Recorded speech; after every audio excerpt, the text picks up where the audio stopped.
Haikyuu the Unstoppable Force. Part 1. Akira-senpai, the game's about to start. I'll take you to the stadium to warm up. The voice of the underclassman snapped Akira out of his thoughts. He wasn't from this world. 6 months ago, an accident had transported his soul into a parallel universe. The original Akira had been a foreigner who moved to Miyagi Prefecture for his family's business and attended school there. After waking in this world, Akira had discovered something extraordinary, a volleyball system embedded in his mind. Tasks completed today. Tiptoe jumps, 100/100, jump height plus 0.1. Push-ups, 100/100, spike power plus 0.1. Mat ball drills, 100/100, ball control plus 0.1. Pending tasks none. He quickly realized volleyball was extremely popular here, and this system could continuously improve his skills. By completing its daily, scientifically balanced exercises, his abilities steadily grew stronger. In his past life, Akira had been relentlessly disciplined. Even in this world, he hadn't missed a single day of training. For 6 months straight, he'd pushed himself without fail. As they walked, the junior turned and added, "By the way, senpai, our opponent today is the prefectural powerhouse, Kitagawa Daiichi. Our Yugama Middle School is counting on you." Kitagawa Daiichi. Akira echoed, frowning. Why did that name sound so familiar? When they stepped into the bustling arena, the sharp squeaks of sneakers on polished floors and the steady thump of volleyballs filled the air. Middle school teams were busy warming up. Kitagawa Daiichi. Kitagawa Daiichi. A deafening cheer erupted. Akira's junior flinched at the sudden roar. Scanning the gym, Akira spotted a massive blue banner emblazoned with the word "Victory." Kitagawa Daiichi's players entered one by one, their cold, focused demeanor instantly commanding the room. Then he saw them, Kindaichi with his onion-shaped haircut, and Kageyama Tobio with his piercing gaze. It hit him all at once. This is Haikyuu. In the stands, spectators chatted animatedly. Yugama lost in the first round last year, right? Yeah.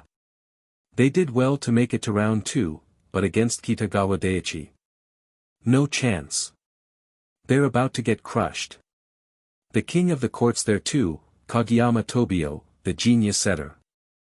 With him on the court, it's an easy win. A few people in the crowd noticed Akira arriving. Who's that?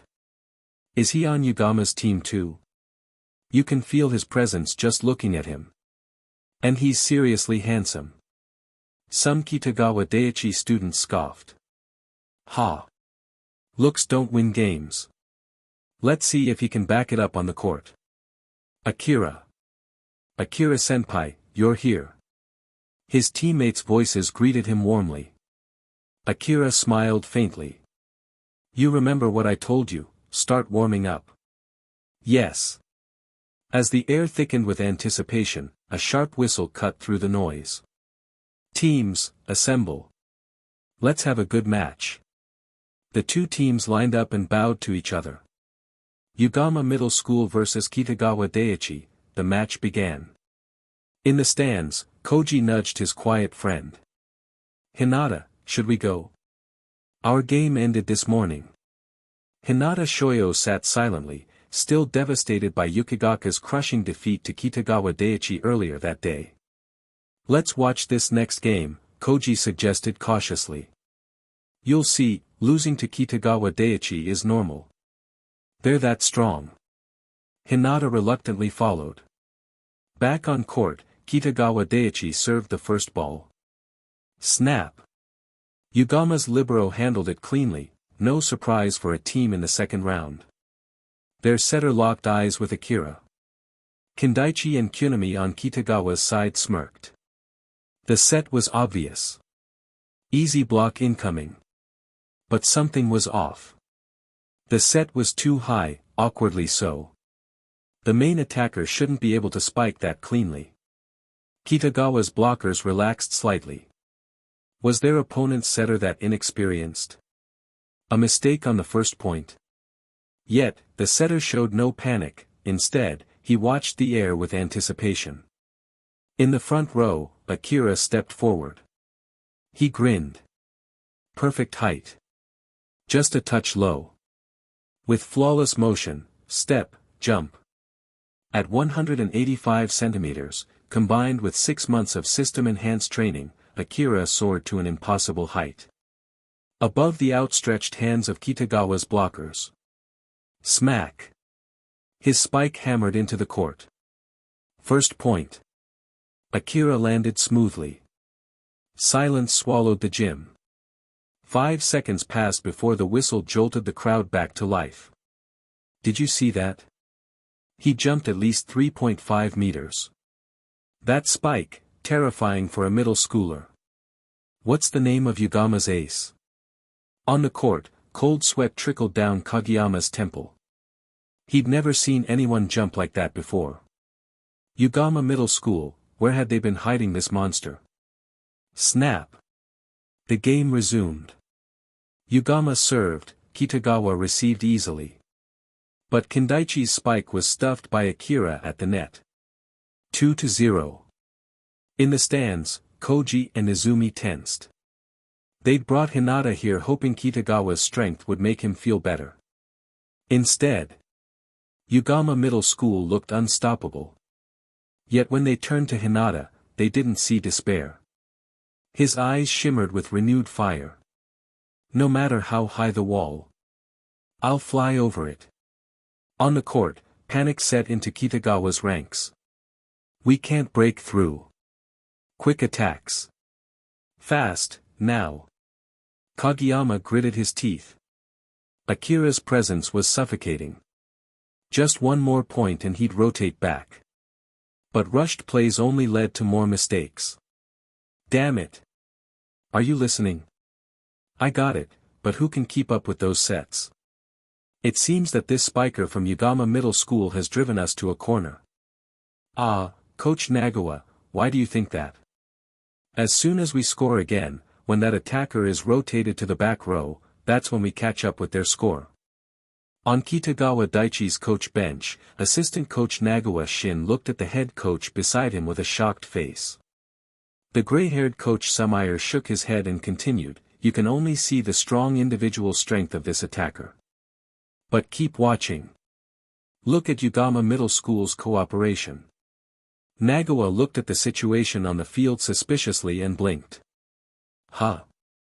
Did they work well together? Isn't that someone else catching the ball and passing it to that tough attacker? What more cooperation is needed? Actually, he didn't know much about volleyball. Alas.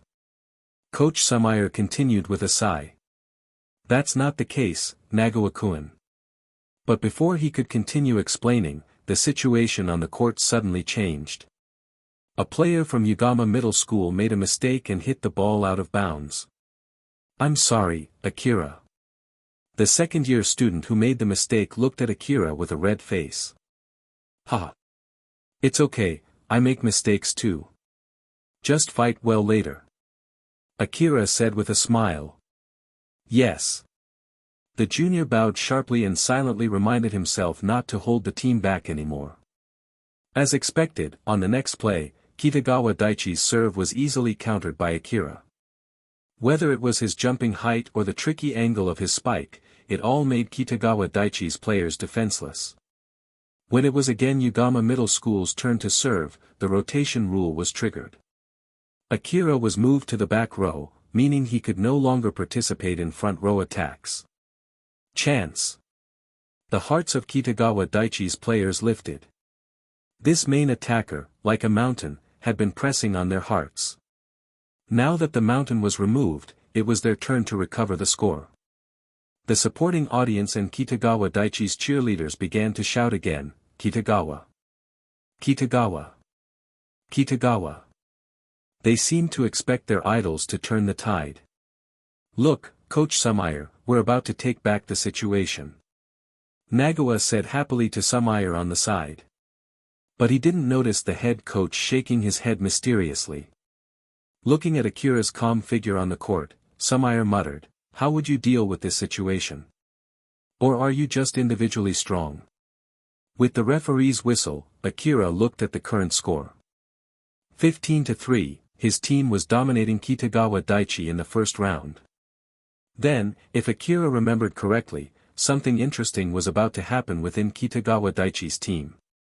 This time, Akira didn't use a more powerful jump. Nor did he use his erratic drifting serves. He simply casually hit an overhand serve, and it went out. His teammates in front of him all looked back at him in surprise. Akira-kun, why are you? Concentrate on the game. Yes.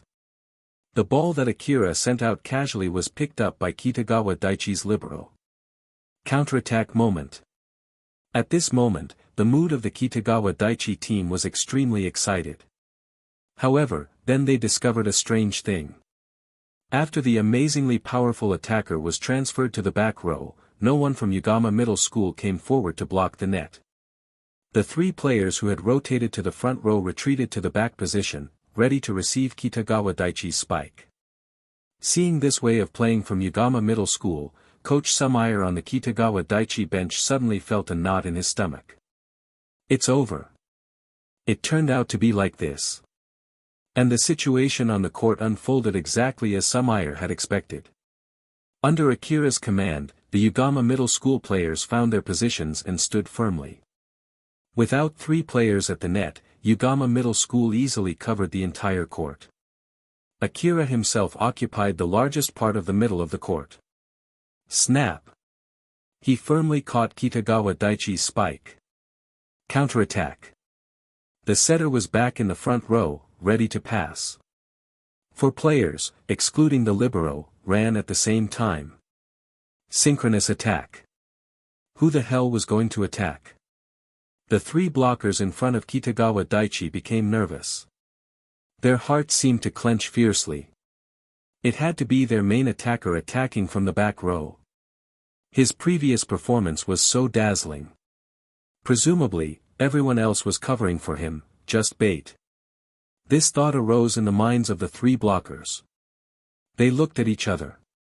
Just stop the back row. However, the truth was not what they imagined. The setter impressively passed the ball to the secondary attacker in the front row. Under the fast attack, Kitagawa Daichi didn't have time to react at all. Direct smash for a score. Although he had expected this scene for a long time, Coach Sumayer still stood up from his chair in shock. This. How can there be such people? Coach Nagawa, although we lost another point, you don't have to be so excited, right? Startled by the sudden rise of Coach Sumayer, Nagawa Shin said a little strangely. No, Nagawa-sensei, you don't understand at all. This man, how can he play like that? I originally thought that Kageyama's solipsistic way of playing was already excessive. Coach Sumayer's pupils were wide open, and he said in some disbelief. Yes, Kageyama, he just treats the people on the court as pawns, and doesn't really treat them as teammates playing together. It's a really exciting feeling. In fact, Nagawa Shin is also somewhat dissatisfied with Kageyama's kingly dictatorship. However, this main attacker from Yugama Middle School, he is even more excessive than Kageyama. This way is no longer just about using teammates as pawns, but it's a puppet. The other people on the field are like puppets bound by threads.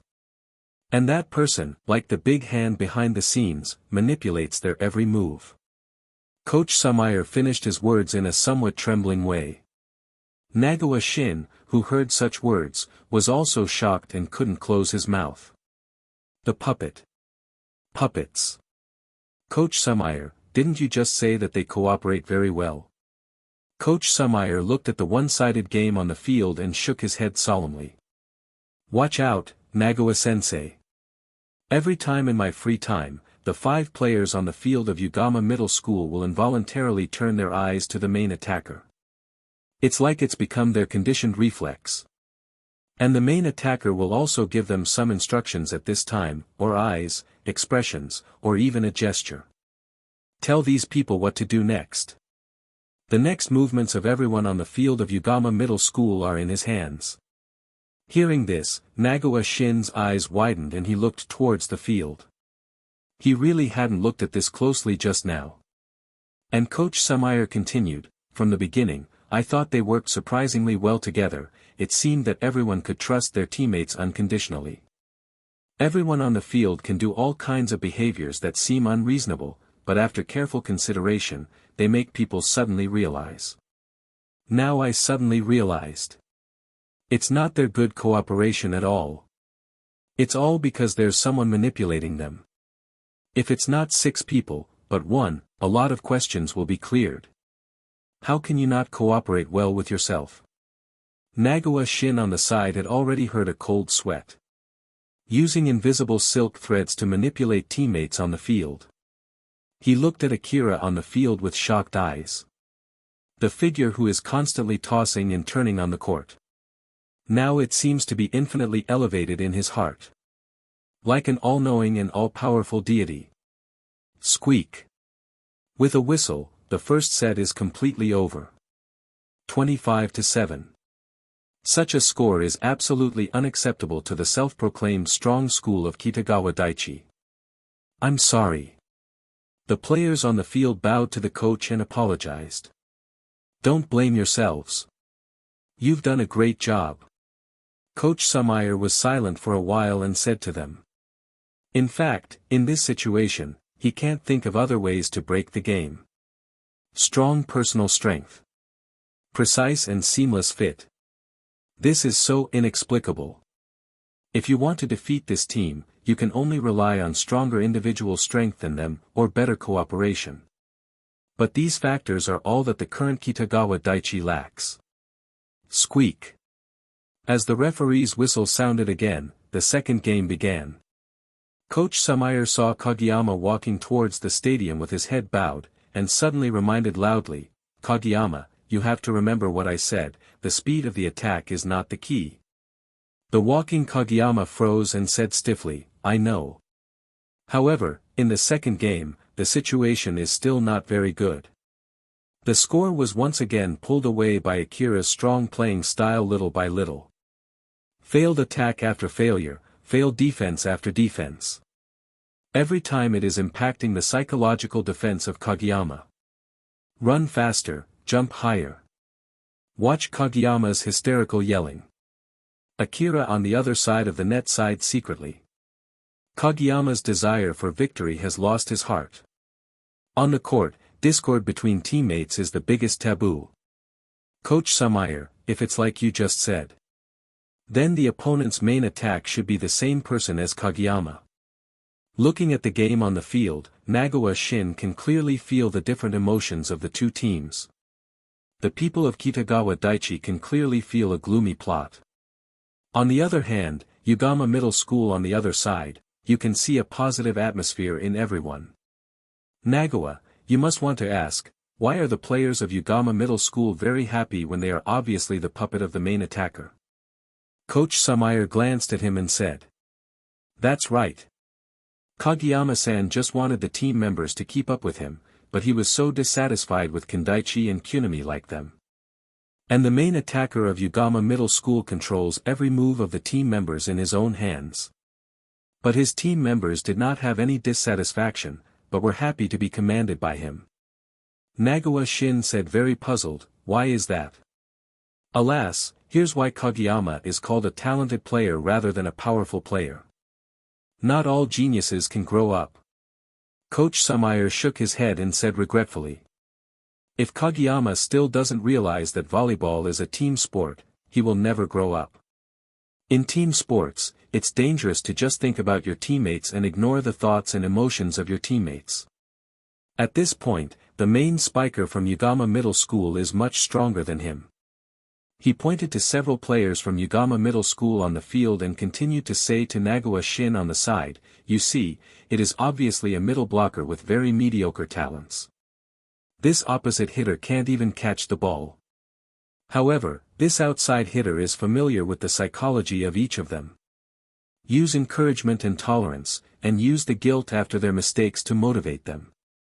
And, most importantly, Coach Samayer breathed a sigh of relief, glanced at Nagawa Shin, who was in a sluggish state, and continued, "This Akira guy from Yugama Middle School, he knows the strength of his teammates very well.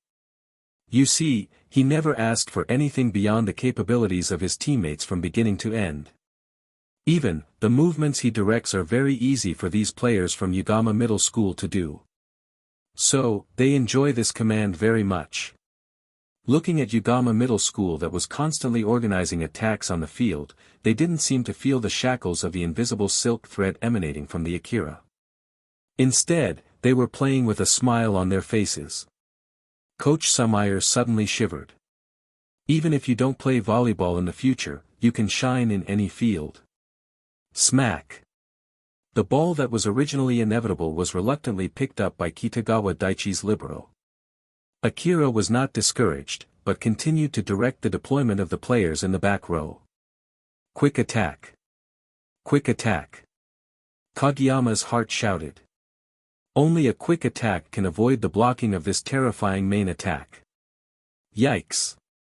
However, he used all his strength to pass the quick attack, but Kendaichi didn't even touch it. Caused this ball to go straight out of bounds and lose another point. This is not the first time they have made a mistake in cooperation. Bastards! Don't you know that for this quick attack you have to jump faster? Did I tell you? Like an angry lion, the constant mistakes have plunged Kageyama into hysteria. Akira on the opposite side of the net is like a big mountain. Pressed on Kageyama's heart. Let him not breathe. Now he only wants to break through the enemy's block. This time, Kendaichi didn't say anything, just lowered his head and walked away without saying a word. Seeing this scene, Akira shook his head slightly. Was it beaten by me to the point of mentality collapse? Kageyama? Maybe he can become a qualified and powerful setter in the future. But now Kageyama is really disappointing. Continue to take the turn of Yugama Middle School to continue serving. Smack! The libero received the ball and passed it to Kageyama in front of the net. But this time, there was a different situation in the team of Kitagawa Daichi. 4. Why? Kageyama knew very well that the ball he had just passed was not a quick attack. There were no mistakes. According to Kendaichi's strength, he can definitely spike this ball. But, why? Why is there no one where the ball should be spiked? We will not follow you anymore. Kageyama's question was answered unanimously by all the troops. We won't hit your quick attacks anymore. They have long had enough of this dictatorial king. Squeak. A whistle sounded, bringing back Kageyama's thoughts. Kageyama, you go first. Turning his head, he saw the disappointed face of the coach. The soulless Kageyama can only walk down slowly. The result of the game speaks for itself. The coming on the bench setter did not cause Akira and them any trouble at all. Yugama Middle School easily won the traditional strong school in Miyagi Prefecture with a score of 2-0, and Kitagawa Daichi was defeated. Long live Akira. Akira-kun, we can have this victory, it really depends on you. Thrown into the air by the cheering teammates and then falling, Akira said with a smile, everyone did a great job. We have to continue to work hard in the next games to win the championship. Yes. Looking at the people of Yugama Middle School who were cheering not far away, especially the incomparably dazzling person in the center of the crowd. Coach Samayer couldn't help but sigh. When did such a powerful spiker appear in Miyagi Prefecture? I don't know, which high school will he choose to continue playing? Face with open mouth dashing away, face with open mouth dashing away. A warm breeze rustled through the leaves, the sound accompanied by the incessant chirping of cicadas. Akira savored the moment, reclining in the shade and enjoying a large slice of watermelon. He had just finished a rigorous workout and was relishing the cool respite. Life is good, he declared contentedly. Suddenly, a knock echoed through the house. Akira, are you home? A voice called out. Is it Kyoko? Come in, he replied. The wooden door creaked open, revealing Kyoko Shimizu, her presence as serene as ever. Since moving to this new world, Akira had started to notice the uncanny similarities between the people he met and the characters in the popular volleyball anime he knew. His next-door neighbor, for instance, was undeniably reminiscent of Kyoko Shimizu, the renowned manager of the Karasuno High volleyball team. Today, however, Kyoko was not in her usual athletic attire. Instead, she wore a casual outfit of hot pants and a tank top, revealing a glimpse of her toned physique. Akira couldn't help but admire the sight. "Kyoko, would you like some melon?" "I just took it out of the refrigerator," he offered, gesturing towards the fruit. The Shimizu family had been incredibly kind to him when he first moved in, offering a helping hand to him. "No thanks," she declined politely, a gentle smile gracing her lips. She approached a small table and sat down. "My grandmother made these pastries," she said, offering him a plate. "I was craving them this morning." "I didn't expect you to bring them over," Akira exclaimed, surprised. Kyoko chuckled. "In other words, Akira, which school are you planning to attend?" she asked, her chin resting on her hand as she studied him. "I don't know yet," Akira admitted, scratching his head. "Maybe we could go to the same school, Kyoko," he suggested playfully. "Karasuno High." A curious expression flickered across Kyoko's face. "Why Karasuno?" she inquired.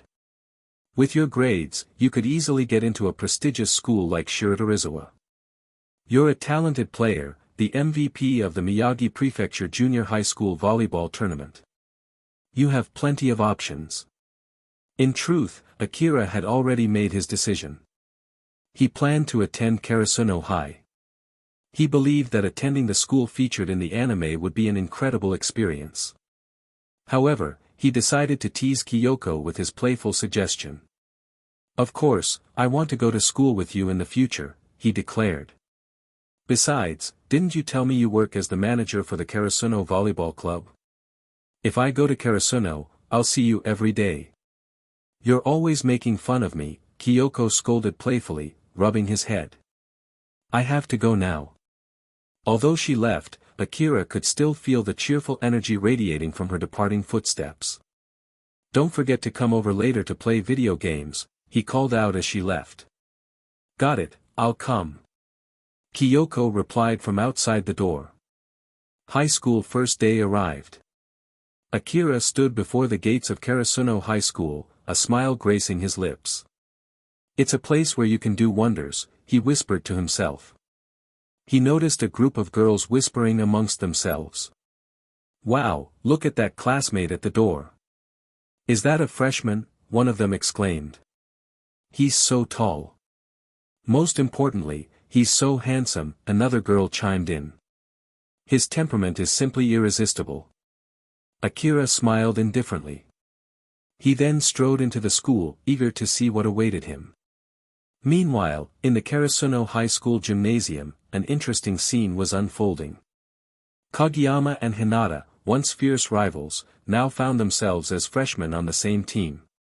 "Are these two in first grade?" the stern vice principal, a man with a black mole on his cheek, scolded. "Not even listening to the captain's instructions, that's a problem." Hinata, eager to prove himself, was already itching to challenge Kageyama's jump serve. Kageyama, in turn, was eager to demonstrate his dominance. He launched a powerful serve, aiming directly at Hinata. Hinata, reacting swiftly, prepared to receive. However, the ball veered off course, flying wide of the mark. "If this goes on..." The vice principal, mid-sentence, was struck in the face by the errant volleyball. His wig tumbled off his head and landed on the floor with a thud. A stunned silence fell over the gymnasium. When Akira and Kyoko arrived at the gymnasium gate with smiles, saw Hinata and Kageyama staring lovelessly at the closed gymnasium door. "Can I go in?" Kyoko reminded from behind. "I'm sorry, Hinata and Kageyama then realized they were blocking the way of others and hurriedly apologized. But when the two of them turned around, they suddenly let out a terrible scream. Kageyama, in particular, pointed at Akira with a whimpering finger, couldn't even say anything. Oh, it turned out to be Kageyama-san. Akira said in surprise. Kyoko on the side asked curiously, do you know him? We met at a volleyball tournament for junior high school students in Miyagi Prefecture, and he is a formidable opponent. Hinata on the side looked at Kageyama, who was already bubbling with black chi on his head, and silently took 2 steps back. Don't say it. What? Pretty ridiculous, isn't it? Kageyama, who had bowed his head and was silent, suddenly said. Actually, you didn't use your full strength that day. When I was on the field, I didn't notice it. But when I saw your other matches, I just knew. You're not giving it your all. Kageyama looked at Akira and said depressed. Looking at Akira's indifferent gaze, Kageyama gritted his teeth and continued. Now I am not the same me as I used to be. Akira pulled Kyoko and continued to walk towards the volleyball gymnasium. I will definitely take revenge on you. Kageyama said loudly behind him. I'm looking forward to your revenge. Hearing Akira's response, Kageyama gritted his teeth fiercely again. Absolutely. Crunch. Pulling open the heavy iron door, the smell of analgesic spray filled the air. The members of the volleyball club were training in full swing. As the only female manager of the volleyball department, Shimizu Kyoko became the focus of everyone as soon as she came in. Wow, I haven't seen her in a while, Kyoko is still so beautiful. In other words, who is the boy next to Kyoko? Yes, what a strong aura. Is he a newcomer to our volleyball team? Kyoko, who is this? Daichi, Sugawara, and Tanaka walked over together. Kyoko patted Akira's shoulder and said, this is the freshman who lives next to my house, Akira. I wanted to join the volleyball club after entering Karasuno this year. It's still quite strong. In front of outsiders, Kyoko put away the ease between her and Akira. It became indifferent again. After saying that, she turned and left. Hello 3 senpais, I'm Akira. I'm very happy to join the Karasuno volleyball club. Akira greeted the 3 people in front of him with a smile. What, you actually have the honor of being a neighbor with Kyoko? This time, it was Tanaka who was the first to react, biting his collar and saying. And Daichi and Sugawara on the side were also a little surprised. With Kyoko's personality, she would actually say that you are very strong. Yes, that's incredible. Daichi and Sugawara stared at Akira like 2 curious babies. This may be because my relationship with Kyoko-senpai is better, she may want to say something nice for me. Akira scratched his head and said with a smile. In that case, Tanaka-senpai will never let you have a good time. Tanaka in the rear rolled his sleeves and walked towards Akira imposingly, but then he was dragged behind by Daichi with his collar. Ahem, maybe you entered the volleyball club through Kyoko. Daichi patted Akira's shoulder and said, but anyway, as long as you join the volleyball club, everyone will be a member of the team from now on. Besides, I see that your height is not bad, even if you don't know how to play, I think you will grow after a period of training here. No, Seeing that Daichi was obviously misunderstood, Akira just wanted to say something. But Sugawara on the side also came up and said to Akira gently, it's okay, don't be inhibited here, even if you don't play volleyball well, you can become good friends. Our volleyball club needs fresh blood like you. If you need help, you can always talk to us. Thank you, Sugawara-senpai for your concern, it's just Akira said with a smile. But he was halfway through his words when he was interrupted by a loud door opening. Captain, please play with us. Face with open mouth dashing away, face with open mouth dashing away. We'll prove we can work together. Hinata and Kageyama said loudly. If we lose, we can accept any punishment. The Daichi seemed to respond, saying in a deep voice, that's just right. In addition to a few of you, there are 2 new students coming to the volleyball club. Let's have a 3-on-3 match with them. If you lose, then as long as we are still in the 3rd grade, we won't let you two play in a starting lineup. Hinata was shocked to hear that Akira would be joining them in the 3v3 match. Kageyama couldn't help but comment, "Let this man join our team, wouldn't it be too easy to win like this?" However, it seemed that Daichi had other plans. A little headache raised in his forehead, and he said, "Don't you think it's fair? Then let's do it, let Akira join another team. Let Tanaka join your team." Hinata was about to protest, but Akira interrupted him. "Just listen to Daichi-senpai arrangement." Akira stood on the steps, looking at the two with a smile. It was a gentle smile, but in the eyes of Kageyama and Hinata, it was no different from the devil. Daichi glanced at Akira in surprise, impressed by his sophistication in human relations. "Okay, today's training is over here. Tomorrow morning at 7 a.m. training starts, don't be late." As the day came to a close, Kyoko asked Akira if he wanted to come home with her. Akira agreed, and they made plans to meet up the next day. The next morning, Tanaka arrived at the gymnasium at 5 a.m. with the keys. Hinata and Kageyama were already there, worrying about their upcoming match. Tanaka had guessed they would come to secretly train and was waiting for them. As they entered the gym, Tanaka couldn't help but think about Daichi's words, "Even though Kageyama has amazing skills, if he's still so self-centered, I'm worried it will only hold the team back." But now things are different. Kageyama still have Hinata in his team. Even though he's not used to this level of play yet, he has incredible speed and reflexes. Plus, he can jump incredibly high. It's a shame he hasn't found the right setter yet.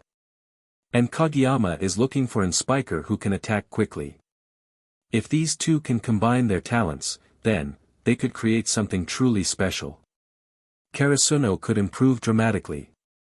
Tanaka looked at Hinata and Kageyama, who were arguing about who would enter the door first. "Hey, you two idiots, hurry up and get in for training." Saturday morning. Akira woke up early to complete his training tasks. Long distance running, 5,000/5,000, endurance plus 0.1. Sprint run, 2,000/2,000, with burst speed plus 0.2. Sit-ups, 100/100, smash force plus 0.1. After completing his tasks, Akira called Kyoko to go to school together. When they arrived at the volleyball gym, it was already lively inside. Tsukishima was provoking Kageyama, saying, "Oh, you're here.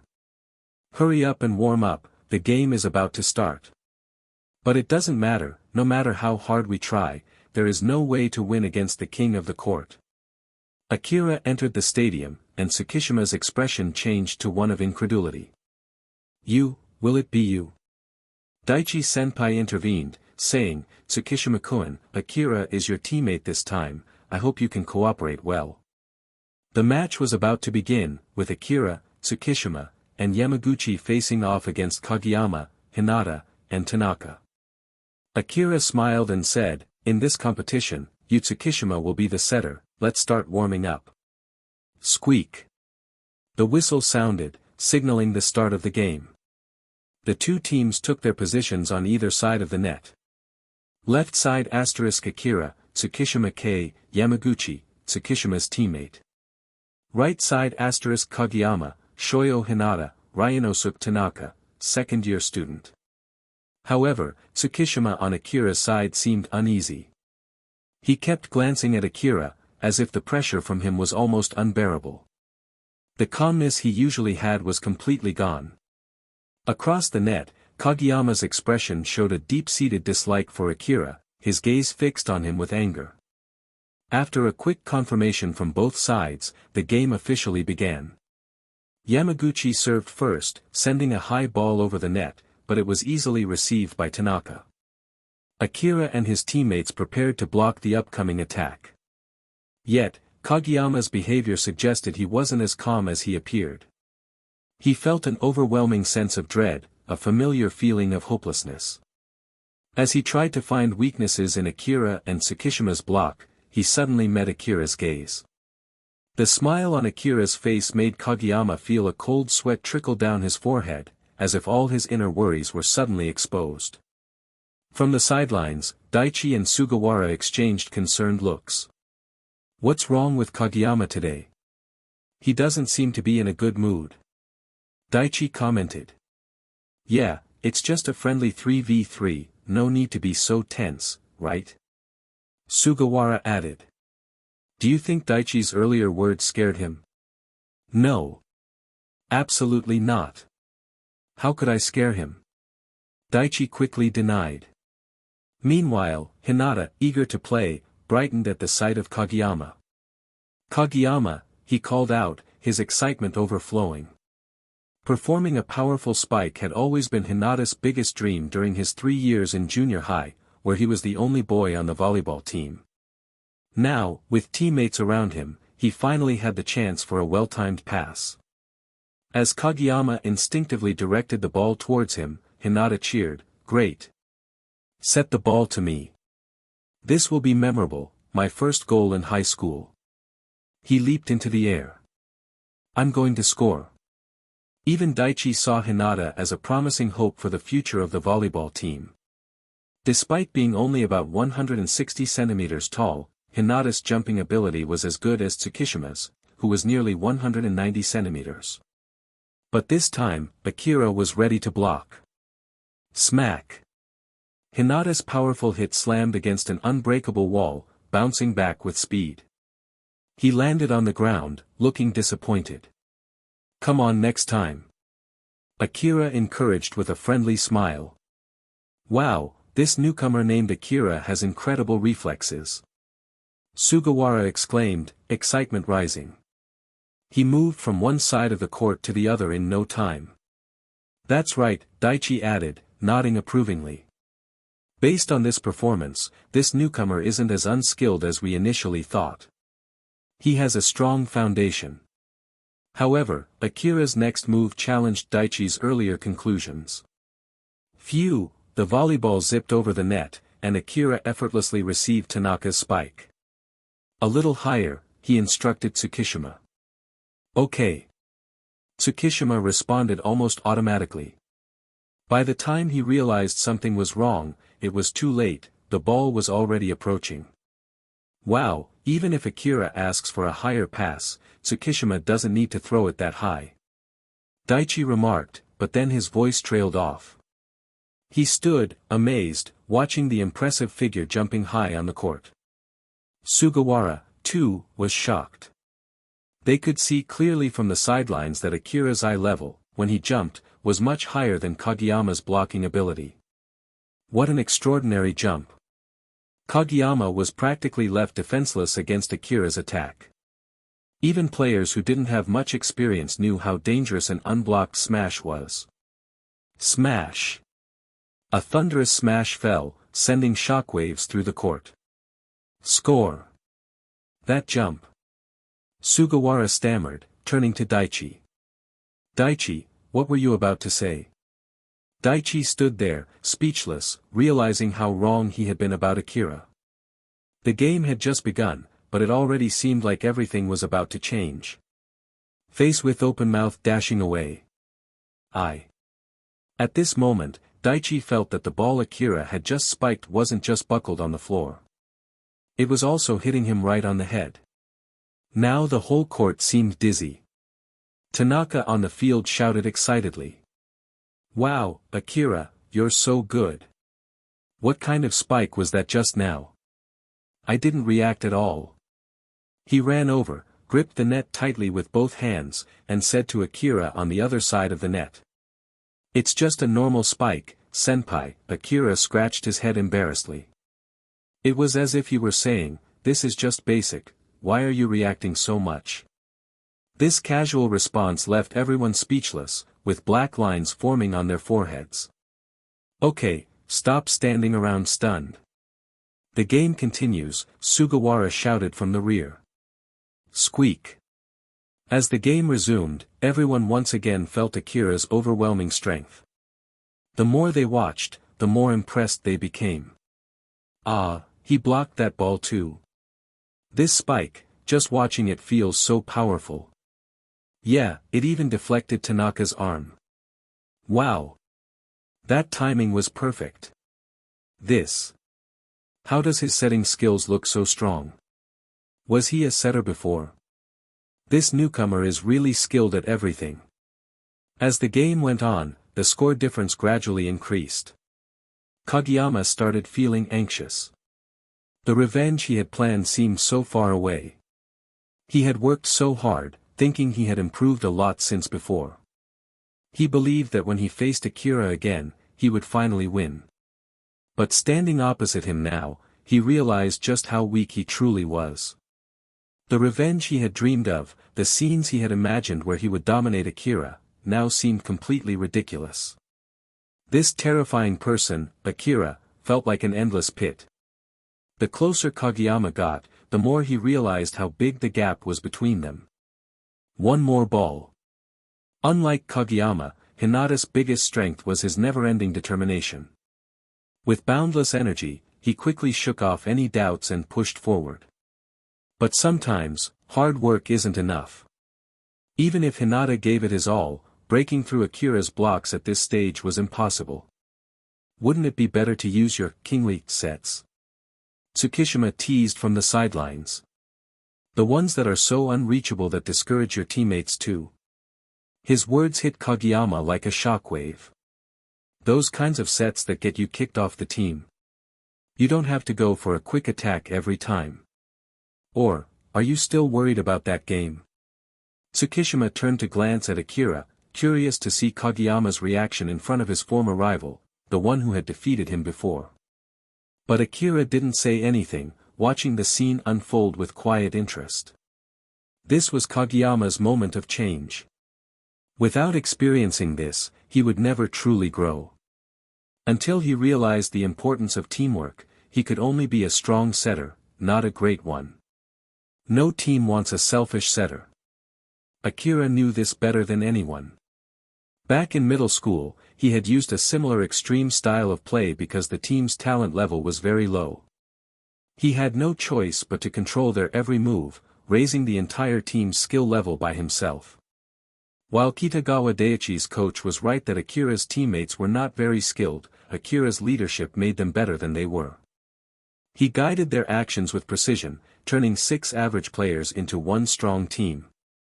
By using his teammates and his own immense talent, Akira led his middle school to dominate Kitagawa Daiichi, despite their individual weaknesses. In contrast, Kageyama's recklessness and inability to think about his teammates had isolated him. Isn't there still me? Hinata's voice broke through the silence as he reassured the discouraged Kageyama. This isn't middle school anymore. It doesn't matter what kind of pass or set it is, I'll spike it. Was this the birth of Karasuno's monster duo? Akira watched the scene with a smile, but beneath his calm demeanor burned a competitive fire. That monster quick attack Hinata and Kageyama were about to unleash. Let me experience it too. When a quick attack inadvertently succeeded, Hinata and Kageyama began experimenting in earnest. On the side, Akira was delighted to see things develop in this direction. Finally, after receiving a hint from Sugawara, Kageyama understood. He turned to Hinata, who looked completely confused, and declared. Use your fastest speed to jump to the top. I'll deliver it to you. Here it comes. Akira knew their first attempt would succeed. However, Akira also knew that this kind of quick attack was relatively easy to counter, if you could match Hinata's speed and reaction time. After a few more attempts, this quick attack could be stopped. And for Akira, his speed and reaction time far surpassed the current Hinata's abilities. Once Akira experienced this move firsthand, it would no longer pose any threat to him. That's why Akira was paying such close attention now. Witnessing this kind of fast attack for the first time was truly exciting. Come on. As Tanaka received the serve, Hinata began to move, accelerating from the back of the court towards the front. Kageyama was fully focused, predicting everything, the blocker's positions, the ball's trajectory, the attacker's timing, and where to jump. On the other side of the net, as Hinata started his run-up, Akira also moved. This position, this timing, this angle. Kageyama's sharp gaze locked onto Hinata's leap, and he shouted. This is it. A precise pass sent the ball straight to Hinata's swinging hand. Smack. Although Hinata had his eyes closed, he felt the ball connect with his hand perfectly. Just as everyone thought the attack was unstoppable. Smack. A palm suddenly appeared above the net, intercepting the ball mid-flight. That impossibly fast quick attack had been blocked outright. It's really fast.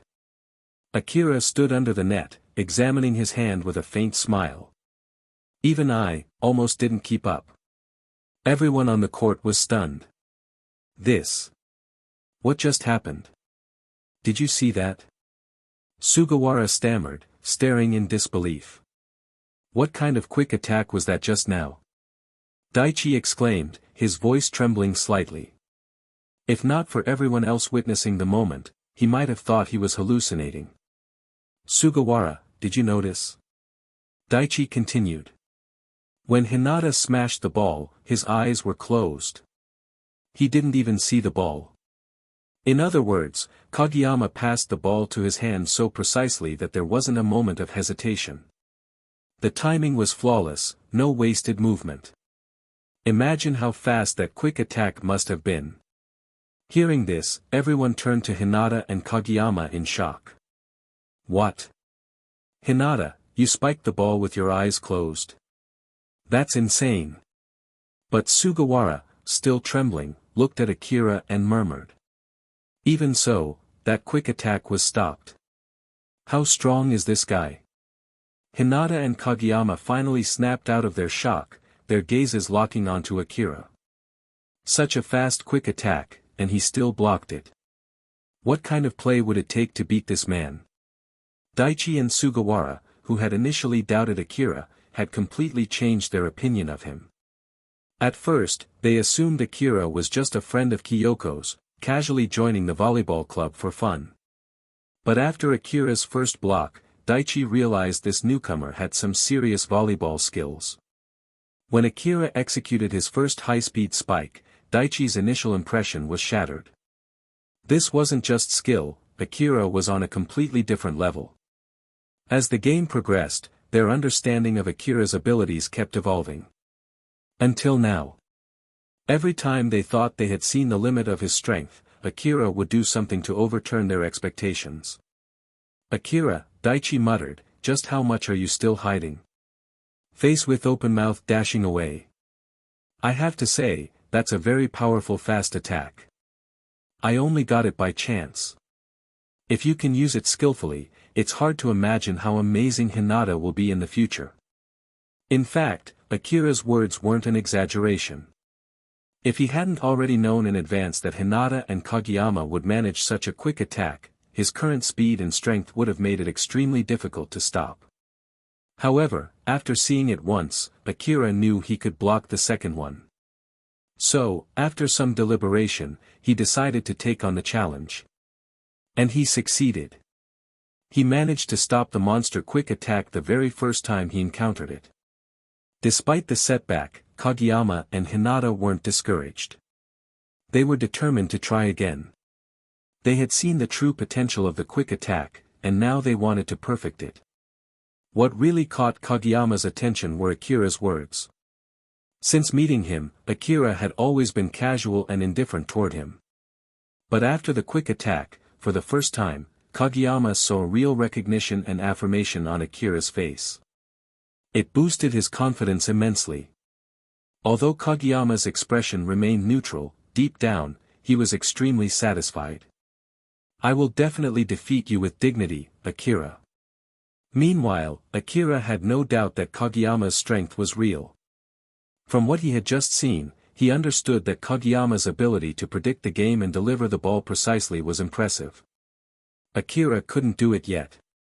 That's why he felt it was important to acknowledge Kageyama's skill, as his future teammate. Outside the court, the chatter quieted down as everyone looked at the players with wide eyes. Ahem, in that case, the game continues. Daichi, do you think we should keep going? Sugawara asked, casting a curious look at Daichi. Even if we face third years, if we want to beat that guy. Haha. Daichi laughed awkwardly. Well, before the game, I didn't fully understand the strength of all the players. Because of the uneven team grouping, the match ended up like this. But when we have the chance, let's hold a proper 6v6 match within the club. This way, Kageyama and Hinata can also join in. Hearing this, Hinata's eyes sparkled with excitement. Finally, I can train properly. Kageyama, on the other hand, looked at Daichi nervously. Then what about my punishment? Haha. Of course, there's no punishment. Daichi patted Kageyama's shoulder, smiling. Though the match had been unexpected, Daichi admitted it had been his mistake. But he was still thrilled. This was a team that truly cared about the Karasuno volleyball club. With players like Akira, Kageyama, Hinata, and Tsukishima, the team would grow stronger and stronger. National competition. It was no longer a distant dream. It's done. It's done. An excited voice echoed from outside the door, and a panting figure appeared, running from far away. Practice match. The opponent is Aoba Josai High School, one of the top 4 in the prefecture. A young man with black-framed glasses entered the volleyball hall, holding onto the doorframe as he caught his breath. Behind, Hinata and Kageyama whispered among themselves about this person. As soon as the young man saw the two of them, his eyes lit up, and he walked over to introduce himself. I'm Itetsu Takeda, and I'm also a consultant for the volleyball team. Although I haven't played volleyball myself, I can't provide technical guidance. You must be the problem students, Hinata and Kageyama. Takeda scanned the gym, seemingly trying to spot the new freshman. When his gaze landed on Akira, he paused, blinking in surprise, and rubbed his eyes. Then, staring directly at Akira, he seemed taken aback. Feeling uncomfortable under Takeda's intense gaze, Akira finally spoke up. Hello, Takeda-sensei. I'm Akira, a first-year student who just joined the volleyball club. Please take care of me. Excuse me, Takeda-sensei, is there something on my face? Ah. Yes, no. Takeda's face turned red as he struggled to speak. Takeda-sensei, are you okay? Seeing Takeda flustered, Daichi and Sugawara hurried over to check on him. No, I'm fine. Takeda waved them off. I'm sorry, Akira, for my gaffe earlier. After a moment, Takeda regained his composure and turned to Akira with an embarrassed smile. I just didn't expect that the MVP of the Miyagi Prefecture Junior High School Volleyball League would be here at Karasuno High School. Hearing this, the volleyball team members present there couldn't help but be stunned. Kageyama and Tsukishima had paid attention to Akira's match, and naturally, they had known about it for a long time. But Daichi, Sugawara, and Tanaka only watched Kageyama and Hinata's matches and did not pay attention to the subsequent matches. Therefore, they naturally did not know Akira. At this time, hearing Takeda-sensei's words, they were all shocked. Especially Daichi and Sugawara, after they glanced at each other, they could both see the shame in each other's eyes. They had originally thought Akira was just a junior who came to the volleyball club to play casually. But they didn't expect him to have such a big reputation. Miyagi Prefecture Junior High School Volleyball League champion and MVP. In previous years, this kind of player was snatched away by strong schools such as Shiratorizawa and Aoba Josai early on. They never expected someone like that to come to Karasuno this year. And as the captain of the Karasuno Volleyball Club, Daichi didn't even know. What a huge mistake. Moreover, seeing Kageyama and Tsukishima's rightful expressions, it was clear that these first-year freshmen all knew about it. Daichi and Sugawara looked at each other again. Could it be? Only they didn't know. Were they the only ones kept in the dark? How did this feel like being betrayed by the world? Damn it, these smug first years, do they want me to look bad? Daichi silently gritted his teeth. Sooner or later, I'll show them what I'm capable of. I'll just say, how can someone as strong as you, Akira, be unknown? Tanaka, however, had such an expression. It's a pity last year I only watched one match with Daichi and left. Otherwise, we would have known you a long time ago. Seeing the reactions from Daichi and Tanaka, Takeda-sensei said with some curiosity, Daichi, don't you know about Akira's achievements? Hearing this, Daichi and Sugawara's bodies froze at the same time. Kageyama and Tsukishima also looked at each other, clearly surprised. Well, this. Actually. Seeing this situation, Akira smiled to himself. This was quite awkward for these two honest seniors. He opened his mouth to ease the tension and said, I'm not a big star, so it's normal for the two senpai not to know. Besides, the junior high school competition. That's all in the past. He walked over and patted Kageyama's shoulder. Now we're all teammates on the same side of the court. We should work together. Akira's words suddenly woke everyone in the volleyball club. Yes. Regardless of the past, they were now teammates on the same side of the court. Teammates who could trust each other and rely on one another. Takeda-sensei, standing to the side, saw this scene and said happily, "Great. Everyone's attitude has improved. I feel like our practice match with Aoba Josai will be more certain now." But, he continued, looking at the briefing in his hand, when I made an appointment for the practice match, Aoba Josai also mentioned a small request. Oh. What request? Once again, everyone focused on this training match. After all, this was a practice match with one of the 4 strongest teams in the prefecture, Aoba Josai. In the past, this was an opponent that Karasuno never even dreamed of competing with. Their condition is: let Kageyama play the whole game as a setter. What? The grinning Tanaka was the first to react. Are they looking down on us? Or do they think Kageyama is the only one worth paying attention to? The team was equally confused. To demand a certain player remain on the court for an entire match. This kind of request was very unusual in practice games. Isn't that great? Sugawara said. As the main setter in the original team, after hearing this strange request, all eyes turned to him. After all, being sidelined by a first-year setter would be hard for anyone. But Sugawara surprised them all. I want to see Hinata and Kageyama's coordinated attack. What role can it play against the top 4 teams of prefecture? Plus, with players like Akira and Tsukishima on the team, everyone will also get to see Akira's strength. However, in order to turn individual skills into the strength of the entire Karasuno team, we need constant coordination and practice. Isn't this match the perfect opportunity for these first years to build their synergy? Hearing Sugawara's words, everyone was stunned. Unexpectedly, he could sacrifice his chance to play for the team to grow stronger as a whole. Takeda-sensei nodded approvingly. Exactly. This match isn't about individuals, it's about how well we can work as a team. The match is scheduled for next Tuesday after school. Time is tight, so make sure not to be late. Yes, the team responded in unison, their determination renewed. Face with open mouth dashing away. With today's training over, everyone gradually left the volleyball hall.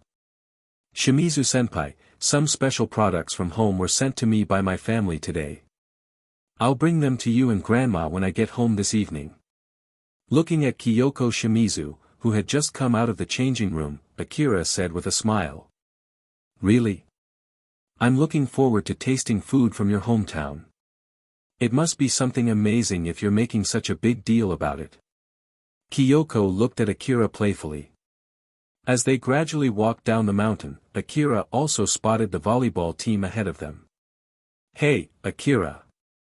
Shimizu-senpai. Daichi-senpai is treating us to meat buns.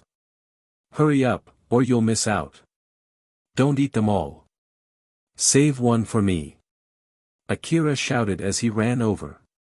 Kyoko chuckled watching him. On the way home, Akira and Kyoko walked together. Actually, it's strange hearing you say something like that today, Kyoko said suddenly, breaking the silence. Huh? What do you mean? That line earlier, when you said, we'll all be teammates in the future. Oh, that? Akira chuckled. Maybe I got caught up in the moment. The team spirit, their perseverance, and that never-give-up attitude, it moved me. And honestly, training together these past few days has been so enjoyable. It's addicting. Is that so? Kyoko nodded thoughtfully. It's already getting dark. If I don't hurry, Grandma will worry, she said, looking at the sky. Let's go then. But wait, why are you holding my hand? Huh? Don't you like it? I didn't say that. Smirking face. Akira, you're here early. As soon as Daichi and Sugawara entered the gym, they saw Akira practicing passing alone against the wall. Huh, Daichi-senpai, you're here early too. Wiping the sweat off his forehead, Akira glanced at the system's task panel. Pass to the wall, 479/500, ball control plus 0.5. Note, should I keep the name as ball control or ball sense? At first, Akira hadn't understood what the so-called ball control was. But as the system added more and more points, he started noticing its benefits. Passing, receiving, spiking, everything became smoother and more natural. It felt as though he could predict the ball's trajectory instinctively. Gradually, as he watched others hit the ball, he could roughly judge its next movement. It wasn't perfect, but it was accurate enough to make a difference. This ability had helped him immensely during matches. However, there was one thing that troubled Akira: tasks involving ball control were much rarer than those for stamina, speed, or endurance. In the nearly 1 year since acquiring the system, he had only accumulated 8.1 points in ball control. That's why, when today's rare plus 0.5 task appeared, Akira had rushed to the gym early, determined to complete it before the team arrived. He had a hunch that once his ball control reached 10, something extraordinary might happen. While they were chatting, Kageyama and Tanaka arrived. As they began warming up, Akira completed his task. Ball control plus 0.5. Now at 8.6 ball sense, Akira felt a subtle but significant improvement. As he watched everyone warming up, he noticed details he'd never seen before. For instance, when Hinata was about to receive a spike, Akira could predict the ball's trajectory. Sure enough, after the ball struck Hinata's arm, it flew off diagonally, drawing a frustrated shout from Kageyama. And as Daichi, Sugawara, Tanaka, and Tsukishima practiced their moves, Akira observed even finer nuances in their techniques, things he hadn't noticed before. Akira, come join us. We need to work on team coordination. Got it. Be right there. Tuesday, afternoon. Karasuno's team sat on the bus, heading to their practice match with Aoba Josai. Akira and Kyoko were seated together, discussing a math problem. Suddenly, a loud scream came from the back row. Ayahawk. Curious, Akira and Kyoko turned to see what was going on. It turned out Hinata, sitting in the back, had thrown up on Tanaka's pants from nervousness. Stop the bus!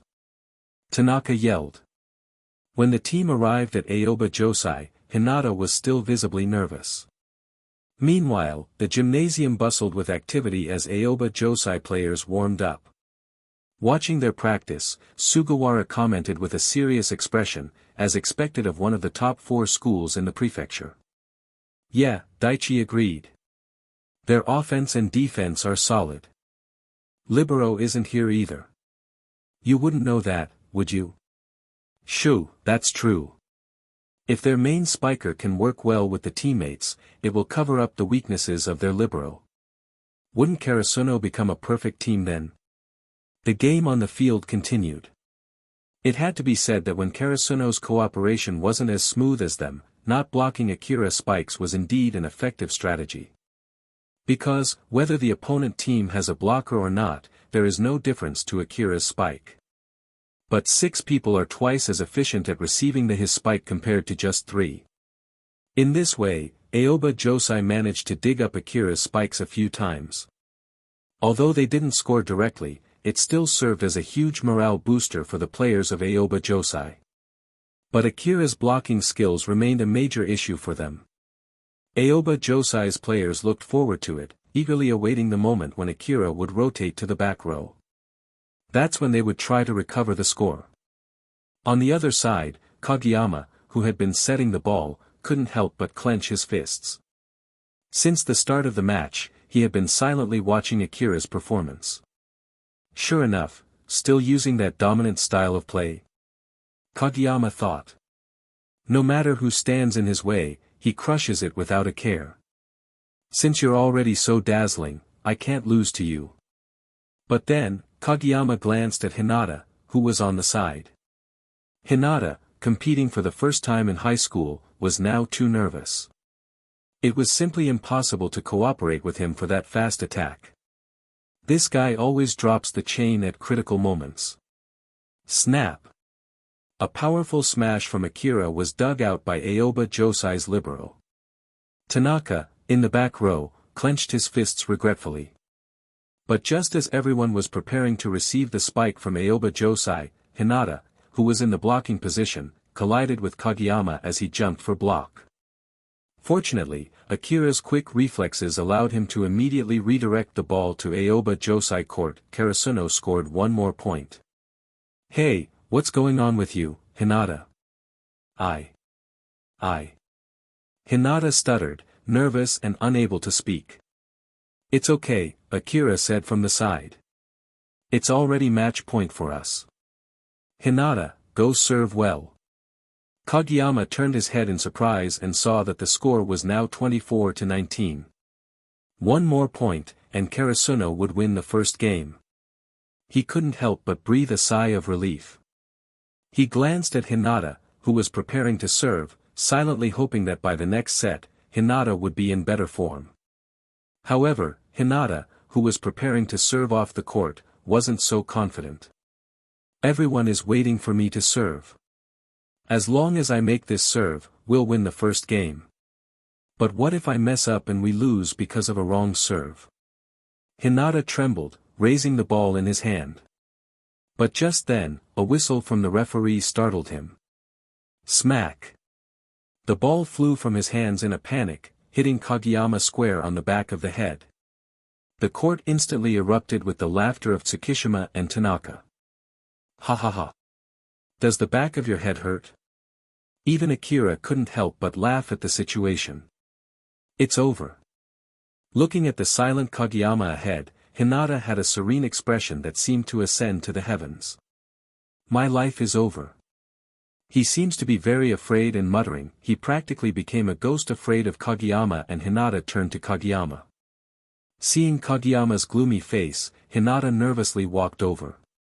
Wait. Wait. Kageyama with gloomy look moved towards Hinata, wanting to say something to him. Don't move. Kageyama. What do you want to do? The panicked Hinata kept retreating. Wait. Wait. But in the end, he was forced into a corner by Kageyama. What the hell are you? What are you afraid of? Kageyama asked. Is there anything scarier than a serve hitting the back of my head? Kageyama barked at Hinata. Didn't. I can't think of it, Hinata said stiffly, frightened. Then there's no reason to be nervous. Kageyama snapped.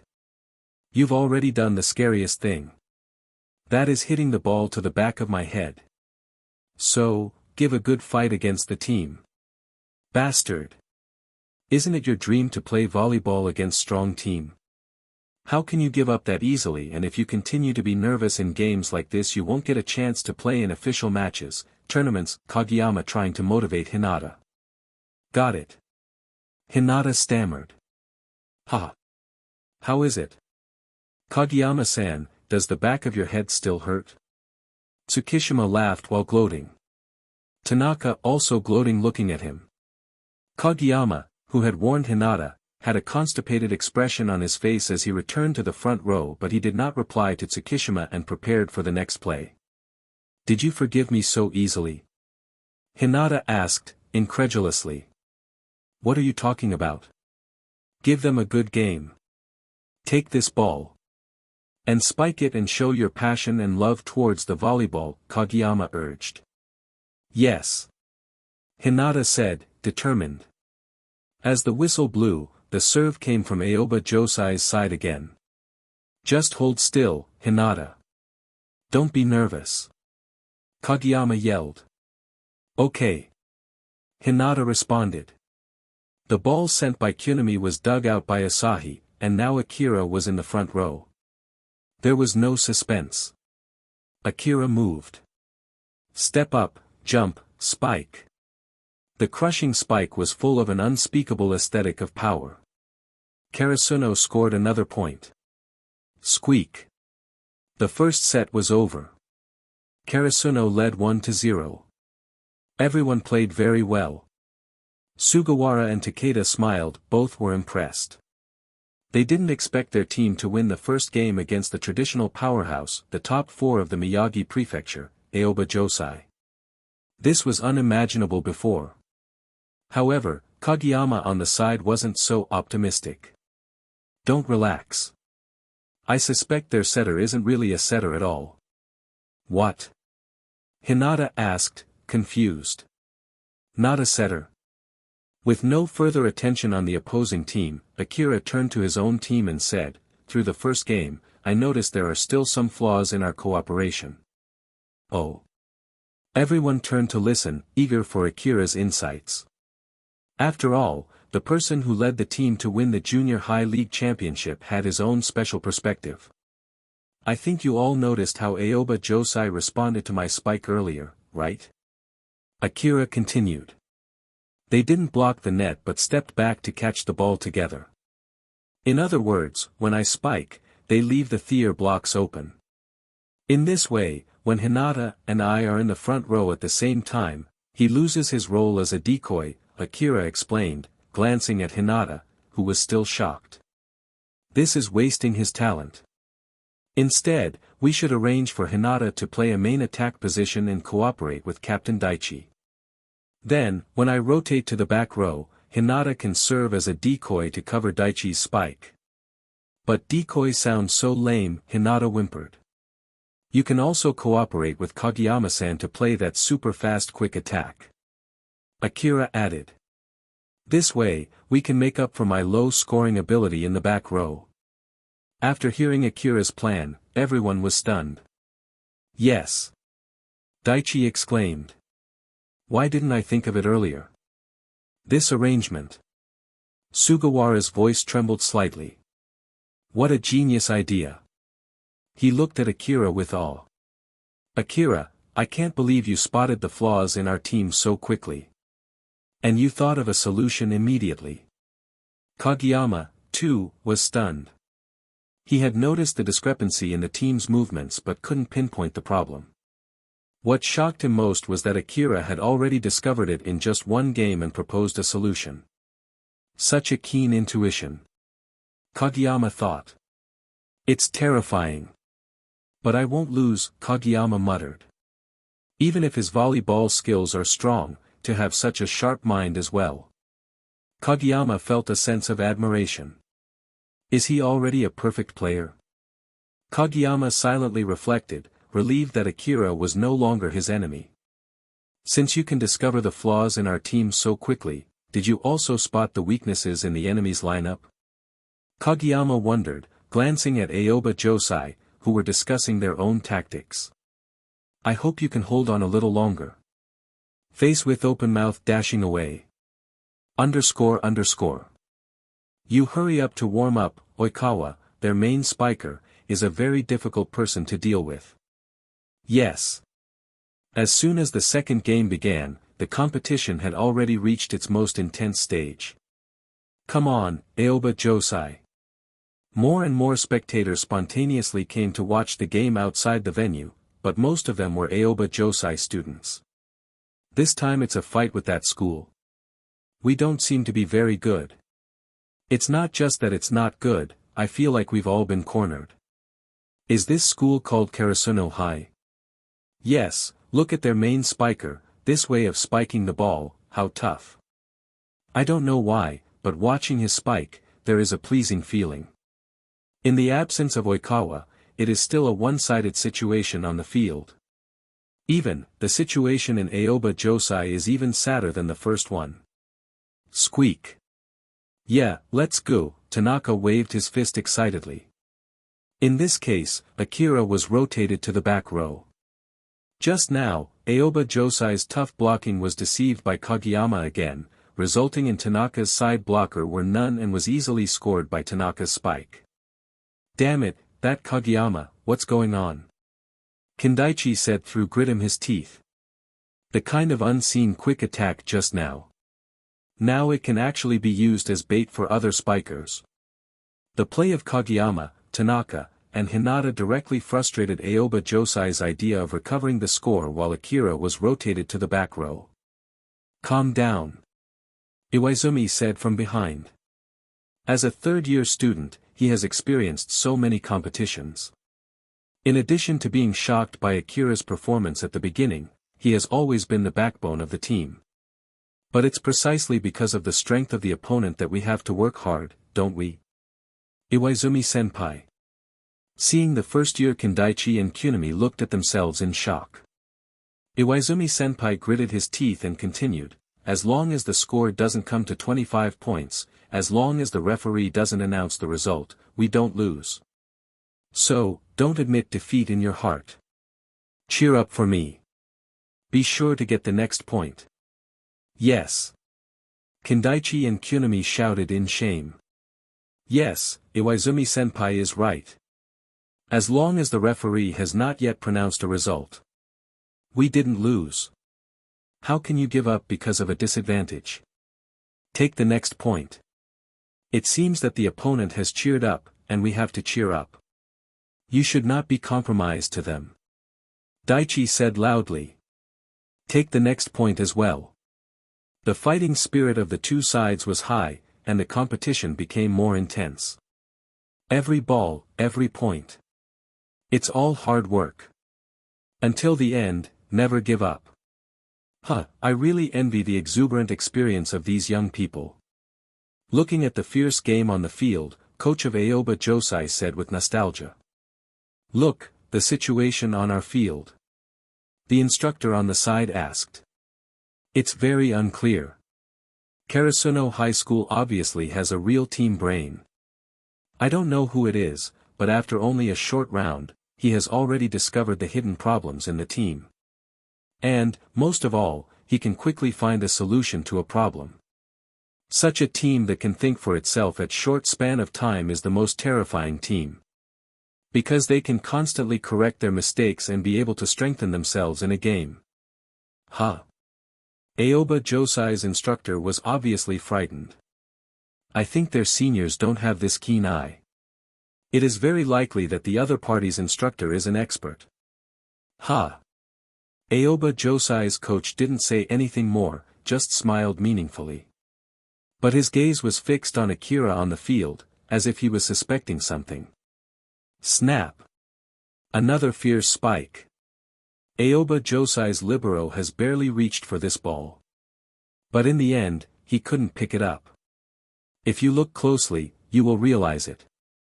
His arms are red and were already trembling slightly. Hateful. What the hell is this? What a monster. He looked at the tall figure on the other side of the net and said angrily. From the beginning of this game, he had received no less than dozens of Akira's SPI. However, the number of successful pickups is numbered. Especially in this second game. The angle of Akira's spike seems to be even more tricky. Aiming at the dead end of Aoba Josai's catch, as if some of the weaknesses of their team have been seen through. Originally, some extremely minor weaknesses, flaws. If you don't look closely, you won't even find out at all. But even so, it was used by this main spiker on the other side. This power of observation. It's horrible. The score has come to the match point in Karasuno. Aoba Josai is going to be in danger. Suddenly, heard the chatter of the audience outside the venue. The Aoba Josai team members suddenly realized that they were about to lose. How can this be? Is that the end of it? Don't be discouraged, as long as the whistle doesn't blow, we can keep trying. Iwaizumi-senpai clenched his fists and shouted.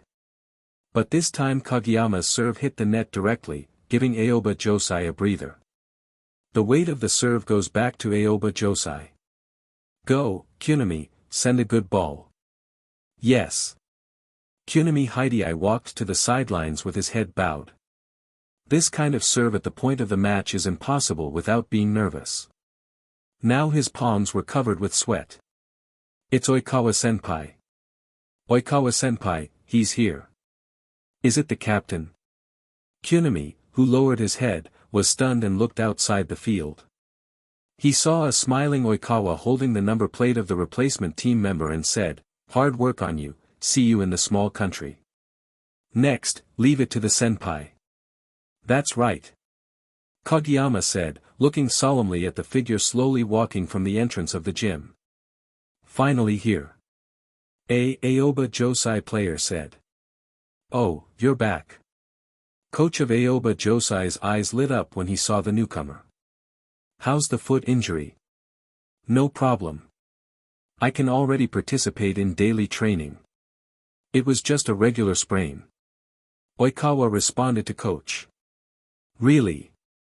Aoba Josai coach sighed, dissatisfied. So careless. You're the one requested Kageyama to be their setter this entire game, coach said.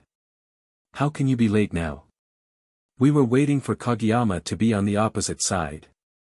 If we can't send a setter, how will we even stand a chance? Ah. Hinata's eyes widened. That guy. He's the captain of Aoba Josai. Oikawa Tooru. Daichi said, looking seriously at Oikawa, who was greeting the junior girls watching the match. That's right. Kageyama confirmed. Toru Oikawa is a super offensive setter. His offensive strength is one of the best in the team. Is he strong? Hinata asked, knowingly. Very strong, and his personality is even worse than Tsukishima's. Kageyama responded. Hinata couldn't help but chuckle at Kageyama's words. He also agreed that Kageyama, Tsukishima, and Oikawa all had bad personalities, with Oikawa possibly being the worst of the lot. Hearing Kageyama, Oikawa turned around and revealed a handsome face. Long time no see, little Tobio. Oikawa grinned. When did you grow up to be this big, huh? The playful ridicule was evident. Was this what they meant by a bad personality? This is my senior from junior high, Kageyama said. I learned everything from him from setting, serve, block with that guy, and he's pretty strong. Ignoring Oikawa's antics, Kageyama turned to the team and said, but the most important thing now is the game. Wow, wow, wow, I can't believe there's such a handsome guy here. Oikawa exclaimed, seemingly discovering a new continent as he looked at Akira. You look a little worse than me. He laughed. Hello, are you a freshman from Karasuno this year? Akira not responded to him. Before Oikawa could say more, Iwa-chan, covered in black lines, dragged him back by pressing his head. Enough. No, Iwa-chan, let go. Oikawa protested, but Iwa-chan had already silenced him. They had been close friends since junior high. In Aoba Josai's team, only Iwa-chan could stop Oikawa's antics. Oikawa grinning as he walks in, alright. Looks like the match just got a little more interesting, huh? Kunami looking up, surprised, Oikawa-senpai. You're back. Of course I am. Did you really think I'd let you all get away without me showing you how it's done? Oikawa said. Iwaizumi smirking, crossing his arms, tch, as if they'd have any chance without you, Oikawa? Oikawa laughs, exactly. I knew you'd miss me. He pats Iwaizumi on the back, but, seriously, let's show Karasuno what we're made of. Kunami nervously, aren't they going to be tough to beat, though? Especially with Hinata and Kageyama working so well together. Oikawa with a wink, don't worry about them. We've got our secret weapon, me. Just follow my lead, and we'll crush them. Iwaizumi glares at Oikawa, then shakes his head, you're really something, you know that? I do know. Now, let's get back to practice. The real show is just about to begin. Oikawa grinned. Alright, let's do this. Kunami laughing.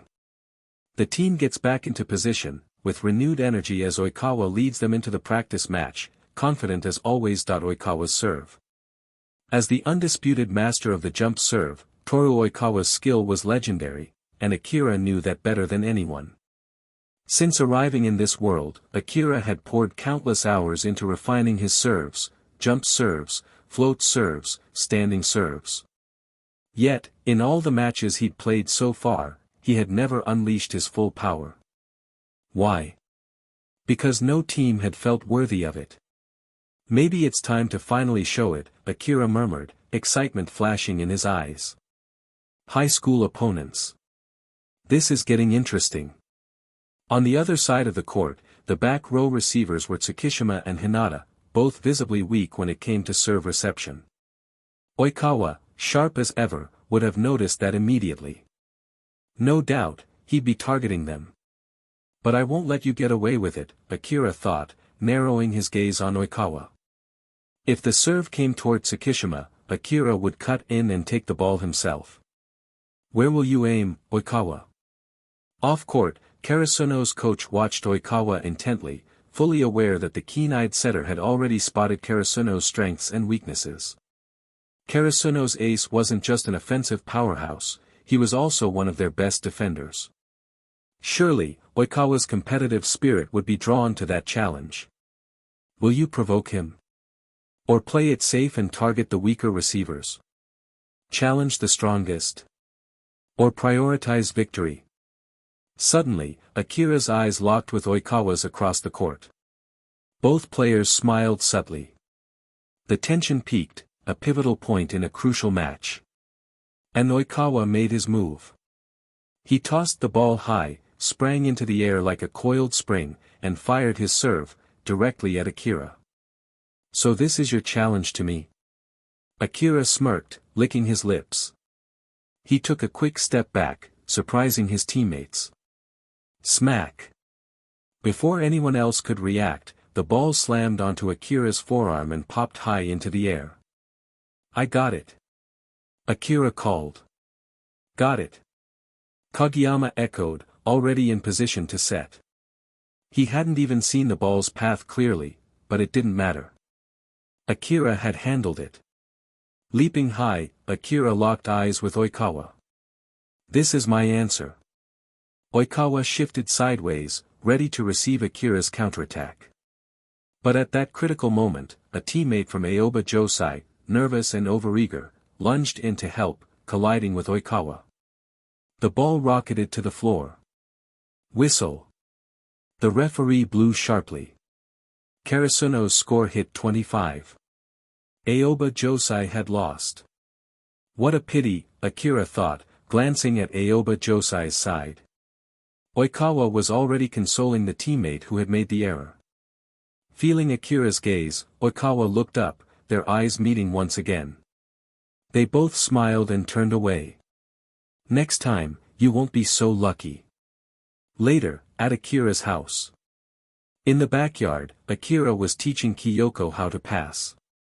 You need to lift the ball a little higher, or your teammates won't be able to catch it. Okay, Kyoko nodded, sweat beading on her forehead. Let's take a break, Akira suggested, noticing her fatigue. She quietly sat beside him.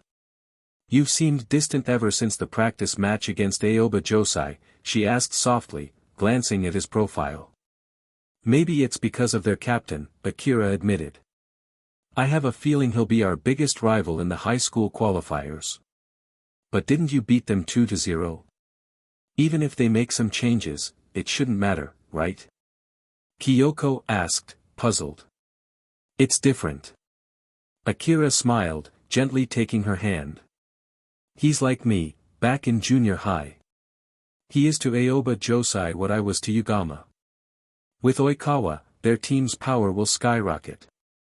I could tell, he understands every player's strengths and knows how to maximize them. Akira's gaze drifted into the distance, his thoughts on Karasuno's future. You think too much, Kyoko interrupted, her voice slightly stern. She looked straight into Akira's eyes. No matter how much you plan, the court always brings surprises. Do what you can now and let the rest play out. Worrying won't change anything. Akira blinked in surprise, then chuckled wryly. I guess you're right. Before he could say more, Kyoko leaned in and silenced him with a kiss. Flushed face. Karasuno Junior High, hallway. Asahi-senpai, why don't you play with us? Hinata asked eagerly. I wanted to be the ace. I wanted to see what a real ace looks like. Asahi smiled faintly, turned, and walked away, dejected. Is he injured? Or defeated? Kageyama wondered. Sugawara sighed by the window. Asahi was our ace, but in one match, his spikes were blocked completely. He blames himself deeply. Kageyama and Hinata exchanged determined looks. Training log, completed today. Spike the ball, 52/100, plus 0.1 reaction speed. Long distance run, 10,000/10,000, plus 0.2 endurance.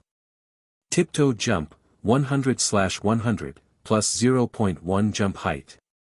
All tasks complete. That kiss was unexpected, but I liked it, Akira thought, smiling to himself. But it didn't distract him from training. With his growing physical abilities, harder challenges had appeared. Today's spiking practice required teammates, so Akira gathered everyone in the gym. Come on. Don't tell me you're tired already. Akira teased the exhausted Kageyama. Otherwise, just stand there and set for Hinata. The smirk on Akira's face was infuriating. No way. Kageyama snapped, shoving Hinata aside. I'll spike it right past you next time. He gritted his teeth and pushed on. Whoa, are you the super strong spiker everyone's talking about? A voice rang from the gym entrance. Akira and the worn-out Kageyama turned. Standing at the door was a short guy with bright eyes and a distinctive patch of yellow hair. Senpai? Kageyama asked weakly. Ha! Tanaka's familiar laugh echoed. Akira, you missed yesterday. Let me introduce you, this is Nishinoya, Karasuno's libero, and our guardian. Nishinoya grinned wildly. I heard your spikes won the match. Want to face me? A little flustered, Akira smiled politely. I'm tired today. Maybe another time. If you don't spike against him today, he won't sleep tonight, someone joked. Akira sighed, feeling a headache coming on. Great work, everyone. Takeda-sensei's voice called from outside. Assemble. Let me introduce your new coach, Mr. Ukai. Coach? Seriously? Daichi asked in disbelief. Wasn't that the shop owner from down the hill? Yes, I'm Ukai Keishin, grandson of Coach Ukai, he said casually. Enough chatter, let's get started. 6-on-6 match. I've already found your opponents, he added with a grin. A group of older men filed into the gym. The Karasuno Neighborhood Association Volleyball Club. Ukai announced. Time's short, let's get to it. Sitting outside the volleyball hall, Asahi was now in a dilemma. As long as you still love volleyball, there's plenty of reason to come back. Sugawara's words still rang in his ears. Maybe you've been blocked many times. But you will have more time to spike again and score. Then, the faces of Hinata and Kageyama appeared in front of him, as well as what they said. Not only us, but also a very good guy in the team this year. No matter how strong the blocker is, they can't stop his spike. Asahi-senpai, why don't you take a look? You can't win alone, there are 6 people on this court. The love for volleyball could not be extinguished. However, when the spikes were stopped again and again, Sugawara and Nishinoya looked at each other in pain. Let's take a look. Just take a look. Looking at the fiery red sunset in the sky, Asahi gritted his teeth, got up, and walked towards the arena. Every step was incredibly difficult. Ah, it's Asahi-senpai. Hinata, by the window, shouted loudly. At this moment, everyone's attention was drawn to him. It's over. I can't leave if I want to now. Karasuno neighborhood team. Not many people were able to come this time. But with the addition of Asahi, Sugawara, and Nishinoya, it still made up a complete team. Please advise. Well, come on, high school students. The whistle sounded. Snap. As the first ball was served, the little practice match officially began. Takeda-sensei, I heard that you went to play a training match with Aoba Josai some time ago. Coach Keishin looked at the game on the field and asked Takeda on the side. Yes, we won 2-0. The lineup was the 6 on the left. This time, the starting position had Akira, Tsukishima, and Daichi standing in the back row. Tanaka, Hinata, and Kageyama were in the front row. That little guy is in the main attacking position. Is he also the main spiker? Coach Keishin, observing from his position, was stunned. Of course, this is our special tactic. Moreover, it was improved by one of the team members. Looking at Takeda's somewhat proud smile beside him, the corners of Keishin's mouth twitched. Oh, then I'm going to take a closer look. He turned his gaze to the field with interest. Snap. Facing the serve that came straight at him, Akira did not blink an eye. He easily picked it up and passed it to Kageyama in the front row. Not bad. The ball handling skills are solid, he's worked hard. I don't expect this from a first year. Coach Keishin's eyes lit up. Next, look at the front row.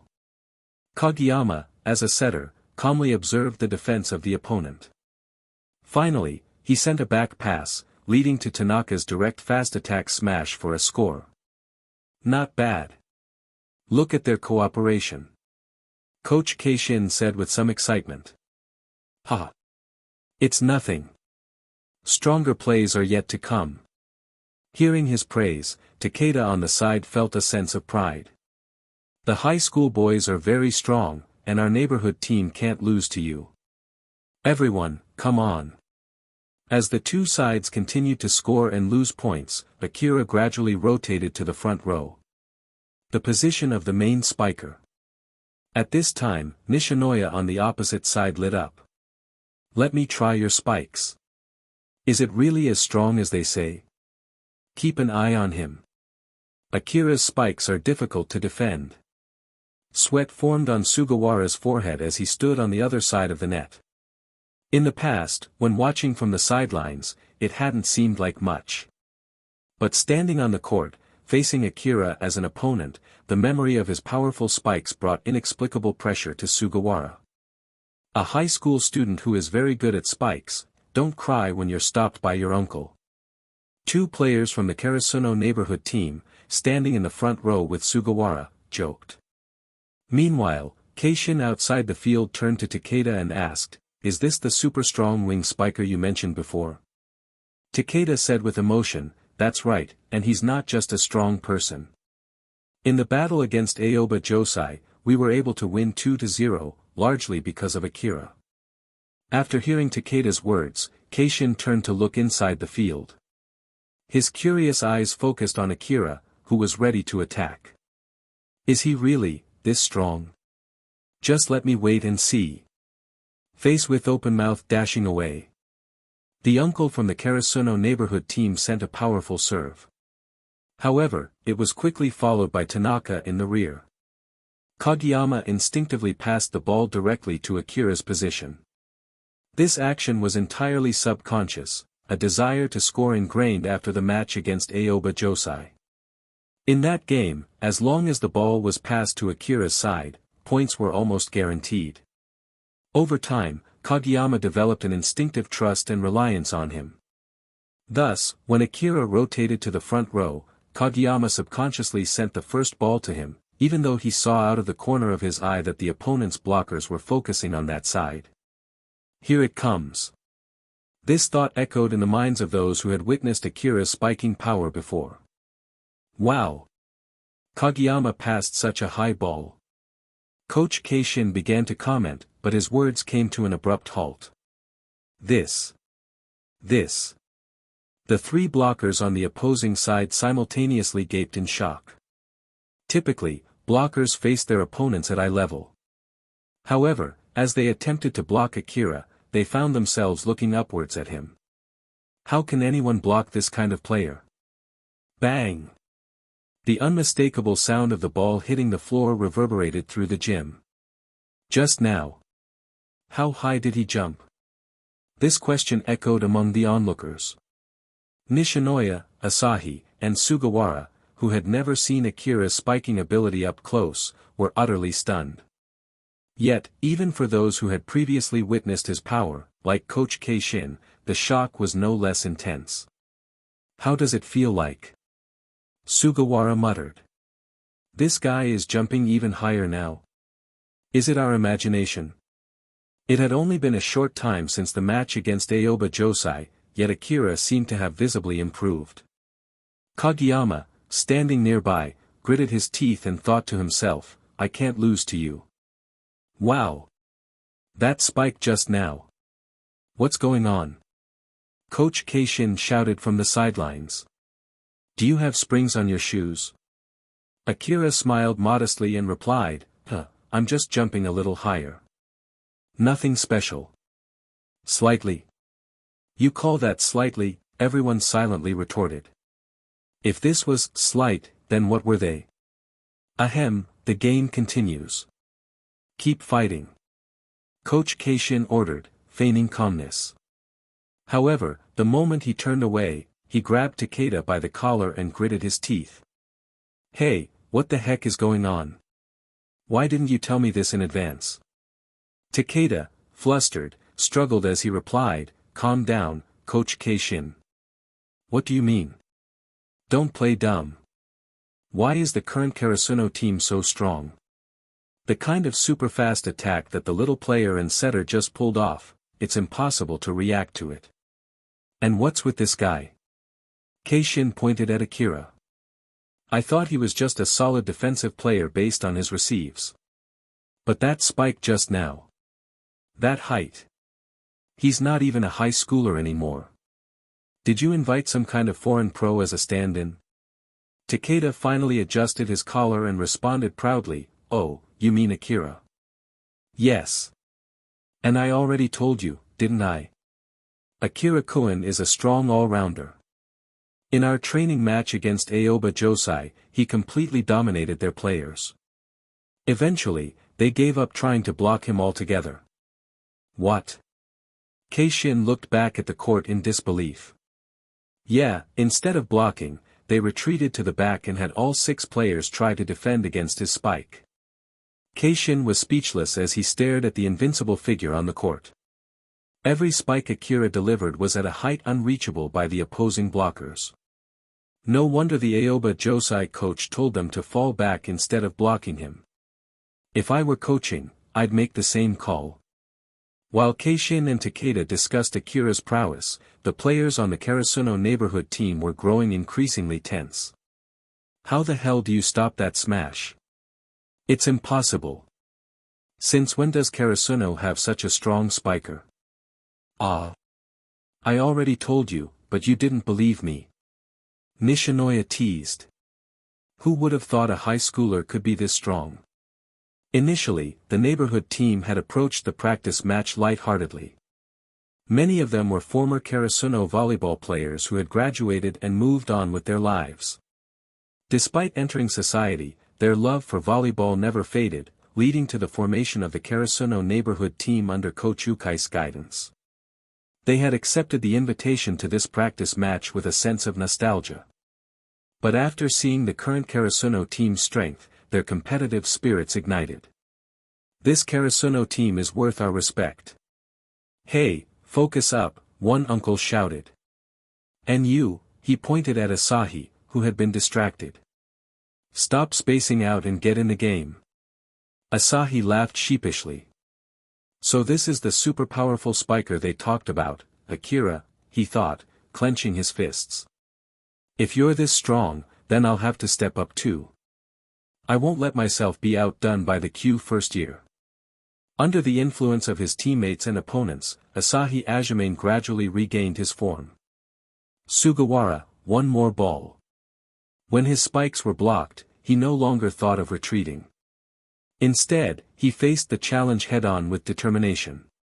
Unlike Akira, who can execute high-speed spikes that are nearly impossible to block, Asahi relies on raw power. His strong physique gives him an incredible smashing force, making him a formidable power-type spiker. Power spikers like Asahi are some of the hardest to stop if your physical endurance isn't up to par. Even if you predict the trajectory of his spike, without sufficient strength, blocking him is futile. However, power players can fall into a dilemma when faced with blockers strong enough to withstand their attacks. It was like Karasuno's infamous match against Date Tech in the past, when Asahi couldn't break through their formidable wall, his scoring opportunities diminished. Now, Asahi found himself in a similar situation. Aside from Akira and Daichi Sawamura, the others weren't strong enough to consistently block Asahi's spikes. This allowed Asahi to rack up points at the beginning of the game. But soon, Akira figured out Asahi's patterns. In the following rallies, Akira was always ready in front of Asahi, neutralizing his attacks. On the sidelines, Kageyama Tobio watched in awe, a cold sweat forming on his brow. This guy. He's always so composed. Kageyama thought. Every time, he finds the opponent's weaknesses so quickly. Facing him always feels like walking on thin ice. As the match progressed, the game reached a tense stalemate. Both sides fought tooth and nail for each point. Among the standouts, Nishinoya Yu's performance was particularly dazzling. True to his title as Karasuno's guardian deity, Nishinoya's defensive prowess was unmatched. His ability to protect against spikes, including Asahi's powerful attacks, left everyone speechless. A spike traveling at over 100 km per hour and landing within 2 meters, someone remarked. Nishinoya manages to save those balls repeatedly. Even Ukai Keishin, observing from the sidelines, couldn't help but praise him. As the match neared its climax, Karasuno's opponents, Karasuno neighborhood team, showed their experience and skills. On one serve, Hinata Shoyo struggled to handle the ball. The opponent's serve fell right in front of him, putting Karasuno in a tough spot. Just as panic set in, Daichi rushed in to save the ball at the last second. Nice save, Daichi. Now, the ball was in play, and Akira was in the front row, ready for a spike. All 6 members of the opposing team braced themselves. The 3 blockers up front focused entirely on Akira, while the defenders in the back row zeroed in on his position. But Kageyama noticed something subtle, a small hand gesture from Akira before the play began. It was a secret signal they had discussed days ago. This guy. I'll trust you this time, Kageyama thought, gritting his teeth. As Akira leaped for the spike, Kageyama executed a quick back pass. The ball flew to Tanaka Ryunosuke, who was in the secondary attack position. The unexpected move caught everyone off guard. All the blockers were focused on Akira, leaving Tanaka with an open net. Oh, open. Nishinoya's expression turned grim. Long time no see. Tanaka shouted gleefully as he spiked the ball. The blockers scrambled to recover, but it was too late. Kageyama's quick attack had outmaneuvered everyone. Bang! The ball hit the floor, and Karasuno tied the score. On the sidelines, Takeda Itetsu looked nervous. Kageyama took such a big risk, he said. Passing to Tanaka instead of Akira at such a critical point. If we lost that rally, the first set would have been over. Keishin, however, shook his head. That wasn't just Kageyama's risk-taking, he said with a knowing smile. That was planned. In fact, Akira's purpose in letting Kageyama do this was simply to reduce risks. Through the previous dozens of rounds of competition, Akira had already attracted the attention of everyone on the other side, now they all knew how easy it was for him to score with his spikes. So, at this crucial moment of the match point, everyone thought that Kageyama would pass the ball to the main spiker with a super high scoring percentage. And not to Tanaka, who was in the secondary offensive position. In this way, when Tanaka spiked the ball, no one reacted in time, making it easy for Tanaka to score. On the contrary, if Akira had spiked the ball himself, he would have had to face the attention of all 6 players on the other side. The opposing team was full of extremely experienced players, including Sugawara and Asahi, who were third-year students. What made Akira feel the most threatened was Nishinoya. His stable catching ability was exceptional. This had already been proven in the game. Even Akira's spikes wasn't a guaranteed score, Nishinoya had successfully received several of his spikes. Thus, giving the ball to Tanaka for the spiking wasn't as risky as Takeda thought. Instead, it was the least risky move. At critical moments like these, Akira always made the clearest decisions. Now, the score between the two teams was tied at 24 points. Serve rotation again. And this time, it was Akira's turn to serve from the back row. When I'm in the back row, it's harder to score, Akira thought. In that case, let's end the game right here, Akira said to himself. He threw the ball high into the air outside the bounds. Leaping into the air, he struck the ball with full force. Slam! The powerful serve shot toward the opposing team's back row. Before anyone could react, direct serve score. How is it, so fast? Nishinoya said, stunned. The ball just now was far faster than Akira's usual spiking speed. He barely had time to react before the ball hit the ground. It's even stronger than Oikawa's serves. When did Akira secretly practice jump serves? Why haven't I ever seen him use one before? Daichi asked, still in shock. Yeah. That serve was so cool. Hinata shouted, equally amazed. Ha! I practiced it back in junior high, but no one ever noticed, Akira replied. Humph. It's not surprising for someone as sneaky as him to have a hidden trick. Kageyama added, but quickly shut up under Akira's piercing gaze. Kageyama couldn't help but feel a tinge of sadness.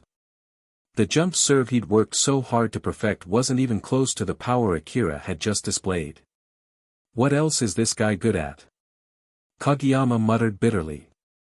Once, Kageyama had considered himself a genius. Back in Kitagawa Daiichi, even Oikawa admitted that Kageyama's talent surpassed his own. But after meeting Akira, Kageyama couldn't help but feel inadequate. Stay focused. Get the next ball. The opposing team grew tense. With Karasuno now at match point, if they didn't handle this serve, they'd lose the set. Nishinoya gritted his teeth, his eyes locked on Akira. It was clear he was trying to anticipate where the next serve would land. Akira, however, remained calm.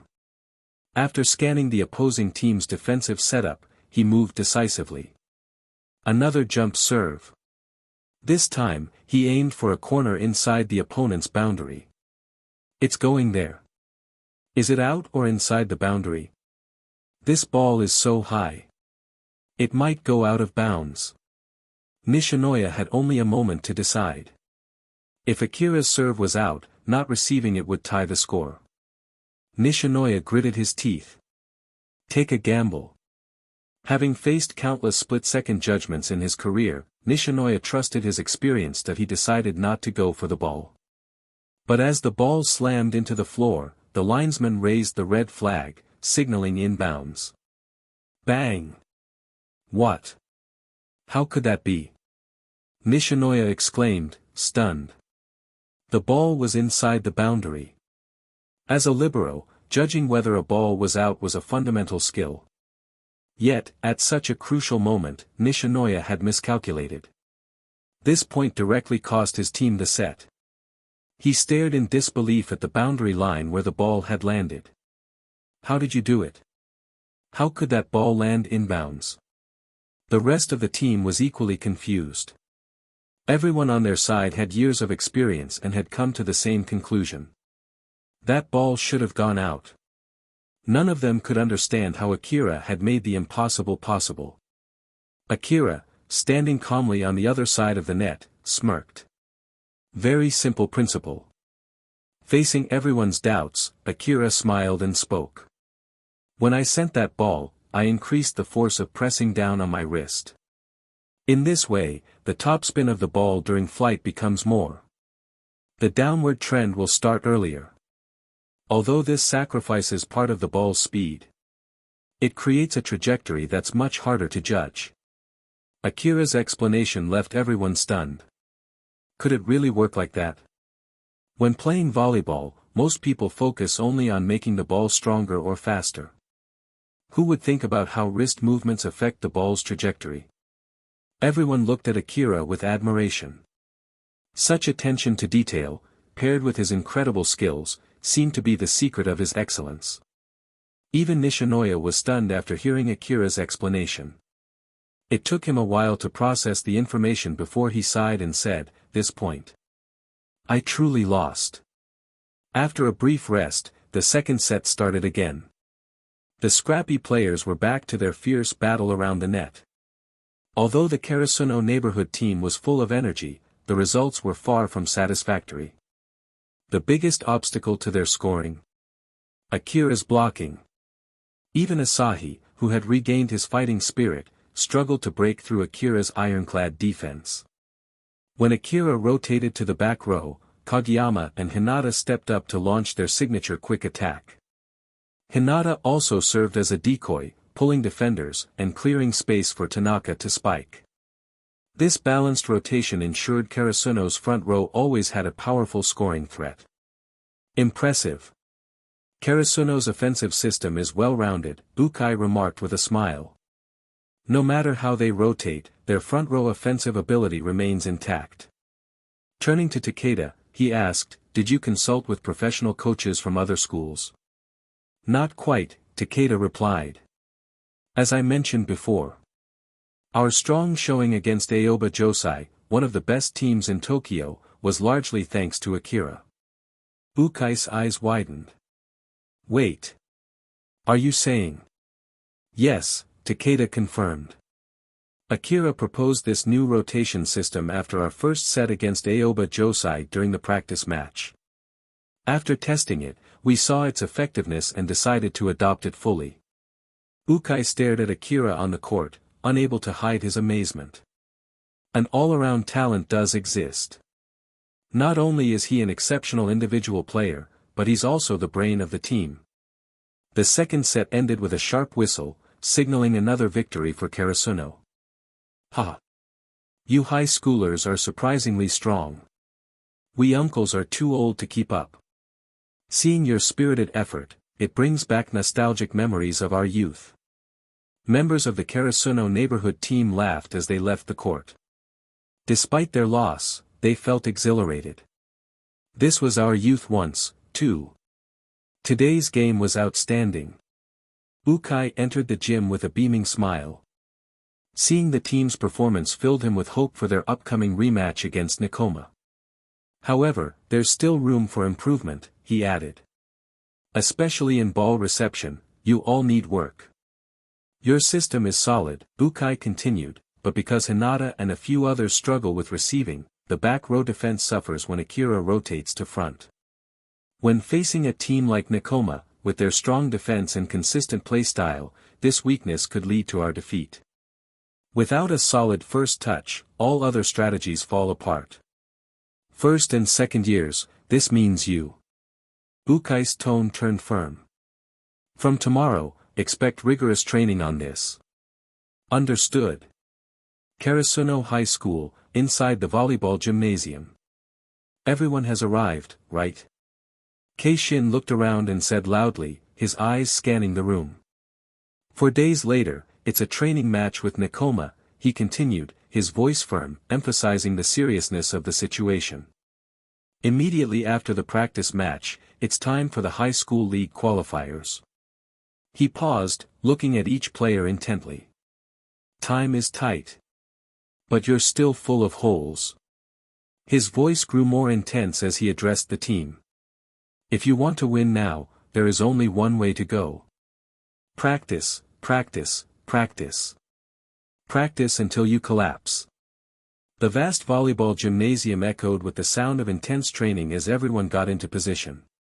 This time, it was not Coach Keishin who was responsible for spiking the ball for everyone, but Akira. He was calm and composed, fully aware of each teammate's strengths and weaknesses.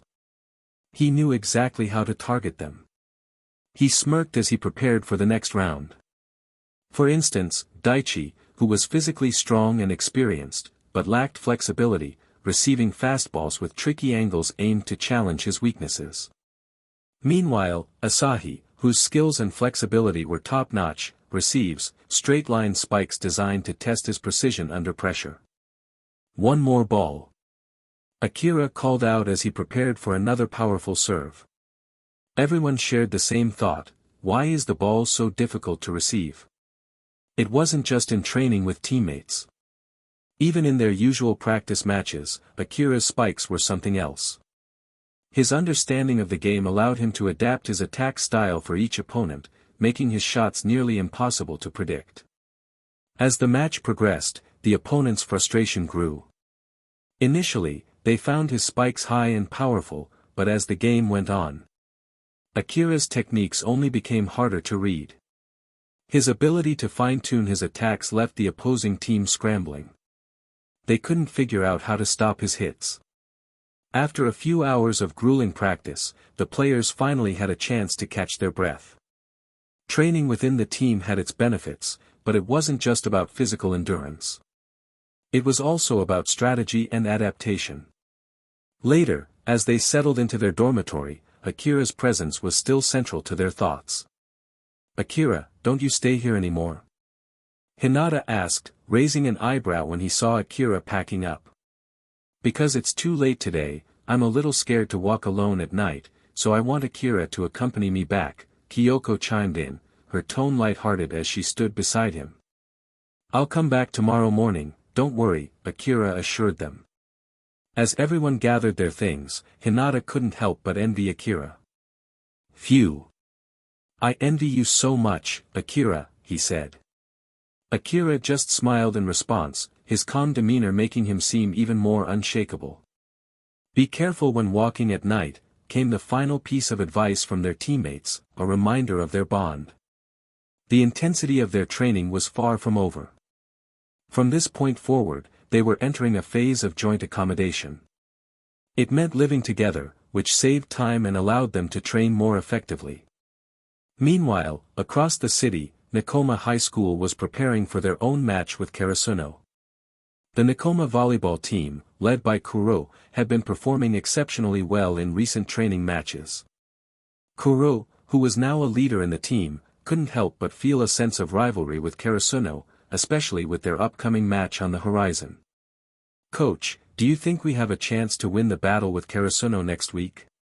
Kuroo asked, turning to his coach. Coach Nekoma, a wise and seasoned coach with a signature grin, chuckled before responding, Kuroo, don't be too obsessed with winning or losing. He paused, his eyes gleaming with a hint of nostalgia. Karasuno is a good opponent, and more important than whether we win or not is whether we learn anything from the game. Kuroo nodded but still felt a bit unsure of himself. But Coach Nekoma continued, his tone shifting as a sly grin crossed his face, when Karasuno was at its strongest, I had a few battles with that old crow. Kuroo raised an eyebrow.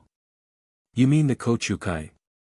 Yes, Coach Nekoma said, his voice tinged with regret. At that time, Karasuno team was unstoppable. But now, with Karasuno without the old crow, it won't be easy to beat us. Tomorrow is a training match with Nekoma. Keishin's voice was filled with seriousness as he spoke. After this week-long training, I believe that everyone's abilities have been significantly improved. I've seen all the effort everyone has put in. And that's why I've gathered everyone here today, to announce the starting list for the match against Nekoma. The tension in the room was palpable. Being a starter or not, it's a tough reality. I've also found a few videos of Nekoma's recent games, Keishin continued. I've been studying their style. Everyone's eyes widened at this. They had all heard about Nekoma in the past, but it had been so long that most didn't really remember what they were like. For the people at Karasuno, Nekoma was just a name. There was no lasting impression. Keishin paused, his tone turning serious. Nekoma is a team known for their defense and ability to control the game. They rely on a steady, controlled style, that's always been their trademark. Although their players aren't known for being standout in both offense and defense. His eyes narrowed. We can't afford to underestimate them. Keishin then pulled out a piece of paper from his bag. After discussions with Takeda-sensei and some of you, we've decided on our strongest offensive lineup. With our strongest attack, we'll break their strongest defense. The room was silent for a moment. An attack against their defense, it was a bold strategy. This kind of decision left no room for ambiguity. It would all come down to which side's strength prevailed. If Karasuno's offense overpowers Nekoma's defense, it could be a one-sided game. But if Nekoma's defense proves impenetrable, Karasuno could find themselves struggling. Everyone waited, the tension building. Keishin opened the lineup sheet and pointed to the diagram. So, here's the plan. Wing spikers, Akira and Hinata. O. Middle blockers, Tanaka, OH, and Tsukishima. MB. Setter, Kageyama. Opposite hitter, Asahi. Nishinoya will rotate with Tsukishima in the back. A/N, please correct me about the positions. Names. There was a brief pause as the players absorbed the lineup. Then, the door opened, and Kyoko walked in, holding a box. Your jerseys are ready, freshly washed, she announced, a hint of excitement in her voice. Great. What size did you get me? Ha. I'm number 10, just like that little giant from the past. Akira, what's your number? Number 7. Akira replied with a smile. A/N, Thala for a reason. Later, during the lunch break of that day's training, Akira sat alone in the open space behind the gym, deep in thought. Akira, I can tell you have a lot on your mind today, a voice said from behind him. He turned around to see Daichi, the third year, smiling as he sat down beside him. You're right, Akira admitted, his brow furrowing. Daichi gave him a reassuring look. Actually, this lineup wasn't just something Coach Keishin decided on alone.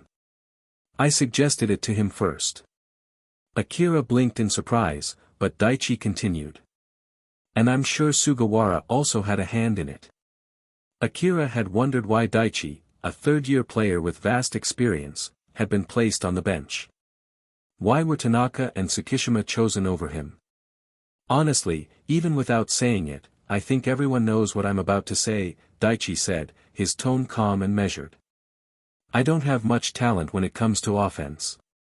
Akira opened his mouth to argue, but Daichi cut him off with a smile. I know, you probably want to say that I'm good at defense, right? But don't forget, we're facing our old rivals, Nekoma, Daichi added. His expression grew serious. Coach Keishin said we need our strongest offensive players this time. Look, I'm good at defense. But if I'm placed on the court for defense alone, I might end up slowing the team down. Daichi gave a bitter smile. Being on the court just for the sake of it is worse than being absent altogether. Akira's eyes widened slightly, surprised by Daichi's honesty. This feeling, the feeling of being a hindrance to the team, is something you might not understand, Akira. You're still young and full of potential. Akira was about to reply, but Daichi spoke again, more gently this time. Akira, you still have a long career ahead of you. Don't worry about this one match. Daichi seemed to be reflecting on something deeply. He shook his head before continuing. Have you ever heard of the rise and fall of animal populations in nature? Akira blinked, confused. When the older generation dominates and the younger generation is left behind, the population gradually declines, Daichi explained, his voice soft but steady. But when the younger generation starts to dominate, the group flourishes. Akira's eyes widened as he began to understand what Daichi was trying to say. Daichi's smile returned. Exactly. That's what I mean. Just like in nature, in a team, when the younger players are strong enough to challenge the seniors for starting positions, it means the team is growing stronger. He paused, his gaze intense. Karasuno is becoming stronger, with Kageyama, Hinata, Tsukishima and Akira. You're a big part of that.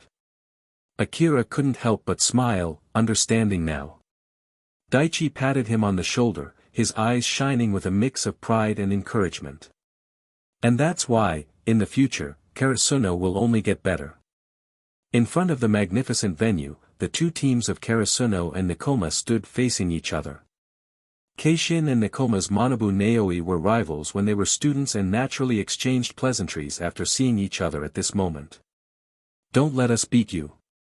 Ha! Naoi, that's what I want to say to you too. Now we are very strong. Ha! Keishin, when you are defeated by us, will you feel ashamed to recall this sentence? The two looked at each other and laughed at the same time. Heart. Long time no see. Nekoma, who always squints with a smiling face, greets the coach again. You still have the same face as your old man. Ah. Nekoma-sensei. Keishin hurriedly bowed to this elder, still respecting his grandfather's old friend. Sensei, please advise us. Ha. Please advise us too. Coach Nekoma's eyes showed a hint of sharpness. Even if the opponent is not the old man, I will not show mercy to his team. Don't be beaten down. Ah. Finally caught up. Dumpster showdown. I haven't seen it for a long time. Shimada, you hurriedly pulled the two of us over. Is the current Karasuno really as strong as you say? Yes. I haven't had time to clean my house yet. If this competition is not exciting, then we will definitely not spare you, boy. Four middle-aged men came to the audience talking and laughing, two of them standing on either side of Shimada, putting their hands on his shoulders. It can be seen that the relationship between them is very good. Shimada, the man in the Karasuno neighborhood team, patted his chest and said, "You can absolutely rest assured, such a classic battle, if I hadn't pulled you to see it, you would definitely regret it in the future. What's more, this year's Karasuno has a few interesting newcomers." He looked at the Nekoma people who were warming up on the field, a smile appearing at the corner of his mouth. Today's match against Nekoma, I don't know what kind of obstacles we will encounter. Karasuno. Fight. We are blood, and in order for the brain to function properly, we must constantly run forward and deliver oxygen. Let's go. The cheers of both sides rose one after another. Soon, with the sound of the whistle. This showdown between old enemies. Here we go. Chirping. Kenma, send a good serve. Swish. Kenma is not very strong in terms of personal strength. The ball he sent out was easily received by Akira in the back row. Hinata. Yes. A lightning-fast figure rushed across the field. Hinata directly spiked a super-fast quick attack. Bang! The sound of the ball hitting the ground sounded. And the blocker in the front row of Nekoma didn't even react. At this moment, the audience was silent. Wow! In the audience, the two members of the Karasuno neighborhood team who were forcibly pulled over by Shimada pointed to Hinata on the field and said with a shocked expression. What a fast quick attack! How the hell did you hit this ball just now? Shimada, is this the kid you said about the strength of Karasuno? Is it really incredible enough? Shimada's two companions looked at him with surprised eyes and said. But Shimada just pushed his glasses, and a smile appeared at the corner of his mouth. Wait and see. There are even more incredible ones in the back. What? Is there someone impressive than this? The two looked at each other and said in unison. You're not kidding us, are you? Yes, I don't believe it either. Is there someone better in Karasuno than this little man on the field? That is, if you don't, then you will suffer. Shimada. The two of them looked at Shimada in front of them with an evil smile. And Shimada just responded helplessly. You will know then. What's going on? He didn't even watch the ball, did he? Coach Nekoma outside the field also said in disbelief. This super-fast attack first debuted, and it caught Nekoma off guard. After that, because of the quick attack of Hinata and Kageyama. Team has assigned blockers to keep an eye on Hinata. But ignoring Tsukishima and Tanaka in the front row. As a result, in the next few rounds, Nekoma lost points one after another. Chirping. The whistle is blowing. It turns out that Nekoma has already called a timeout. Back on the sidelines, the Karasuno crowd was discussing tactics. Akira, on the other hand, stared in the direction of Nekoma and watched them. The flaws in this quick attack can be discovered so quickly. Is it because of experienced coach Nekoma? And Nekoma's strongest brain? Kenma. However, a super quick attack you can stop it if you try. But can you stop my spikes? Now it seems that Hinata is the focal point of the opponent's offense. Just focus on defending against him. As the brain of the entire Nekoma team, Kenma Kozum can maintain a clear mind and demonstrate exceptional court awareness even in the heat of competition. Although he does not have a strong physique, his calm and strategic thinking is his greatest weapon. When Nekoma is in trouble, his sharp mind becomes the key to breaking through difficult situations. Just limit Hinata's movement and follow his footsteps. Even if it seems difficult to stop him at first, as long as you keep trying. You'll get used to it. Tweet. As the game resumed, Nekoma quickly adjusted their strategy. Only the tall number 7 player, Inuka, was assigned to track and block Hinata. As Shoyo Hinata and Tobio Kageyama continued to execute their signature quick attacks repeatedly. Inuka gradually began to make contact with Hinata's freak quick attack. Wow! This isn't looking good for Karasuno. Mr. Shimada's friend exclaimed. Nekoma has already figured out this quick attack. At this rate, it'll be stopped in just a few more plays. With a worried expression, he continued. Once that happens, Hinata's powerful offensive ability will be significantly weakened. Now Nekoma only needs to dedicate one blocker to track that small number 10. The other two can focus on marking the remaining front row attackers. If this continues, Karasuno will struggle to break through Nekoma's defense. Once the game slows down to Nekoma's rhythm, they're in danger. Halfway through his explanation, he suddenly noticed Shimada standing calmly beside him. Annoyed, he blurted out. Why aren't you worried at all? Shimada simply smiled and responded confidently. Anyone watching this quick attack for the first time would be shocked. But if you observe carefully and make adjustments, you'll find a way to counter it soon enough. I know that too. But Karasuno's strongest offensive weapon isn't just this quick attack. Shimada's smug smile irritated his two companions, who gritted their teeth in frustration. You smug idiot. Just spit it out already. They playfully lunged at Shimada, pretending to rough him up. Ha! Relax, guys. Just watch the court, it's about to happen. After Karasuno scored another point, Akira finally rotated into the front row. The transition from the short and explosive Hinata to the tall and powerful Akira caused a brief moment of hesitation among Nekoma's front row players. This guy. His presence is overwhelming. Even while playing in the back row earlier, Akira hadn't wasted a single moment. He had been meticulously analyzing Nekoma's offensive strategies, defensive patterns, and each player's subtle tendencies.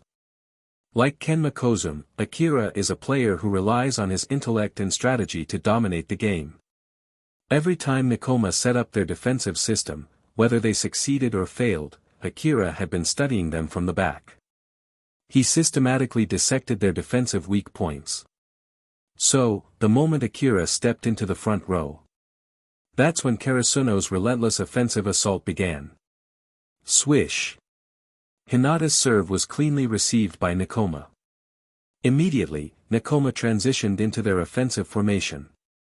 But Akira had his eyes locked on Kenma Kozum, studying his every subtle movement.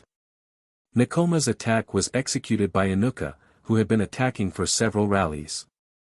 But this time, Akira stepped in at the perfect moment and shut him down with a block. What incredible footwork! A spectator in the audience narrowed his eyes and commented with a serious expression. I expected that little number 10 to have lightning-fast speed. But this number 7 in the front row. How is he moving so quickly despite being so tall? And did he anticipate Kenma Kozum's play in advance? Or am I imagining things? Coach, maybe he's just naturally good at blocking. Naoi, sitting beside him, scratched his head and offered a light-hearted guess. No. Veteran coach Yasufumi Nekomata immediately recognized the situation. His experienced eyes saw through the deeper strategy at play. Naoi, haven't you noticed something? He pointed toward Karasuno's current rotation. Every single player Karasuno has sent in is an offensive powerhouse. He gestured toward the court, identifying each player. The energetic small player earlier, the powerful heavy hitter, and the aggressive attacker paired with Yamamoto. Then he concluded. It's obvious. Karasuno has studied our Nekoma team in advance. They specifically deployed all of their strongest offensive players to counter our elite defensive system. It's a direct challenge. A high-stakes gamble. If it fails, Karasuno will suffer. But if it succeeds... Naoi's eyes widened in shock. So that's their plan all along. Coach Nekomata nodded, his gaze fixed on the game. And my instincts tell me that this number 7 in the front row. He's not just an ordinary player. Look at his eyes. That's the gaze of a predator, a lion surveying its prey. The aura surrounding him. That's the absolute confidence of a dominant player.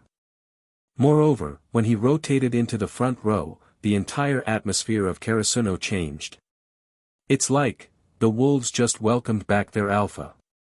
Coach Nekomata, usually calm and composed, now had a tense expression. So, just how strong is this mysterious number 7? Back on the court, Nekoma felt the full force of Akira's presence. His first block immediately disrupted their offense, and the players could feel the difference. Unlike Coach Nekomata, who could assess things from a strategic perspective, Nekoma's players were experiencing Akira's pressure firsthand. Especially Kenma Kozum. Throughout the recent rallies, every ball he set had been completely shut down by Akira's block. What's going on? Sweat formed on Kenma's forehead. Is he reading all of my plays? This number 7. He appears at the exact right spot to block every attack. It's like he can predict the future. No matter how many feints I use, he won't fall for them. As the game progressed, Nekoma's psychological pressure increased. Could it be that Karasuno's strongest weapon isn't their quick attack? But this number 7's impenetrable blocking? Shimada's friends turned to him in shock. Shimada, you knew about this? Shimada, looking slightly amused, shrugged. To be honest, in the last practice match, his blocking wasn't this dominant. Oh. His friend narrowed his eyes suspiciously. Shimada continued. I mean, he was strong, but not at this level. His friend's expression darkened. Shimada, are you saying you don't actually know either? No, no. Of course I know. But blocking isn't even his best skill. It's his spike. His spike. The two friends were stunned. Shimada suddenly shouted. Watch out. It's coming. On the court, Nekoma finally got the serve back. Now, Karasuno had to attack. Could Akira still make an impact? Nekoma was confident that their elite defense would hold up. Until... boom!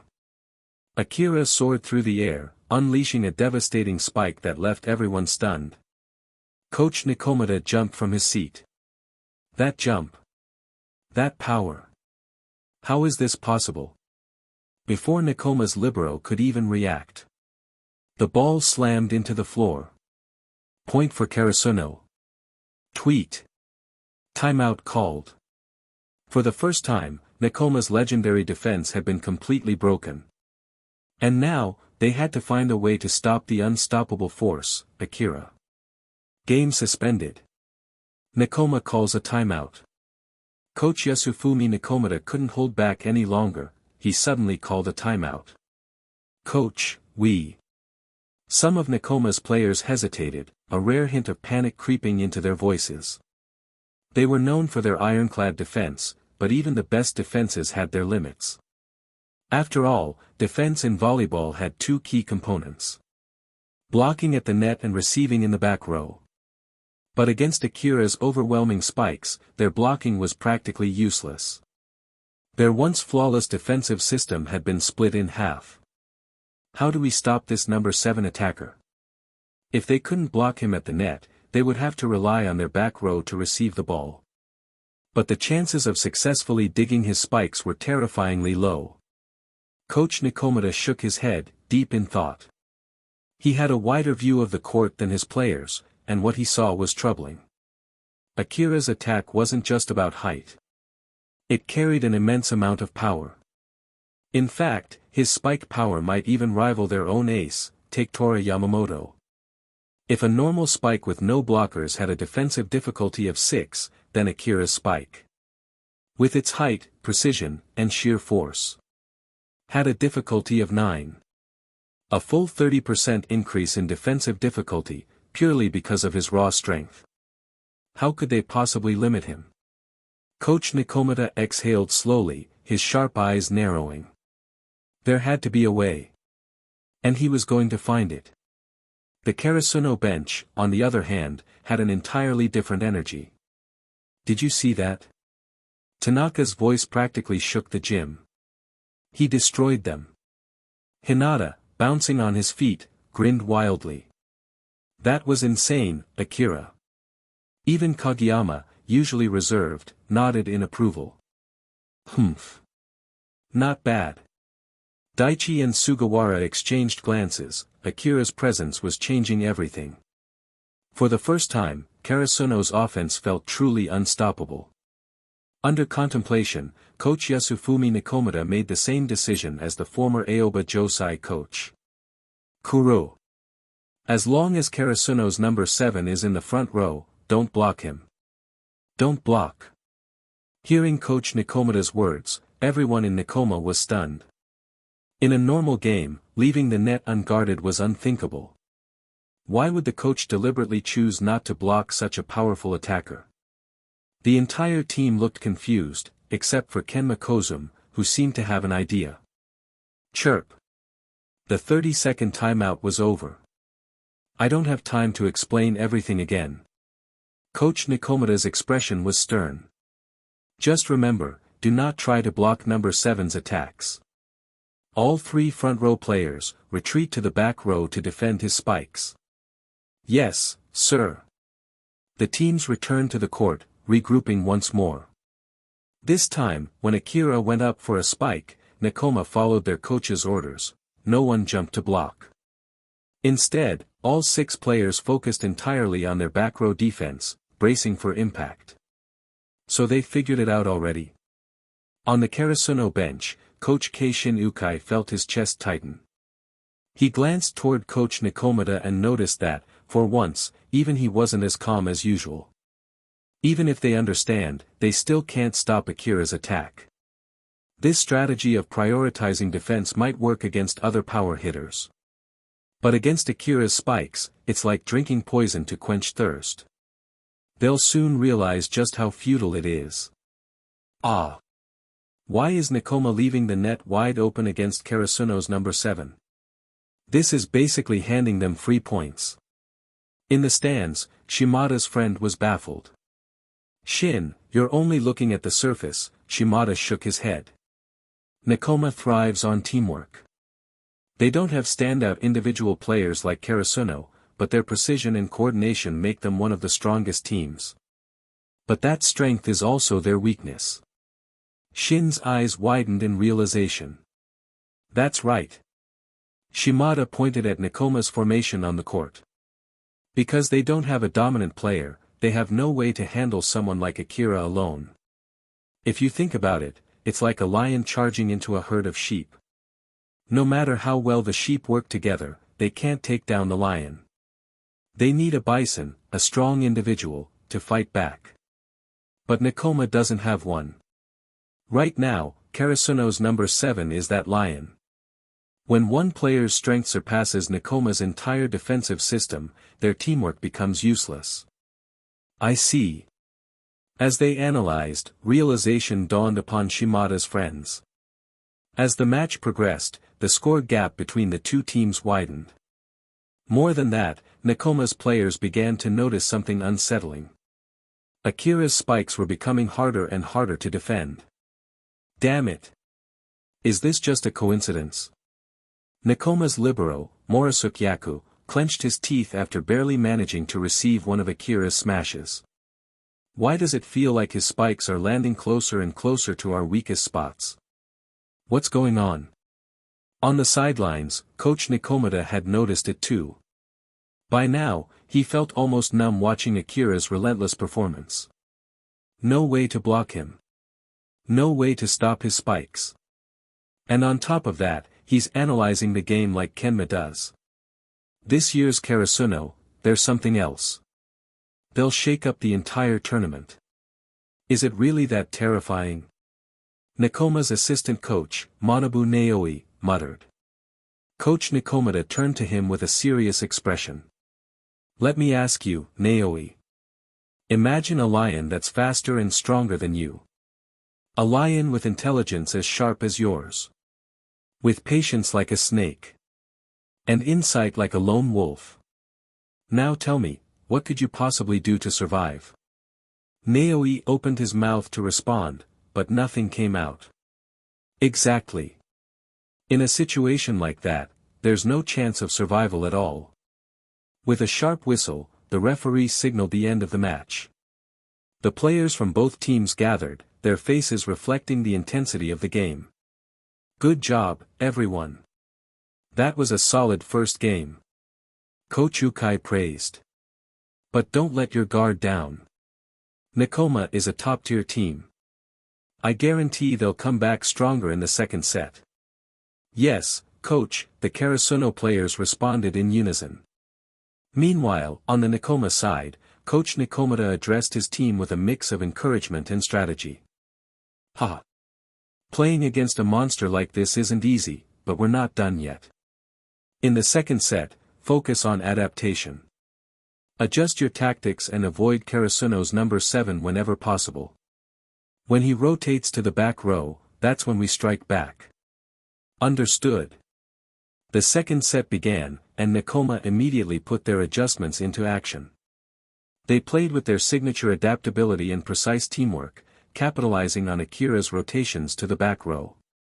Even though his spikes were still unstoppable when he was in the front row, Nekoma found ways to fight back. They executed synchronized attacks, one-man time difference plays, and quick counters, pushing Karasuno harder than before. But Karasuno adapted just as quickly. After Nekoma cracked Kageyama and Hinata's monster quick attack, the duo adjusted their rhythm. Hinata began spiking with his eyes open, using his sharp reflexes to read the blockers. Kageyama fine-tuned his tosses, keeping the offense unpredictable. Still, Akira remained an unsolvable problem for Nekoma. Every point Nekoma scored required immense effort. But against Akira's sheer power, their defense was paper-thin. Despite their best efforts, Nekoma fell short. Karasuno took the second set and won the match 2-0. Post-match reflections. Even in defeat, Nekoma's players showed no frustration, only determination. They had learned, adapted, and grown. On the Karasuno side, the team recognized how crucial Akira's spikes had been in securing their victory. But they also knew there was room for improvement. Coach Nekoma, still impressed, approached Akira after the match. "Ha! Kid, your spikes are something else," he said with a warm smile. "In all my years coaching, I've never seen potential like yours. How about transferring to Nekoma?" "Hey, hey, hey." Coach Ukai interjected, looking genuinely alarmed. "Akira is Karasuno's ace." "Huh, just kidding," Nekoma chuckled, but his eyes held a glint of sincerity. He handed Akira a business card. "Even if you're not transferring, I hope you'll visit Nekoma for more training matches. Your skills will push us all to improve."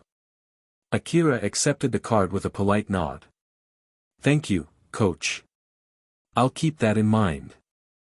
As the sun dipped below the horizon, casting a fiery glow over the court, the players from both teams exchanged farewells. "Akira-kun." Nekoma's Inuka called out, eyes gleaming with excitement. "That match was incredible. Let's meet again at Nationals." Akira smiled. "You guys are strong opponents. I've learned a lot too. I look forward to it." The players nodded firmly, their spirits high despite their exhaustion. "See you at Nationals." As they walked off the court, the sunset stretched their shadows, filling the air with the promise of another battle in the future. Karasuno High School, Volleyball Hall. "Everyone. Great effort in the match against Nekoma today." Takeda-sensei's voice carried both urgency and motivation as he addressed the team gathered before him. "I'll keep this short. The high school league qualifiers are starting next month, June 2nd. His announcement immediately caught everyone's attention. Out of approximately 60 teams in the prefecture, only one can advance to the national competition. His words struck a chord in each player's heart. Losing even one match means the end. If you want another chance to face Nekoma, you'll have to become number one in Miyagi Prefecture. The weight of the challenge was heavy but clear. The path to nationals was ruthless, and every match would demand their all. Later that day. "Whoa! Look at this huge photo!"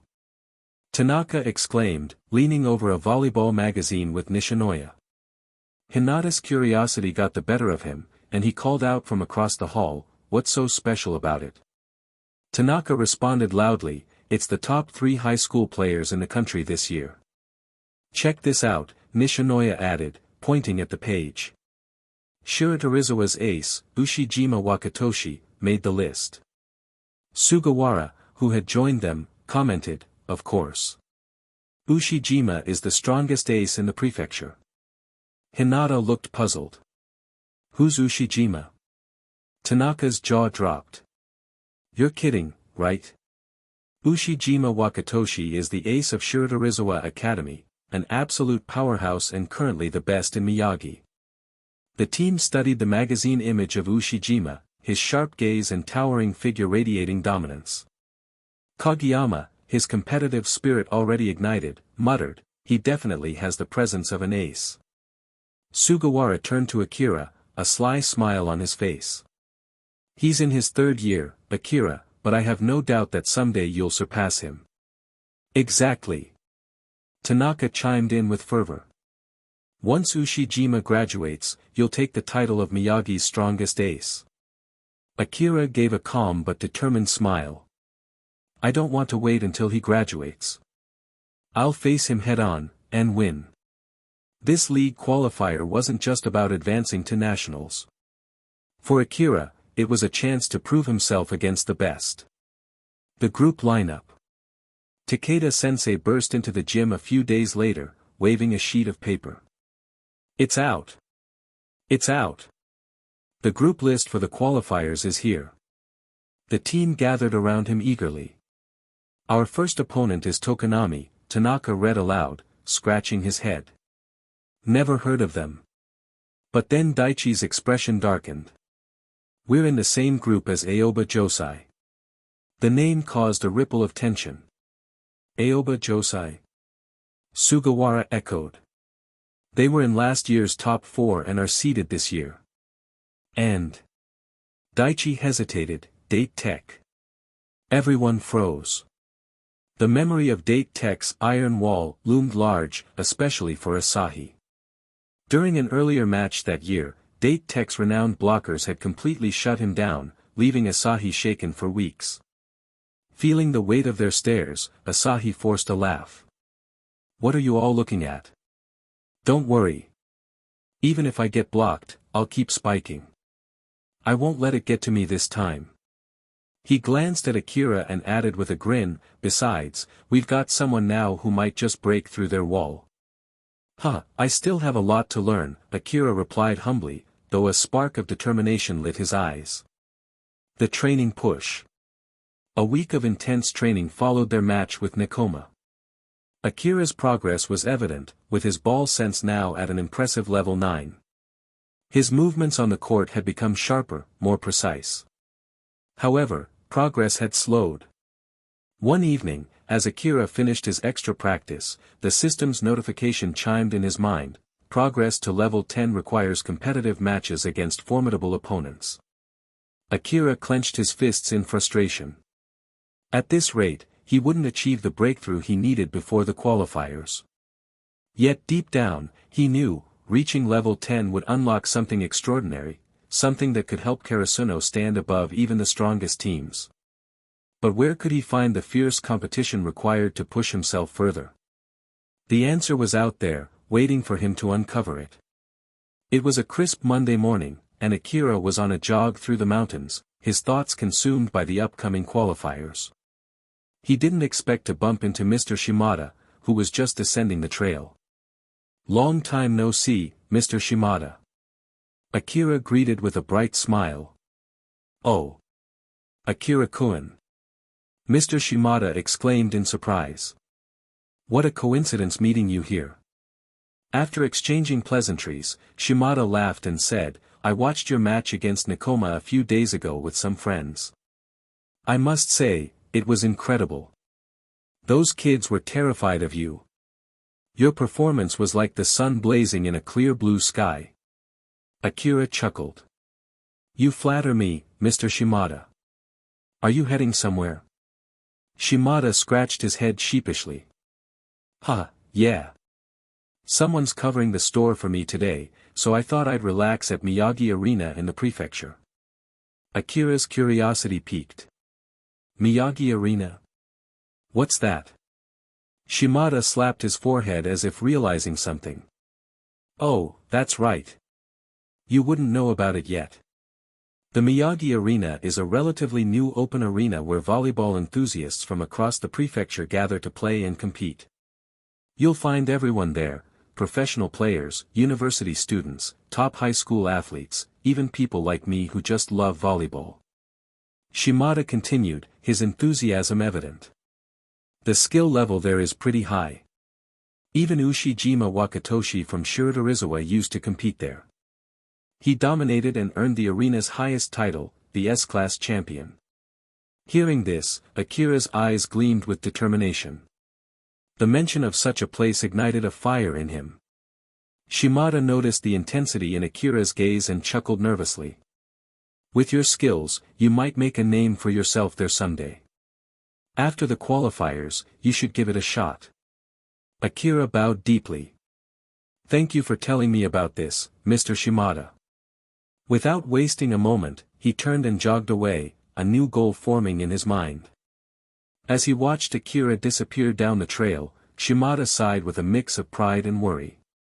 Looks like I've introduced a monster to the arena. The juniors there are in for a tough time now. Later that day, Akira found himself in front of the Miyagi Arena, a massive facility unlike any he had seen in Miyagi before. The sheer size of the building spoke volumes about the level of competition inside. Entering the arena, he approached the front desk, where a receptionist greeted him warmly. "Hello, may I see your membership card?" she asked. "I'm new here," Akira admitted. "Ah, no problem. You can register for a card by filling out a quick form. We'll also need to know your approximate skill level," she explained with a smile. Akira nodded and completed the form. "Professional player?" "No." "Educational level?" "I'm a first year in high school." The receptionist raised an eyebrow, glancing at him with mild surprise before continuing her work. Handing him a sky blue membership card, she explained, "Newcomers start at E-Class, the entry-level group. The arena has a tier system ranging from E-Class to S-Class to ensure fair competition. Only the strongest, like Ushijima Wakatoshi, have reached S-Class." Akira accepted the card, understanding the system. Starting at the bottom didn't bother him, it only fueled his resolve to climb to the top. As he turned to enter the arena, the receptionist watched him go, muttering to herself, "He has a presence similar to Ushijima, but becoming someone like him is a long journey. Let's see how far this high schooler can go." Walking down the long corridor, Akira stepped into a vast, open space filled with the buzz of anticipation and discussion. Outside the corridor, a large fluorescent display dominated the area, casting a bright glow over the people gathered beneath it. Groups of players lounged around, resting and waiting for their matches, while some stood in front of the screen, deeply engrossed in conversation.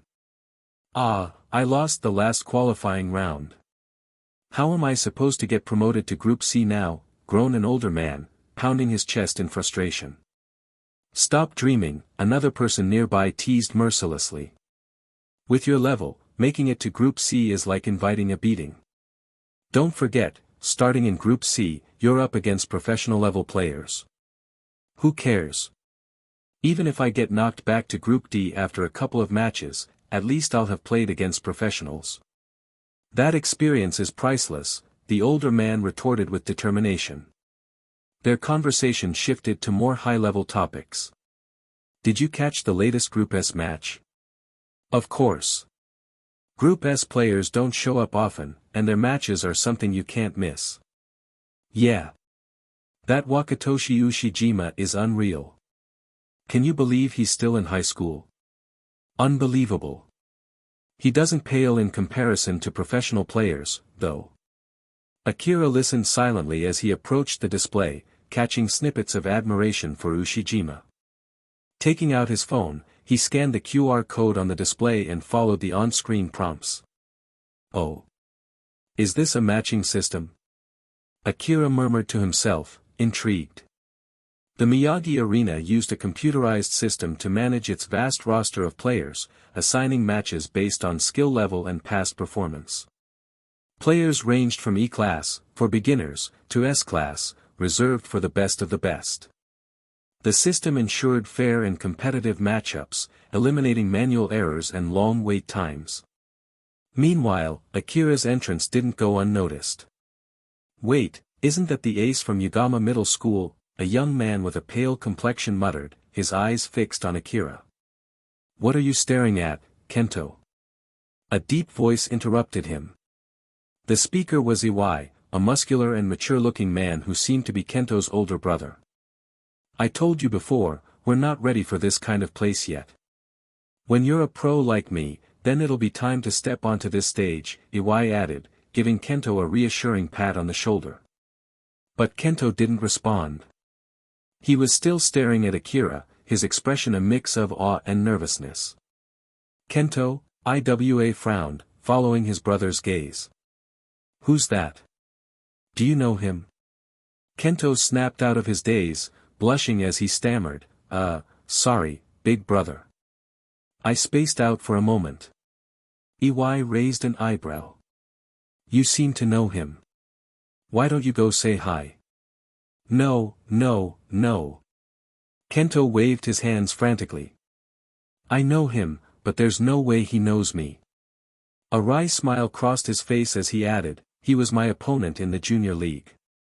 His team, Yugama, won the championship that year. He was their captain. Oh.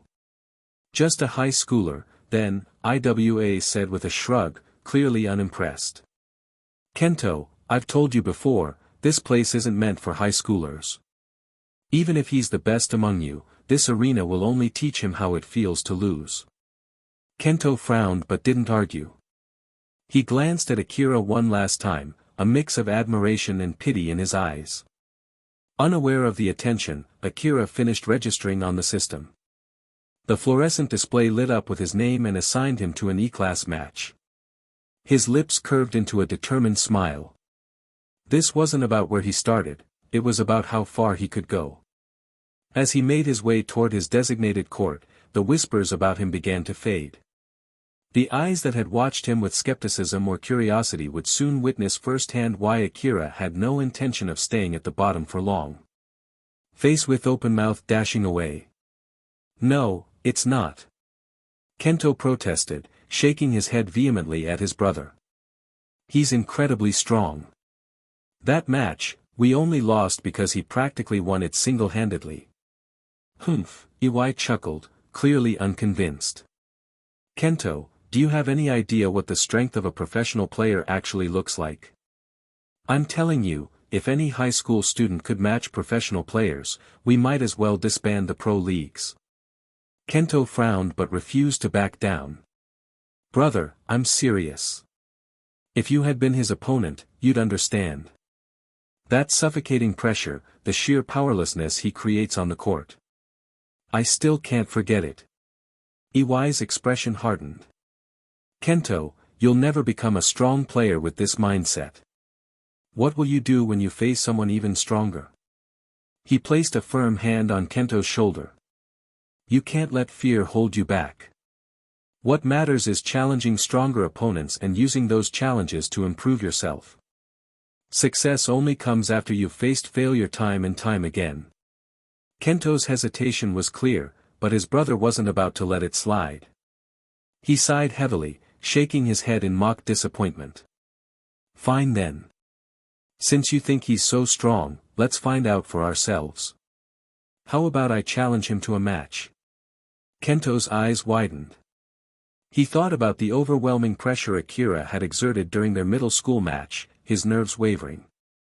But when he met his brother's determined gaze, mixed with a silent encouragement, he felt his resolve returning. All right, let's do it, Kento finally agreed. Now that's more like it. Iwai grinned. Let's go. Akira was studying the rules displayed on the large fluorescent screen when a booming voice called out beside him. Excuse me. Are you Akira-san? Startled, Akira turned to face the source of the voice. A tall, muscular man with a confident air stood before him. Behind him, a younger man with a familiar face hung back, looking somewhat uneasy. Yes, that's me, Akira replied cautiously. Do we know each other? The younger man stiffened at Akira's question, his discomfort clear. The older man, however, stepped forward and gave a polite bow. My name is Iwai, he announced. I'd like to challenge you to a match. Please, let me learn from your skill, sarcastically added. The area fell silent for a brief moment before the crowd erupted into a frenzy. What? Did he just say Iwai? He's a professional player. Why would he challenge someone so young? Does he have a grudge against this kid? Or is he just doing this for fun? Don't forget, Iwai is famous for his love of challenges. He's even spent time in Group B before dropping back to Group C. That young guy doesn't stand a chance. He looks like a high schooler, probably just an E-class player at best. I hope he knows he can refuse the challenge. A low-level player doesn't have to accept matches from pros, after all. If he doesn't, it'll be brutal. The voices swirled around Akira, but he paid them no mind. Instead, he studied Iwai Tai and Kento with interest, a calm smile forming on his face. Very well, Akira said confidently. I accept your challenge. The crowd gasped. Is he crazy? Doesn't he know who he's up against? Iwai is no joke. Akira, however, was unfazed. He felt a flicker of excitement coursing through him. This was his chance to face off against a professional player. How much stronger would they be? How intense would the match get? He could already feel his blood boiling with anticipation. As the murmurs of disbelief grew louder, Akira stepped forward, ready to prove himself on the court. What? Did I hear you wrong? He actually agreed. He actually wants to play against professional players. This kid is really bold. Isn't he afraid of being defeated by Mr. Iwai? Alas. Newborn calves are not afraid of tigers. I think when I was young, I was also so reckless, but you were beaten badly by the harsh reality. Ha ha. Humph. Don't laugh at me. This child will suffer soon. After agreeing to the challenge from Iwai, Akira joined the two teams with him and Kento under the notarization of the system. Akira chose the wing spiker, while Iwai also took the wing spiker role.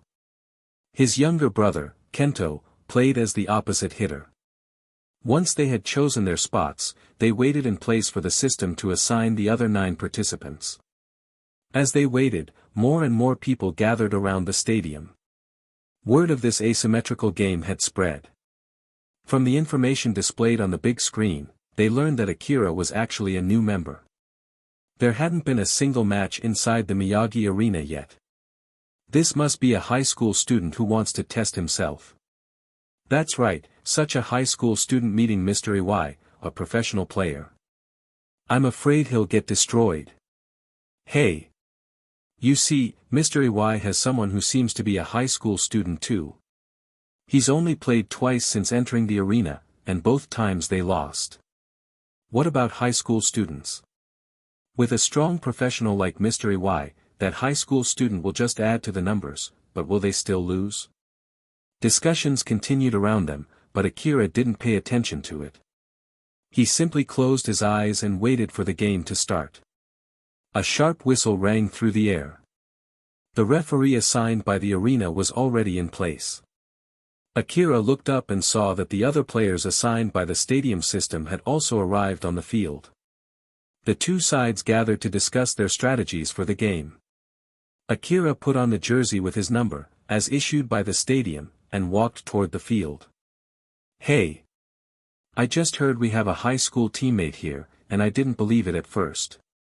A man, who looked like an uncle, shook his head and sighed. Yeah. I thought the strength of our team this time was decent, and there was still hope for victory.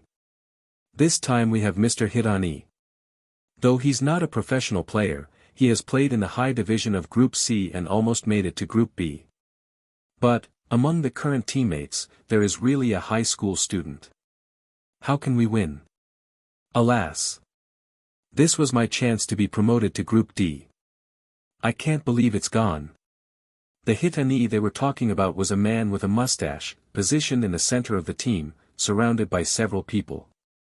Given the attitude of his teammates, Akira had already expected it, so he didn't take their words to heart. Alas. Lad. An uncle, wearing the number 3 jersey for the team, walked up to Akira, smiled gently at him, and said, "Seeing you like this takes me back to when I was young." He said seriously, "At that time, I was full of ambition, and I wanted to try higher-level volleyball. But the reality is very cruel. At that time, I was completely beaten." He said with a nostalgic look, touching his hair. "After that, I was depressed for a long time. I hope you don't repeat my mistakes. There's a very strong player on the other side. Even if you lose badly, don't lose your love for volleyball." Akira nodded. He could tell the uncle was sincerely trying to comfort him. "Hey! Maze, what do you have to say to this smelly kid?" The number 6 uncle, who had mentioned advancing to the competition, said indignantly. "Humph. This kind of guy, who doesn't have a clear understanding of his own strength, should be taught a lesson." Uncle number 3, named Maze, appeared to be the setter. He smiled and walked over to comfort the number 6 uncle. The man they mentioned, Hitani, wearing the number 4 shirt, was frowning as he looked across the net. His position was the same as Akira's, wing spiker. Without waiting for further comments, the referee saw that everyone was in place and announced that the game was about to start. Face with open mouth dashing away. Chirping. With both teams in place, the game was about to begin. At that moment, Iwai, across the net, noticed that his brother still appeared nervous, more so than at the start of the match. His expression grew even more serious. He couldn't help but mutter under his breath, "Kento, you really need to see for yourself if this opponent is as strong as you claim." "Why yes. I understand, brother," Kento replied quietly, not daring to lift his head. Iwai sighed. He turned his gaze toward Akira on the other side of the net and thought to himself, "Who are you really? Can you really beat someone as bold as me?" Chirping. After confirming the players' positions, the referee's whistle sounded, signaling the start of the game. The opponent's back row was up for the first serve. The man serving steadied himself and focused on the other side of the net. Akira, standing in the back row, was ready for the ball. The server glanced at him and gave a slight smile. Akira met his gaze and smiled back. The server hesitated, then threw the ball with a sharp angle. The floating serve flew towards Akira in the back row. From an outsider's perspective, this was a fairly typical play. After all, Akira was the only high school student in the match. It was clear that the seasoned players on the field had already labeled him as the likely weak point. The serve itself, an easy-to-read floating ball, was a test to see if Akira could keep up. Alas, it's looking like they're about to lose this point. Uncle number 6, who played an opposite hitter, shook his head and sighed.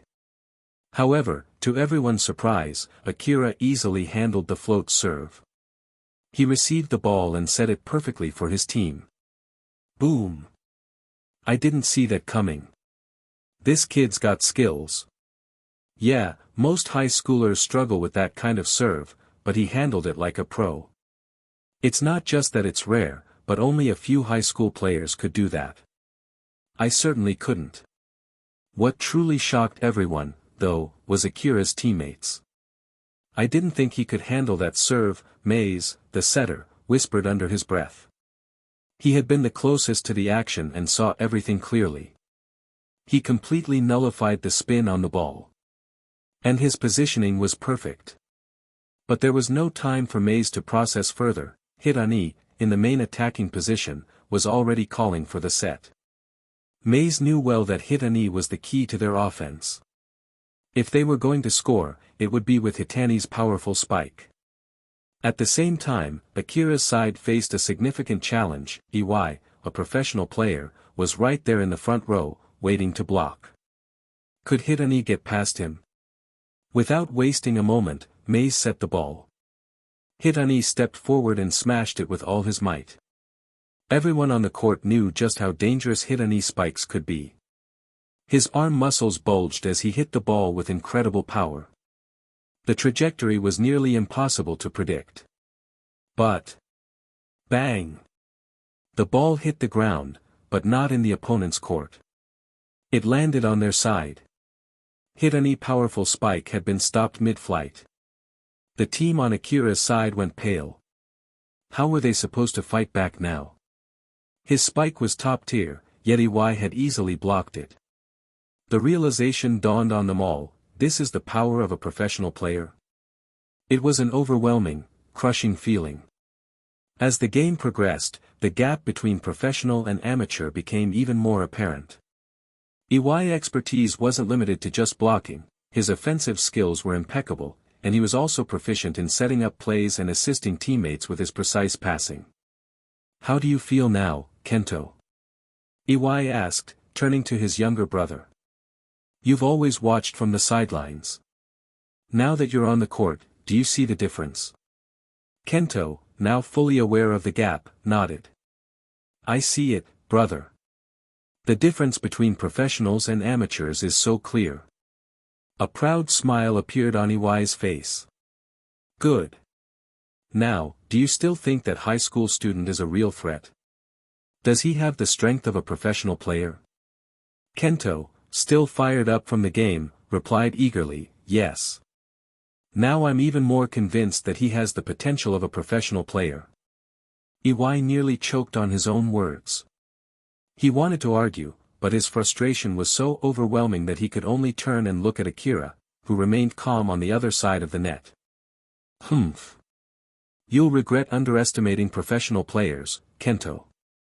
Today, your brother will show you the true gap between what you think is a professional player and what a real professional can do. Chirping. As the game progressed, the scores between the two teams started to widen. In just a few rounds, Akira's side was already trailing by 7 points. As the strongest player on his team, Akira felt the weight of everyone's expectations. Hitani, drenched in sweat, stood helpless. Being under so much pressure and unable to make an impact made him uneasy.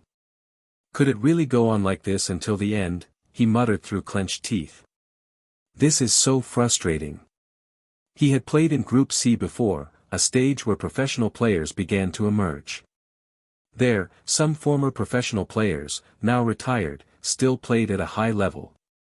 Some underdog players from the professional leagues also competed. But Hitani knew the truth, his level was close to theirs, yet the gap between him and real professional players, like the one across the net, was undeniable. This professional on the other side. He's definitely at the level of Group B. Why is he playing in Group C? Hitani thought, puzzled. But now wasn't the time to dwell on that. Their side had just managed to score a point, triggering the rotation rule. Hitani would be moved to the back row, and Akira would step into the front row. For their team, this was a tough blow. Without Hitani in the front row, the rate at which they lost points would only increase. It's over. Mr. Hitani's been moved to the back row, and the high school kid is about to face the pro player up front, one spectator murmured. Others joined in. At first, it seemed like they stood a chance, but how could a regular high school student beat professional players? Yeah, sure, we've had a few exceptional high schoolers, but they're rare. After all these years, they can probably be counted on one hand. The audience wasn't optimistic about Akira's side. Could an obscure high school student truly win against a pro? It seemed like an impossible dream. Chirping. No matter the doubts from the crowd, the game continued. As the rotation took place, Akira found himself in the front row, facing Iwai. Let's see if a professional can stop my spike. Akira licked his lips, fiery determination in his eyes. He had been thinking about this moment for days, and now that the chance had finally arrived, he could barely contain his excitement. Iwai's eyes showed a hint of curiosity. Finally, in the front row. Let me see what level you've reached, the one who managed to help Kento overcome his mental block. Chirping. With the referee's whistle, a spinning serve flew towards Akira's team back row. But it was expertly picked up by the uncle in the back row. Mays, the setter, hesitated. Should he pass to this high school kid? Or play it safe and pass to the opposite hitter? However, the recent play had shown that passing to the opposite hitter was futile against the professional player's block. It was near impossible to break through. If he passed to Akira and the spike was blocked, it might crush the kid's confidence. But, if it was going to happen, it might as well be now. At least then it would be over, and he could comfort the kid afterward. Wow! Mays is bold. He actually set the ball to the high school student. Given the situation, there's no other choice. The opposite hitter can't score against the pro player. Yeah, and now that Hitani's in the back row, things are getting even tougher for them. The ball came flying from the setter. Akira jumped up, his usual preferred height was just out of reach, but that didn't matter now. The experienced setter had placed the ball perfectly for him. Oh no! Iwai's there, ready to block. A head-on collision between a high schooler and a pro player. Ha! No way! It's not a collision, it's going to be a one-sided. Akira smiled at Iwai, who had leaped up to block the net. The height of the ball wasn't ideal for him to avoid the block, but that didn't matter. This was the moment he'd been waiting for, the head-on clash to test his growth. Swinging with all his might, Akira spiked the ball flying like a shooting star, his strength and determination propelling it forward. The force of the spike tore through the block, shattering Iwai's block effortlessly. The ball slammed into the ground, the impact so powerful that it squeezed the ball, twisting and deforming it before bouncing high into the air. The silence in the stadium was deafening, the reverberation of the hit lingering in the air. Face with open mouth dashing away. This. What the hell is going on here? Did you see it clearly just now? Another uncle on the side rubbed his eyes in disbelief and said in shock, Mr. Iwai's blocking, directly defeated by that high school student. Did I just lose my eyes? Mr. Iwai is a professional player. How could he not stop this high school boy? How the hell did this kid do it? Even the referee standing on the high chair looked at Akira below with a shocked expression. Compared with the reaction of these people off the field, the players on the field felt the goal just now more directly. Akira's teammates on this side were all looking at him in amazement. At this moment, Akira, who had just finished spiking the ball and landing, was standing up, the light from the skylight of the stadium fell on him. So powerful. That spike you just had, it's really strong. The first to speak was Setter Mays, who had just passed him the ball. He looked at Akira, who had just landed on the ground, with a look of surprise, and he was a little speechless.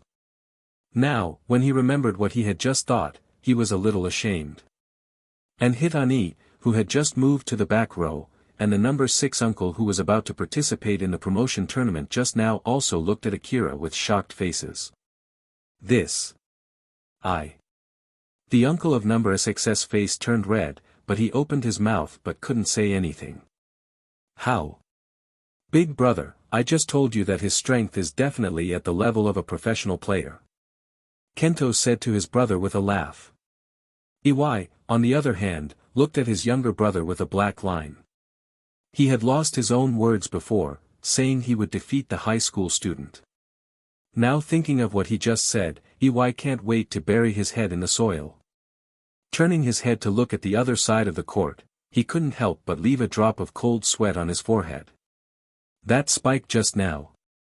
How can it be so strong? Will he be the next Ushijima? In the previous months, Ushijima Wakatoshi had been here for a while. At that time, he had fought against Ushijima, who was still in a low rank. The powerful Ushijima left a deep impression on him. Back then, Ushijima's spike. Is it really as strong as him? Iwai asked himself. He found that he really couldn't tell which of the two was stronger. Regardless of the reaction of both sides, the game always has to go on. In the next game, Akira completely changed his thinking. Akira as a star player, and all tactics were to serve him. And Akira also lived up to expectations. Under his strong attack, he forced the original backward score back point by point. And several people on the field gradually felt Akira's strength. This spike. It's so strong. Akira's spike is not just powerful. As he dunked one ball after another, Iwai's side gradually discovered. His spikes are also getting harder and harder to catch. What's going on? This spike. It wasn't so tricky at first. After gritting his teeth and catching Akira's spike, the libero said with difficulty. The outside hitter in the front row also said in disappointment. That's right. And his blocking is even more elusive than at the beginning. Now I can't get through his blocks. The people in their ranks are more and more puzzled.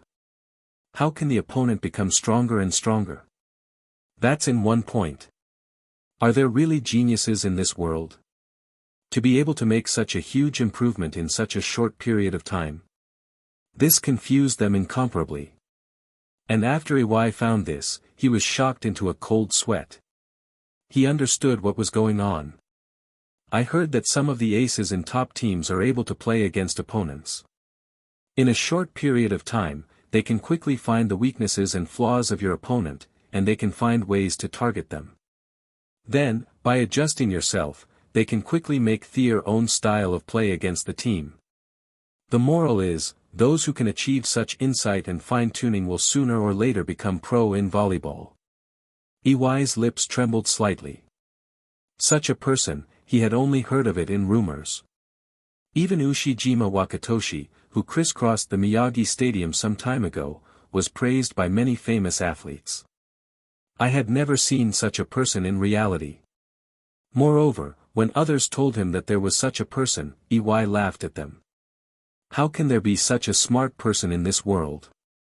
If this kind of person appears in the future, then it is really necessary to study it. Maybe he is some kind of super robot. This used to be a joke by Iwai. However, now it has really been fulfilled in front of his eyes. He couldn't help swallowing, looked at Akira on the other side of the net, and muttered, "Where the hell is this monster high school student came from?" Chirping. The referee's whistle sounded, announcing the end of the first set. Although there was some degree of backwardness in the early stage, once Akira got to the front row, he quickly relied on his strong personal ability to gradually bring the score back. They eventually overtook the opponent in the subsequent matches. The first set ended with a score of 25-22. While the two sides were preparing for the next set, the number 6 uncle found Akira. He blushed, bowed to Akira, and said loudly, "Sorry. I apologize to you for my previous words and actions." Looking at his fierce reaction, Akira couldn't help but be stunned. In fact, he really didn't take what these people said before to heart. Therefore, now seeing this person so ashamed to come and apologize, Akira smiled and told him not to worry. After all, they were teammates and still had to play together, so Akira didn't want the relationship between the two sides to become too stiff. Seeing Akira's reaction, the discussion of the surrounding audience seemed to grow louder. That's right. Seeing his shameful look is really satisfying.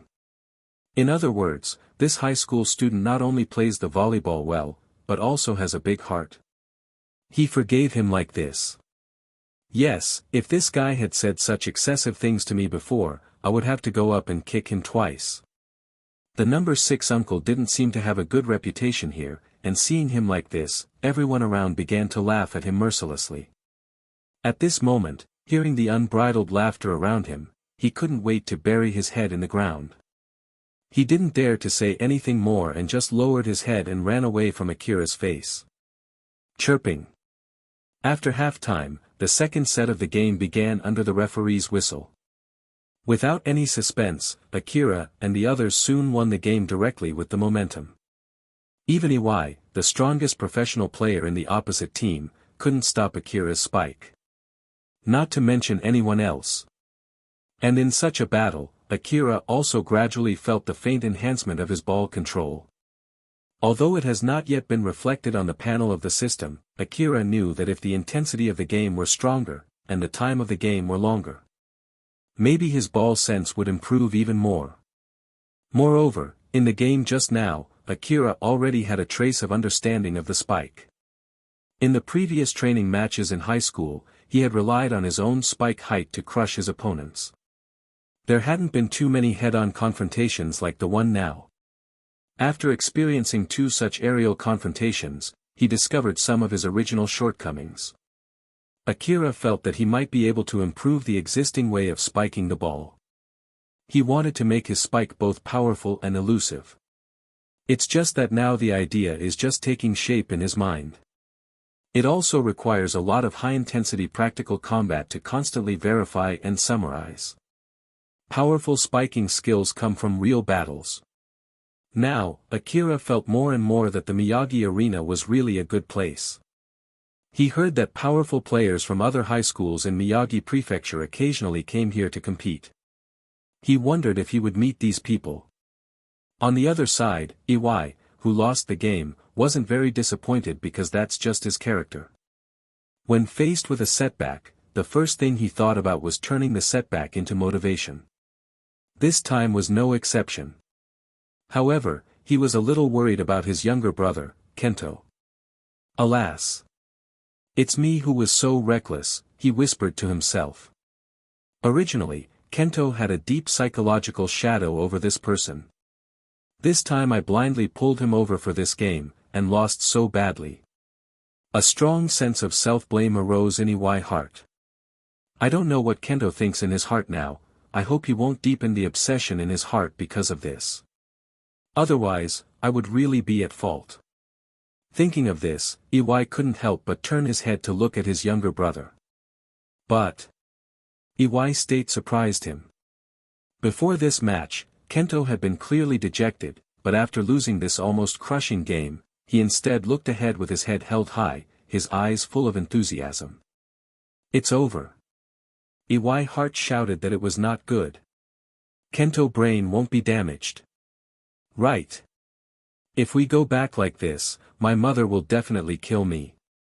He was shocked by the enthusiastic look of his brother. After hesitating, Iwai decided to try to save it. That. Kento, are you all right? Iwai asked cautiously as he paced to Kento's side. Of course I'm okay. Not only that, but I still feel good now. Kento answered his brother's question in a slightly excited tone. It's over. It's really over this time. Iwai's heart was wailing. Kento is still so young, his brain seems to be damaged, loudly crying face. What can I do in the future? Face with open mouth dashing away. Kento smiled, sensing his brother's curiosity. This game helped me a lot. Let's go thank him now, he said, pulling Iwai towards the opposite side of the court. Thank him? Who are you talking about?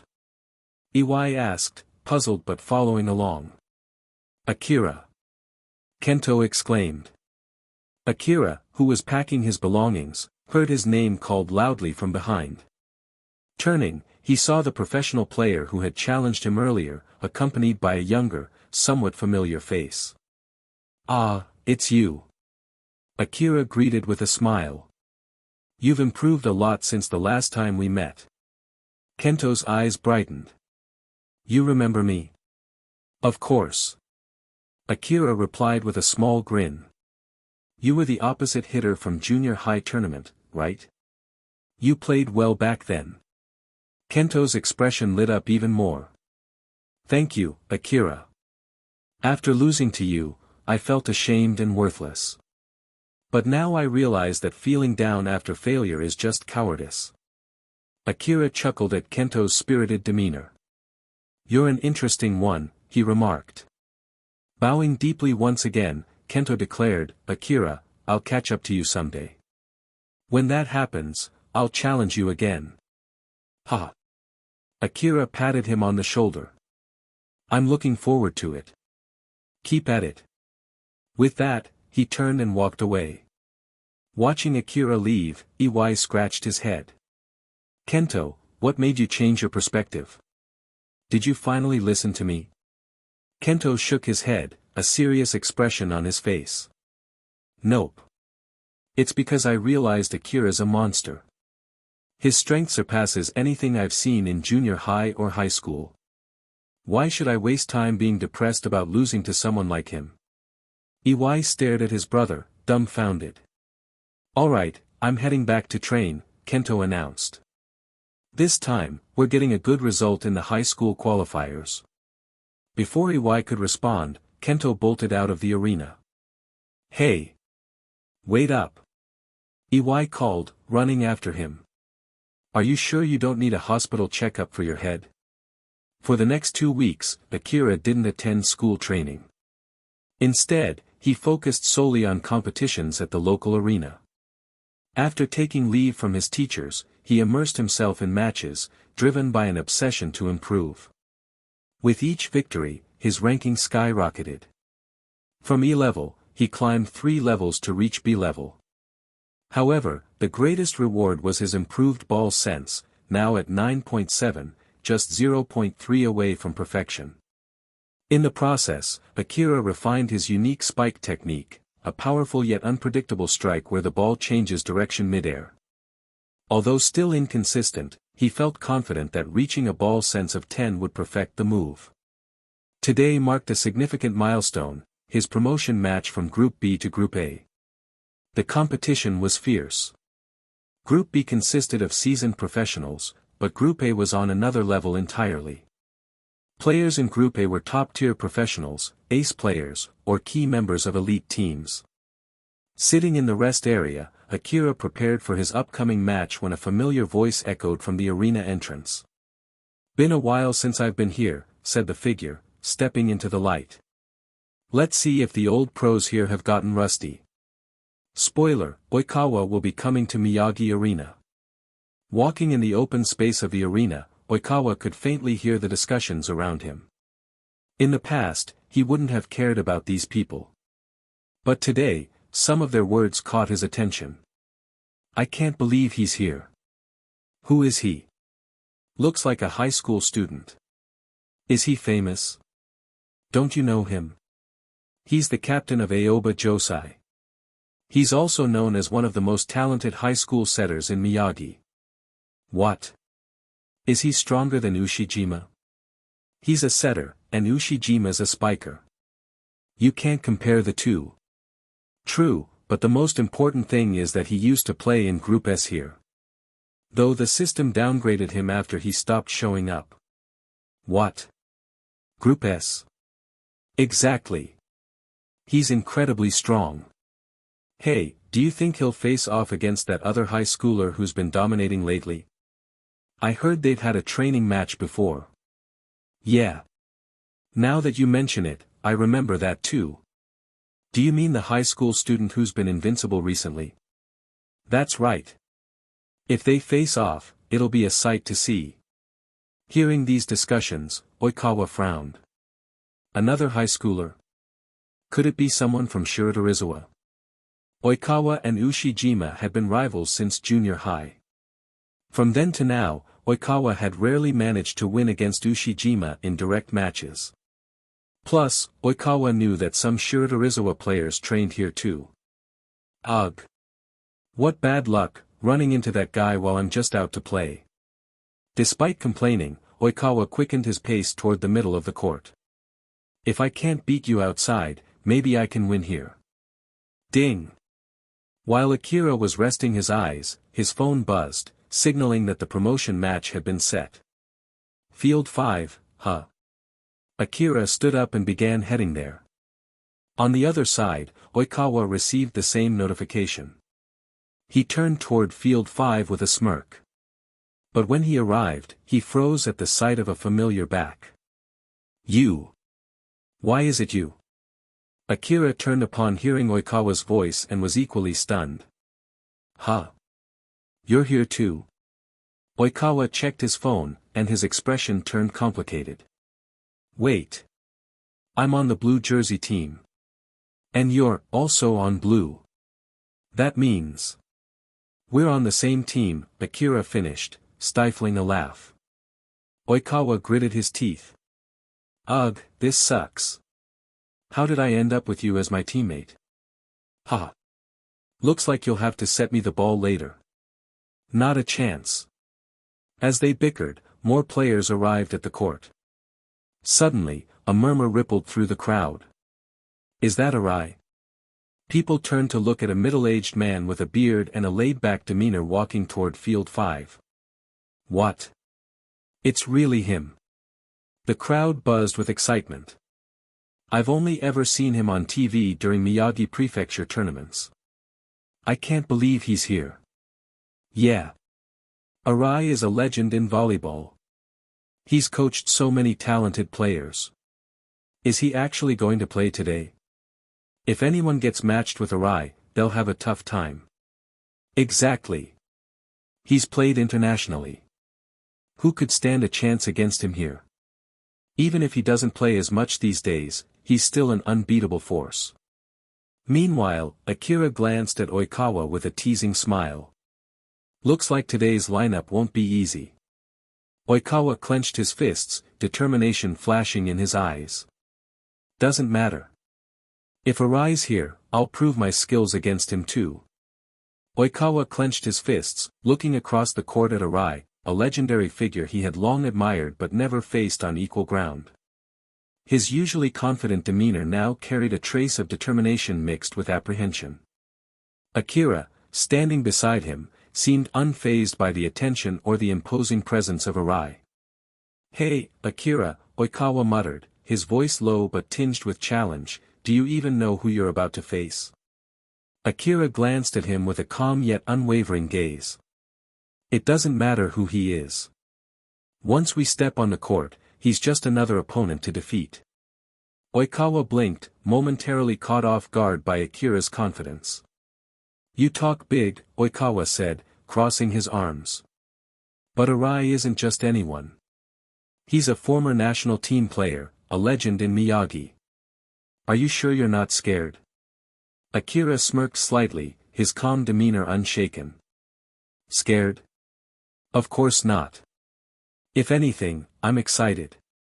Oikawa's eyes narrowed, a mix of irritation and respect brewing within him. "Humph, fine. Just don't drag me down," Oikawa said, turning his attention back to the court. "I was about to say the same to you," Akira replied with a faint chuckle. In the audience, the excitement among the spectators was electric. "Look! That's Kazuma Mizuki from Group S," someone exclaimed. "And there's Mitsuda Musashi. I can't believe he's playing here." The crowd buzzed with chatter, pointing out familiar faces from the professional circuit. "And those two high schoolers," one person muttered skeptically. "Don't underestimate them," another quickly interjected. "The one in the setter position is Oikawa Tooru, Aoba Josai's captain. He's a prodigy who's already made it to Group S before." "And the other one?" "He's the rising star who's been climbing the ranks at an insane speed. 2 weeks to go from Group E to an A-level promotion match, all wins." The murmurs turned into gasps of disbelief. "All wins? That's insane." The team gathered on their side of the court, forming a circle to discuss strategy. "Hey, I'm Mitsuda Musashi, and I'll be your vice-captain for this match." "It's an honor to team up with you," said the tall player, bowing slightly. The other professional players introduced themselves, and while they acknowledged Akira and Oikawa's skills, they couldn't hide their unease about facing Arai. "Our biggest challenge is Arai," Mitsuda said gravely. "He's an unparalleled spiker with unmatched air dominance. I've seen his matches, he's a force of nature." The team fell silent, each player avoiding eye contact. The weight of facing Arai was suffocating. Mitsuda sighed. "I'm not going to lie. I don't think I can match him, whether it's blocking or receiving his spikes." The others nodded reluctantly, their confidence wavering. Just when the tension seemed unbearable, Akira's calm voice broke through. "If none of you can take him on," he said, his gaze steady and voice unwavering, "how about I give it a shot?" The team turned to Akira, their surprise evident. "Are you serious?" Oikawa asked, his tone laced with skepticism. "Why not?"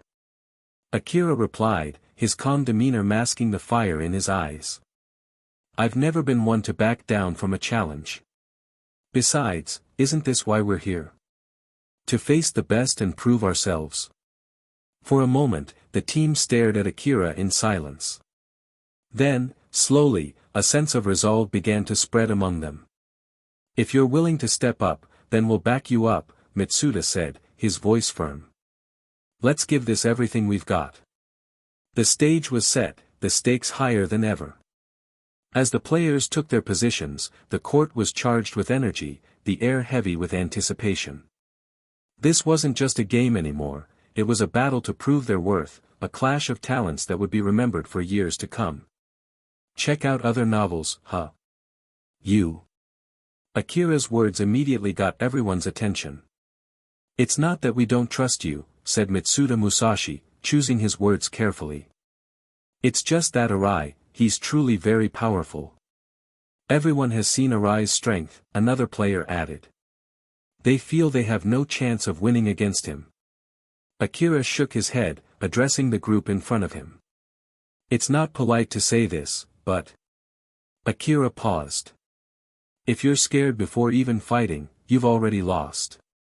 He continued, "Then it can only be me, who doesn't know Arai's strength, to deal with him."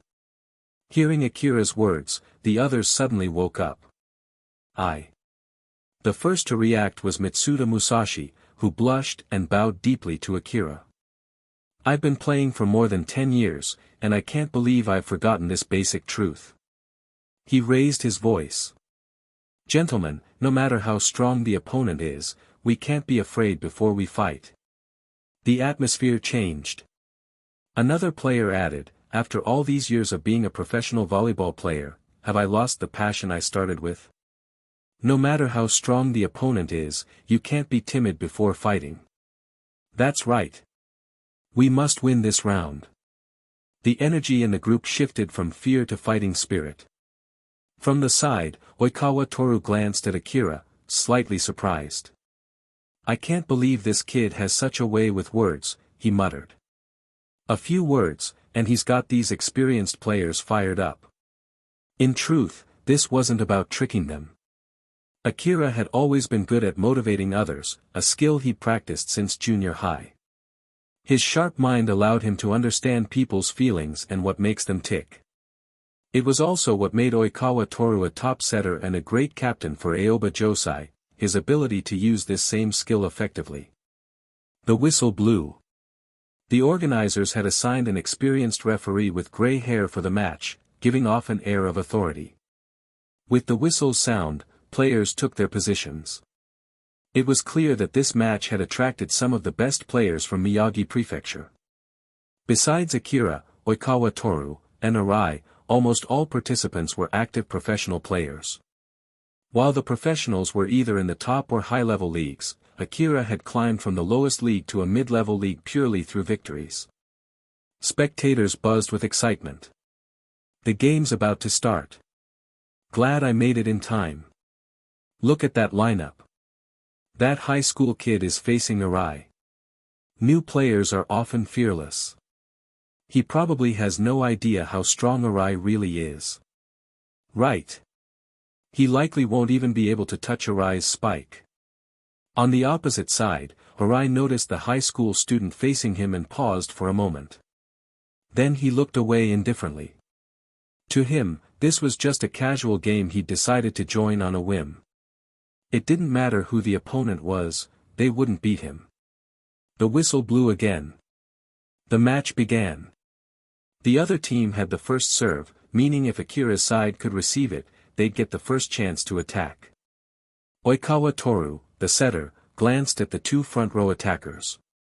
On one side was Akira, the high school student. Although he'd seen Akira's skill before, it was in a high school match. This was a much higher level of competition. Could Akira keep up? On the other side was the veteran professional ace, Mitsuda Musashi, a top scorer for his team, which had won many championships.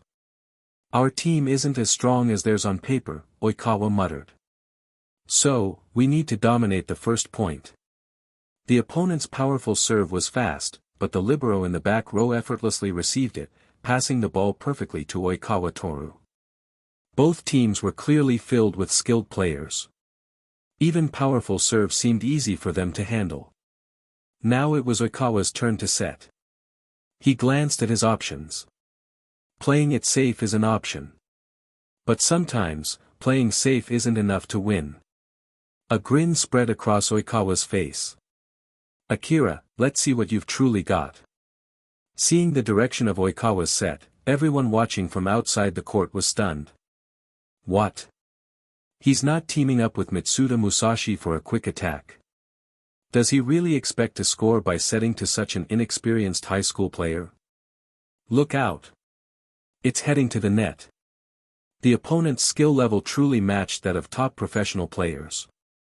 After a brief moment of shock, the three blockers in the front row on the opposing team rushed to intercept Akira with lightning speed.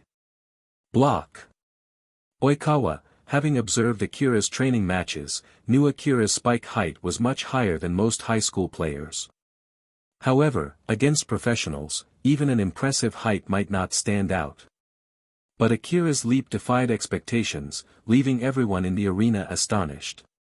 What just happened with that high schooler? He jumped as high as the three pros across from him. No, he's even slightly higher. I've seen him compete before, his jump height was never this extraordinary. Could it be, he's been holding back in all his previous matches? What? You're kidding. From the E-Class victory to the A-Class promotion match, wasn't that enough to push him to his limit? The three blockers facing Akira were equally shocked, but there was no time to make adjustments. All three extended their arms as much as possible, desperate to stop Akira's spike. Akira, however, had already spotted the gap between their hands. Wham! A clean, direct spike. Whistle. Point scored. As the ball hit the court, the trio of blockers, led by Arai, exchanged incredulous glances with one another. Are there more monster-level high school players showing up recently? Arai muttered. That spike wasn't just high, it was powerful enough to rival professionals. The rest of the team, who had initially underestimated Akira, started to rethink their assumptions. Until now, they considered Akira just another high schooler, thinking it unlikely for another Ushijima Wakatoshi to emerge from Miyagi Prefecture. But Akira's spike shattered those doubts. His attack was easily on par with Ushijima's. This was the consensus among everyone present. On Akira's side of the court, Mitsuda Musashi and the others were equally dumbfounded. Their strategy to send Akira against Arai was more of a desperate gamble move, hoping for a miracle. Deep down, they thought the odds were nearly zero. Yet, Akira's explosive spike revealed his immense potential. Today's high school players really are something else, Mitsuda Musashi muttered. Damn it, this guy totally stole the spotlight. Oikawa complained, his tone filled with mock jealousy. If I'd known this would happen, I wouldn't have said it to him. All right. Focus up. Arai clapped his hands to snap his team out of their stupor. It's just 1 point. Let's get the next one. Known for his resilience, Arai quickly rallied his teammates. His words brought them back from their initial shock. Game continued. Now it was Akira's turn to serve. His teammates were on alert, this time, they anticipated the opponent's counterattack. Slam. The serve began. A wobbling floater sailed toward the edge of the opponent's court. At first glance, it looked like it would go out of bounds. But experienced players knew better, a floater like this often dipped sharply at the last moment. The opponent's libero anticipated the movement perfectly, sliding into position and lifting the ball with precision. The opposing setter didn't hesitate, sending the ball to Arai, who was poised to attack. Despite his age, Arai moved with the energy of a younger player. His powerful approach and leap were a testament to his experience. Bang! Arai's spike crashed into Mitsuda Musashi's blocking arms, pushing him backward. The ball rebounded high into the air, giving Akira's team libero enough time to react and save it. Got it, the libero shouted, expertly guiding the ball toward Oikawa. As Oikawa prepared for the next set, Akira, Mitsuda Musashi, and two back row attackers surged forward in unison. A coordinated, synchronous multiplayer attack. The blockers on the opposing side zeroed in on Oikawa, ready to anticipate his pass. But Oikawa's smirk widened mischievously. Now, who should I pass it to? Is he really going to set it to the high schooler who just spiked the ball? The question echoed silently in everyone's minds. He only scored once, surely they'll change their tactics. While doubt spread through the crowd, the experienced Arai caught a subtle shift in Oikawa's stance. Without hesitation, Oikawa leapt toward the center of the net, committed to his next attack. But in that instant, Oikawa realized the defense had already anticipated his move. It was too late to pull back. Snap! Arai blocked Oikawa's spike cleanly in midair. The ball dropped straight to Oikawa's feet. Whistle. The score was tied. My technique might not be as sharp as the younger generations, Arai said calmly as he landed, but I've still got experience on my side. It had been Arai who spotted Oikawa's subtle tell and reacted in time, evening the score for his team. Oikawa, unfazed by the block, quickly adjusted his stance and refocused for the next play. The fierce battle raged on. Arai, a former national team player, was finally unleashing his true strength. The earlier spike had only hinted at his full capabilities. Now, on the cramped court, Arai played like a wild beast, ferocious, relentless, and untamed, yet with intricate technique hidden beneath the surface. Even Akira, who had been outstanding so far, struggled to keep up with Arai's assault. But Akira understood something crucial: it wasn't just raw power, it was Arai's vast experience that made the difference. With each rally, Akira learned, absorbing Arai's techniques and blocking strategies. Soon, Akira's performance began to shock the spectators. His spike success rate soared. Whenever Oikawa passed him the ball, Akira scored, no matter what kind of block stood in his way. Even Arai had trouble handling Akira's relentless attacks. On defense, Akira's instincts were uncanny. He seemed to anticipate every move the opposing team made, always arriving first to block. Gradually, Mitsuda Musashi and Toru Oikawa in the front row began following Akira's lead. Even after rotating to the back row, Akira's precise receives and powerful serves caught everyone's attention. He was the kind of player who seemed almost unreal, leaving no weakness to exploit. So strong. He's incredible. I thought he was just an A-level player at best, but he's dominating even here. Does anyone know which high school he's from? Not Shiratorizawa, right? I remember him from Yugama Junior High last year. But no clue where he plays now. Wait, you're saying he's just a freshman? Seriously? Ushijima Wakatoshi was already a third year when he came here. I heard the national qualifiers just happened. Maybe we'll find out his school soon. The match pushed on, both sides locked in an intense struggle as the score edged closer to match point. Akira's team faced a tough situation. Akira, their key scorer, was now in the back row, while their opponent's ace, Arai, remained at the net. It was Akira's turn to serve. He glanced at the scoreboard, 22-23. 3 more points and victory was theirs. But if the opponent scored next, they'd face match point.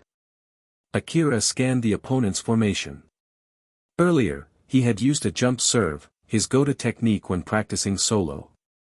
But now, a safe floating serve risked handing the advantage back. He made his choice, a direct, high-powered jump serve. What's he doing? That doesn't look like a normal jump serve. Is he really taking a risk with the opponent ahead? I've never seen him serve like this. If it goes out of bounds, it's their point. He's really gambling here. Ignoring the murmurs from the crowd, Akira tossed the ball forward, and leapt. He tossed it. Was that a mistake? It's over. If he faults, Arai's team gets match point. I told you, no way a team of high schoolers could beat Arai in a match like this. Even Akira's teammates worried. His toss had gone far, almost to the 3-meter line. Oikawa, positioned up front, grimaced. He's been solid all match, and now he's cracking. But just as Oikawa finished speaking, Akira surged forward and jumped. No hesitation. No falter. Across the net, Arai's eyes narrowed. Stay sharp. Don't let your guard down, he barked, crouching low to brace himself. Akira seemed to float through the air, weightless. Though his jump height wasn't unusually high, his hang time was astonishing. Adjusting mid-air, he met the ball perfectly, like it had been planned all along. His body arched like a crescent moon. Then, bang! The ball rocketed past the libero's ear before he could react. Service ace. What? His serve, it was lightning fast. I didn't even see him swing his arm. High-level spikes often exceed speeds of 100 km per hour, barely visible to spectators. But Akira's serve seemed even faster, like it teleported from his hand to the floor. From contact to impact, it was over in a blink. The referee's whistle signaled the point. Akira calmly retrieved the ball and walked back to serve again. Across the net, pressure mounted on Arai's team. How are we supposed to receive that? Stay calm. Don't panic, Arai ordered, steadying his teammates. He recalled seeing a serve like this at an international match. A middle blocker from a small country had served from near the 3-meter line, cutting down reaction time dramatically. This serve was even deadlier. Arai watched Akira closely. There was something more unsettling about him. Those calm, unfathomable eyes, it was impossible to read his next move. The whistle blew. Akira tossed the ball and jumped again. Same serve. But aimed slightly differently. One of Arai's teammates noticed the shift, but far too late. Bang! The ball slammed into the floor once more. This time, the entire gym fell into stunned silence. The ball landed inside the 3-meter line. Another service ace. At this moment, even Arai was a little unsure. He knew this superb serving technique, a way to serve the ball into the mid-zone between the front and back rows. In this way, since the front and back rows aren't in an ideal position to receive the ball, it becomes extremely difficult to return, often resulting in easy points. Previously, players from smaller volleyball nations had mastered such serving techniques. However, what made Arai feel incredible was that the high school player in front of him had just executed a serve even more outrageous than any he had encountered before. The serve landed straight on the 3-meter attack line. Normally, when facing a powerful jump serve, players preparing to receive in the front row would take a few steps back and get into position. This is because such serves generally don't land too close to the net or attack line. But Akira's serve completely defied expectations, landing sharply inside the 3-meter line. This left the front row players, who had already retreated, completely out of reach to receive the ball. Moreover, Akira's serve wasn't a soft, floating ball. Such a slow ball allows enough time to react, giving the front row players a chance to move forward and receive the serve. But Akira's serve was a high-speed jump serve, fired with an incredibly terrifying velocity. The distance from Akira's spiking position to where the ball landed was less than 10 meters. Within these 10 meters, attempting to receive a fastball traveling over 100 km per hour left a reaction time of only about 0.3 seconds. Under normal circumstances, relying solely on reaction speed, it would be nearly impossible for anyone to receive this kind of serve. To make a proper receive, players would need to depend on both intuition and sheer luck. Arai stared at the slender figure standing on the opposite side of the court. Although Akira appeared calm and composed, there was an aura of immense power emanating from him. At this moment, the score had been completely reversed, 24-23. In other words, it was now match point for Akira's team. If we can't handle this next serve, we'll lose the first set. Arai thought, a cold sweat rolling down his forehead. It had been far too long since he had felt such immense pressure. His teammates felt it too, their eyes locked onto Akira, determined to predict his next move. The slender figure, the youthful appearance, and a face that seemed harmless at first glance. Yet the power and precision in Akira's serves were like that of a fierce, unrelenting dragon. A sense of suffocating oppression, like facing a mountain, weighed on them. This serve must be received. Everyone stood poised, their eyes fixed on Akira. They were desperate to predict his serving strategy, hoping to anticipate where the ball would land. Only then would they have a chance to intercept it. Faced with the intense focus of his opponents, Akira remained unfazed, his confidence unshaken. Chirp. The referee's whistle blew, signaling the next serve. Akira approached the serve with ease, taking a strong, confident leap, another powerful jump serve. Over here. Arai's sharp instincts and veteran experience kicked in. At the moment Akira swung his arm, Arai identified the ball's trajectory. Years of dealing with difficult serves gave him an edge, even in such a critical moment. Stretching out his arm, Arai felt the volleyball make contact. I've got it. But something was wrong. Arai's confidence shattered in an instant. The ball wasn't behaving as expected. It spun fiercely, with an unpredictable trajectory. The audience gasped in surprise as the volleyball deflected wildly and soared into the crowd. Crowd reactions. What just happened? Why couldn't Mr. Arai control that serve? Was it a receiving error? No way. A player of his caliber wouldn't make such a basic mistake. Then, was it the spin? That's right. It's the spin Akira put on the ball. All eyes turned to Akira, standing confidently in his position. Arai, still holding his arm in place, looked up at Akira with a mix of astonishment and admiration. Arai's realization. He slowly smiled and said, "I haven't seen such an interesting player in a long time." His fiery competitive spirit ignited, burning brightly as he faced his formidable opponent. "I can't think of it. Arai actually loses in this kind of competition. That's a former national team player. Could it be that Arai's level has regressed? What are you talking about? Why did you start to suspect Arai now? Isn't this just the first set? Arai will definitely turn the game around in the next 2 sets." At halftime, the debate continued. And through the last set, Akira also had his own gains. The first is the growth of ball control and touch. After a series of previous matches and this game, Akira's ball feel had risen to 9.8. Now, Akira was only 0.2 away from reaching a perfect 10 in ball feel. He could already feel that barrier very clearly. As long as he kept playing, he could break through further.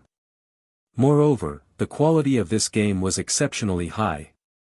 Especially during his confrontations with Arai, Akira learned a lot. As an experienced middle blocker and seasoned player, Arai displayed a seemingly endless arsenal of techniques, from spiking to blocking at the net. Observing Arai, Akira naturally started learning these advanced skills. He gradually adapted and even began to incorporate these techniques into his spiking strategies. The final serve in the first set was his initial attempt to test a new idea. The ball spun rapidly during its flight, yet its trajectory remained unchanged. If the opponent attempted to receive such a serve, the ball's high-speed rotation would cause it to bounce unpredictably off the arm. This made returning it nearly impossible. That last serve was just a prototype. Akira knew he could refine and perfect it further. However, achieving this required even better ball control and feel. Chirp. The referee's whistle blew, signaling the start of the second set. Akira's keen observation and insight came into play again. By the second set, Akira had already found gaps in Arai's tight defense. Not only that, but the defense of the rest of Arai's team became increasingly ineffective against Akira. His spikes consistently landed in the least desirable positions for the opposing team. What's going on? Gradually, Arai realized something was wrong. The power and height of Akira's spikes hadn't noticeably changed, yet they were becoming harder to block and receive. Wait. Arai furrowed his brows, as if a thought struck him. It can't be, that kind of extraordinary talent. His pupils widened as memories of a tall figure from his past surfaced. In the world of volleyball, everyone possesses unique talents and abilities. People born with longer Achilles tendons naturally jump higher, while others might have an intuitive grasp of the game. Some players excel at speed, while others have a natural flair for strategy.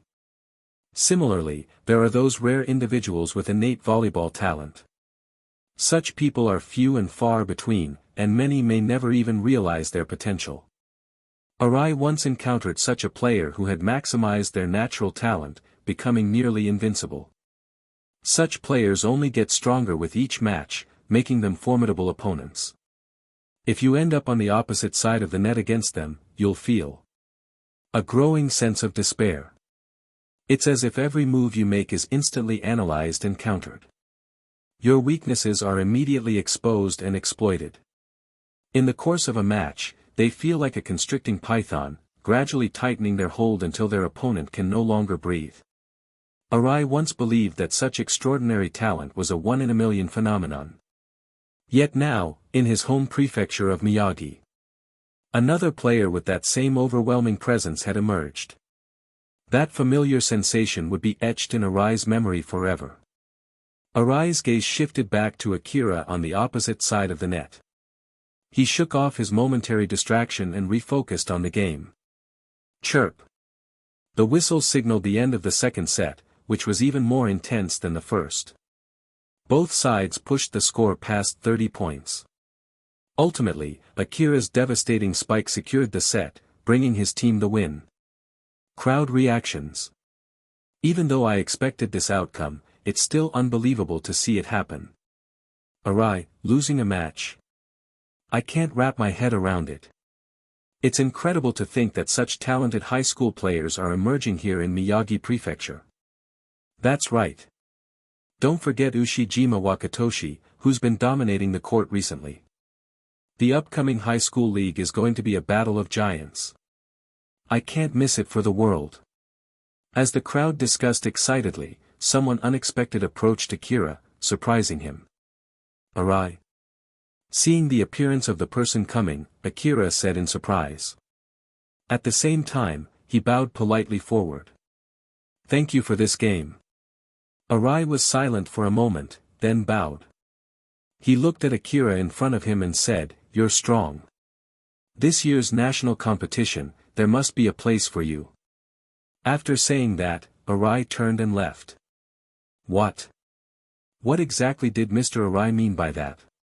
Is Arai so optimistic about him? Among their opponents is a strong school like Shiratorizawa. That's a strong school that can stabilize the top 8 in the national competition.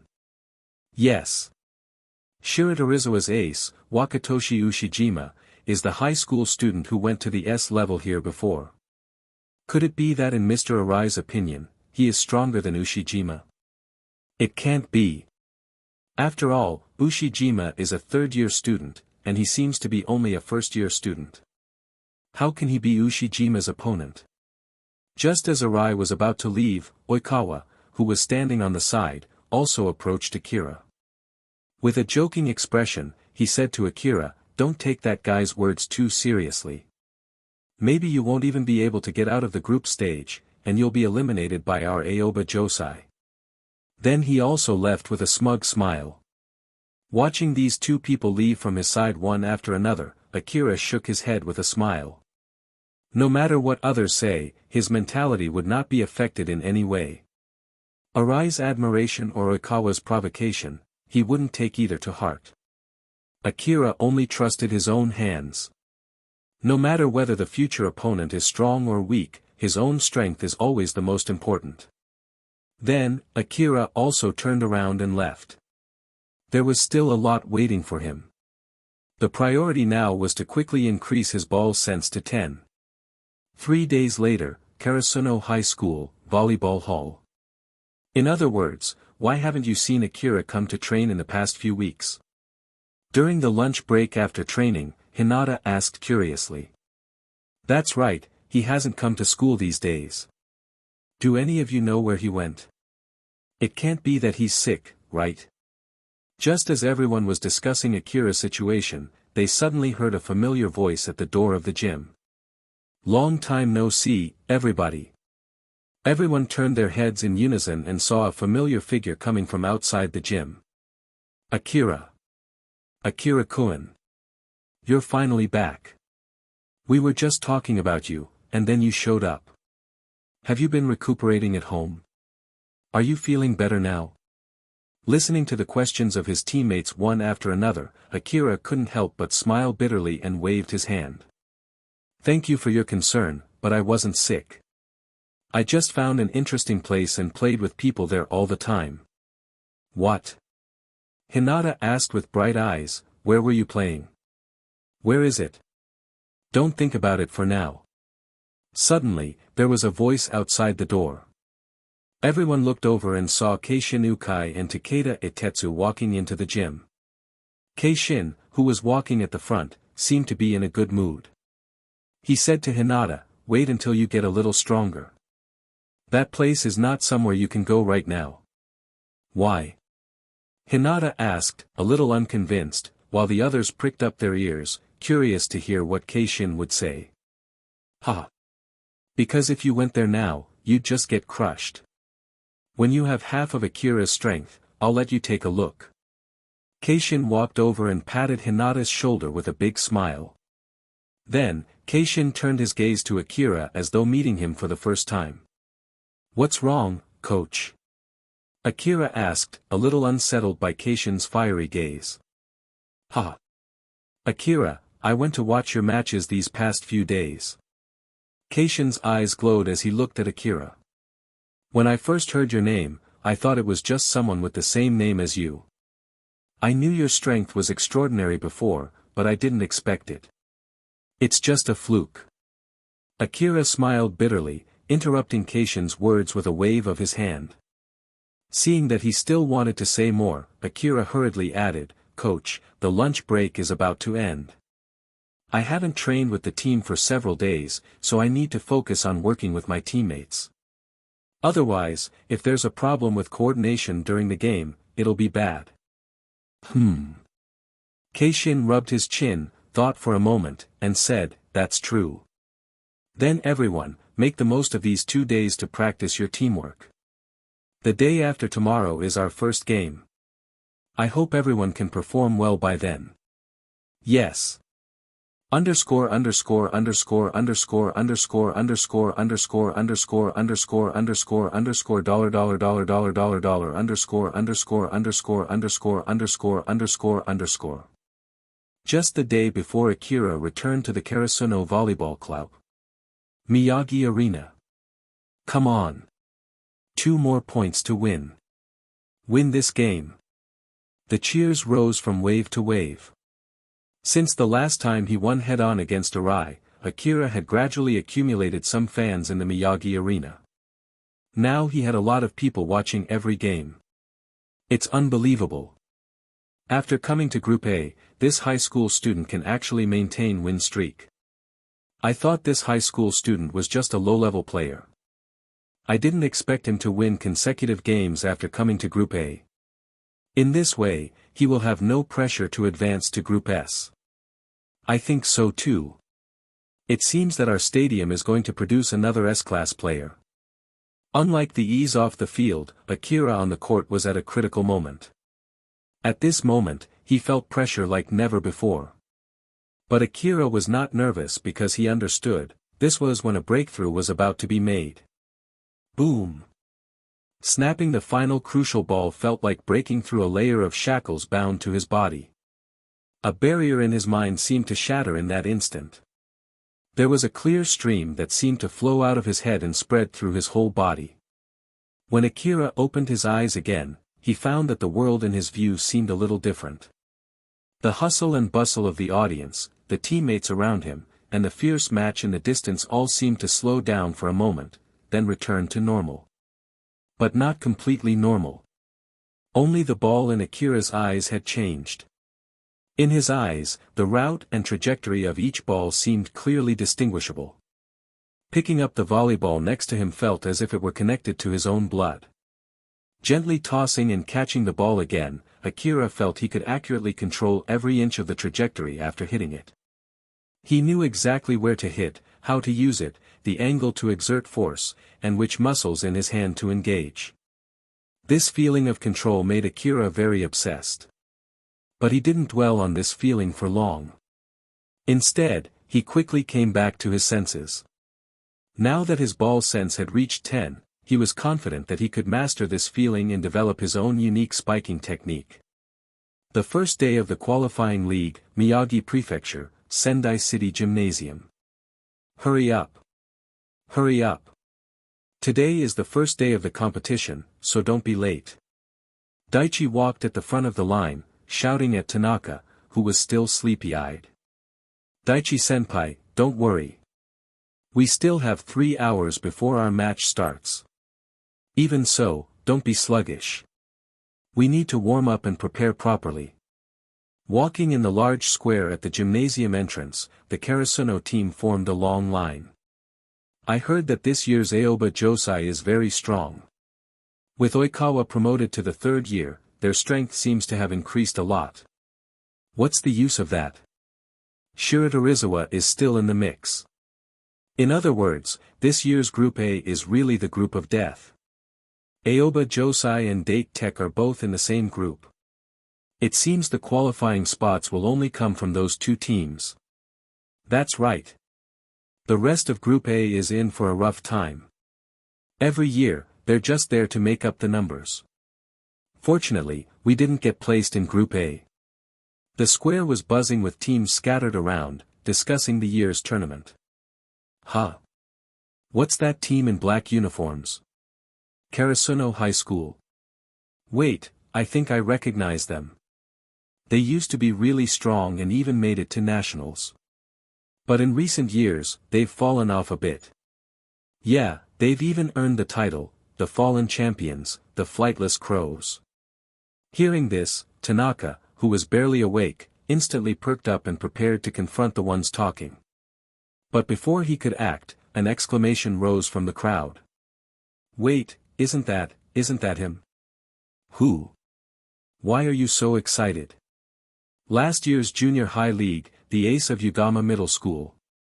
The guy who eliminated us. I heard he's an international student. His name is Akira. What? He's here. Which school is he playing for? Shiratorizawa. No. He's at Karasuno. At that moment, the attention of the crowd shifted to Karasuno. He went to that school. I thought someone as strong as him would definitely choose Shiratorizawa. I heard Karasuno is also in Group A. This just makes the situation in Group A even more unpredictable. It can't be. No matter how strong he is, he alone can't change Group A's outcome. That's Aoba Josai and Date Tech we're talking about. Maybe, but don't forget how we were defeated by him last year. Ugh. I'll get my revenge on him sooner or later. Really? How do I remember you crying on the court during the game? Non-stop tears. Hey, shut up about that. Under the watchful eyes of awe or defiance, Karasuno's team stepped into Sendai City Gymnasium. It's Date Tech. Walking through the corridor of the gymnasium, a group of players in gray-green uniforms appeared in front of Karasuno. On their chests, 3 bold characters spelled Date Tech. Leading the group was a fierce-looking man with short white hair and no eyebrows. As the two teams crossed paths, he suddenly raised his arm and pointed directly at Asahi, who was at the front. The atmosphere instantly turned tense. Hey! Aone, what are you doing again? A senior-looking player rushed over from the rear of Date Tech's group. Seeing the white-haired man's actions, he quickly grabbed his arm with an exasperated look. Then, nervously, he apologized to everyone in Karasuno. I'm sorry. Hey, help me out here. The senior struggled to pull Aone back, clearly finding it difficult. He quickly called for backup from his teammates. Sorry. This guy has a bad habit, he always has to point at the ace when he sees one. Futokuchi added with a cheeky grin. So. You guys better be ready this time. With that, Date Tech turned and left. What the? Are they the Date Tech that beat our school before? Hinata asked, running up to the front. That's right, Sugawara replied solemnly. Their wall-like defense is absolutely impenetrable. Then, glancing at Asahi, who looked stiff with nerves, Sugawara said, I just hope you don't overthink like last time. And no. I won't. Asahi stammered, snapping out of his daze. Why is everyone looking at me? Isn't it Akira, the ace of our team now? You should be worried about him. Hearing this, everyone rolled their eyes. Sugawara pointed toward Akira, who was chatting and laughing with Kyoko on the other side, completely oblivious to what was happening. Akira's mindset isn't as fragile as yours. He doesn't need anyone to worry about him. It's you we need to keep an eye on. Get yourself together. As Karasuno entered the venue and began warming up, another group made their way toward the gymnasium. Leading the group was Aoba Josai's coach, Nobutaro Irihata, accompanied by their teacher, Mizuguchi Sadayuki. Let's see how Karasuno is doing again this year. Irihata said eagerly. That quick attack combo and that insanely talented first-year student ace. Yes. Mizuguchi agreed. While walking, Irihata noticed something amiss. Huh? Where's Oikawa? What happened to him? The coach looked back, puzzled. He was just here when we got off the bus. A team member scratched the back of his head awkwardly. About that. What's wrong? Out with it. Mizuguchi demanded. He's outside, surrounded by girls from other schools. Hearing this, Irihata and Mizuguchi's faces fell. They knew this happened often with Oikawa. No matter how many times he was reprimanded, he always ended up in the same situation. Iwaizumi. Everyone at Aoba Josai knew that only Iwaizumi Hajime could keep Oikawa in check. Yes. Without needing further explanation, Iwaizumi strode off. Moments later, a volleyball hit Oikawa in the back of the head. Oikawa turned around angrily, but upon seeing Iwaizumi's glare, he immediately sulked and obediently followed him away from the crowd of admirers. The vast stadium echoed with the sound of players warming up. As Aoba Josai walked past, Hinata's sharp eyes spotted them. Huh? That onion head. Kindaichi, confused, asked, huh? Who are you calling onion head? Haha, who else? Kunami smirked mischievously. Hey, Hinata. Kageyama. Oikawa's voice rang out as he waved mockingly at the Karasuno duo below. Are you two still perfecting your monster combo? Then, turning to Akira, he added with a sly grin, and you, Akira. Don't cry when we eliminate you later. Underscore underscore underscore underscore underscore underscore underscore. You better worry about yourself first. For such a bad character as Oikawa, Akira was already used to it. Oh. Oikawa, do you know him? In the audience, Coach Irihata of Aoba Josai, who was already seated, asked curiously. At the same time, the rest of Aoba Josai also looked at Oikawa. After all, in the previous practice match, Akira's powerful spikes were still fresh in their memories. Now everyone in Aoba Josai wanted to know more about Akira. At this time, Oikawa didn't have his usual frivolity. Instead, he spoke with a serious tone, saying to his teammates, I met him at the Miyagi Arena 2 days ago. Oh. Coach Irihata was immediately intrigued. Did he go to that place too? Did you see him play there? As Aoba Josai's coach and an experienced volleyball strategist, Coach Irihata was very familiar with Miyagi Arena. Even Oikawa had gone there to play early in his career under his guidance. It's not just seeing him play. Oikawa shook his head, his expression thoughtful. I played with him in the same match. Really?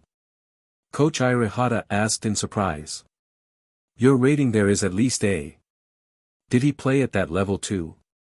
It's not just about playing at an A-grade level. Oikawa said, his voice steady but tinged with amazement. In the period after the practice match, he's gotten a lot stronger. I feel like he might be on par with Ushijima. Even, maybe a little stronger. What? Oikawa's words hit the Aoba Josai team like a thunderclap. Everyone present was familiar with Ushijima's overwhelming strength. As an opponent they had faced in numerous matches, they knew his sheer dominance on the court. But now Oikawa was claiming that Akira, the first-year ace of Karasuno, was on the same level as Ushijima. But, he's only in his first year. Matsukawa said in disbelief. Strength has nothing to do with what year you're in. Oikawa glanced at him and shook his head. Strong is strong. The same kind of spike as Ushijima. Coach Irihata muttered solemnly. This means we'll have to revise our strategy for the group stage. Coach Irihata and assistant coach Mizuguchi exchanged glances, both sharing the same concern about the upcoming matches. Match time. The warm-up was over. With the sound of the coach's whistle, Karasuno's first match in the qualifiers was about to begin. Their opponent was a relatively obscure school, Tokonami. However, Daichi mentioned he had a classmate from junior high on that team. Everyone, pay attention. Try to observe their tactics. Coach Hirata loudly reminded the Aoba Josai players from the stands. Karasuno might be our toughest opponent in this group stage. The team hardly needed reminding. After hearing Oikawa's earlier assessment, they were on high alert. On the court. The match began, and Akira quickly demonstrated his incredible skills. Every spike he delivered seemed to cut through the air with precision, effortlessly bypassing the opponent's blockers. For Tokonami, picking up Akira's spikes came at the cost of losing 4 to 5 points for every one they barely managed to touch. An ordinary volleyball in Akira's hands seemed almost alive, as if guided by some invisible force. He hit every ball with the perfect angle and power, leaving no opportunity for counterattacks. It's like watching a miracle unfold, Sugawara muttered from the sidelines, awestruck. In the stands, Oikawa watched with growing unease. A drop of sweat slid down his temple as he observed Akira's movements. It's not just raw power. Oikawa murmured to himself. There's precision, timing, and control. Looking around, he noticed his teammates were equally transfixed by Akira's performance. This isn't the same Akira I faced at the Miyagi Arena, Oikawa thought, gritting his teeth. Did he not go all out when playing against me? Or, has he gotten this much better in just a few days? Oikawa's mind raced as he continued to analyze Akira's form and technique. Meanwhile, on the court, Akira's dominance was undeniable. With the referee's whistle signaling the end of the match, Karasuno emerged victorious. However, in the audience, Aoba Josai's players and coaches knew this was only the beginning. Their true test would come when they faced Karasuno directly in the group stage. Akira was not the only one who shone on the court. During his time away from the Karasuno Volleyball Club training at the Miyagi Arena, the rest of the Karasuno team didn't waste their time either. In fact, compared to Akira's hellish, non-stop games, the training led by Kageyama and Hinata wasn't any easier. They worked relentlessly on uphill sprints, precise ball control, spikes, and receive drills. The previously reckless quick attack by Kageyama and Hinata, which relied solely on Kageyama's control and Hinata closing his eyes, had now evolved. Hinata had started keeping his eyes open, giving him greater control over his smashes, although it slightly reduced the speed. However, this enriched the variety of their attacks. What once was pure instinct now involved calculated thinking, a leap forward in their play style. Additionally, Tsukishima's blocking improved, Tanaka's spikes became sharper, and Nishinoya defensive skills showed marked progress. Hard work never betrays, and their sweat was paying off. Hinata's dedication, in particular, stood out, and his efforts bore fruit. The fierce competition continued. Despite Tokonami, an obscure opponent school, putting up a fight, Karasuno's dominance left no room for resistance. They easily defeated Tokonami 2-0, moving forward with ease. Even though they lost, Tokonami didn't falter in spirit. They played with grit and showed their tenacity, traits that would undoubtedly lead to progress in the future. That was a waste of time, Kendaichi grumbled in the stands. Akira didn't even need to exert half his strength, and they won so easily. We didn't learn anything from watching that match. Who's their next opponent? Kunami asked, still observing the field. It's Date Tech, he replied with newfound interest. Hearing this, Kendaichi's eyes lit up. Perfect. Since we're playing after them, we can watch how they handle Date Tech's famous blocking. Coach Hirata chimed in, you can watch for a while, but don't forget our game is right after theirs. Prepare yourselves and stay focused. Only by winning can we move forward.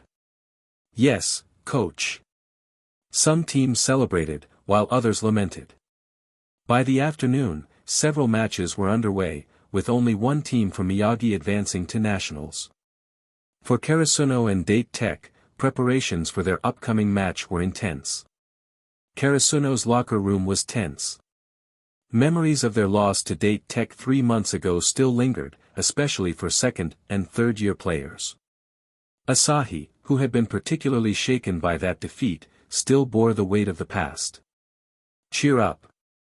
Nishinoya stood up, his bold voice breaking the silence. "We've got nothing to worry about. Everyone just needs to focus on their roles. I'll cover the back." The room stayed silent, prompting Nishinoya to mutter, "Not working, huh?"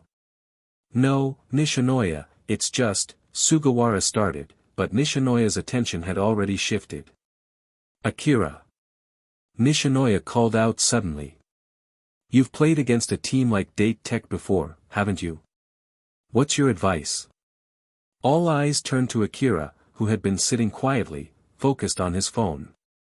Slightly startled, he looked up to see his teammates waiting for an answer. "Date Tech," Akira said, a calm smile forming. "They're nothing to worry about." Everyone leaned in closer as he continued, "Teams that rely heavily on blocking tend to see it as their greatest weapon. But that also makes it their greatest weakness. Break through their blocks, and their confidence crumbles." He paused, letting his words sink in before adding, "When their strongest asset fails, they start doubting themselves. If that doubt isn't corrected quickly, it turns into a complete mental breakdown." A mysterious smile played on Akira's lips. "Kageyama, for this match, give me a normal height set." Directly awakened by Akira's words, everyone suddenly realized. However, when they heard Akira's last words, they were taken aback. "Why? Super high spike, isn't it your weapon? Why tie your hands and feet?" Daichi asked, puzzled. The others agreed. Isn't the point of Akira's high spikes to bypass the opponent's block? That would render their blocking ineffective and also damage their confidence, perfectly matching Daichi's earlier tactics. "Nope." Akira shook his head at their questioning expressions and continued, "Just bypassing the block won't destroy their confidence at all.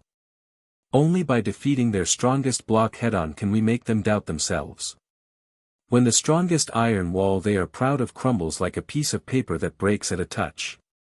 The psychological gap is something they won't be able to handle." "Shoo." A collective gasp filled the small lounge. Everyone's gaze on Akira gradually turned strange. "Huh?" Akira, noticing something wrong, looked up and asked, confused, "Why are you all looking at me like that?" Tanaka, from the back, replied with a faint expression, "I thought I was the worst guy in all of Karasuno. But compared to you, Akira, I feel like I'm still a lot better." "What?" Akira exclaimed helplessly. "We're just talking about tactics here. This is my tactic, and it's absolutely effective." "Of course, we don't doubt your tactics," Sugawara said, walking over and patting Akira on the shoulder with a strange look. "But sunny and kind Akira, coming up with such black-hearted tactics." Sugawara hesitated before finally saying, "It's really inhuman." The entire lounge erupted in laughter, and the earlier tension vanished. Afternoon. As the game approached, the atmosphere in the vast stadium grew tense. "Listen up," yelled Date Tech's supervisor, currently cheering on his team. "Karasuno's quick attacks are amazing, but that's only because of that guy's height advantage. Sure, his jumps are insane, but their quick attacks are ordinary. Don't be deceived by appearances. As long as we shut down their quick attack, the rest of the team poses no threat. Like always, hold that iron wall strong. Show them the strength of Date Tech." "Yes," the team roared. The stage was set for Karasuno versus Date Tech, with everyone ready to face the iron wall once again. The game begins. The whistle blew, signaling the end of warm-ups. Both teams gathered on their respective sides. "Let's play a good game. Let's go. Let's go. Let's go." Date Tech, the Date Tech supporters chanted loudly. In contrast, Karasuno supporters were sparse, with only a few fans cheering them on. At that moment, a group of uncles arrived in the audience, chatting animatedly. Just made it. I almost missed the game. Late again. We already missed a match earlier. Well, the morning game was against a weak team, right? Karasuno crushed them without breaking a sweat. True. Those games are boring anyway. Humph. Honestly, I shouldn't have come this afternoon either. Fighting Date Tech. This will probably be just like the morning match, one uncle said dismissively. You're wrong, another countered. Date Tech is still a strong team, even though the groupings this year weren't favorable for them. And don't forget, Karasuno's spiker might be something special.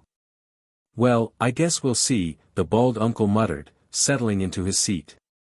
This group of belated spectators wasn't just anyone, they were fans Akira had won over during his earlier matches in Miyagi. While they debated in the stands, Aoba Josai's coach Nobutaro Irihata and instructor Sadayuki Mizuguchi quietly entered the arena. Just in time, it seems the game is about to begin. Oh. Is that main spiker named Akira standing in the front row in the initial round? Coach Irihata looked at the situation on the field and rubbed his chin thoughtfully. I kind of understand what Karasuno is thinking. It's really cruel. Oh. Hearing this, Mizuguchi Sadayuki's eyes widened as he carefully stared at the situation on the court. However, he couldn't see anything unusual. Ha! Mizuguchi, you'll figure it out by watching. Coach Irihata patted him on the shoulder with a smile. In the first set, it was Date Tech who served. Thwack! Date Tech's sharp jump serve was eye-catching, but it was easily received by Nishinoya in the back row. It was clear his receiving skills had improved significantly. Kageyama. Taking a few steps back, Akira smiled and called for Kageyama to set the ball. Without hesitation, Kageyama understood Akira's intent and sent a high ball in front of the net. Although the ball trajectory was high, it was clear that the final drop point was low near the net, a perfect position for a typical attacker. A predictable set. The Date Tech coach, Oiwake, pumped his fist in excitement. The first ball blatantly exposes their target. And it's a first-year rookie attacking? Exactly. The team manager, Mai, added enthusiastically. A ball like this, Aone can easily stop it. In the face of Date Tech's iron wall, Karasuno dares to challenge. How arrogant. Meanwhile, Mizuguchi Sadayuki outside the court muttered nervously, Kageyama's pass seems off. Isn't Akira best known for his towering, impossible-to-block spikes? That's Karasuno's weapon against Date Tech's blocks. This could go badly. But Coach Irihata just smiled knowingly. Keep watching, he said. Creak. The squeak of sneakers echoed on the court. Without unnecessary movements, Akira began his approach the moment Kageyama sent the ball. Seeing Akira in action, Date Tech's front row, comprising Aone, Futakuchi, and Yasushi Kamasaki, moved immediately to block him. Their tall frames moved with incredible speed, preparing to jump and create their iron wall. As Akira jumped, the Date Tech trio rose simultaneously, forming an impenetrable barrier. The iron wall of Date Tech was indeed a sight to behold, high, wide, and seemingly unbreakable. Every possible angle for Akira's spike was completely sealed. An airtight wall stood before him, not a ray of sunlight breaking through. Watching this, Coach Irihata shook his head slightly and murmured to himself, an iron wall, depends on who it's facing. Despite the intimidating wall, Akira smiled slightly. Pulling his arms back like a drawn bow, he prepared to unleash his attack. Boom! There were no flashy tricks. The ball shot straight toward Aone's blocking arms like a meteor crashing to earth. The volleyball tore through the air with a sharp hiss. The impact was so immense that Aone's arms were blasted aside. An unstoppable force. The power of the spike flipped Aone's strong frame backward, sending him crashing to the ground. The ball struck the wooden floor with such force it deformed momentarily before rebounding high and flying into the crowd. Silence. Then, the realization hit. Oiwake leapt from his seat in shock. Impossible. No way. How could this happen? Mai, standing beside him, pinched her own thigh in disbelief. This can't be real. Tweet. The referee's whistle blew, breaking the stunned silence. Karasuno wins the first point. Aone. Aone, are you okay? Finally regaining their composure, the Date Tech players rushed to check on Aone. Concern etched their faces, but an undercurrent of unease lingered in their eyes. That spike. What in the world was it? This. Mizuguchi looked at the situation on the court, dumbfounded. Recalling what he had just said, his face turned slightly red. Immediately, he turned to Coach Irihata on the sidelines and said admiringly, "Coach Irihata, you must have foreseen this situation. It seems I still have much to learn." Ahem. Irihata coughed lightly, concealing the shock in his eyes. "It's okay, Mizuguchi. Recognizing that you still have room to grow shows you're already good enough. Don't be too hard on yourself." In truth, Coach Irihata had initially understood Karasuno's tactical plan. However, he hadn't anticipated that when executed by Akira, the effect would be so devastating. Date Tech's famed iron wall looked like paper before him. Is this really the Date Tech known as the Iron Wall? Disappointed murmurs echoed from the audience. It looks like that. How did he manage to spike through so easily? Several seasoned volleyball fans from the Miyagi Arena shook their heads in disbelief. I don't think Date Tech is weak, it's that he is way too strong. Exactly.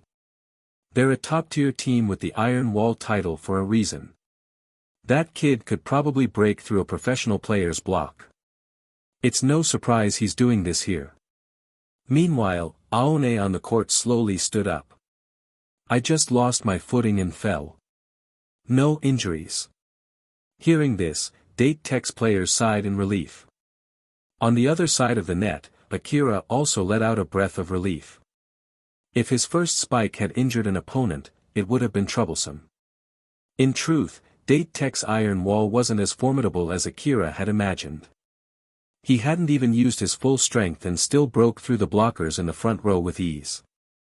Now, the Date Tech players stared at Akira across the net like they were seeing a monster. But the referee's whistle quickly brought them back to reality. The game resumed. Karasuno's serve fell to Hinata, who easily sent it back. Date Tech countered with a spike, but Karasuno's blockers deflected it. Nishinoya quickly picked up the ball in the back row. Without hesitation, Kageyama set the ball for Akira once more. Not again. The three front row blockers from Date Tech tightened their defenses. That last spike, it had to be a fluke, right? They had faced Ushijima Wakatoshi from Shiratorizawa before. While they'd struggled against his spikes, it had never felt this hopeless. This opponent seemed indifferent to their efforts, as if thinking, block or not, I'll always score. The Date Tech blockers had no time to strategize further. Seeing Akira leap, they gritted their teeth and jumped together. This time, we'll stop him. Boom. But the reality was harsh. The difference in skill was too vast to overcome through sheer effort. The sound of the volleyball hitting the court echoed again. The same outcome. The iron wall was breached once more. Ah! This is brutal. Some spectators sighed in pity. Yet, the excitement in their eyes betrayed their true feelings, they were loving every second of this display of skill. The whistle blew again. This time, Date Tech called a timeout. Despite the score only being 2-0, for a team known for its blocking prowess, the psychological blow was immense. On the sidelines, Coach Oiwake looked at his dejected players. Even Manua, their usually optimistic captain, was silent. The coach sighed. With just 2 points, it was clear they were being outclassed. 1 point could be a coincidence. But after witnessing Karasuno's confidence and Akira's power, Oiwake realized the truth: their iron wall was no match for Akira's spikes. Just a first year. He muttered to himself. Breaking the silence, he cleared his throat and addressed his players firmly. We've faced opponents much stronger than Karasuno before. Are you really going to let just 2 points shake you? That kid's spikes might be powerful, but they're physically draining. How many more can he pull off before wearing himself out? So don't give up. Keep your heads up. When he rotates to the back row, we'll take the chance to fight back. We're still the iron wall. The impenetrable iron wall. Encouraged by his words, the Date Tech players began to recover their confidence. Coach is right. Manawa stepped forward, rallying his team. We can't let a minor setback stop us. Even if we can't stop him this time, there will be another chance. The iron wall isn't just a barrier, it's a symbol of our unyielding spirit. Yeah. The players' eyes lit up with determination. If we can't block him now, we'll block him later. Once his stamina runs out, we'll turn the tide. Date Tech, who returned to the field, began to change their strategy. They switched from a head-on collision to a strategy of dragging things out. Since there is no way to stop Akira's spike head-on, they planned to drag it out until his physical strength was exhausted. Could it be that the rest of Karasuno would also have that kind of powerful spike? No kidding, that's simply impossible. Date Tech's wishful thinking was very loud. Akira, however, sensed their intentions but just smiled slightly and didn't care. When he played at Miyagi Arena, his highest record was 8 consecutive matches in one day. Even with that kind of high-intensity competition, his physical strength didn't get exhausted. Now, Date Tech's careful thinking was destined to be disappointed. At the same time, the players of Aoba Josai gradually came to the field, ready to start warming up. The current situation is, well, just as expected, one-sided. Bang! Another powerful spike. Akira directly hit the opponent's blocking and scored another point. Oikawa, who was walking at the forefront, said somewhat sullenly, I really want to see that guy embarrassed. A genius who makes people angry. Smack. Iwaizumi, who was on the side, slapped the back of Oikawa's head. Instead of complaining here, let's think about how we're going to target his spike tomorrow. It hurts. IWH on. On the other side of the audience. What's going on? What is Date Tech even doing? This kind of spike, they should just hand it over to the back row. An uncle said bitterly, obviously, the spike can't be blocked, yet they're still trying to block it head-on. They can't even cushion properly. The consequence of this is that the trajectory of the spike is disturbed by the net, causing the person receiving the ball in the back row to have no idea where the spike will land. This kind of spike can't be picked up by anyone. I think they're trying to drag things out. Drag until that brat runs out of energy, and then they can reverse the score. The uncle sitting in the middle said with some uncertainty. Hearing his words, several other uncles present couldn't help but exchange strange looks. Then, they all shook their heads together. Alas! Oh, these young men. I have to say, being naive is a little cute. They're still too inexperienced. Some of them had played on the field with Akira, and some had watched him for an entire day. They naturally understood Akira's monstrous physical strength. Hey! You see, that kid is already targeting Date Tech's tactics. Suddenly, a uncle pointed to the situation on the field and shouted. Huh! This! Several uncles who had come to watch the game were startled and looked toward the field together. Akira had just noticed the flaws in the opponent's blind blocking. He began to consciously weaken the force of his spike, no longer blindly using his powerful spike. Instead, he adjusted the force of his spikes, using the opponent's net to alter the angle and send the ball to a more difficult position. Alas! It's that terrifying insight and execution again, as if it has become his instinct. No matter what the opponent does, it can't escape his eyes. It's really enviable. How does he control the ball so finely? It almost feels fake. Yeah. I didn't see him use this at Miyagi Arena before. Could it be? Several people looked at each other again and said in unison, was he holding back when he was playing there? A look of disbelief flashed in the eyes of several people. A high-level game that ordinary people struggle to stay in with all their strength, but Akira could still retain his energy in the kind of top-tier match. What a monster. So how strong is he when he's fully exerting himself? I really want to see it. After Akira made this adjustment, his scoring efficiency increased dramatically. But this also gave Date Tech a glimmer of hope. The intensity of his spike is decreasing. This was something the three people in the front row had experienced. Kamasaki and Futakuchi exchanged a look first, and they both saw the joy in each other's eyes. Moreover, the Karasuno's number 7 would soon be transferred to the back row. After enduring so many humiliating and losing points, could they finally see the light of day? At this moment, the entire Date Tech team was like they had been injected with adrenaline, full of energy. Akira, who was on the other side of the net, also noticed the change in the other team. With just a little thought, he knew the reason for the change in their behavior. Akira chuckled, looked at the excited people from Date Tech, and said to himself, Sometimes, it's not scary to fail. But after seeing hope, and then experiencing despair, it'll make people collapse. Whistle. With a mistake in Karasuno's back row, the serve returned to Date Tech. This time, the players from Date Tech were visibly excited. If we can take this point, we'll hold out until Karasuno's number 7 rotates to the back row. Without much effort, the ball sent over was easily received by Karasuno. Moments later, it was Akira again who scored with another powerful spike. Whistle. Serve change. It was now Akira's turn to serve. This time he used normal serve instead of jump serve. Why isn't he using his powerful jump serve? It's normal, isn't it? Someone responded. Even in other matches, unless the team was in a tough spot, he rarely used it, another added. Maybe we'll get to see that kind of serve when they face Shiratorizawa. Kageyama. After sending the ball over, Akira turned toward Kageyama in the back. Back row attack.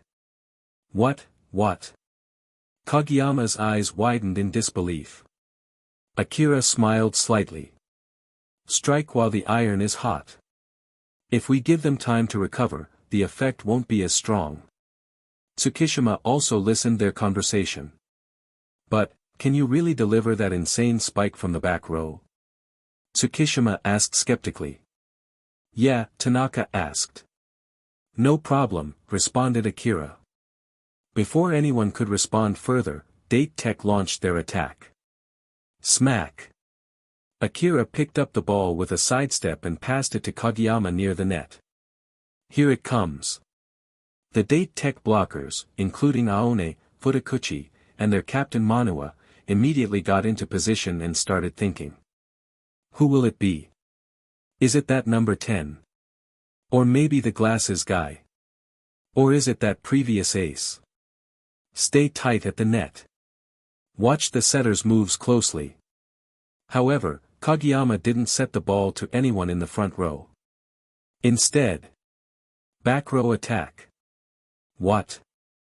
Seeing the ball path, the blocker's eyes widened as Akira leaped in the back row. I don't believe he can still spike with that power from the back row.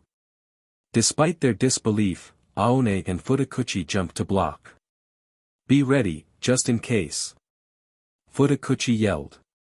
Don't let him through this time. Manua shouted. But the result was the same, Akira delivered the same devastating spike. The blockers felt their arms nearly give way under the force of the ball. Whistle. Karasuno scored another point. How is this possible? Coach Oiwake, watching from the sidelines, stood up in shock. Isn't he exhausted? His spikes in the front row were losing power earlier. How can he still pull off such a spike from the back row? Is he pushing himself too hard? No, that's not it, Oiwake muttered as realization dawned. His face turned pale. In the audience. Ha! Date Tech looks completely rattled by Karasuno's number 7. Who gets tired and doesn't even show it? That kid didn't even bother pretending. Date Tech actually fell for that. When Akira crushed Date Tech's iron wall a nth time, their morale visibly crumbled. Their once solid blocking coordination started breaking down, and it became harder for them to keep up with Karasuno's pace. Taking advantage of the situation, Hinata, Tanaka, Tsukishima, and others rotated in, delivering strong spikes one after another. Date Tech's morale hit rock bottom. Karasuno easily secured the first set without much effort. There's just no way to stop Karasuno right now, Kendaichi muttered as he warmed up on the adjacent court. Even Date Tech, with their iron wall defense, can't hold up. It would take everything we have just to compete with them, he said, sounding a little helpless. Oikawa, standing nearby, frowned. We'll need a solid strategy for tomorrow's game. At halftime, Date Tech's bench was unusually quiet. You all played well, Coach Oiwake finally said, breaking the silence. This loss wasn't due to mistakes or errors on your part. It's simply because the opponent is incredibly strong. Even so, the team remained quiet, the weight of their struggle evident in their expressions. Oiwake sighed. Date Tech had faced opponents capable of breaking their iron wall before, like Ushijima Wakatoshi from Shiratorizawa. But this time, the situation felt far grimmer than ever before. Ushijima Wakatoshi's spike, although equally powerful. But who is Ushijima Wakatoshi? He is the ace and main attacker of Shiratorizawa Academy, rated as one of the top 3 strongest high school volleyball players in all of Japan. Leading Shiratorizawa to the top 8 of the national competition for 2 consecutive years, he is a powerhouse that any team must be prepared to face. Naturally, Date Tech was mentally prepared for him. Because their expectations were already high, it was not entirely surprising that a player of Ushijima's caliber could break through their famed iron wall. However, Ushijima's spikes did not always get past Date Tech's block. Occasionally, they managed to stop him, their hands meeting the ball with enough force to send it rebounding back to Shiratorizawa's side. Each time they stopped him, it ignited confidence and motivation within their team. But this team standing before them now, the crows who once could not fly. Karasuno. A team that had previously fallen to Date Tech's defense. Their ace attacker had been completely blocked before, unable to score a single point against the iron wall. And yet, that match had been only 3 months ago. Such a short time had passed. And now, this same team had taken the first set in an almost overwhelming fashion. Even Date Tech's greatest strength, their formidable blocking, their iron wall, was being shattered. Not once had they managed to stop Karasuno's ace this time. Date Tech was crumbling. Their formation was breaking, their rhythm disrupted. The once solid defense was beginning to falter. Coupled with the psychological impact of Akira's tactics, hope followed by crushing despair, it had resulted in Date Tech playing in a daze by the latter half of the first set. Is that why everyone is so down? Finally, unable to bear the heavy atmosphere any longer, Manawa stood up, frustration evident in his voice. Just because we lost one set, we're going to give up. His voice rang out, filled with determination. Everyone's only seeing how our iron wall was broken. But what about the spikes we blocked? Those were even more. The members of Date Tech froze at his words, momentarily taken aback.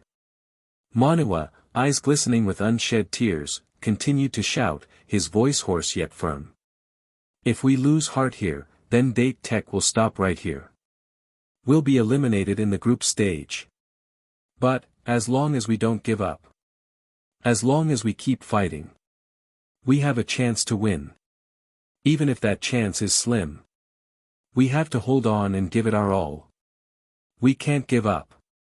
That's right. The spikes they had blocked, the points they had gained from shutting down their opponents, those were proof of their strength.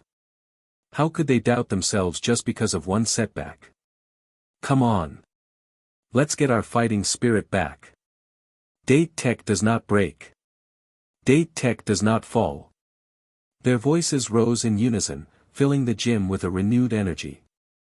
On the other side of the net, the Karasuno team heard the deafening chant. All eyes turned toward Akira, curious about his reaction. Meeting their gazes, Akira simply shrugged and said, "Unless you truly break the backbone of a team, they will always bounce back. I just didn't expect them to recover so quickly. In the next set, we can only rely on sheer strength to win." "Well, that's fine," Sugawara said with a smile. "Our last set wasn't too difficult. It didn't even feel like a real match. A head-to-head battle will be more exciting." "Yeah." Enoshita agreed. "And Date Tech is a team known for its resilience. I know their captain, Manua. He's an optimistic guy who never gives up easily. Maybe it's because of him that they've managed to regain their fighting spirit so fast. Since they're back in form, we need to focus as well," Daichi said firmly. "That's right. As the captains and seniors, Daichi and Sugawara always knew how to rally their team. At the very least, we can't lose in terms of spirit. Karasuno. Let's go. Karasuno. Let's go." Chirp. With the referee's whistle, the second set began. This time, the shift in Date Tech's energy was unmistakable. The team that had looked lost and broken in the first set was now brimming with resolve. Gone was the defeatist look in their eyes. They were back, focused and determined to fight. Their movements were sharper, their blocks more aggressive. They were no longer simply allowing Karasuno to control the flow of the game. Mizuguchi, watching from the sidelines, grinned excitedly. "Now this is more like it. This is the Date Tech we know." "Not necessarily," Irihata countered, shaking his head.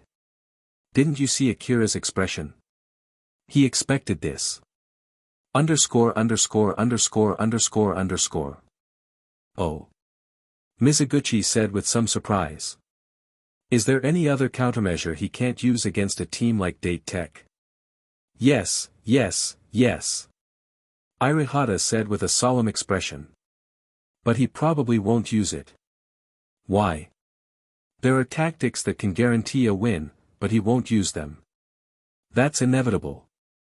Mizuguchi asked with a puzzled look. Irihata glanced at him and chuckled. "At this point, with Karasuno facing Date Tech, if they want to win, is there really any need for more tactics? This." Mizuguchi was suddenly speechless. Just like Shiratorizawa, they can rely on their sheer strength to crush the opponent. Irihata shook his head, sounding a little helpless. "I'm afraid the tactics used in the first game were just a small test for him." He looked at Akira's figure on the court, and for a moment, he felt an inexplicable pressure. Just standing there quietly could bring a wordless intimidation to others. It was like an abyss shrouded in gray mist, impossible to gauge. Like a towering mountain obscured by clouds, pressing down on everyone's hearts. Chirp. The game resumed. This time, the determined Date Tech did cause some trouble for Karasuno. But Akira didn't take on all the responsibility of spiking like he did in the last game. Instead, he left some of the more difficult plays to his teammates. He always understood one fundamental truth. A single person cannot win an entire game. Against a team like Date Tech, it might not seem like a big deal. Even against Aoba Josai, Akira could turn the tide with his individual strength. But what if the opponent was a powerhouse like Shiratorizawa? What about even stronger teams at nationals? It's like the famous barrel theory. A team's strength is always limited by its weakest link. A team that relies solely on one player is like a crippled, underdeveloped entity. It will never go far. Whenever Akira noticed weaknesses in the team, he would subconsciously try to compensate for them. Back at his old middle school, he had realized that his teammates had a lower skill ceiling. So, he had made sure to unify them through teamwork, covering for their shortcomings. But Karasuno was the opposite extreme. Every player on this team had incredible potential. So now, Akira focused on accelerating their growth and helping them unlock their full potential. And quickly turning that potential into actual strength. During training, Akira had intentionally or unintentionally corrected some of their mistakes. He had also provided new and better training methods. And now, his silent efforts were finally paying off. Karasuno was no longer the same team as before. Compared to Karasuno's strength in this same period in the original story. With Akira's presence, they had grown exponentially stronger. Everyone had improved by leaps and bounds. Even though Akira was playing more passively in this match. Everyone else was displaying extraordinary strength. Whether it was Kageyama and Hinata's freak quick attack. Or the team's long-standing weakness, receiving powerful serves. Both offense and defense had reached a whole new level. Seeing this, Akira, who was in the back row, smiled in satisfaction. Only a team like this could qualify for nationals. Only a team like this could dream of winning nationals. Chirp. The final whistle blew, signaling the end of the match. Despite their unwavering fighting spirit, Date Tech was still no match for Karasuno. They had lost their chance at nationals. Their only hope now was to fight again at Spring High. Such is the cruelty of competitive sports. If Karasuno were to lose like this one day, they, too, would face a heartbreaking exit. Sigh. Losing because we weren't as skilled as our opponents. It's really frustrating. Hirata sighed and spoke to Mizuguchi beside him. Let's hope that tomorrow, we don't repeat Date Tech's mistakes. Hearing those words, Toru Oikawa, who stood nearby, clenched his fists tightly. Only he truly understood how strong Akira was. Tomorrow's match. It would be a battle to the death. Great. We actually got our revenge. After the game, as everyone packed their bags, Sugawara excitedly turned to Daichi. Only those who had lost to Date Tech before could understand the depth of this victory. In other words, Aoba Josai's match is happening right next door. Tanaka suddenly remembered and reminded the others. In the second set, Asahi had won against Date Tech with his own spike. He had personally shattered the iron wall that had haunted him, and now he looked especially bright and confident. That's right. This should be Aoba Josai's first match. We should check how their match is going. After all, tomorrow, our first game is against them. After packing up, Karasuno's team entered the adjacent gym. Once they found seats in the audience, they realized the match was already nearing its end. On the court, Oikawa Tooru was serving continuously. Aoba Josai's opponent, Abugawa High, was gradually being overwhelmed by his powerful jump serve. Oikawa's jump serve. Yamaguchi clenched his fists. Tomorrow, we'll be facing that serve head-on. I hope everyone is paying close attention. It's really aggressive. Hinata said in shock. The power is obvious, but what's even scarier is his precise ball control. He can send the ball exactly where he wants. Yamaguchi spoke with a serious expression. Oikawa's serves are terrifying. But what's even trickier is that, as a setter, he knows nothing about our team's playing style. Sugawara's face was tense. At that moment, deafening cheers erupted on the court. Oikawa had scored again. Oikawa. Send another good one. He approached the baseline, gripping the ball in his hands, scanning the opponent's formation with sharp eyes. Swoosh. Jump serve. The powerful ball was barely received by the back row of Abugawa. Chance ball. Although the ball was picked up, the receiver had failed to control the force. It soared straight over the net. Oikawa rushed forward, leapt into the air, and set the ball. Parallel quick attack. Iwaizumi, already in position, spiked the ball with perfect timing. Their teamwork is seamless. So strong. Sugawara's face grew even more serious. That parallel quick attack had revealed a lot about Aoba Josai's coordination. Oikawa and Iwaizumi have been playing together since childhood, Kageyama added, watching intently. Their chemistry is on another level. We noticed this during our practice match, Yamaguchi recalled, rubbing his chin. Aoba Josai's second setter is pretty good too. After all, it's Aoba Josai. But. He looked at Oikawa serving calmly and continued. Oikawa knows his teammates inside and out. He brings out 100% of everyone's abilities. Tweet. Under Oikawa's relentless attack, Abugawa's defense crumbled. They couldn't escape defeat. Aoba Josai won 2-0. That evening, Karasuno's gym was still brightly lit. We're going to have a short meeting, Daichi announced, standing before the team with a serious expression. We had a practice match against Aoba Josai before. I'm sure everyone remembers their strength. That time, we won. But that was without Oikawa. I believe you all saw Oikawa today, and the impact he had on Aoba Josai. I don't want anyone underestimating them just because we won a practice match. His sharp gaze swept across the team. If we do, we'll pay a heavy price tomorrow. Yes. Even without being told, everyone understood. A lion still uses its full strength to hunt a rabbit. And tomorrow, they weren't facing a rabbit. They were facing another tiger. Daichi then turned to Akira, curiosity in his eyes.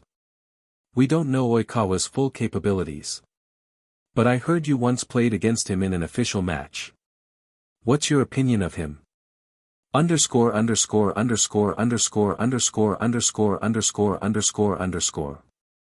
Seeing that everyone's eyes were focused on him, Akira rubbed his chin thoughtfully, recalling his past match with Oikawa. That game, I was the main attacker on the team, he began. And Oikawa was our setter, responsible for delivering the ball to me. His sets. Hearing this, Kageyama's eyes lit up as he listened intently. They felt unbelievably comfortable, Akira continued, an odd expression on his face. It's difficult to describe, but Oikawa can tailor his sets perfectly to the different characteristics of each player. There were multiple types of attackers on our team, some preferred high balls, others specialized in sharp quick attacks. After just a few attempts, Oikawa was already setting the ball exactly how each hitter liked it. So, he's a setter who truly enhances his team's performance, Akira concluded. Enhances the team? Kageyama asked, his expression puzzled. Exactly. Akira nodded. He's the type of player who brings out 120% of his team's potential. With familiar teammates, his ability to maximize their strengths is terrifying. That means we absolutely cannot underestimate them tomorrow. Sugawara was about to ask another question, but Akira suddenly clapped his hands as if recalling something important. Oh, right, he said. Oikawa is not just a setter, he's also an incredibly offensive player. If he finds an opening, he won't hesitate to take the shot himself. So, don't just think of him as an ordinary setter. A super offensive setter. Kageyama muttered, his face solemn. Seeing the serious expressions on his teammates' faces, Akira chuckled. No need to look so worried. I actually think we can use this to our advantage against Aoba Josai. What? Daichi exclaimed in disbelief. You mean Oikawa will be our target? That's right. Akira said confidently. Oikawa's habit of attacking whenever he finds an opportunity is usually an advantage, but now that we know about it in advance, we can counter him. How exactly? Sugawara asked, still a little confused. It's simple, Akira explained with a smirk. Oikawa's offensive plays rely on catching opponents off guard. But if we keep an eye on him, we can anticipate and block his attacks. If we successfully shut him down a few times, he'll hesitate to attempt those attacks again. And once he's thrown off his rhythm, it won't be us who struggle, it'll be him. That's a terrifying thought. Akira continued. A setter who loses their rhythm starts to make uncomfortable sets, which affects the entire team's performance. Everyone was stunned for a moment before Suga suddenly slapped his thigh. Yes. That's a brilliant strategy. Why didn't I think of that? Exactly. Daichi added, clenching his fists. If we disrupt their core, the whole team will be affected, and that's when we strike. Everyone turned their eyes toward Akira, impressed by his insight. Kageyama, however, crossed his arms and muttered, I really wouldn't want to be your opponent. Being read so thoroughly, it's unsettling. Akira turned to him with a scowl. No one's looking at you, idiot. Don't flatter yourself. On the way home, Akira and Kyoko walked side by side under the dim glow of the streetlights, the summer night air cool and still. Tomorrow's match is crucial, Akira, Kyoko said, glancing at him with a hint of concern. Are you confident? Despite the team's enthusiasm earlier, she couldn't ignore the reality, they were facing one of the strongest teams in the prefecture. Aoba Josai had reached the finals multiple times, proving their dominance. Running into them so early in the tournament was an unfortunate twist of fate for Karasuno. Kyoko typically kept her concerns to herself, avoiding adding pressure to the team. But with Akira, she felt comfortable enough to voice her worries. Don't worry. Akira reassured her, taking her hand with a confident smile. Tomorrow's game. We're going to win. No surprises. Sendai City Gymnasium. Aoba Josai. Aoba Josai. Overwhelming. Aoba Josai. Aoba Josai.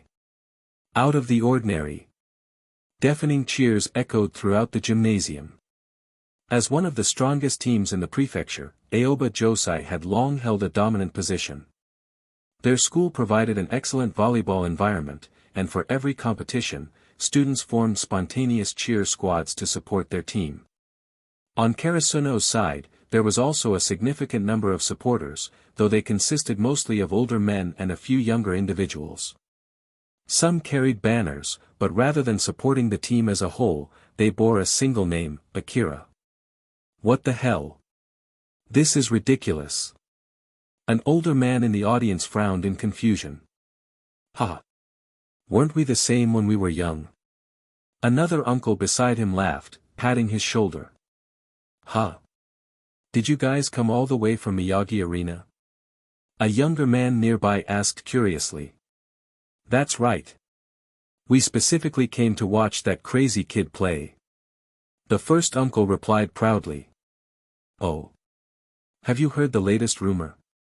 An older man sitting behind them suddenly leaned forward, his tone mysterious. What rumor? Curious as ever, the surrounding spectators turned to him, waiting for his revelation. Heh heh. This rumor is huge. He teased, pausing for dramatic effect. But after noticing the deadly stares from those around him, he quickly spilled the news. A few days after the finals, Mr. Arai and Mr. Takano from the Miyagi Volleyball Development Center will be attending to watch. What? The spectators were stunned. Are you serious? Mr. Arai and Mr. Takano? Those two? Why would they come to a regular competition? Yeah. They're way beyond this level. Skeptical, the audience turned back to the man. This isn't fake news, is it?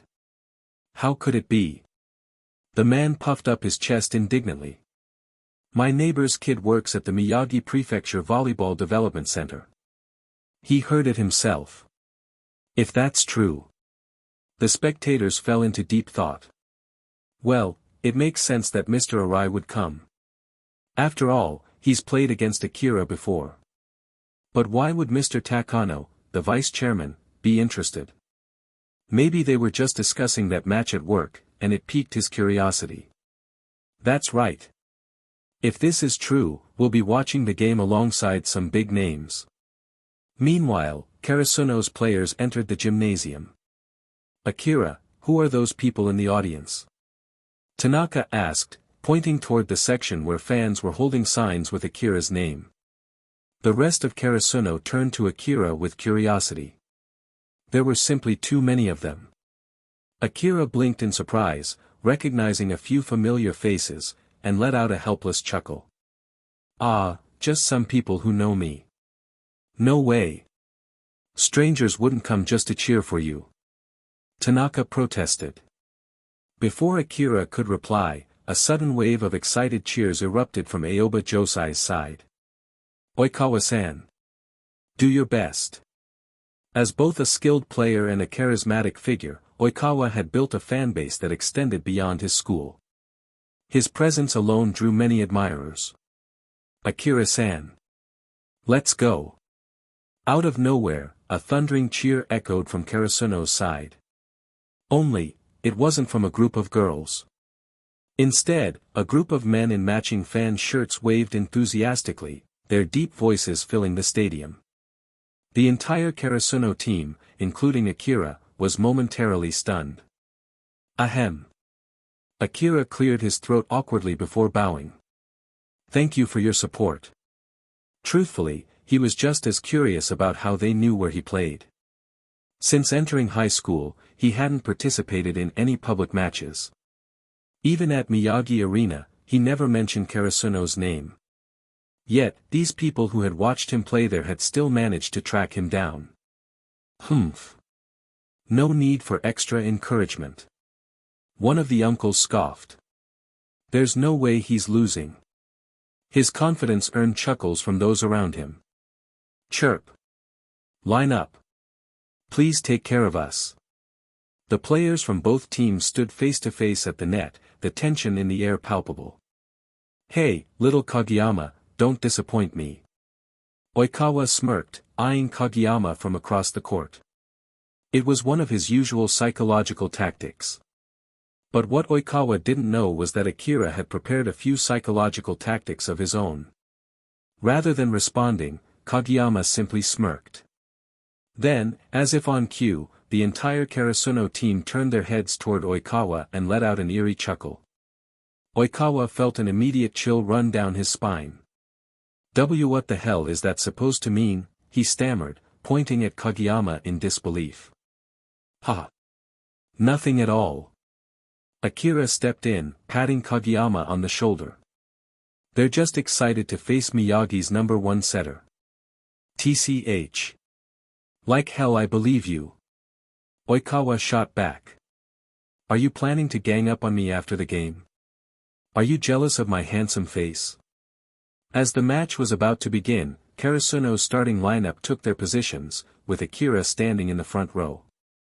Looking at Aoba Josai's formation, Karasuno's players couldn't help but recall the strategy discussion from the previous night. Oikawa saw my spikes in the date tech game, Akira had said. And Aoba Josai's blocking isn't as strong as date tech's. That means, he won't risk blocking when I spike. He knows they can't stop me. They'll likely shift back to receive instead. If that happens, Kageyama can set up a quick attack with another front row spiker. Oikawa won't be able to react in time. This will expand our attack variations, making it harder for Aoba Josai to keep up. The plan was set. Now, the only question was, would Aoba Josai play exactly as Akira predicted? Chirping. Since Aoba Josai won the coin toss, Karasuno started with the serve for the first set. Tsukishima. Send in a good serve. After launching the ball across the court, Karasuno's 3 front row players focused on Aoba Josai's movements. Prepare to block. However, unlike in other matches, this time, all 3 were extra attentive, keeping an eye on Oikawa's movements. Slam. A clean reception by Aoba Josai's libero. Here it comes. 2 attackers in the front row sprinted at the same time. Who will spike? Or is it? Chirping. The sharp sound of sneakers squeaking against the floor echoed through the court. Out of nowhere, Akira suddenly jumped. Almost simultaneously. Oikawa executed a surprise setter dump. Smack. Before anyone could react, Akira immediately shut it down, stuffing the ball right back onto Aoba Josai's court. A blocked point. Oh my god. What a quick reaction. In the stands, the excited voices of Karasuno's supporters erupted in unison. How did he do that? Just as Oikawa jumped, he jumped with him. But Oikawa didn't show any signs of a setter dump beforehand. Exactly. Normally, a second touch attack like that is a masterstroke from Oikawa. Scoring the first point like this shakes the opponent's confidence. It throws them off balance for the rest of the match. But with Akira blocking it straight away, the psychological effect might be reversed. That's right. I feel like this match is going to be tough for Aoba Josai. Ha! Oikawa, do you really think you can win with little tricks like that? Akira smirked as he locked eyes with a startled Oikawa across the net. Oikawa furrowed his brows, but his usual cocky smirk returned as he shot back. Don't let me get the chance. Otherwise, you're losing points. But you've already lost one. Neither side backed down, exchanging sharp words across the net. Back at the baseline, Kageyama turned to Akira. Did it work? When I blocked the net, Oikawa was definitely startled. But he's not someone who gets shaken that easily. We'll need to keep pressuring him before it really starts affecting him. Got it. Kageyama clenched his fist in determination. I'll keep my eyes on him. Chirping. Karasuno's point, serve continues. Smack. Aoba Josai's libero made another clean reception. But this time, Oikawa didn't go for another setter dump. Instead, he played it safe and set it up for the wing spiker to attack. However, Akira shut it down again. Damn it. Oikawa glared at Akira on the other side of the net. I knew this was possible, but actually seeing it happen is really frustrating. You're just as annoying as ever, Oikawa. Akira grinned confidently. The referee's whistle blew. Tsukishima stepped up for another serve. But this time, Aoba Josai pulled off a back row attack to throw off Karasuno's blockers. At the last second, Tsukishima in the back row managed to dig the spike. Kageyama swiftly moved into position and set the ball to Akira, their ace attacker. Of course. Seeing Akira rise for a spike, Aoba Josai's three blockers stepped back, bracing for impact. Kageyama's eyes widened as he watched Akira in mid-air, ready to strike. He predicted it perfectly. Boom! Even with Aoba Josai's full preparation, they couldn't stop Akira's spike. The ball deflected and flew straight out of bounds. Chirping. The match had just begun, but Aoba Josai was already trailing 0-3. And all 3 points belonged to Akira alone. What's happening? Is Oikawa and the team off their game today? It feels like we're at a total disadvantage right now. The Aoba Josai supporters murmured anxiously. That Karasuno guy is incredible. Yeah. He's almost as good as Oikawa. Losing suddenly doesn't feel so bad if we get to watch someone like that. Just outside the stadium entrance. Brother. Hurry up. We're going to miss it.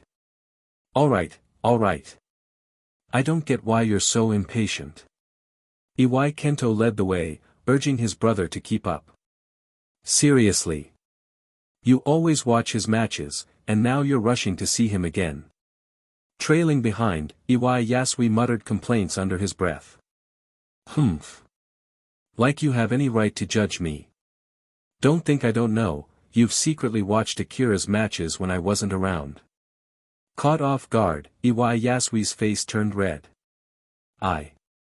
That's different. I was studying his techniques, not fanboying like you. Kento gave his brother a look of disbelief. Yeah, sure you were. Shut up. Let's go. The match has already started. Anything can happen on the court. Right now, Karasuno had the advantage. But one rotation could turn things around for Aoba Josai. Aoba Josai had earned their reputation as one of the strongest teams in the prefecture. With Oikawa leading them, every player could unleash their full potential. Oikawa, who understood his teammates' strengths and habits, conducted their plays like a maestro. Every attack, every movement, every strategy, it was all within his control. But Akira wasn't an easy opponent either. Even with Aoba Josai adapting their defense to counter him, most of Akira's attacks still landed. There was a hidden rhythm in his spikes. Every hit seemed to find the exact spot Aoba Josai least wanted it to go. Smack! Aoba Josai's libero barely dug out another straight spike. What's going on? He clenched his jaw as he watched the ball fly out of bounds. It was a straight shot. But after it hit my arm, it deflected to the left. And before that, it went to the right. How are we supposed to receive this kind of ball? It wasn't just the libero who had noticed the problem. Anyone who received Akira's spike could more or less sense that something was off. What's going on? Did everyone suddenly slack off in training? From the coach's box outside the court, Mizuguchi frowned as he watched the score gap widen, pacing anxiously. Tweet. Seeing Matsukawa fail to receive another spike, he gritted his teeth and muttered in frustration. Even the most basic ball reception is resulting in mistakes. Unbelievable. Calm down, Mizuguchi. Shinichi Irihata, standing beside him, interjected, unable to ignore his agitation. Maybe the problem isn't with our players. His expression turned serious as he analyzed the situation on the court. What? Mizuguchi looked at him in surprise. You mean? That main attacker from the other team. Irihata's expression darkened slightly. The spikes he's hitting, they seem to carry some kind of spin. What? Spin? Mizuguchi's eyes widened as he focused on the court. But if the ball has side spin, it wouldn't travel so straight. Yet, his spikes. He trailed off, hesitant. Tweet. Just then, the referee's whistle blew again. Aoba Josai had lost another point. I can't say for sure, but let's call them over and ask.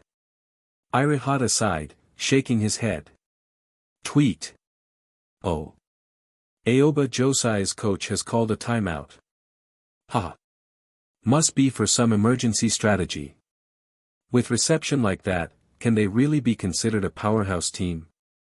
It's embarrassing. The audience murmured among themselves, throwing criticism at Aoba Josai's performance. Not necessarily. A new voice interrupted the discussion. Iwai stood up, his brows furrowed as he analyzed the match. As a professional player, he had started to notice something unusual. What do you mean, brother? Kento looked at him in confusion. Aoba Josai had failed to receive Akira's spikes multiple times now. It looked like a simple mistake on their part. He was sure he could receive those spikes himself. Others nearby turned their attention to Iwai, curious about his thoughts. The ball Akira just spiked, it seems to have some kind of additional rotation, Iwai said hesitantly. Rotation?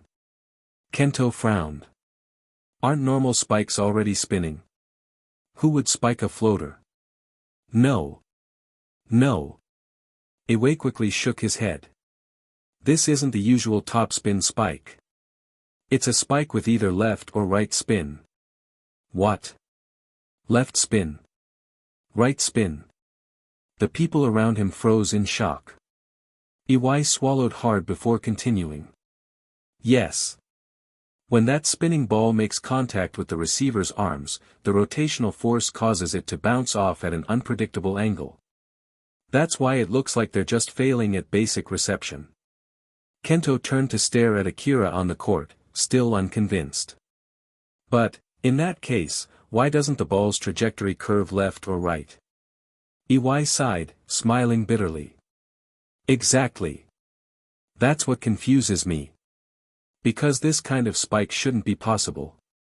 Why? Why can't we properly receive that spike? The moment Aoba Josai's players left the court, Mizuguchi was the first to speak. Haven't you all been in contact with it multiple times already? Are you getting nervous? Calm down, Mizuguchi. Hirata sighed, rubbing his forehead at Mizuguchi's impatience. Then, turning to the players, he asked in a measured tone. Is there something strange about Akira's spikes? Yes. The libero was the first to answer. The ball he spikes feels like it has a spring attached to it. When it hits my arm, it just bounces away. His face flushed in frustration, unable to properly describe what he had felt. There's some kind of strange spin on the ball, another player added. Yes. That's it. The libero shot him a grateful glance. Sigh. Hirata lowered his head, sighing deeply. I didn't want to believe it, but it seems to be true. The strangest part is that even though the ball has left or right spin, its trajectory doesn't change visibly. We can't judge where it will go. That's why it keeps slipping past us, the libero added from behind. Hirata remained silent for a moment, deep in thought. Because there was no real countermeasure to this. If the receiver positioned their arms for a left-spinning ball, but it turned out to be right-spinning or even a no-spin shot, the ball would bounce off uncontrollably. And if they positioned themselves for a right spin, they would still miscalculate for left spin or floaters. It was an unsolvable problem. So, we just have to rely on luck to defend against his spikes. Mizuguchi's voice trembled as he voiced his growing despair. There's no other choice. Hirata shook his head grimly. Blocking won't work against him. It might even backfire.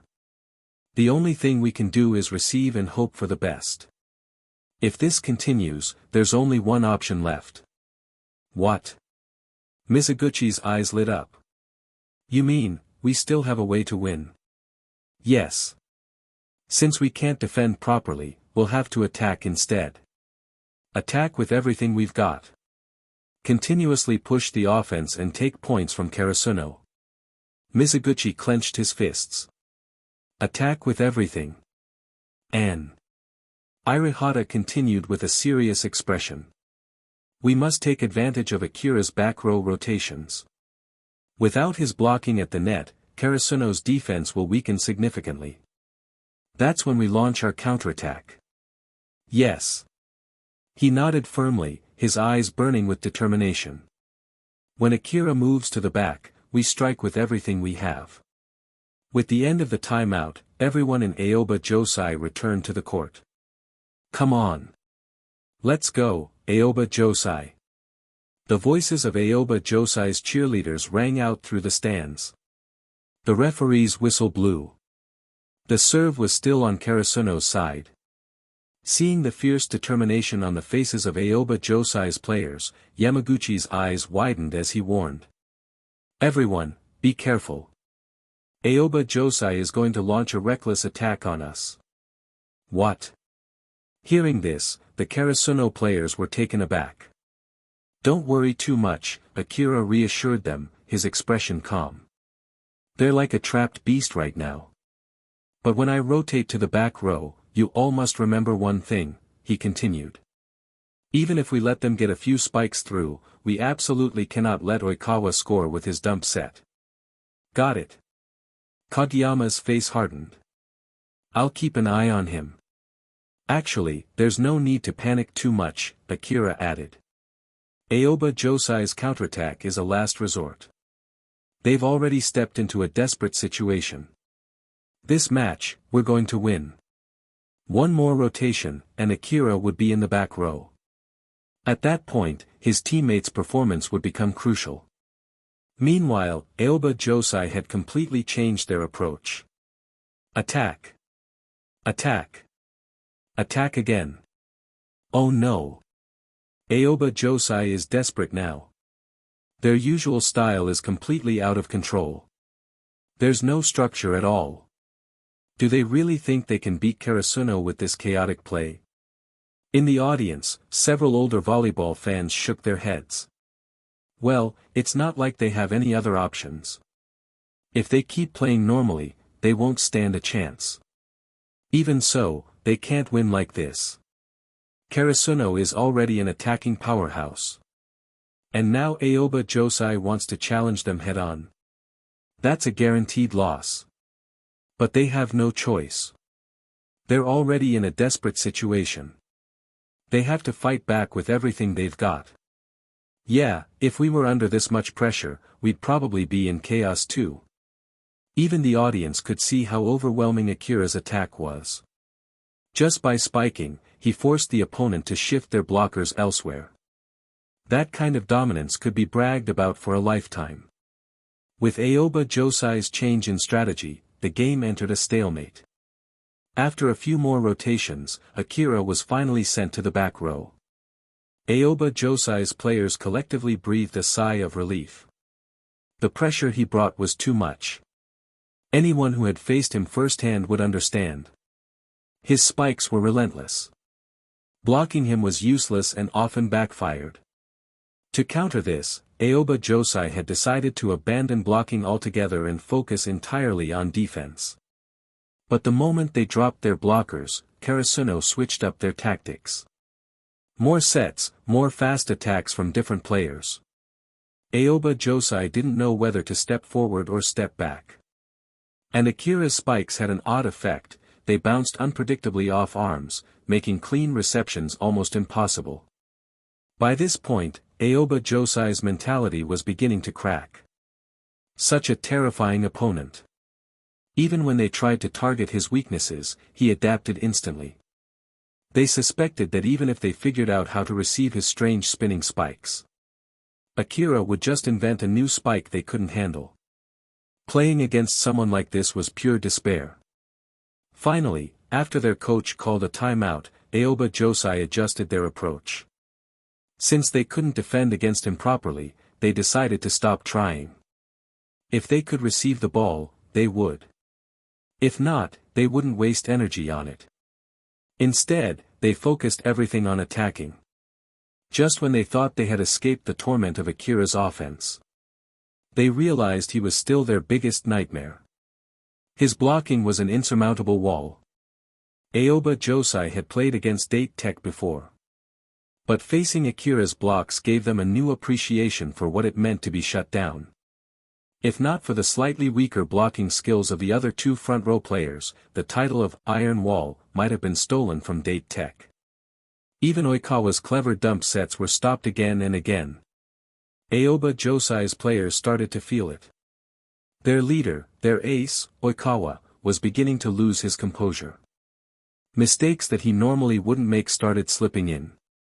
Strong attacks, impenetrable blocking. As long as Akira was in the front row, Aoba Josai had no way to score reliably. But finally, with the next rotation, Akira was sent to the back row. Just as Coach Irihata had said. Now was Aoba Josai's chance to recover points. Oikawa exhaled deeply when he saw Akira switch positions. When Akira had been at the net, Oikawa's dump sets had been completely shut down. No matter how sneaky his feints were, Akira read them all. It completely disrupted their usual rhythm. Even when their coach told them to go all out, Oikawa had tried dump sets multiple times. And every single one had been stopped. Now, finally, Akira was out of the way. But what Oikawa didn't know was, Akira had given instructions before moving to the back row. The three players in the front row kept subtly glancing at Oikawa, watching his every move. The whistle blew. Karasuno's serve. Akira sent a simple, controlled serve over the net. Right now, this wasn't a life-or-death moment, so he wanted more rally experience. It would benefit both himself and the team. Smack. His serve was successfully received by Aoba Josai. Swish. A steady pass flew toward Oikawa. His instincts kicked in as he glanced at Karasuno's formation. The three front row players were completely focused on his attackers. Golden opportunity. This was the perfect chance for a dump set. Oikawa's heart pounded with excitement. His years of experience took over, and mid-air, he subtly adjusted his grip. Dump. But what he never expected was At the exact moment he changed his grip. The three Karasuno blockers jumped in unison. What? Oikawa's eyes widened in shock. How did they know I was going for a dump set? No surprises. Just as Oikawa himself once said. There's no better ball to stop than a dump set which you've already seen through. And once again, the dump set was stopped. Oikawa, who had just lost another chance to score, didn't say anything this time. He simply clenched his fists tightly and walked back into the rotation without a word. But what he failed to notice was that his frustration was beginning to spread to his teammates. As the setter and the core of Aoba Josai, Oikawa's presence dictated the team's rhythm. Under his leadership, everyone could push beyond their limits, reaching 120% of their potential. But if Oikawa himself started to falter, then Aoba Josai was in serious trouble. And now, with Akira moving to the back row, the situation wasn't as one-sided as Aoba Josai had expected. Karasuno's attack spear, Kageyama and Hinata's quick attack, was proving to be devastating. Even though Akira's defense was slightly stronger, Karasuno's offensive power skyrocketed with their synchronized quicks. Aoba Josai had faced this attack before, in practice matches. Yet, when Kageyama and Hinata unleashed their fastest tempo attack, it still caught them off guard. Karasuno's strength had always been their aggressive offense. Meanwhile, Aoba Josai prided itself on a controlled rhythm-based strategy, dragging opponents into their pace and overpowering them with precise teamwork. But now, they had lost control of the rhythm. They weren't dictating the pace anymore. Karasuno was. The game continued, and although Aoba Josai was still scoring, the gap between them and Karasuno wasn't closing. In fact, it was widening. Tweet. The referee's whistle pierced through the air. Point for Karasuno. Aoba Josai barely reacted. They had been so focused on playing catch-up that they hadn't even realized what had happened. When they looked up at the scoreboard. 25. Karasuno had won the set. It felt like waking from a dream, a nightmare. How did this happen? How did they lose so suddenly?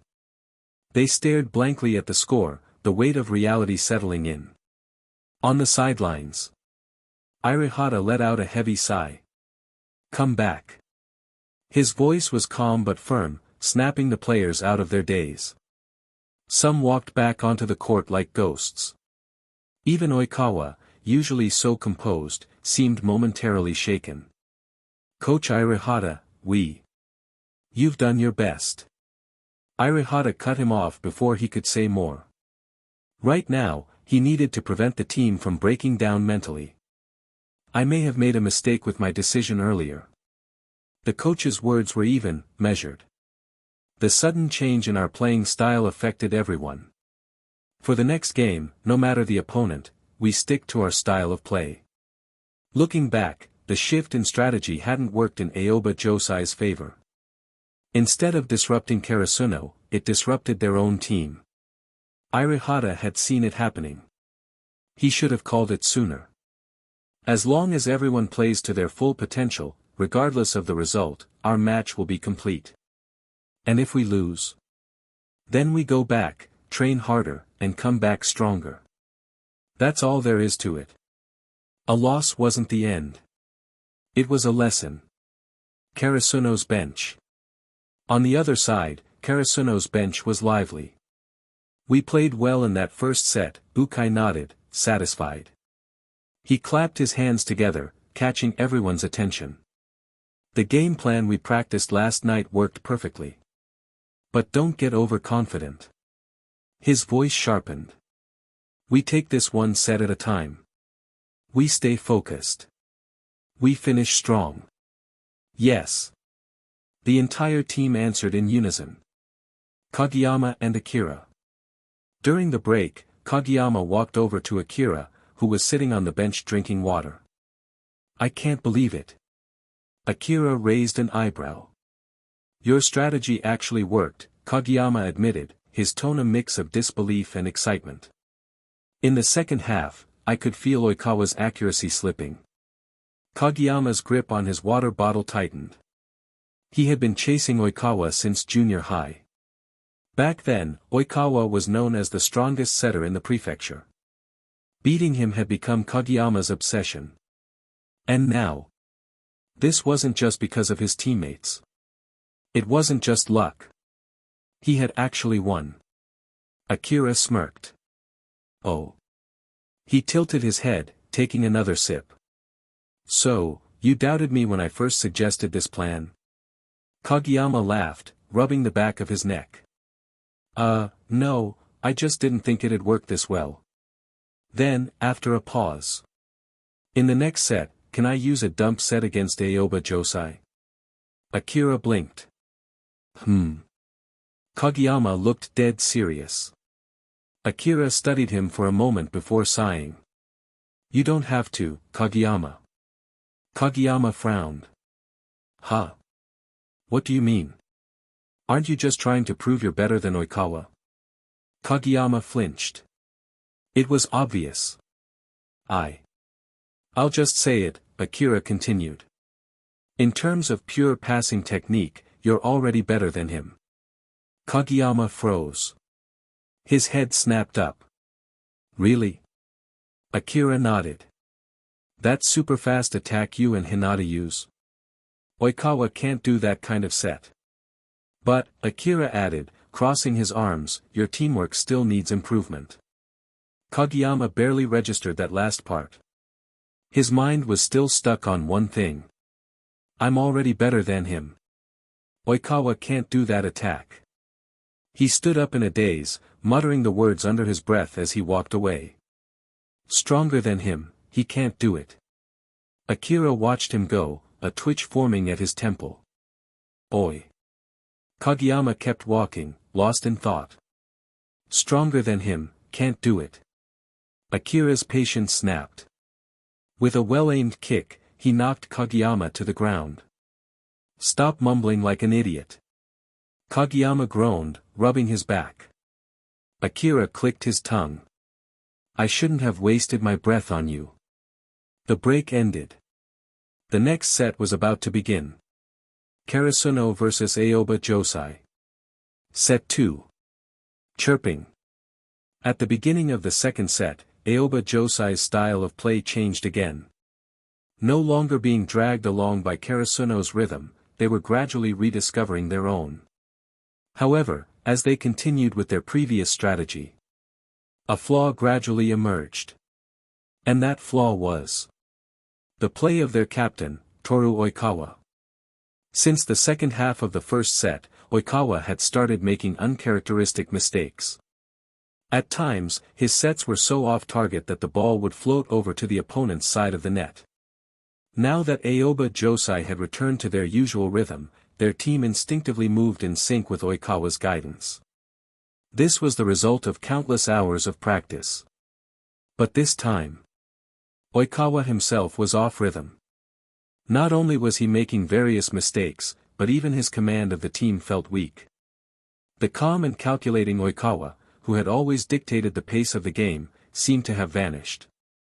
And in this state, this Aoba Josai could not hope to compete with the current Karasuno. Chirping. The referee's whistle blew as Karasuno launched their final attack. And in the end, Akira's spike sealed the game. Karasuno 2-0 Aoba Josai. One step closer to the top 8. They were now the only team advancing from Group A. And later that afternoon, they would face the team that had qualified from Group H. The winner of that match would move on to the top 4 in the prefecture and qualify for the semifinals. The spectators' discussion. Today's game was pretty solid. Points in the short time I was gone. Ukai looked completely baffled. Isn't this the quarterfinals? Weren't we supposed to be facing a tough opponent from Group H? Ahem. Takeda scratched his head, equally puzzled. I don't quite understand it either. Why is Izumate playing like this? Are they holding back their strength? Holding back. Ukai's face practically spelled out disbelief. But if they lose this match, they're out of the tournament. This was a knockout competition. Losing a single match meant elimination. Well. The two men fell silent again, turning their attention back to the court. I guess we'll just have to watch and see. While the discussion continued off the court, the match itself remained completely one-sided. As the game progressed, the score difference between Karasuno and Izumitate only widened. By the time Karasuno reached 20 points, Izumitate had only managed to score 2. Isn't this supposed to be the quarterfinals? Why is this match so one-sided? Match point. Karasuno is about to reach match point. And Izumitate has only 2 points. This kind of match, even I could play in it. Exactly. Even if we were on the court, we wouldn't only score 2 points. Is this really the team that qualified from Group H? The skill gap between them and Group A is way too big. This is a complete mismatch. No matter how much the spectators talked, the gap in strength was undeniable. In the next few rounds, Izumitate failed to score again, losing the set in a flash. Tweet. That was a great performance from everyone. Back on the sidelines, Bukai praised the team. But he was at a loss for words. What exactly was going on with the other team? Yeah. That's right. Hinata chimed in excitedly. That was way too easy. I barely even got to hit the ball. This match wasn't even as intense as our warm-ups. Tsukishima added, sounding bored. Ha ha ha. They must have been intimidated by Tanaka's presence. Tanaka laughed proudly. Scared stiff, I tell you. Humph. Actually, they do want to win. Akira, who had been quiet, finally spoke with a smile. Huh. If they really wanted to win, they wouldn't have kept their faces stuck in front of your spikes. Kageyama turned to him, unimpressed. No, think about it. For them, the outcome of this first set doesn't really matter. It shouldn't affect their mentality at all. Saying this, Akira pointed toward the opposing team's bench. Everyone turned to see Izumitate's players, who were happily discussing strategy despite their crushing loss. Why? Why are they in such a good state of mind? Kageyama asked the question that everyone present wanted to ask the most. Huh? Why a good state of mind? Akira looked at everyone's doubtful gazes and said with a smile. It's simple. Because they always feel like they can win the game. What? Win the game? Hinata took a sip of water and continued to ask. But their performance just now was obviously really bad. Akira shook his head and said. For slow-starting teams, they have this confidence. Even though they lost the first set, they've experienced this so many times. So, losing the first set, has become their habit.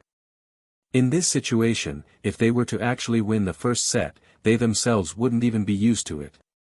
In the eyes of these players from Izumitate, they are confident they can recover in the next 2 sets and win. But, where does that confidence come from? Everyone was confused. 1 set, only 2 points. How can a team that barely scored have any confidence that they'll win the next 2 sets? To put it bluntly, they were completely dominated. Ha! Haven't you noticed? Akira chuckled before continuing. Izumitate is trying to adapt to our attack. Just like yesterday's match against Aoba Josai. Even though Aoba Josai's offense was strong in the beginning, once Izumitate adapted, their attacks became weaker and weaker. It became harder and harder to score. And in the end, Aoba Josai lost the entire match. Huh? Hearing this, Daichi said worriedly. Wouldn't that mean our next 2 sets are in danger? If we get caught in their tenacious defense, won't we end up just like Aoba Josai? Ha! Hearing Daichi's words, Bukai chuckled and said confidently. Don't worry too much, Daichi. Did you forget what I said this morning? We're going to overwhelm them with an attack that surpasses their ability to adapt. We need to defeat Kageyama before they can adjust and adapt to our attacks. Don't give them a chance to drag the game into a third set. Besides. He pointed at Akira and said to Daichi with a grin. How long do you think it will take Kageyama to adapt to his spikes? Hearing this, Akira smirked. Even if we play 10 more matches, they won't be able to stop my spikes. At the Izumitate bench. Captain Kitamura, do you think we can win the next set? Maruyama Hato asked the most composed player on their team, Kitamura Yuta. Ha! Hato. Even you doubt yourself? Kitamura Yuta chuckled and patted his shoulder reassuringly. But, the first set was too. He wanted to say that the score difference in the first set was just too much. When Karasuno reached 25 points to win, they had only managed to score 2. And even now, after watching and analyzing the opponent's play, they still couldn't figure out how to deal with their attacks. That spiker's power was just unreasonable. There wasn't even much technique behind it, it was just raw force that couldn't be stopped. How does someone so lean have such monstrous power? Don't doubt yourself. Maruyama Hato's words were suddenly cut off. Izumitate coach walked over and sternly said. If you don't believe in yourself, who else will believe in you? After all these matches, do you still think we can't recover in the next 2 sets? I'm sorry. Maruyama Hato's face turned red with embarrassment, and he quickly bowed his head. He suddenly realized how right the coach and captain were. If he didn't believe in himself, how could he expect anyone else to? How disgraceful. In the next set, I will fight with everything I've got. Maruyama Hato clenched his fists and declared loudly. We at Izumitate can still win. Good. That's the spirit. Seeing Maruyama Hato's determination, Kitamura Yuta nodded in approval. We at Izumitate can still win. After the break, the second set started. This set. It marks the start of our counterattack. Stay sharp. Defend against their attacks. Before stepping onto the court, Kitamura Yuta loudly rallied his teammates. At this moment, the fire in their eyes was burning brightly. They were determined to turn the match around. Hey! Izumitate seems to be saying something inspiring. Across the net, seeing their opponents getting pumped up, Kageyama commented with some concern. Akira glanced at him and chuckled. Isn't this exactly what they did last time? Kageyama was momentarily stunned by Akira's words. Now that you mention it, you're right. Tweet. The referee's whistle blew, cutting their conversation short. The second set began. This time, Karasuno served first. Hinata's serve was easily received by Izumitate back row. Maybe it was because of their mental shift, but Izumitate was in much better condition compared to the first set. Even Maruyama Hato's sets and Kitamura Yuta's spikes had more power behind them. And no one felt this more than Akira, who was blocking at the net. However, even if their teamwork had improved, there was still a gap before they could break through Akira's wall at the net. His blocking wasn't just the standard instinct-based reaction. The difference was that Akira's reflexes were far superior to an average player's. His nerve response was so fast that he had enough time to adjust mid-air while blocking. He could readjust his hand placement based on the hitter's swing. Combined with his insane jump height, it was almost impossible for any spiker to get past him. Bang! Kitamura Yuta's spike was stopped again. Cheer up. Take the next point. In this second set, it felt like they had finally found their rhythm, and the fighting spirit of everyone on Izumitate became even stronger. Any team that reaches the quarterfinals has a solid foundation. Otherwise, they wouldn't have made it past the group stage. Izumitate is finally putting up a decent fight. Yeah, I thought they were sleepwalking in the last set. No wonder the audience was critical. Many teams had lost to Karasuno before, Aoba Josai, Date Tech. Even some first-round elimination teams had gained respect from the crowd. Because during their matches, they truly displayed their own style.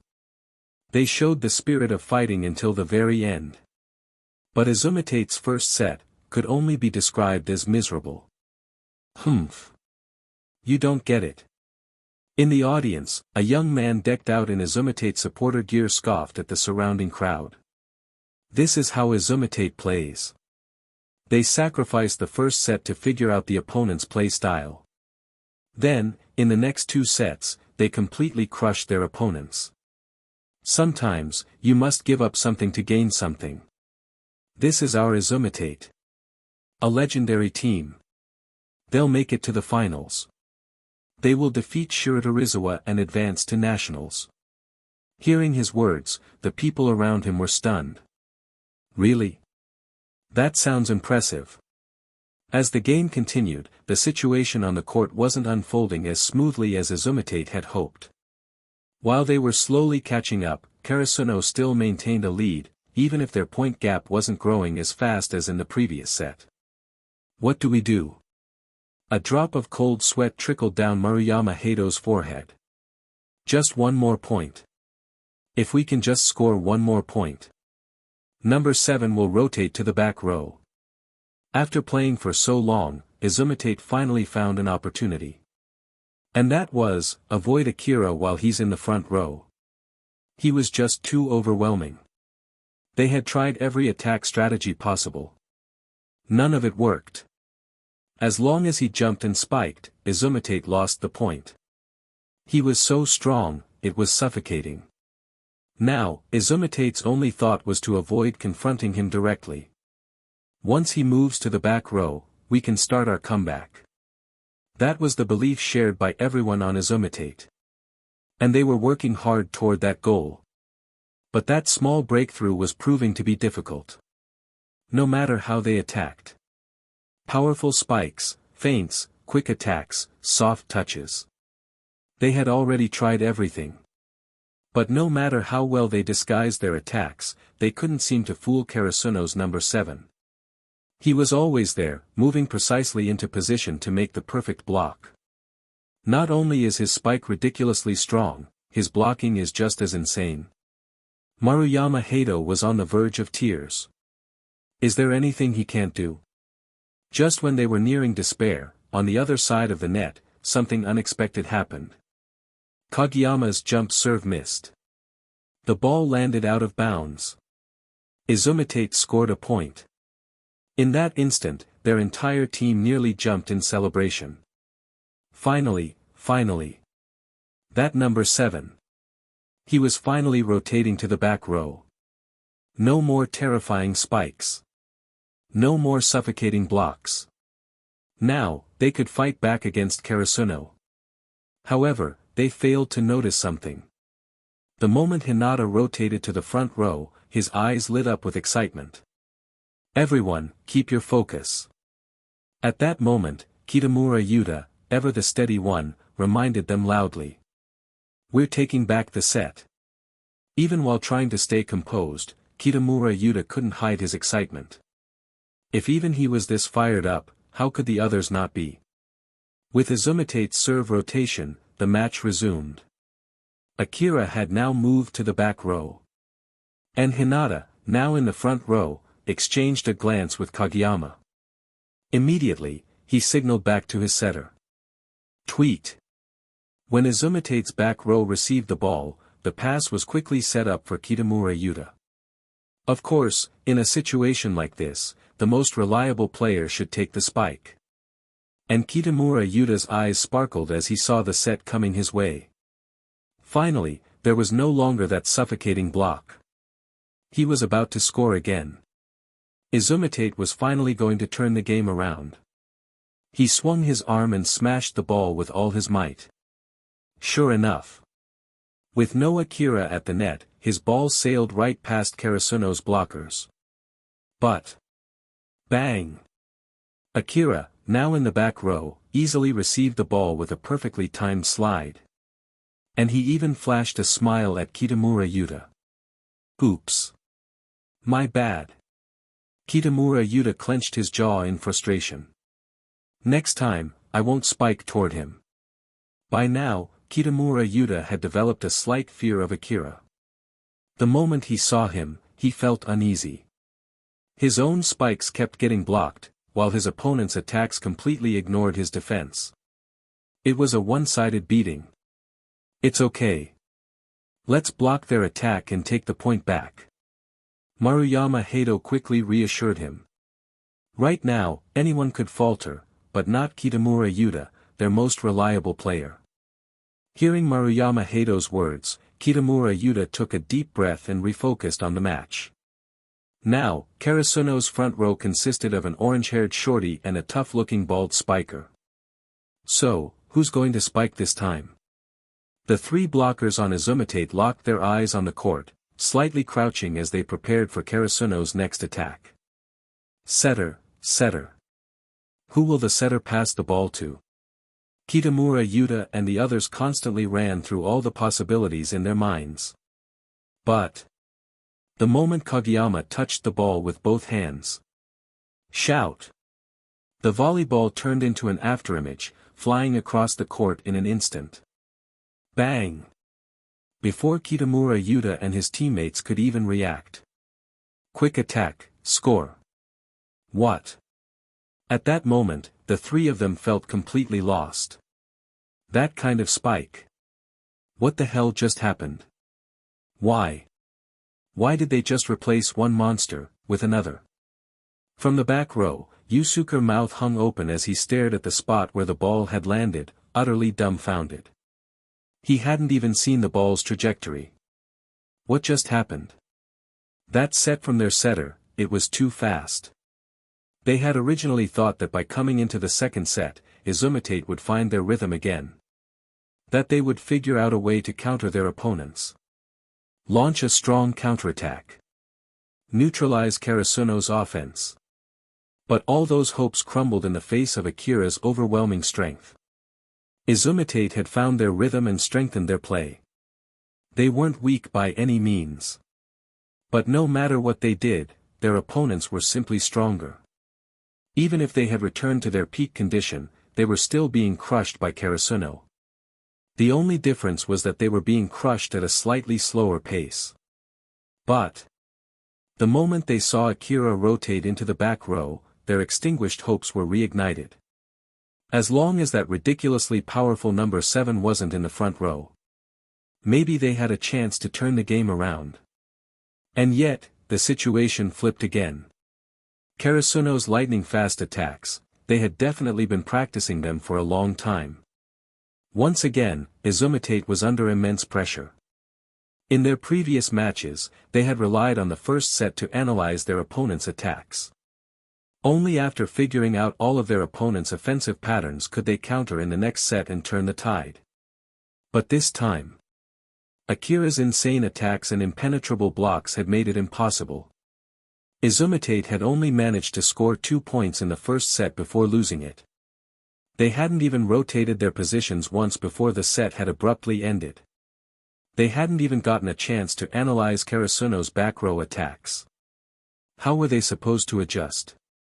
How could they possibly defend against this? So when Shoyo and Kageyama unleashed another unstoppable quick attack, Izumitate's spirits sank to rock bottom. Is there still time? Can we still adjust? This was already the second set.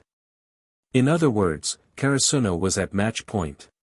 If they lost this set, there would be no third set. Maruyama Hato felt utterly hopeless. That number 7 from earlier, he was beyond ridiculous. He had single-handedly dominated them for an entire rotation. Couldn't he at least give his back row teammates a chance to shine? This first set had been completely meaningless for Izumitate. They had essentially spent 25 points being obliterated by number 7. And they still hadn't found a way to counter him. Did they really have to use the second set just to adjust to Karasuno's quick attack combinations? But if they did that, there wouldn't be a third set. It was an impossible situation. Even Kitamura Yuta, who was always composed and optimistic, let out a deep sigh. He and Maruyama Hato exchanged glances, seeing the same helplessness in each other's eyes. Perhaps, in the end, they could only blame one thing. The fact that Karasuno's number 7 was simply too strong. They turned to look at Akira on the other side of the net, eyes filled with resentment. Huh? Akira, fully focused on the game, suddenly felt a chill run down his spine. What the? He followed the source of the ominous feeling. Only to see the opposing setter and ace attacker glaring at him with pure resentment. Those two, don't tell me they've developed some special kind of love for me. Akira shivered under their gaze, goosebumps rising on his neck. Looks like I'll need to be more careful in the future. Tweet. A whistle blew, cutting off the intense staring match between Kitamura Yuta and the others. The game continued. In the following plays, Izumitate remained completely passive. Faced with the insane quick attacks from Kageyama and Hinata, their defense was completely ineffective. And if they focused too much on Hinata, Kageyama would simply set to another attacker in the front row. Against Karasuno's tactics, Izumitate found themselves stretched too thin.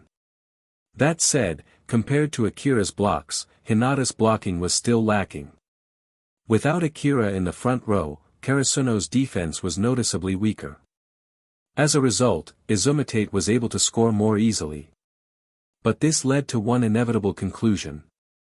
As the teams continued trading points, Akira was quickly rotated to the front row again. And this time, it was the final straw that broke the camel's back. With the sound of a sharp whistle, the second set came to an end.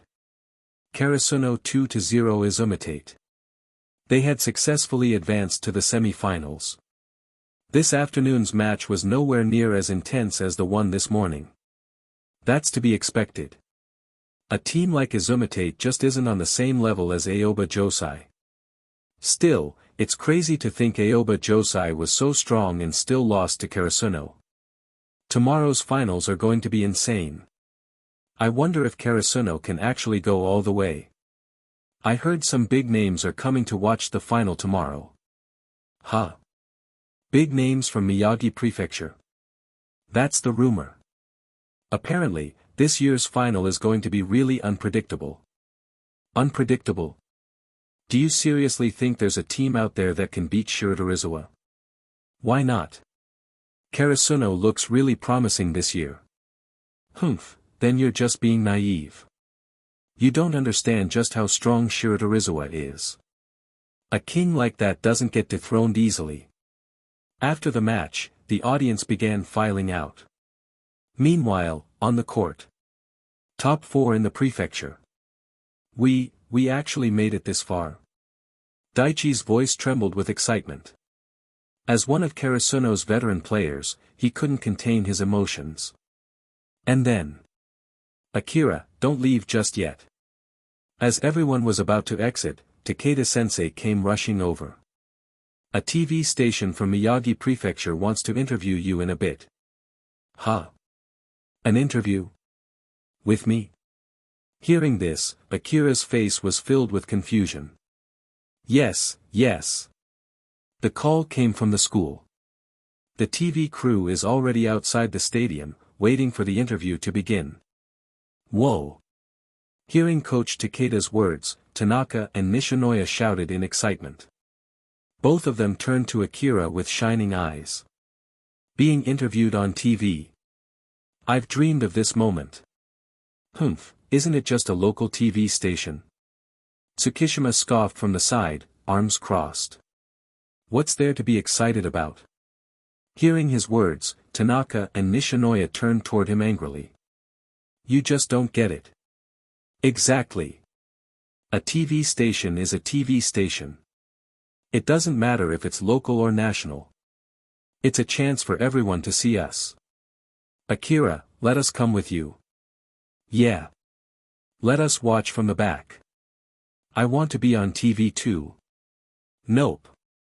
Ukai interrupted them ruthlessly. Akira is going for the interview, and the rest of us need to stay behind and analyze our next opponent. Huh? No. Tanaka and Nishinoya let out exaggerated wails, but Daichi and Sugawara quickly dragged them away. Akira, make sure to mention your amazing teammates in the interview. Yeah. Especially your reliable libero. Akira chuckled as he watched them being pulled away, then turned to them and said. All right. I'll remember. Let's go, then. The TV crew is already waiting. Seeing everyone leave, Coach Takeda reminded him again. Okay. When Akira and Coach Takeda stepped outside the Sendai Gymnasium, they spotted the TV station crew waiting for them. As soon as they saw him, a female reporter's eyes lit up. She quickly hurried over from behind the camera, excitement evident on her face. Hello. Are you Akira? I'm a reporter from Miyagi Prefecture TV, Yumi. Nice to meet you. Akira was slightly taken aback by the sudden enthusiasm but quickly composed himself. Ah, hello. I'm Akira. After the initial surprise, he adjusted smoothly. He followed Yumi to the camera. Click. The red light on the camera turned on, signaling the start of the live interview. Hello to everyone watching from home. Yumi greeted the audience with a bright smile before continuing. Today, we have with us Karasuno High School starting wing spiker, Akira. Haha, hello, everyone. Akira waved briefly at the camera, his usual laid-back style shining through. But even such a simple gesture, combined with his sharp, confident expression, had an undeniable charm. Yumi's eyes sparkled as she observed him. But she quickly returned to her role and continued. This morning, Karasuno emerged victorious from Group A, also known as the Group of Death, defeating powerhouse schools like Date Tech and Aoba Josai. Akira, what do you think was the key to overcoming such strong opponents? For this kind of question, Akira naturally gave a composed response. Nothing special. We just worked together as a team and prepared well for our opponents. Despite this being his first public interview, Akira showed no nervousness or hesitation. Instead, he answered smoothly, speaking directly to the camera with confidence. Yumi's admiration grew as she watched. She then moved on to the next question. Before the match, Aoba Josai's Oikawa-san made some bold statements about facing your team. What are your thoughts on that?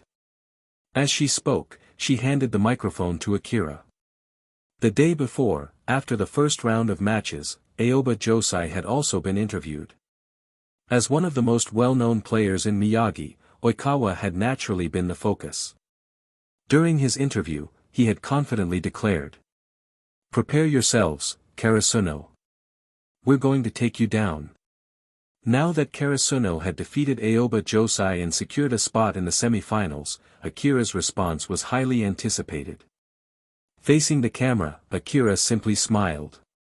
I hope Aoba Josai works hard so we can meet again at Spring Nationals. I'll beat them again then. Yumi and the entire camera crew held their breath in excitement. In this industry, players who spoke boldly were a rare gem. Oikawa had long been known for his outspoken personality, which made him a favorite in media interviews. But now, Karasuno's rising star, Akira, was proving to be just as charismatic, if not more. His confidence, combined with his talent and striking presence, made for a perfect interview subject. After a moment of stunned silence, Yumi quickly regained her composure and continued. After this morning's match, you also played a key role in the quarterfinals, leading Karasuno to a decisive victory over Izumate High. In both matches, you were undeniably a major factor in Karasuno's wins. How do you feel about these games? Akira felt slightly awkward being praised so openly but answered without hesitation. Izumate put up a strong fight, and I look forward to playing against them again in the future. Also. As if suddenly remembering something, Akira turned back to the camera and added. It's not just me, everyone on the team played amazingly, especially our libero, Nishinoya-san. Tanaka-san as well. And, of course, our coaches and teachers who support us behind the scenes. Ha! Akira is very humble. Yumi laughed before moving to the final question. After today's matches, Karasuno has secured a spot in the semifinals. Tomorrow's games will be even more intense. What are your thoughts on the upcoming match? Akira grinned confidently. The team representing Miyagi at Nationals this year will be Karasuno. Hearing Akira's bold declaration, Yumi's eyes widened with excitement. She quickly followed up. Even if you have to face Shiratorizawa, the reigning champions of Miyagi? Do you believe you can defeat them? Akira's expression didn't waver. That's right. He nodded firmly. The camera crew exchanged glances, suppressing their excitement. This was the kind of player who could shake up Miyagi Prefecture's volleyball scene. A new star was rising in Karasuno. And his name was Akira. Even Shiratorizawa, the uncrowned king of Miyagi Prefecture, do you have the confidence to defeat them? That's right. Akira nodded. For him, there was no need to hide his intent at this moment. Against opponents he had already defeated, a certain level of respect could be given. But for those yet to be faced, it was necessary to underestimate them strategically while taking them seriously tactically. And this seemingly arrogant statement? That, too, was a tactic. Good. That's it for today's interview. Thank you very much, Akira, for taking the time to speak with us. Thank you. At the same time, let's look forward to an even more exciting match tomorrow. Yumi waved her thanks to Akira, who responded with a polite smile. With the conclusion of this short interview, Akira's task here was complete. After bidding farewell to Yumi, who was clearly infatuated, Akira was about to leave with Takeda Itetsu. But just as they reached the gymnasium doors. Creak. The gym doors swung open from the inside. Stepping out was a tall, broad-shouldered young man in a white and purple uniform, his expression cold and his presence overwhelming. Kao. Ushijima Wakatoshi. Beside Akira, Takeda Itetsu stammered slightly. As a well-known figure in Miyagi Prefecture, Ushijima had appeared in newspapers, magazines, and television numerous times. His presence was impossible to ignore. Takeda immediately recognized him. Ha! Hearing his name, Ushijima's brow furrowed slightly as he turned toward them. I'm sorry. Perhaps intimidated by Ushijima's sheer presence, Takeda Itetsu instinctively flinched and bowed in apology.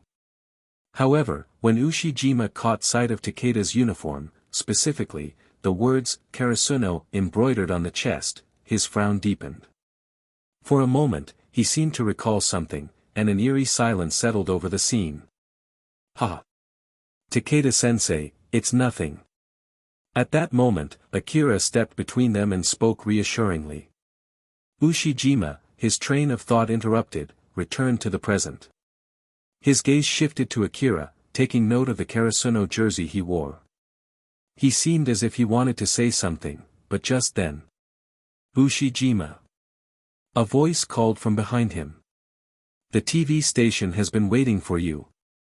You're late. A man dressed in a Shiratorizawa tracksuit, evidently a coach, hurried over, panting slightly. Yes, I understand.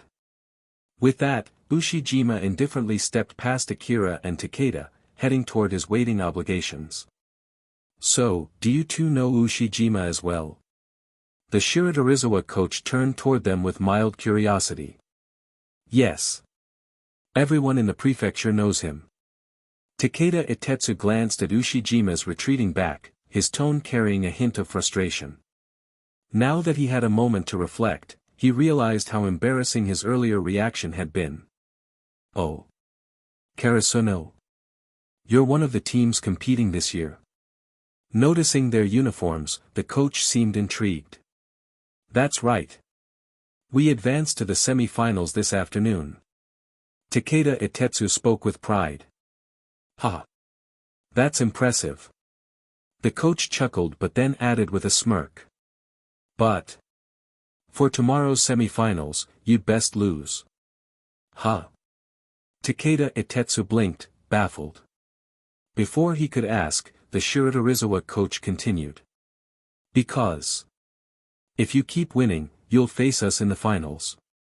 And after all that effort, you'll be crushed 3-0. That might just break your spirit. With that, he turned and walked off, following Ushijima. What? But we. Takeda Itetsu started to protest, but the coach spoke without turning back. No need to say more. We don't care who the opponent is. Because, no matter who it is, they can't beat us. Watching him leave, Takeda Itetsu, normally mild-mannered, flushed red with anger. He turned to Akira, just about to speak, but Akira's expression remained unreadable, his black eyes steady. There's no need to let an opponent's words shake you, Takeda-sensei. Akira chuckled softly. Getting provoked so easily? It seemed Takeda still had room to grow in composure. Just like I said in the interview. It's just talk. What truly decides victory or defeat is what happens on the court.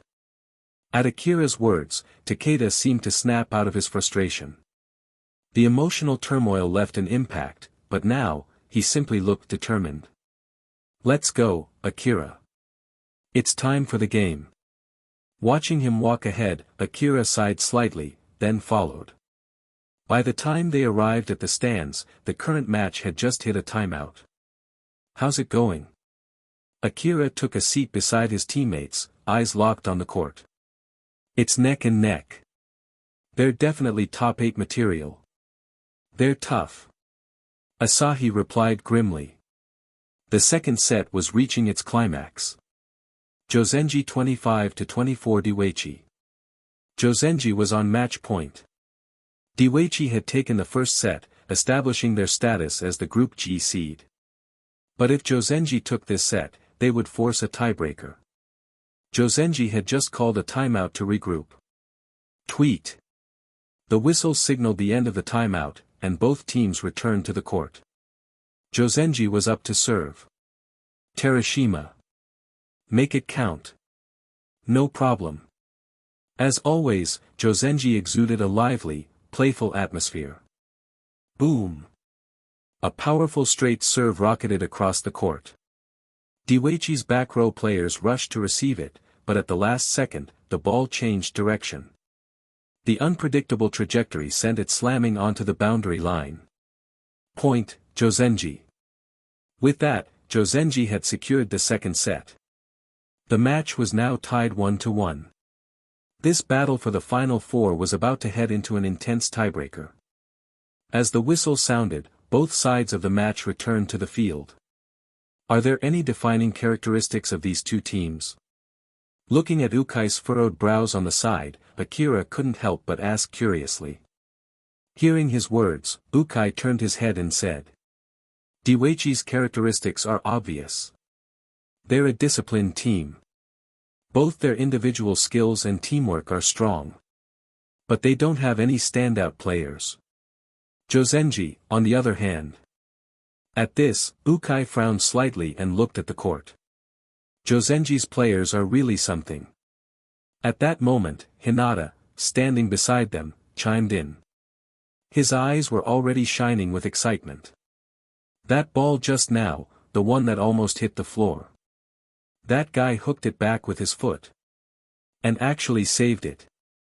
Yeah. Ukai added. Their playstyle is unusual. Solid. But even with that steadiness, there's an unrestrained quality to it. I'd guess, their captain plays a major role in this. As he spoke, Ukai pointed at a tall player from Josenji. Terashima. That was a great play. Okugaku, Josenji's setter, called out to a teammate with a Mohican-style haircut. Ha! Okugaku-senpai. That was just basic stuff. No need to hype me up. Okugaku rolled his eyes before slapping Terashima on the shoulder and saying loudly. But you also made some ridiculous mistakes earlier. Don't think I didn't see them. Ha! Looks like Terashima's getting scolded again. His teammates laughed mercilessly at the scene. And you too. Okugaku turned towards Habata and Izaka. No need to laugh at him. You both messed up plenty as well. Make sure you focus in the next set. Yes, sir, they chorused. Looking at the chaotic group before him, Okugaku Seiji sighed, rubbing his forehead. Josenji was known for their straightforward, calm play style. Their cheer banner, boldly declaring, "solid and strong," was a testament to that. But ever since these second years came in with their wild energy, the team's style had shifted. The once orderly court had become their playground. Still, under the firm guidance of Okugaku and Yudo Kamichi, another third year, they managed to keep things in check. But what would happen after they graduated? What then? Thinking about the uncertain future, Okugaku couldn't help but sigh. He exchanged glances with Kamichi before both looked away. Maybe. For Josenji, change wasn't necessarily a bad thing. Lost in thought, he was jolted back to reality as the referee's whistle echoed again. The third set was about to begin. Calm, Josenji. Hearing Ukai's words, Akira was puzzled. In his mind, wasn't Josenji always the team that played with flashy, free-spirited energy? But as he looked at the court, he began to understand. So at this point, Josenji's third years haven't graduated yet? A different version of Josenji. Intrigued, Akira observed the match more closely. Just as Ukai described. Strong. Structured. Powerful. When defending against Iwaichi's attacks, their formation was organized and disciplined. And when they counterattacked, it was a methodical, step-by-step execution. Even their spikes seemed to stamp deep footprints into the court. A display of sheer athletic strength. But if you watched long enough, you'd notice something else. Beneath their disciplined execution, another layer existed. Almost every attack revealed a different energy. Some of the second years kept attempting experimental, unconventional shots. Yet, every time they tried to push beyond the system, Josenji's setter, Okugaku, reined them in. Each of his sets maintained a steady rhythm, restricting any overly wild movements. Josenji is a team full of contradictions. Akira suddenly voiced his thoughts. Huh? Kageyama turned to him. If we play against Josenji tomorrow, can we use this to our advantage? At this, the others turned their attention to Akira. Not yet, he shook his head. Despite their opposing styles, they're still unified. That setter captain of theirs. He's incredibly skilled. He's balancing two different playstyles and blending them effectively. Akira gestured towards the court. Take that main spiker with the strange haircut. He's the type to break the mold. Just now, when he faced the blockers, if the set had been better, he probably would have attempted a full-power straight-line spike against them. And the other second years have a similar mentality. They don't necessarily want to coordinate. They just play in their own style. Wouldn't that make them easy to deal with? Hearing this, Kageyama's eyes lit up. Not really. Akira shook his head, dashing Kageyama's expectations. Josenji has two key players keeping them grounded. Their setter captain and another stable main spiker. The setter controls the game's pace, keeping it structured. And that main spiker serves as a model for the others. The more reckless players don't need perfect teamwork. They just follow his example while the setter dictates the rhythm. This. Everyone fell silent, trying to process Josenji's unusual dynamic. Akira took another glance at the court before suddenly standing up. Let's go. There's nothing more to watch. Daiichi doesn't stand a chance against a serious Josenji. Our opponent tomorrow morning will be them. At first, the others hesitated, then got up and followed him. So what's our strategy for tomorrow's match? Against such a solid opponent, there's no shortcut. We'll just have to beat them head-on. As soon as everyone got off the bus back in Karasuno, Tanaka and Nishinoya couldn't wait to shout and run towards the office. Interview. Interview. Interview. Seeing this scene, Daichi was also a little curious. Akira, what did you say during the interview? Just some ordinary questions and answers, Akira replied with some uncertainty. The TV station probably won't air all of it. They'll likely cut some parts too. Let's go see it too. Takeda Itetsu suggested from the side. He had now recovered from his earlier low spirits. Right after our interview, I ran into Ushijima Wakatoshi. What? That ace of Shiratorizawa? Yeah. His presence is intimidating. Everyone continued talking as they walked toward the office. Before they even got close, they could hear the dramatic cries of Nishinoya and Tanaka from inside. Ah! It's starting. It's starting. Everyone perked up and hurried into the room, gathering in front of the TV. This morning, Karasuno High School emerged victorious from the group of death, defeating multiple strong opponents. What was the key to overcoming such powerful teams? Nothing special, Akira answered on screen. I think our teamwork was better, and we had a solid understanding of our opponents in advance. Hearing this, everyone turned to look at Akira. Oh. Akira's answer is actually so humble. Hinata said in surprise. Tsukishima smirked and added teasingly, I expected you to say something like, we're just stronger than them. These weak opponents. Just crush them directly. No need for any special strategy. Akira's face twitched. Am I really that kind of person to you? Ha. Don't worry, there's more to come. Takeda Itetsu chuckled. What? Hearing this, everyone quickly turned back to the screen. Before the match, Oikawa-san from Aoba Josai made a few comments about Karasuno. What do you think about that? That bastard Oikawa. At the mention of his name, everyone instinctively clenched their teeth. They had seen his interview the night before and knew exactly what kind of comments he had made. It felt great to eliminate Aoba Josai this morning. Yeah. Akira, you'd better have clapped back at him in this interview. On screen, the reporter handed the microphone to Akira. I hope the Aoba Josai players meet us again in the Spring High tournament, he said with a confident smirk. I'll beat them again. Everyone watching was silent for a moment, then erupted into laughter. Ha! Oikawa must be fuming right now. Yeah. He's probably losing his mind over this. Imagining Oikawa sulking, Nishinoya and Tanaka were the happiest of them all. Because of Oikawa's popularity, they had always been envious of the attention he received. But now, they were finally getting some revenge. Nice one, Akira. That response was perfect. It's exactly the kind of thing Nishinoya-senpai and I would say. The two clapped Akira on the back approvingly, grinning ear to ear. The others shook their heads at their exaggerated reactions. As the interview continued, the reporter asked, after your performances in the morning and afternoon matches, what are your thoughts on the team's overall performance? It's not just me. The whole team played really well, Akira replied. Like our libero, Nishinoya-senpai. And Tanaka-senpai.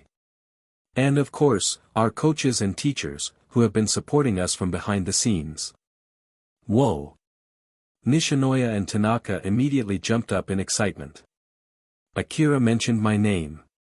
He mentioned mine too. That means Nishinoya is going to be famous all over Miyagi Prefecture. Tanaka too. Watching their ridiculous excitement, everyone sighed in exasperation. Akira, you actually went out of your way to mention them? Sugawara asked, looking slightly amused. Ha! Sugawara, you're just jealous of us. Nishinoya said proudly. Yeah. You're jealous. Tanaka agreed, nodding vigorously. Jealous? Of you too? Sugawara deadpanned. I swear, I really want to open your heads and see how your brains work, he muttered in frustration. As the conversation continued, the on-screen interview approached its final question. Now that Karasuno has reached the semifinals, what are your thoughts on tomorrow's game? Akira's confident smile appeared on the screen. The team representing Miyagi Prefecture in the national tournament this year will be us, Karasuno. Even Shiratorizawa, the uncrowned kings of Miyagi, do you think you can defeat them? Of course. Akira answered without hesitation. Akira is right. Down with Shiratorizawa. We're going to be champions. Tanaka and Nishinoya shouted in excitement again, their enthusiasm at an all-time high. Enough. Daichi intervened. Instead of thinking about the championship, let's focus on tomorrow's match first. Josenji isn't an opponent to be taken lightly. If we underestimate them and lose, that'll be the real embarrassment. At Daichi's warning, the atmosphere calmed down. Yeah, you're right. Just as everyone was about to leave, Akira suddenly spoke up. Nishinoya-senpai, I have something I want to discuss about tomorrow's game. If anyone else wants to join, feel free. Hearing this, the team members grew curious. Could Akira have some new insight into the game strategy? Intrigued, they all followed him toward the Karasuno volleyball gym. As they walked, Akira smiled and said, after tomorrow morning's match, we'll be facing Shiratorizawa in the afternoon. And about their ace, Ushijima. His spikes have some unusual characteristics. The room fell silent as everyone turned to listen carefully. Tomorrow's match would be another battle. But they weren't backing down. Ushijima's spike. I've heard about it. Hearing Akira's mention, Sugawara's expression grew thoughtful. I heard his spikes are insanely powerful. Ordinary players can't even hope to defend against them. Exactly, Daichi chimed in. That's the reputation he has all over the prefecture, a true scoring monster. Akira nodded with a small smile. You're both right. But recently, while playing matches at the arena, I overheard something interesting about Ushijima Wakatoshi. Huh? What kind of rumor? Everyone turned toward Akira, curiosity sharpening their focus. Everyone knows about his raw power, but they're overlooking one critical detail. If we ignore it, we'll pay for it on the court. Detail? The moment Akira said that word, Kageyama's eyes sparked with interest. After countless tactical lessons with Akira, he was quick to catch on to its importance. Holding their attention, Akira spoke clearly. The detail is, Ushijima Wakatoshi is left-handed. Left-handed? Daichi frowned, recalling something. I think I read that in a report once, but I didn't really think it mattered. That's the thing, Akira replied. It's these seemingly small details that often decide the outcome of a match. Since Ushijima's dominant hand is different from most players, the angle of his spike, the ball's spin, and the overall motion are completely different from what we're used to. Combine that with his raw power, and it's nearly impossible to defend if we're not ready. Akira's explanation hit the Karasuno team like a jolt of electricity. Wait, so tomorrow, we'll be up against spikes that are both powerful and coming from unusual angles? Daichi felt a chill run down his back just imagining it. So, what do we do? Should we go ask Ushijima to let us practice against him? Hinata blurted out in a panic. Kageyama immediately smacked him on the head. Idiot! What are you saying? Then, turning to Akira with narrowed eyes, he growled, you always bring stuff like this up when you've already got a plan. Spit it out already. The rest of the team quickly recovered from their shock and turned expectantly toward Akira. Yeah, Akira. You wouldn't mention this if you didn't have something up your sleeve. Akira chuckled. That's exactly why I gathered everyone here tonight. As he spoke, they arrived at the gym. He walked ahead, pushing open the doors, and looked back with a confident grin. I'm going to imitate Ushijima Wakatoshi's left-handed spike so you can all experience exactly what it feels like. What? Wait. Akira, are you left-handed? Tanaka gasped. Why didn't we know this before? Laughing, Akira shook his head. Nope, I'm right-handed. But imitating a left-handed spike. That's well within my reach now. You're kidding. You can actually mimic a left-handed spike. Earlier in the season, this would have been impossible even for Akira. But after relentless training during their Miyagi Arena tour, his control over the ball had skyrocketed. Replicating spikes, even with his non-dominant hand, was something he could handle now.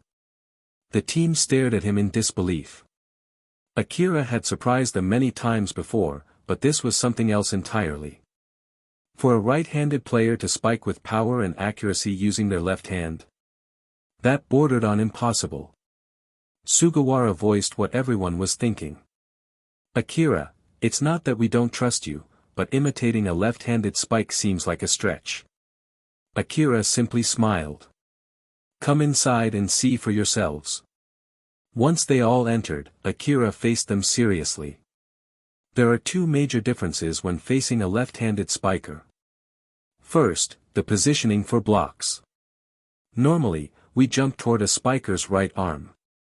But with a lefty, we have to adjust and shift toward his left arm instead.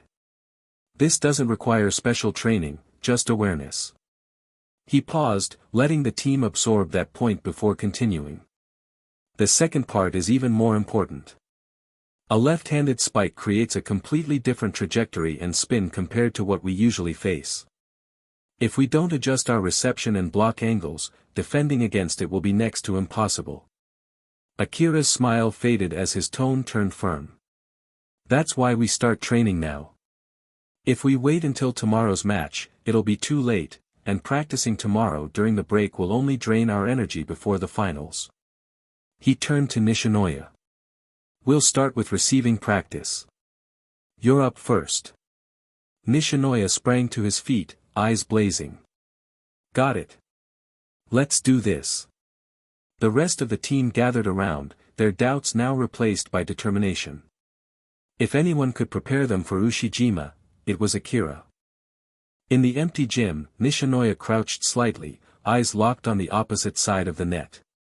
Kageyama. A normal toss will do. I'll still spike with my right hand.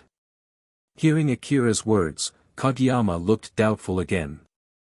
But at this point, there was no other choice, he could only trust him. Nishinoya took a deep breath and called out. I'm ready. Bring it on. All right. Akira nodded. Nishinoya-senpai. I won't use too much force on the first ball, just focus on the ball's rotation. Got it. Nishinoya's gaze sharpened in anticipation. Akira assessed Nishinoya's stance, then tossed the ball to Kageyama. Kageyama set the ball with his usual pinpoint accuracy. Outside the court, the rest of the team watched in complete silence. Akira had claimed he could imitate a left-handed spike with his right hand. It sounded absurd, impossible, even. But if anyone could do something so bizarre, it was Akira. The sound of sneakers squeaking on the polished floor filled the air. Akira jumped, his approach crisp and precise. Bang! A seemingly ordinary spike shot across the court. Nishinoya's pupils shrank. The ball looked normal. The speed was moderate. The spin was subtle. He had received balls like this thousands of times. Yet, the instincts honed from all those hours of practice screamed at him. This was different. There was no time to hesitate. Nishinoya stepped forward, arms in position. Smack! The ball struck his forearms, but instead of a clean pass, it rebounded wildly, bouncing off to the far side of the court. What? The first to react wasn't Nishinoya, but the rest of Karasuno. That ball wasn't even that fast. Did Nishinoya actually miss? They had all seen it clearly, the ball wasn't powerful, nor particularly difficult looking. And yet, Karasuno's most reliable receiver had completely misread it. Nishinoya. What happened? Tanaka called out, bewildered. Nishinoya, still frozen in place, finally snapped out of his daze. That was strange. His face lit up with excitement. Akira. Again. Same exact spike. The rest of the team exchanged glances. If even Nishinoya, who was rarely fazed by anything, was reacting like this. Maybe Akira really had done it. Maybe he really had replicated a left-handed spike. No way. It was common knowledge that a player's dominant hand was a massive factor in their spiking style. A right-handed player switching to their left hand, their precision would plummet. Imitating a specific left-handed spiker with accuracy. Impossible. Yet Akira stood on the court, calm and confident. Fine, let's go again, he said, meeting Nishinoya's eager gaze. This time, I'll use more power. No problem. Nishinoya grinned. Akira nodded, then turned to Kageyama. Another toss. Another sharp approach. Another jump. Bang! The ball soared at a higher speed than before. Smack! This time, Nishinoya made a better read, but the ball still bounced off course. He clenched his fists. Again. Akira smirked. All right. This time, full power. The air in the gym shifted. The team watched as Akira adjusted his stance, his steps heavier, his posture sharper. The sheer intensity of his approach was different. Then. Bang! The ball shot across the court like a missile. A blur. Before anyone could register it, the ball slammed into Nishinoya's arms. He absorbed the impact as best he could, but the sheer force sent it flying into the back wall. What the hell was that? That was insane. The team erupted in shock. Even Nishinoya, usually unshaken, had wide eyes. Akira smirked. That, he said, was close to the force of Ushijima Wakatoshi's spike. A heavy silence fell over the court. Everyone had seen how difficult that ball was to handle. And Ushijima's spikes were even more devastating. Nishinoya exhaled sharply. Then grinned. Perfect. I need more. Me too. Hinata jumped up excitedly. I wanna try next. Akira chuckled, stretching his arms. Line up, he said. We're going all night. Smack. This is already Tsukishima's 12th attempt. He gritted his teeth and moved to the back, waiting for the others to finish receiving the ball. So far, only Nishinoya has been able to barely receive Akira's spike after 10 tries, and even then, it isn't stable. There are two major difficulties in handling this kind of ball. One is the rotational force and unpredictable trajectory that defies common sense. The other is the sheer power behind Akira's spike. Even if it were a standard spinning ball, receiving it with this level of force would be difficult. Under this immense pressure, Tanaka wiped a bead of sweat from his forehead. He glanced at Akira on the other side of the net. Even after hitting so many high-intensity spikes, this guy wasn't even out of breath. He looked completely unfazed. This kid, what a monster. Smack. Another spike flew toward Tanaka. He barely managed to receive it, though the impact still stung his arms. Rubbing his sore muscles, he moved back in line. Despite the number of spikes, Akira's power hadn't dropped in the slightest. All right. It's getting late. Seeing the exhaustion on his teammates' faces, Akira smiled and said, let's stop here for today. If we don't rest properly, it'll affect tomorrow's match. One more. Just one more. Several voices called out in unison. Especially Nishinoya. Ha! It's good that you feel that way. Akira chuckled.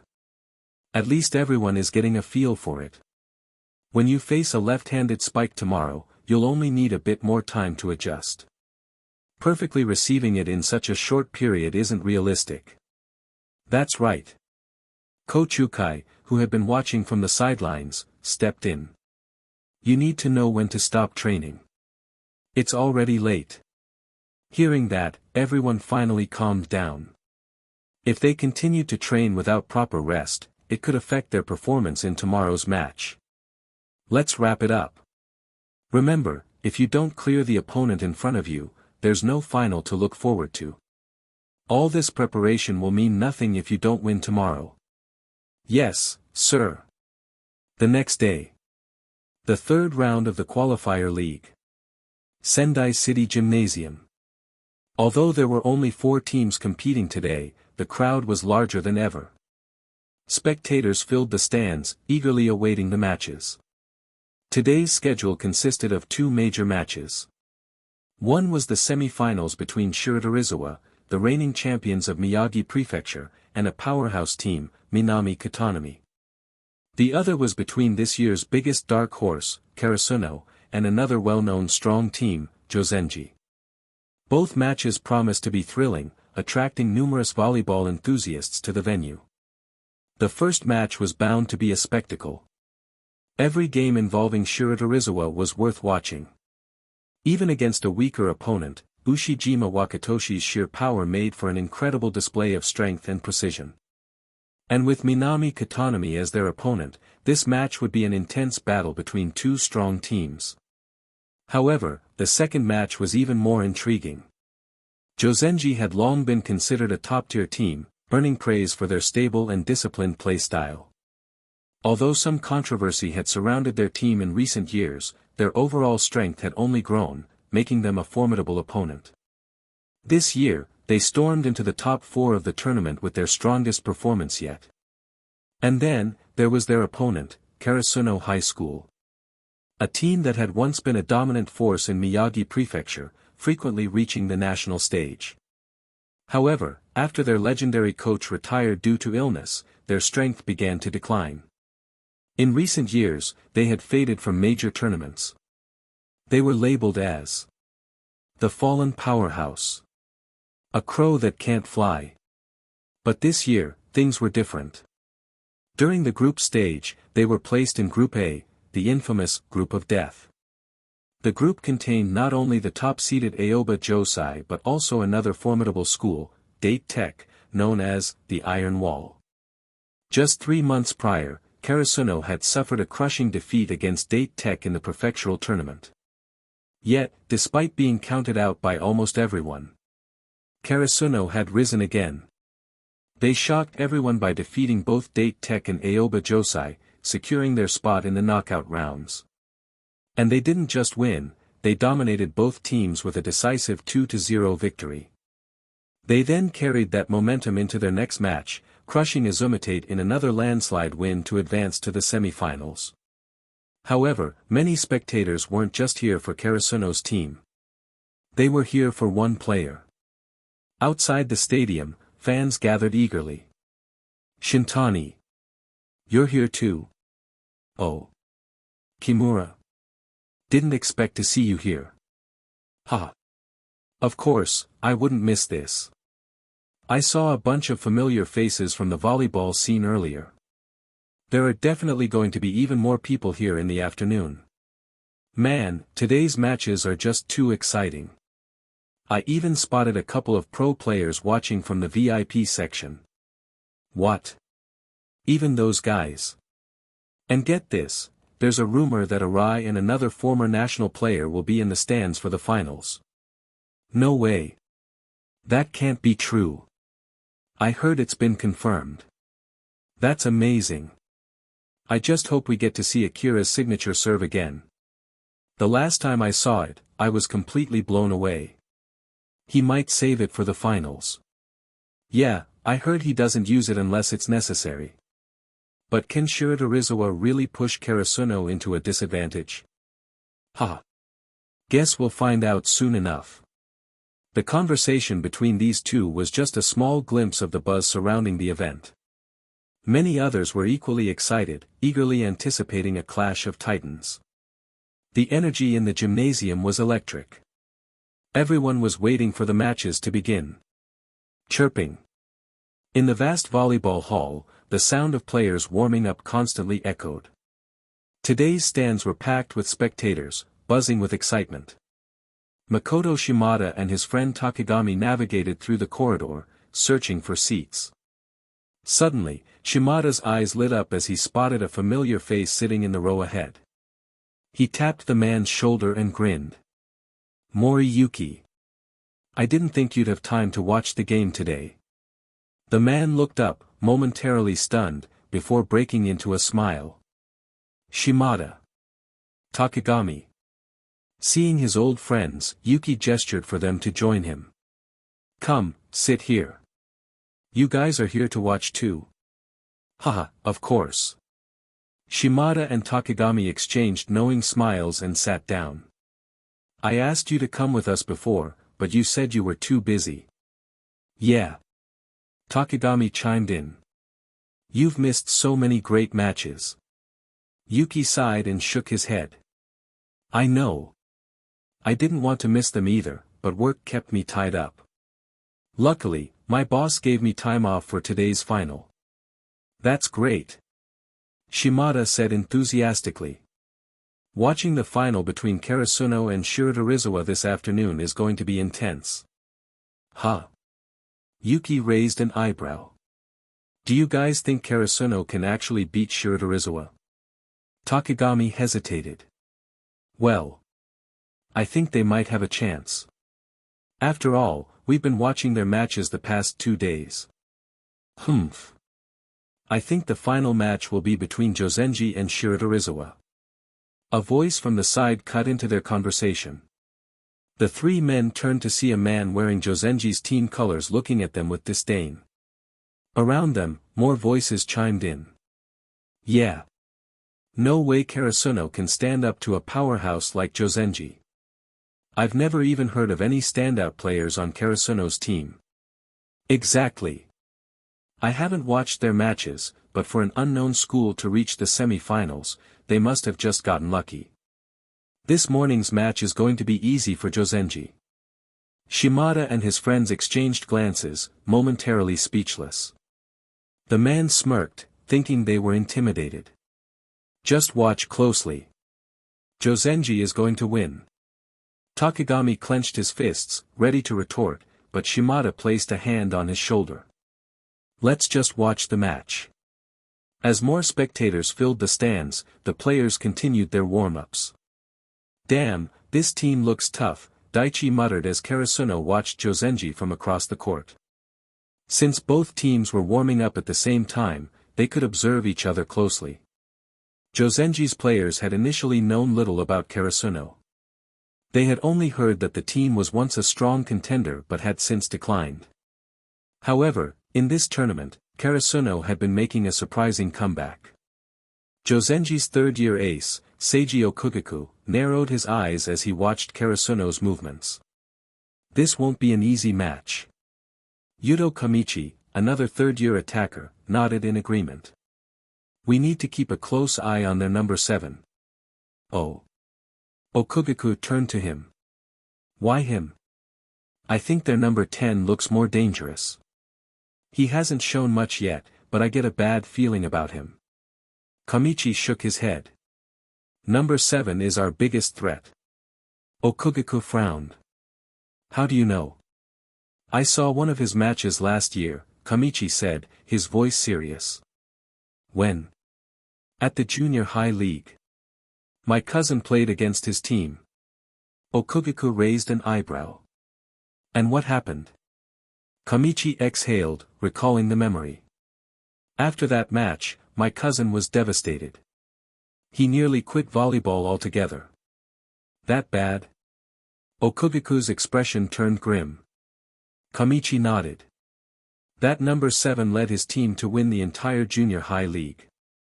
Not only that, but he was also named Most Valuable Player, MVP. As Josenji absorbed this information, Karasuno continued their final stretches, unaware of the reputation that was beginning to build around their number 7, Akira. The battle ahead was going to be fierce. P.S. Akira gave PTSD to his cousin LOL. The champion team of the junior high school league? Still MVP. Hearing this, Seiji Okugaku said in shock. In previous years, shouldn't all of these players go to Shiratorizawa? Why did he come to a school like Karasuno? I don't know. Yudo Kamichi shook his head and said. I specifically looked into it later and heard that Shiratorizawa actively recruited him, but he refused. Huh? Seiji Okugaku turned his head, glancing at Akira on the other side of the net with confusion. Can anyone really refuse an offer from a powerhouse like Shiratorizawa? That's incredible. If I had passed Shiratorizawa's exam, I definitely wouldn't be at Josenji right now. Yudo Kamichi smirked slightly and said, maybe some people just have that kind of confidence. Wherever they go, that team will rise to the top. Hey! Seiji, what are you two whispering about over there? Hurry up and finish warming up. Terashima Yuji's loud voice snapped them back into reality. Right, what are we even thinking about? Okugaku sighed. Either way, we're graduating soon. Yudo Kamichi nodded. For now, let's just take care of the underclassmen. Chirping. Warm-ups were over. Line up. After the referee confirmed the starting lineups, the match began. Unlike Karasuno's intense and focused formation, Josenji's side had occasional bursts of laughter coming from their players, particularly Terashima. Seiji Okugaku gritted his teeth. No matter how many times he told them to focus, they always ended up goofing around again. It was as if they were born with zero self-control. The first serve of the game went to Josenji. Terashima. Serve properly. No problem. Terashima's jump serve had a unique, almost unpredictable movement. But Tanaka received it perfectly in the back row. Kageyama was already in position. Without hesitation, he set the ball up for Akira. From the qualifiers to the current semifinals, whenever Akira spiked the first ball of the match, he had never failed to score. Momentum was everything. Akira's spike could both fire up Karasuno's energy and weaken their opponent's morale. Here it comes. Yudo Kamichi's pupils shrank. Watch him. 3 blockers from Josenji moved to intercept Akira's attack. Jump. Block. Akira soared up at the same time. Spike. Smack. The ball slammed through the gap between the blockers. The libero in the back row barely reacted before the ball crashed into the floor. That ball actually went through the block. Libero Toyoshin looked at the impact spot in disbelief. Usually, blockers take care of either straight shots or cross-court spikes, while back row defenders cover the remaining areas. But Akira's spike. It was like he ignored the entire blocking system and punched straight through. Toyoshin gulped. If that wasn't just a fluke, then. He didn't dare finish the thought. Damn it. Izaka rubbed his arm, feeling the lingering sting. Did you feel that just now, Seiji? Yeah. It felt like, even if I had blocked it head-on, it still would have gone through. Like getting hit by a truck. Seiji Okugaku nodded grimly. The spike had grazed both his and Izaka's arms, yet it had still maintained its speed, crashing into the floor before anyone in the back row could react. Don't overthink it, Okugaku said. Let's play a few more points and see what happens. He couldn't afford to make premature judgments, it could lead to critical miscalculations. Chirping. The game resumed. This time, it was Karasuno's serve. Smack. Toyoshin successfully received the serve. As the ball flew toward the setter, Okugaku instinctively glanced at Yudo Kamichi. 3 years of playing together had forged a strong connection between them. As Josenji's ace, Kamichi often handled the most crucial attacks. Here it comes. Akira's eyes narrowed. That feeling of tension tightened in his gut. He had watched Kamichi closely in the previous matches. His spikes were powerful, strong enough to repeatedly overpower Date Tech's iron wall of blockers. Kamichi didn't hesitate. His approach was flawless. He jumped. And so did Karasuno's blockers, Akira, Tsukishima, and Tanaka, all going up at the same time. Kamichi was fearless. Even against a triple block, he swung his arm confidently. But just before his hand made contact with the ball, he changed his form. Instead of a spike, he lightly brushed the ball, sending it over the block in a soft drop shot. The ball barely cleared Akira's fingertips before falling straight down behind him. Crap. From the sidelines, Coach Ukai stood up, his face tense. A tip shot. And then. Bang! A foot suddenly appeared under the ball. With an upside-down bicycle kick, Akira sent the ball flying back into play. The entire stadium fell into stunned silence.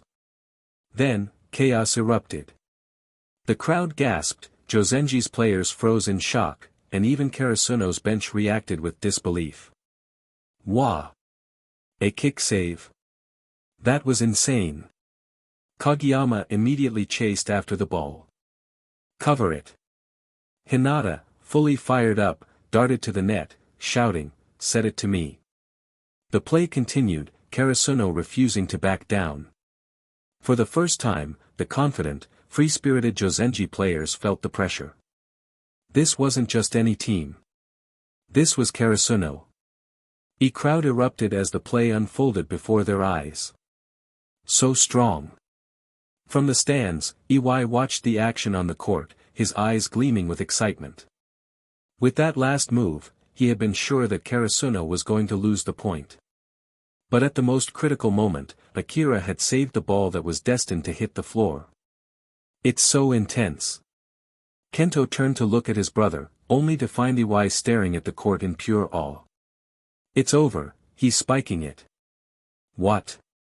There's another change. Kento whipped his head back to the game. The ball that Akira had miraculously saved flew straight toward the other side of the net. There was no way around it. At that angle, controlling the ball and setting it up for a teammate was nearly impossible. The fact that he even managed to save it was impressive in itself. But on the other side of the net, Josenji's ace, Yuto Kamiya, saw this unfolding before him. Although momentarily stunned, he reacted quickly. He jumped again. As he went in for another spike, the spectators collectively held their breath. It's over. The ball Akira saved won't amount to anything. What a shame. The timing of this spike, Karasuno's net was completely open. There was no one there to block it. In Karasuno's back row, Nishinoya, Yamaguchi, and Asahi tensed up. They saw Kamiya's movements, lowering their stances, eyes locked onto him, ready to react at any moment. But then, Akira, who had just landed from his last dive, jumped again. It was like he had springs in his legs. There was no hesitation, no delay.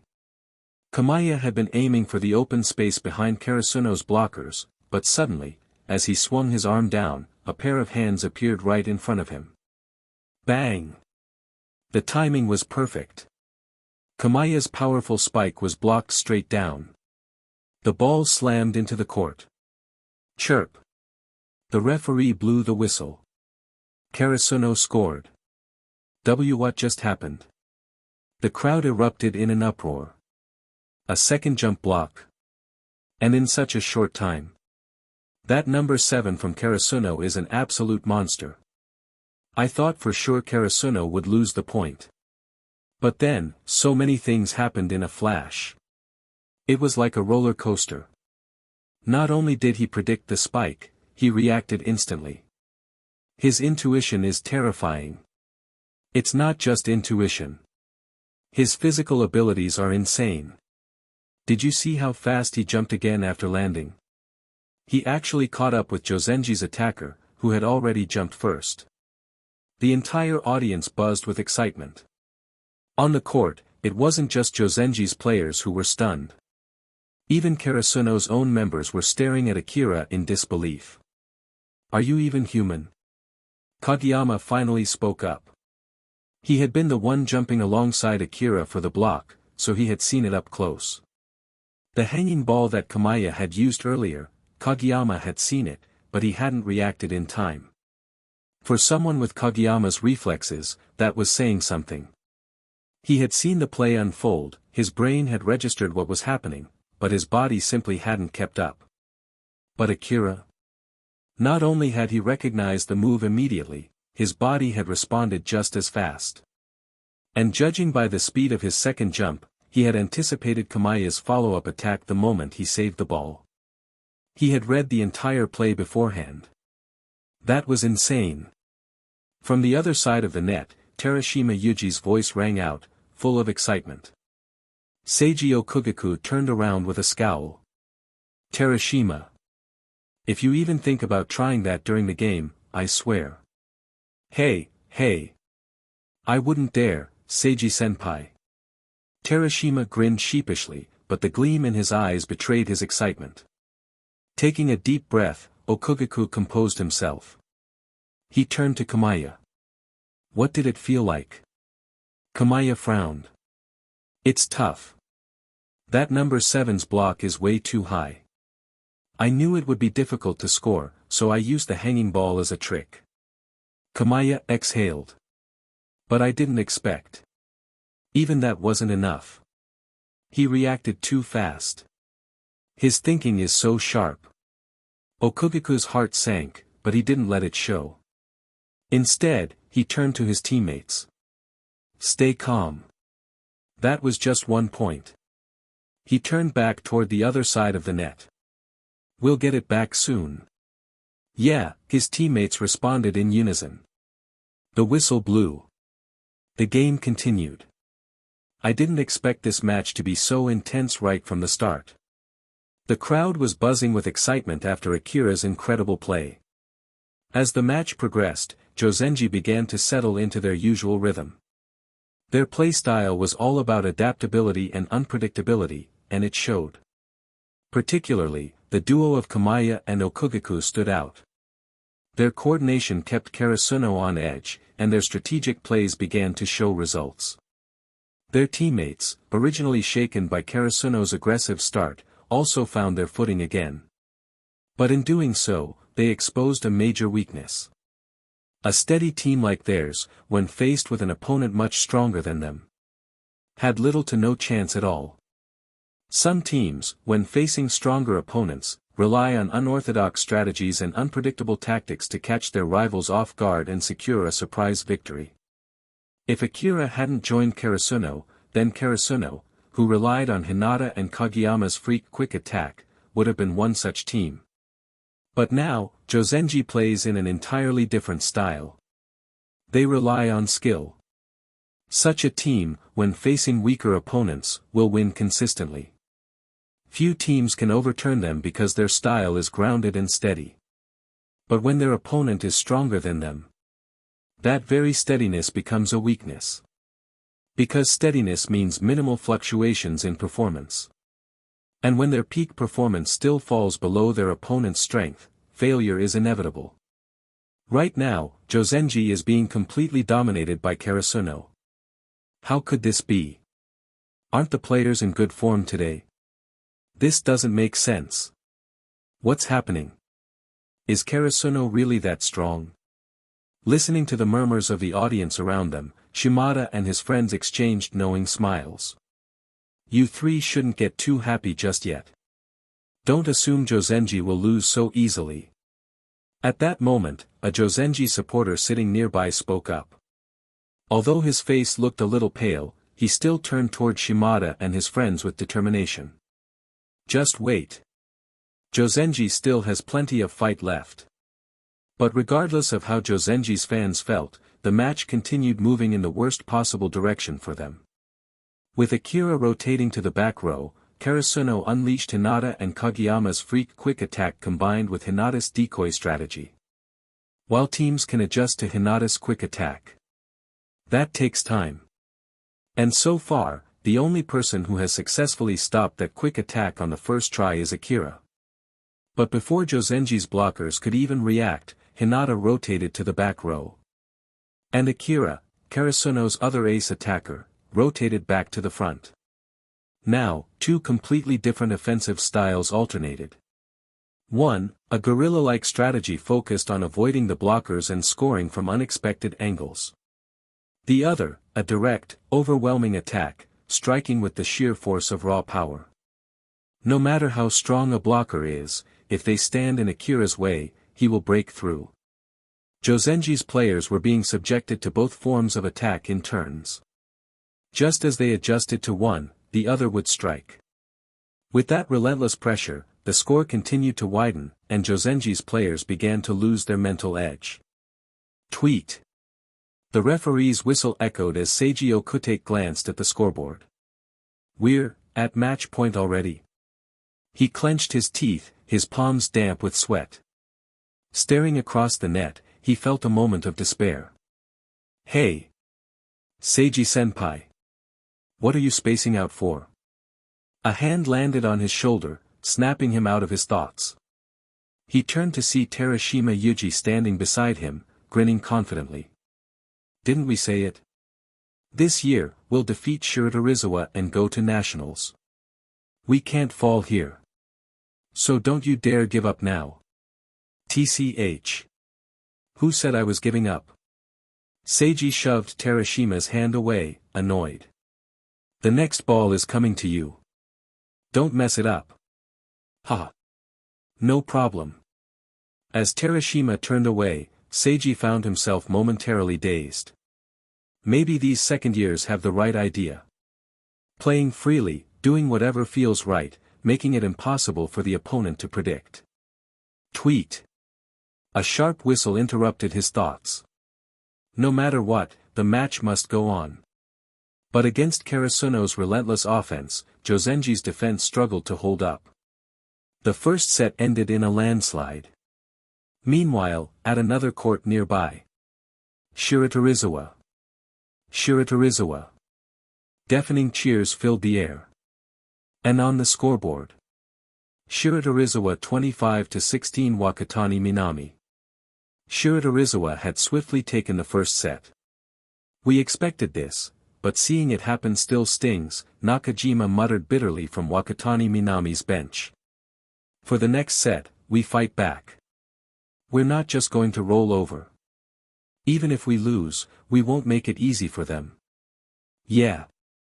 Is this really our semi-final opponent? This is boring. In the stands, an older man yawned as he watched the match. A younger spectator beside him nodded in agreement. Yeah, and Wakatani Minami is supposed to be one of the strongest schools in the prefecture. Making the top 4 isn't easy. But against Shiratorizawa, they don't stand a chance. Scratching his head, the older man glanced at the Shiratorizawa players.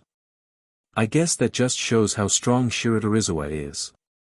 They even made the top 8 in nationals last year. Yeah. Hopefully, Aoba Josai can last a little longer against them this year. Huh. Everyone turned to him, their expressions filled with disbelief. Dude, you're way behind the times. Aoba Josai didn't even make it out of the group stage this year. The older man's face twisted in shock. What? Other than Shiratorizawa, who could possibly beat Aoba Josai? They always make the finals. In their group, who could knock Aoba Josai out? Was it Date Tech? The younger fan sighed, exasperated. Date Tech got eliminated before Aoba Josai. Uncle, have you even been watching the tournament? Seeing the incredulous expressions of the people around him, the older man scratched his head in embarrassment. Defeated Date Tech and Aoba Josai, but the team from previous years. Huh. Previous years? Which team? The team that used to make it to the national competitions a lot. Back then, even Shiratorizawa wasn't a match for them. What? Hearing this, the older man widened his eyes. Isn't that team long gone? I heard they haven't even been able to qualify in recent years. A team that fell that far can defeat Aoba Josai? Are you sure you remember correctly? The younger man thought for a moment. This year's Karasuno is really strong. I heard they have some powerful first years. Maybe they can at least put up a fight against Shiratorizawa. As soon as he said this, the surrounding crowd erupted in laughter and disbelief. How is that possible? Just a few first years. Challenging a powerhouse like Shiratorizawa? Yeah, they're not even on the level of Aoba Josai. Forget Aoba Josai. If they faced Shiratorizawa, their score would be as bad as Katani Minami's. I'll eat a volleyball if they manage to win. A team relying on rookies wants to challenge the strongest in the prefecture. That's wishful thinking. Let's see if they even make it to the final first. I heard their next match is against Josenji. That won't be easy. Maybe they won't even get the chance to face Shiratorizawa. Ha ha ha. Seeing the reactions of the people around him, the younger man wiped a cold sweat from his forehead. I didn't say they could win against Shiratorizawa. Just that if they beat Aoba Josai, they might be a bit stronger this year. But the noise of the crowd drowned him out. Tweet. The intermission ended, and the second set began. But no matter how many sets they played, Josenji lacked raw power. For a team like theirs, their weaknesses were undeniable. Watching the score, Seiji Okutake felt an unease creeping in. He was fully aware of the team's shortcomings. But his pride made him reluctant to acknowledge them. For 3 years, he had been part of Josenji's volleyball team. Steady and solid. That had always been their mantra. The words of the seniors before him still rang in his mind. This is Josenji's style. We are the embodiment of stability. Don't bother with unnecessary tricks. We are Josenji. Do we really have to be so rigid? Okutake turned his gaze to Terashima Yuji's side profile, then glanced at Izaka, Mahata, and the others on the court. On the bench, Nikki and Higashiyama watched the game intensely. After we graduate, the team will belong to them. Will they continue playing the way we do? Although he didn't want to admit it, he knew the answer. They wouldn't. No matter what he said, they wouldn't. Instead of forcing this style on them and losing anyway, we might as well change things up. At least this way, we still have a fighting chance. He glanced at the scoreboard and exhaled sharply. Not many points left. Terashima, for the rest of the match, you and the others can play freely. Huh? What? The entire team turned to him in shock. Really? Senpai? Terashima's eyes widened in disbelief. Since joining the team, the seniors had always preached control and steadiness. Playing freely was unheard of. Terashima had never liked that style. It didn't suit him. And it wasn't just him, his fellow second-years felt the same way. But for the sake of the team, they had played along. Even when they won, Terashima never felt truly satisfied. But today, in a game they were on the verge of losing, their strict captain was telling them to play freely. Stop wasting time and focus on the game. Don't make me regret this. Yes. The second-years lit up with excitement. Okutake felt a bittersweet sensation in his chest. Looking back, he had seen glimpses of their individual talents in previous matches. But back then, he thought maintaining the team's legacy was more important.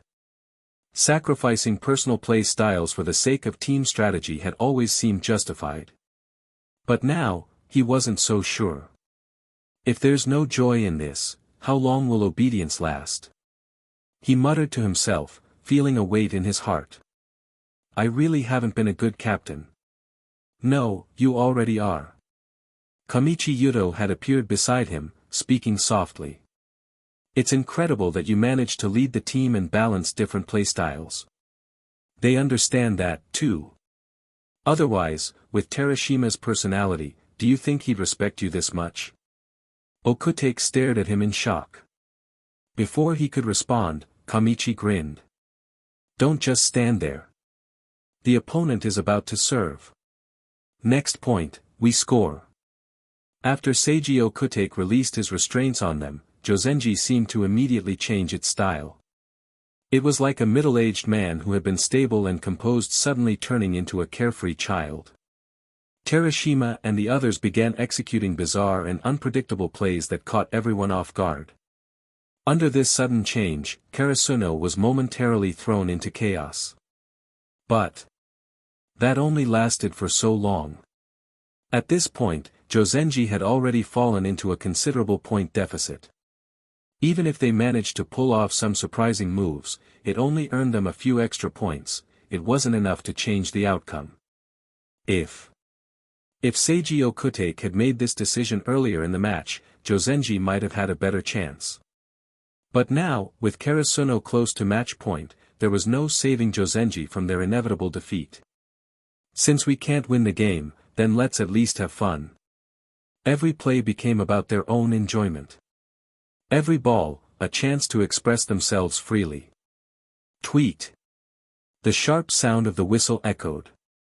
The players of Josenji, drenched in sweat, turned their eyes to the scoreboard.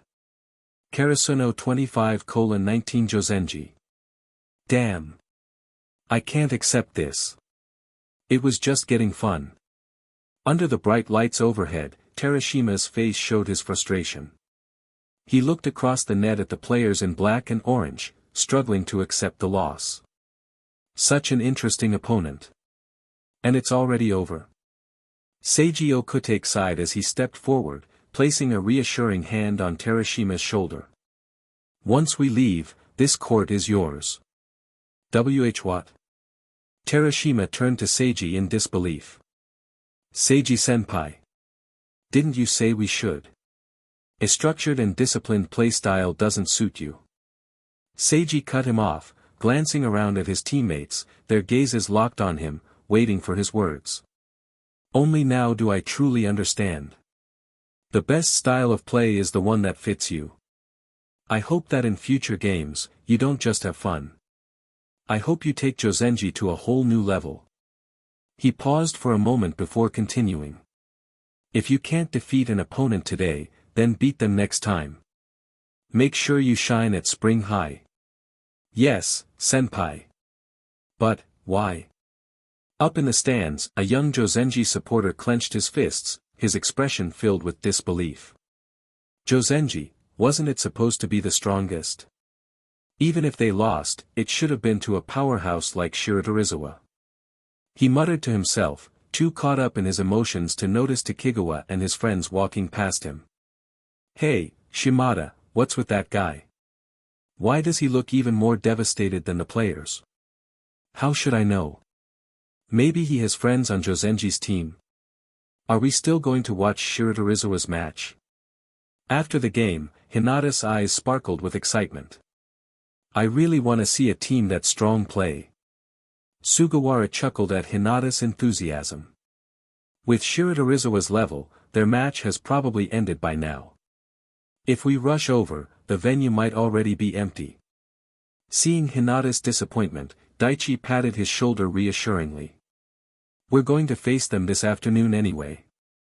Whether we watch now or later, it won't change anything. Let's take a break first. Okay. Meanwhile, at Shiratorizawa's side, a similar discussion was taking place. Let's go watch Karasuno's match. As the players stepped off the court, their coach, Tanji Washijo, suddenly spoke. Huh? Everyone from Shiratorizawa turned to him in shock. Wait, what? Did Coach Washijo just suggest watching another team's match? Has he caught a fever? This is the finals. This is serious. Maybe we should take him to the hospital before it affects the afternoon match. Hearing their exaggerated reactions, Washijo's face darkened. You brats. Do you want extra training later? Ahem. Just then, Coach Saito approached with a report. Coach Washijo, I just received word from the other venue. Karasuno's match is already over. They defeated Josenji 2-0. Humph. Washijo nodded, his expression unreadable. Expected. Without another word, he turned and walked away. Watching his retreating figure, Goshiki blinked in disbelief. Oh my god. Oh my god. Oh my god. Coach Washijo actually cares about Karasuno's team. And he said it was expected that they'd win. Just to our Karasuno. He flailed his arms in exaggerated gestures, looking at his teammates for answers. But they could only exchange confused glances, none of them knowing how to respond. Well. I know a little. The voice that spoke was deep and composed. All heads turned toward the center of the team. Ushijima Wakatoshi had spoken. What? You actually know the inside information? Hearing his words, not only Tendo Satori but also several other teammates looked over in amazement at the same time. Do you know why Washijo-sensei did this? Ushijima-senpai? After hesitating for a moment, Shirabu Kenjiro finally asked. Ushijima Wakatoshi nodded and continued. It is said that there was a junior high school student who was highly regarded by Washijo-sensei. But after receiving an invitation from Shiratorizawa, he refused. What? He rejected Shiratorizawa's invitation. Shirabu's voice was filled with shock. It was difficult for him to comprehend this. Who would actually refuse an invitation from a powerhouse like Shiratorizawa? Not only that, Ushijima continued.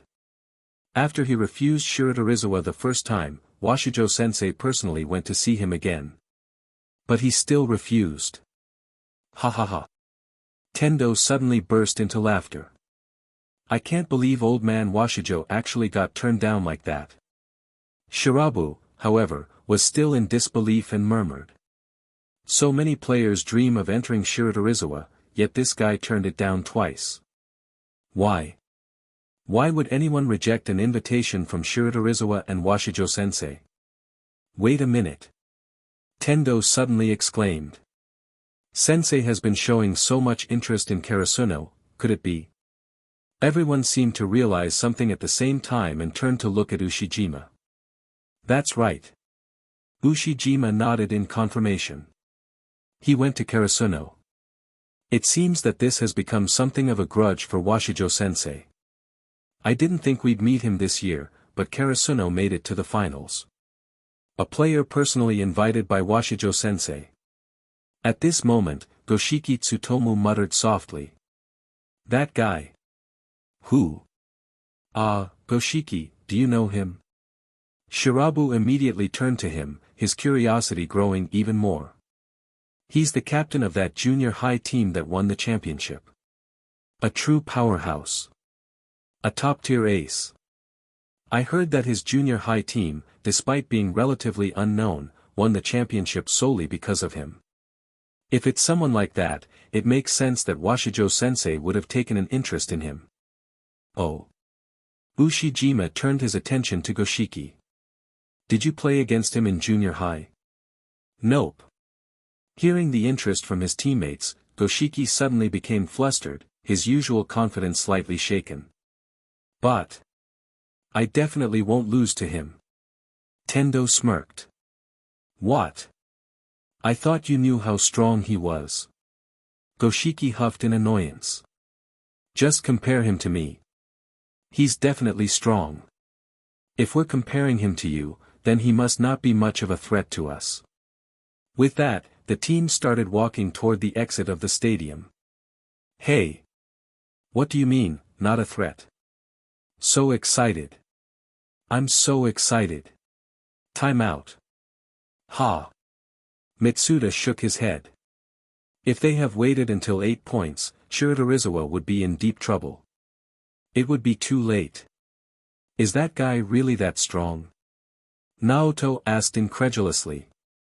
Even with such a powerful spike, I don't think he can take down Shiratorizawa within 8 points. These guys have been through so many battles, they should be able to handle this. Nope. Mitsuda's expression turned serious as he stared at the court. This guy isn't just a strong spiker. The scariest thing about him is that he has no weaknesses. And he only gets stronger as the match progresses.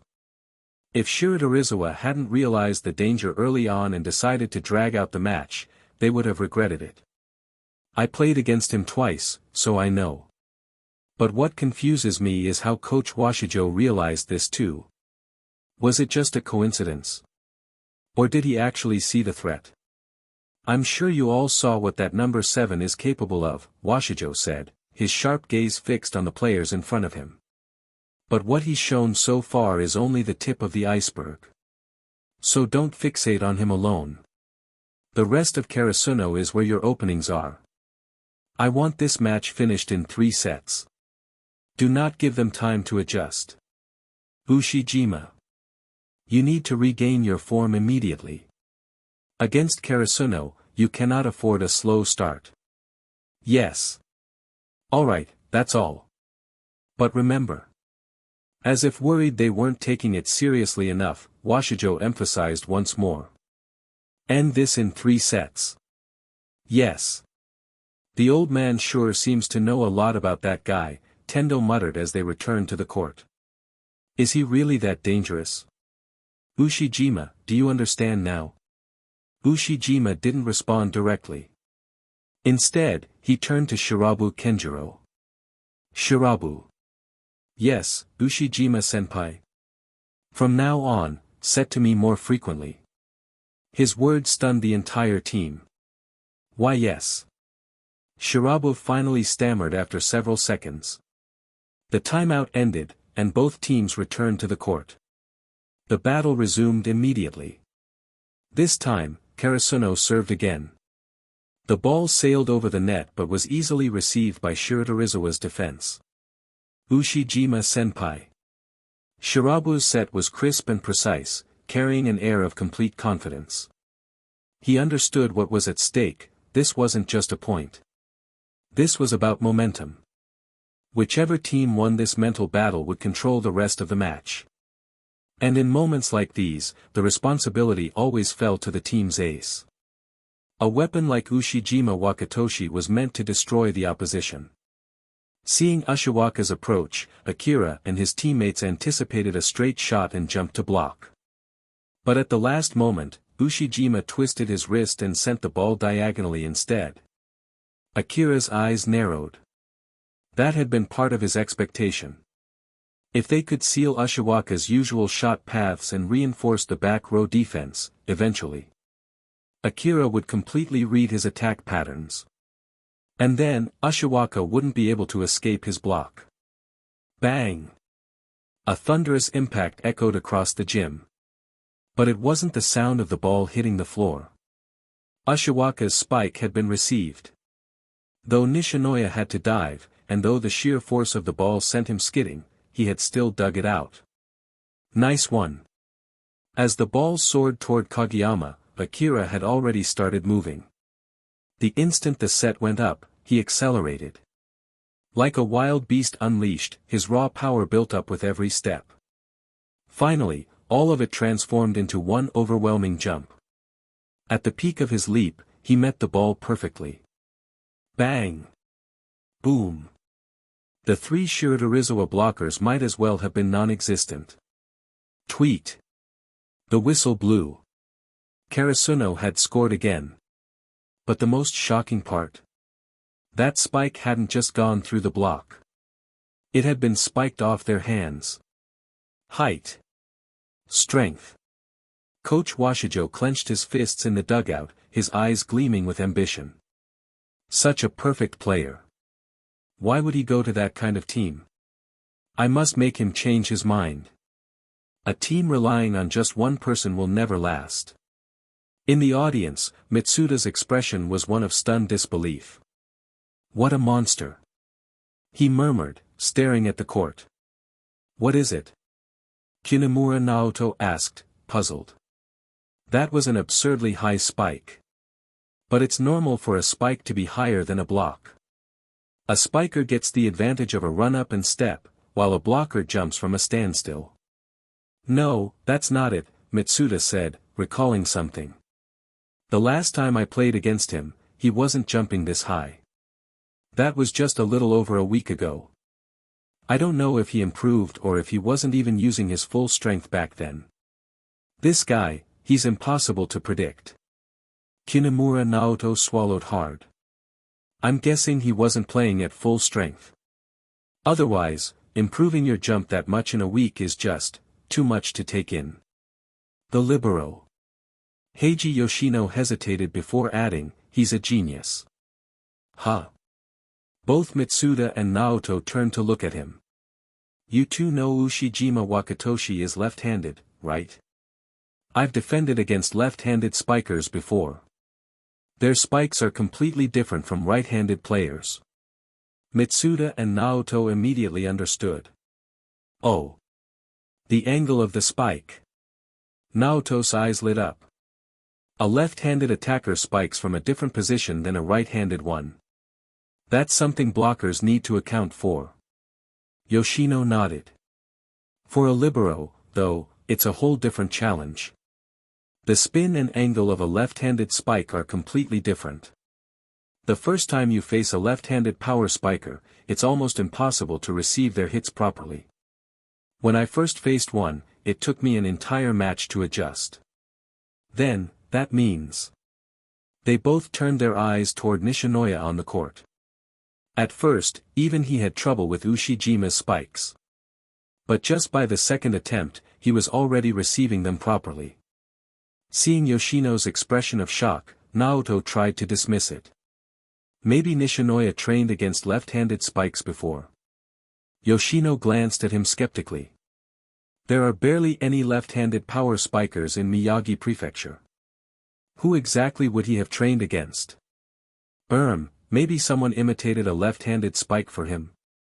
At this, even Mitsuda looked at him like he had lost his mind. Naoto. Mitsuda sighed, patting his shoulder. You're a spiker yourself. Have some common sense. Tell me, is it even possible for a right-handed player to mimic a left-handed spike? Naoto turned red and fell silent. All right. Yoshino chuckled. I get it, Naoto. You were just trying to comfort me. But honestly, I'm not shaken by this. I've played for years.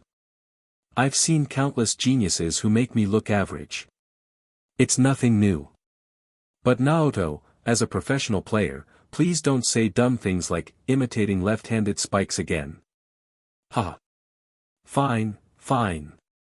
Naoto raised his hands in surrender. The game continued. Left wing. Straight shot. Block him.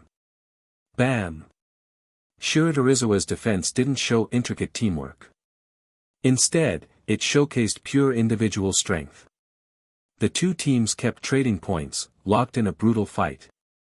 For Karasuno, this was an uphill battle. Both teams had to rotate players quickly due to the intensity of the match. After Ushijima rotated to the back row, Akira was also about to rotate out. Seeing this, Shiratorizawa finally exhaled in relief. When Akira was in the front row, only Ushijima could consistently spike past his blocks. The other attackers struggled. If Akira sealed off the straight or cross-court attack, they had no choice but to hit the ball where Karasuno's back row defense was already waiting. Ushijima could score because of his combination of raw strength and refined technique. The others weren't as versatile. If they tried to copy his technique, they'd lose too much power, making it easier for Karasuno's defense to pick up their shots. Without Akira's presence at the net, Shiratorizawa could finally accelerate their scoring. Let's go. Take back those points. Watch out for the back row attack.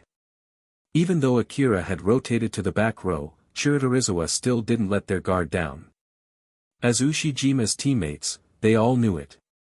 A super ace's back row attack could be just as lethal as a front row one. But as Hinata moved to the front row, a spark of excitement flickered in his eyes.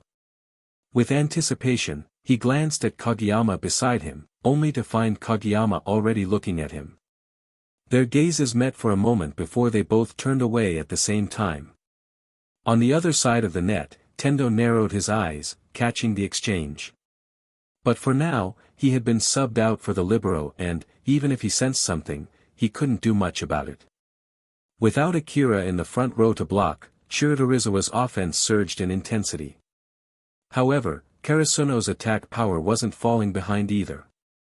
Despite Akira being in the back row, they didn't show the weakness Shiratorizawa had anticipated. Hinata's front row attack caught Shiratorizawa off guard right from the start. Bang! Before the blockers could react, Hinata spiked the ball straight down for a point. Even if Shiratorizawa adjusted to his quick attack over time, it still took them a moment to adapt. But if all attention was focused on Hinata, then the other attackers would strike before Shiratorizawa could react. On the flip side, defending against Shiratorizawa's attacks was no easy feat for Karasuno. Without Akira in the front row, their blocking became far less effective against Shiratorizawa's powerful offense. Stop them. Tanaka gritted his teeth in frustration. Shiratorizawa's strength didn't lie in Ushijima alone. Though no one else on the team could match his sheer power, they were still some of the best players in all of Miyagi Prefecture. Otherwise, they wouldn't have been selected by Coach Washijo for Shiratorizawa. A talented first-year wing spiker, Goshiki Tsutomu. A precise and efficient setter, Shirabu Kenjiro, who devoted himself to feeding Ushijima the perfect sets. A middle blocker with insane instincts, Tendo Satori. An outstanding libero, Yamagata Hayato. And solid, well-rounded players like Ohira Rayon and Kawanishi Taichi. This was the reigning king of Miyagi, Shiratorizawa. As the teams continued to trade points, rotations shifted. Soon, the eager Tendo returned to the front row, eyes locked onto Hinata and Kageyama across the net. That freak quick attack. I finally get to experience it firsthand. The whistle blew. Bang! After Akira received Ohira's serve, Karasuno's attack formation began. Hinata started running. As he neared Kageyama, he suddenly changed direction, cutting diagonally. At the same time, Asahi and Tanaka also accelerated toward their attack positions. Kageyama's toss flew up. A quick set to Hinata. Hundreds of repetitions had refined their movements into pure instinct. But at that very moment, Akira, stationed in the back row, narrowed his eyes. Tendo had already moved. It was as if he had anticipated their attack before they even set it in motion. Among three attackers, he locked onto Hinata instantly and predicted the shot. Bang! The freak quick attack was blocked. The ball bounced back to Karasuno's side, and Hinata and Kageyama stared in shock at Tendo. This quick attack had been blocked before, but even Date Tech's blockers needed time to adjust before shutting it down. Did he predict it from watching on the sidelines? From the back row, Akira had the best vantage point. From the beginning, Tendo had exuded confidence in stopping this attack. If nothing else, this quick attack wouldn't work against him. Now, I'm in full form. Tendo's wild laughter echoed across the court. Shiratorizawa isn't just about Ashiwaka. Shiratorizawa resumed serving. But Akira's reception remained steady, regular serves posed no threat to him. Once the ball was in play, Karasuno's front row spikers moved again. And Tendo, across the net, fixated on Kageyama, noticing the slight beads of sweat forming on his forehead. Who would this set go to? Kageyama Tobio, the genius setter from Kitagawa Daiichi. Karasuno's attackers moved exactly as before. But this time, Tendo had already stopped their quick attack once. Normally, any setter would instinctively avoid repeating a failed play. But Kageyama did the opposite. With all three attackers rushing the net, he still set the ball to Hinata. When both teams are evenly matched, it becomes a battle of the setter versus the opposing blocker. Tendo read their movements again. But it was only similar on the surface. This time, Kageyama's toss was slightly slower. It looked the same, but in reality, it was different. And Hinata understood immediately. Back during their practice match against Nekoma, Inuka had adapted to their quick attack. Since then, Hinata had practiced a variation. The spike speed would be slightly reduced. But in exchange, he could aim for the open gaps in the defense. He jumped. Bang! Unexpectedly, at the last moment, Tendo adjusted his arm position. He blocked Hinata's new attack route. Karasuno's attack was shut down again. Shiratorizawa scored consecutive points. What the hell? Hinata stared at the volleyball in disbelief. Even after adjusting the attack angle, it was still blocked. There were only two outcomes for an instinct-based blocker like Tendo. Either he performed at 0% or at 120%. And now that he was fully activated, he was terrifying. Sure enough, in the next few rallies, Kageyama and Hinata were unable to break past Tendo's block even once. At this moment, Tendo's blocking felt almost godlike. He was always exactly where he needed to be. Heh. I'm on fire right now. Tendo's laughter rang out across the net. Ha ha ha. Shiratorizawa continued to close the point gap. And as the game progressed, Karasuno received even worse news. Ushijima had rotated to the front row. This meant Shiratorizawa's heaviest artillery was now in prime position to attack. Though Ushijima could attack from the back row, he had to jump behind the 3-meter line. That required more stamina. Now, in the front row, his attacks would be even more devastating. But Ushijima's rotation also meant something else. Akira was about to rotate into the front row as well. With Tendo's blocking working, Shiratorizawa scored another point. This point also meant a rotation of positions. Ace. Wakatoshi Ushijima. Back to the front row again. Seeing this, Coach Washijo on the bench relaxed slightly and smirked. Oh. Now Karasuno is in trouble. In the audience, Mitsuda couldn't help but sigh. One more rotation, and Akira will be in the front row. But before that happens, how many points will Ashiwaka rack up? And Karasuno's front row attack has been completely shut down by Shiratorizawa's peculiar blocking. Kinemura Naoto's side as well. That blocker is on another level. Right at the last moment, he shifts his arm and catches Karasuno's number 10 off guard. Exactly. Heiji Yoshino nodded. His blocking is unpredictable. If that little spiker keeps attacking the same way, then he's just handing over free points to Shiratorizawa. Risk and reward go hand in hand. While the crowd discussed, the game raged on. With Ushijima in the front row, it was like unleashing a tiger. Right away, he scored 2 consecutive points. Karasuno's blockers barely posed a threat to him. Against a power hitter like Ashiwaka, timing was everything. Without the sheer physical ability to match him, the only chance of stopping him was striking at the perfect moment. But Karasuno wasn't quite at that level yet. And Ashiwaka's angles were lethal. He deliberately avoided Karasuno's strongest receivers, targeting weaker areas of the court. Chirping. The whistle blew again. Shiratorizawa served. Kageyama analyzed the opposing formation, pressure mounting. How should he attack to avoid their block? An option was to set to Akira in the back row. But Akira was heavily guarded, even in the back row, 2 defenders shadowed him. If his spike got picked up by Shiratorizawa's libero, Karasuno's momentum would take a hit. But passing to anyone else. So far, their attacks had been getting shut down.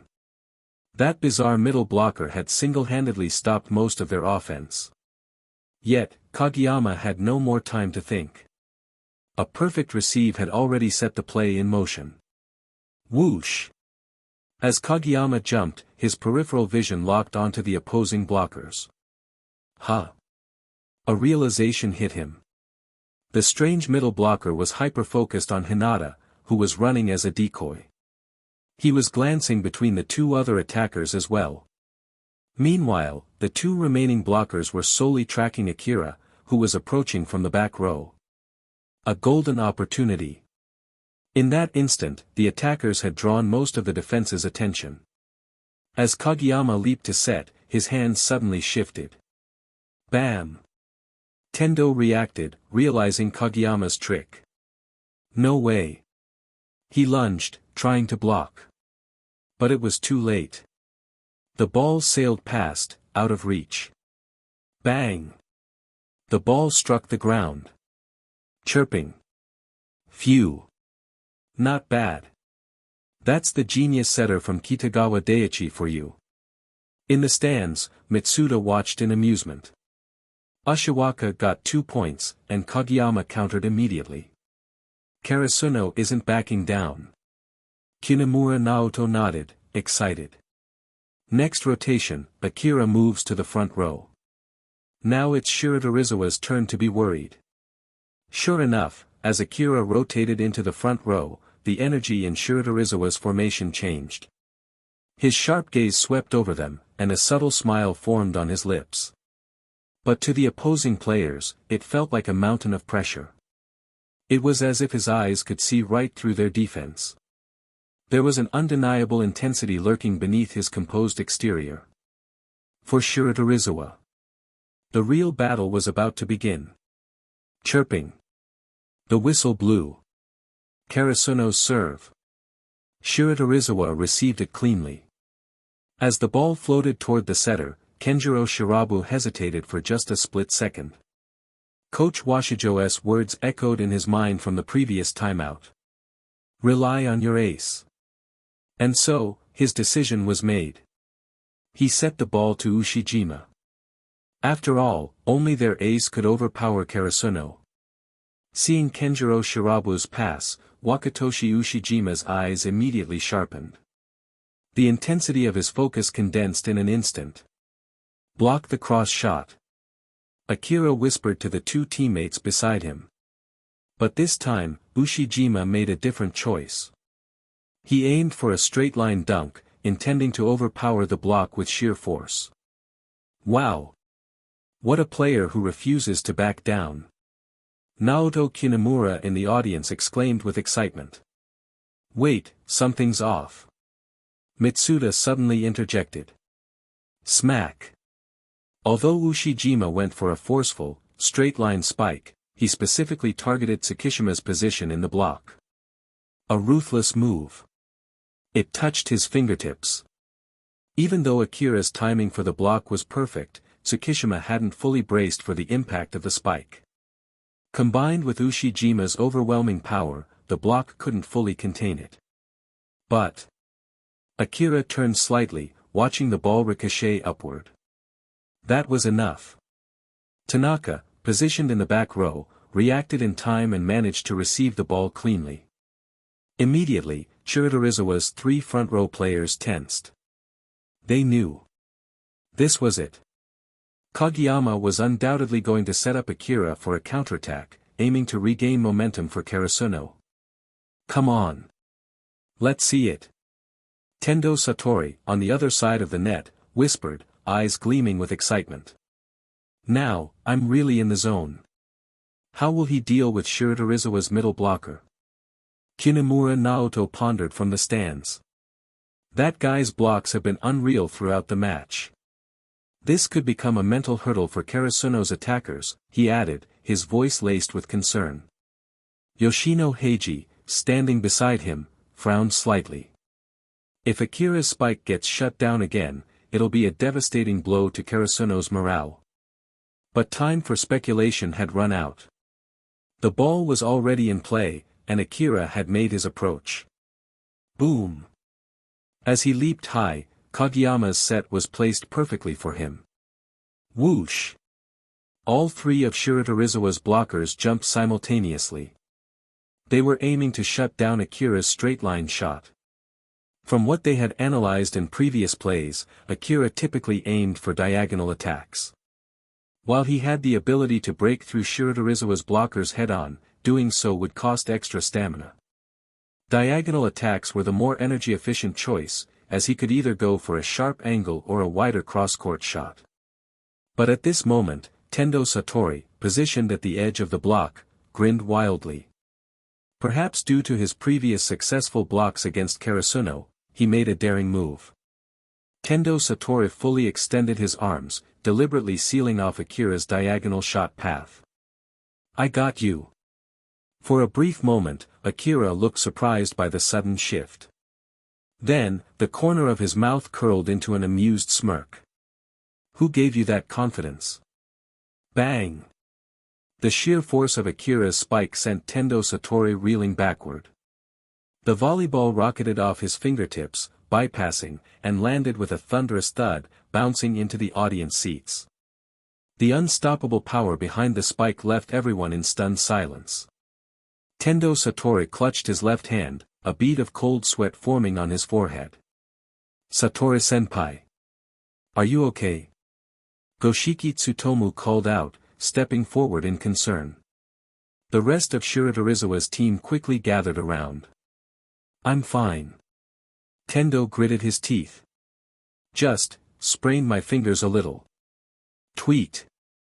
Watching from the sidelines, Coach Tanji Washijo immediately signaled for a timeout. How is it? He asked, expression unreadable. Do you need to be subbed out? No way. Kendo stubbornly shook his head. Just wrap it with tape. I'm not sitting this out. Washijo let out a low scoff before muttering, you should use your brain a little more out there. And gauge your own strength before making reckless decisions. Yes, sir. I can't believe it. Kinemura Naoto's excitement was palpable from the stands. That so-called unbreakable block was completely overpowered. Now that's how a real man plays volleyball. He clenched his fists and punched the air triumphantly. That's exactly how I'll play from now on. If I ever face a blocker, I'll crush them. No matter who it is, I'll.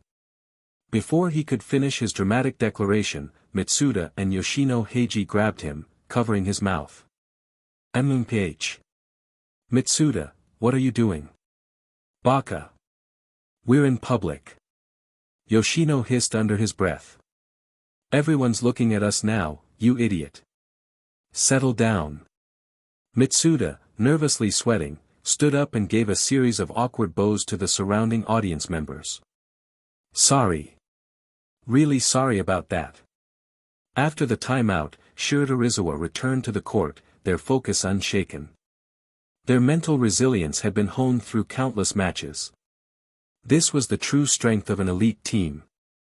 No matter what setbacks they faced, they refused to falter. Watch the cross-court shot. Boom.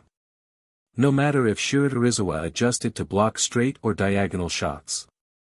Their back row defenders struggled to keep up with Akira's raw power. As the match progressed, he began to utilize techniques reminiscent of his battles against Aoba Josai. A topspin spike. By applying spin to the ball on impact, Akira made it even more difficult for Shiratorizawa's defenders to control their passes. This technique, combined with his sheer power, resulted in devastatingly unpredictable shots. Several rallies later, the Shiratorizawa back row was in complete disarray.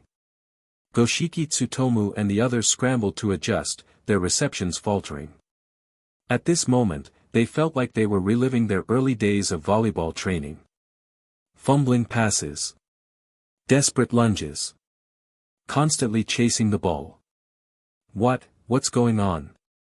The audience murmured in confusion. Why is Shiratorizawa's reception so shaky all of a sudden? Are their first years just struggling with basic skills? No way. If it was just a technical issue, their libero would have been able to adjust. As the game intensified, the spectators broke into heated discussions, each offering their own theories. But deep down, even the Shiratorizawa players knew the real reason. It wasn't a lack of skill. It was Akira's unstoppable attack power. It can't be. Definitely not. Shiratorizawa is wrong. In the audience, murmurs of disbelief grew louder as some spectators even began arguing amongst themselves.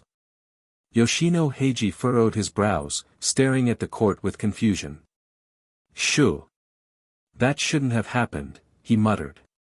Shiratorizawa's libero is obviously quite good. But how could they have fumbled that receive just now? He's been consistent all match, and Karasuno's number 7 didn't even use his full power.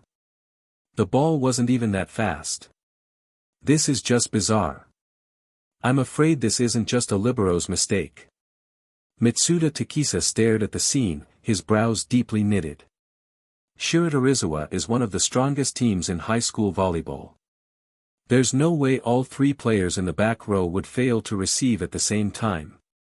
The issue must be with the spiker. What? Kinemura Naoto said in shock. Isn't this just a simple reception error? You're saying the fault lies with the attacker? Hey, Musashi, have you ever seen him spike like that before? Yoshino Heiji's curiosity piqued. Nope. Mitsuda Takisa sighed, feeling defeated. Why do I feel like a fake teammate? I literally played a match with him, and I still don't know his real strength. Am I really that weak? Not even worth his full effort. Wait. Kinemura, usually the least perceptive, suddenly caught onto something. This kind of mistake. He paused, eyes narrowing. Doesn't this feel like it's due to spin? Spin? The two beside him exchanged glances, puzzled. But under normal circumstances, when someone spikes with a left or right-handed hit, the trajectory naturally veers slightly in that direction. His shot, however, was perfectly straight, just an ordinary downward spin. Spin, spin, spin, libero. Kinemura mumbled under his breath, trying to grasp the thought slipping through his mind.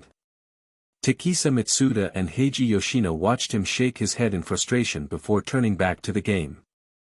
On the commentary bench, Arai was leaning forward, eyes sharp with intrigue. With his trained eyes, he had caught the subtle irregularity in Akira's spike. But he couldn't comprehend how Akira had incorporated such a spin into what should have been a straightforward downward smash. It was something he had never seen before. Hey! Beside him, Yasuda Takano covered his mouth and muttered, even Shiratorizawa, coached by Washijo-sensei, is struggling. How did that smash force an error? Arai turned to him, voice low. Takano-san, please stay calm. This isn't an ordinary spike. Huh? Takano's eyes widened. You mean? Yes. The problem is Karasuno's number 7, the spiker. Takano turned back to the court, staring at Akira with newfound intrigue. The spiker, huh? Bang! A resounding impact echoed through the gym as Yamagata Hayato attempted to receive another one of Akira's spikes. Phew! Wiping the sweat from his forehead, he stared down at his arms in disbelief. Why does it feel like this? Could it be, is he left-handed? No, that's not right. Yes, but also no. Cold sweat trickled down Yamagata's back. Even though his teammates in the front row hadn't scolded him, the weight of responsibility pressed heavily on his shoulders. And worse yet, he could feel it. From the coach's bench, Washijo Tanji's piercing gaze bore into him like a knife. Chirp. A timeout was called, and Yamagata trudged toward the rest area, only to be intercepted halfway. Explain.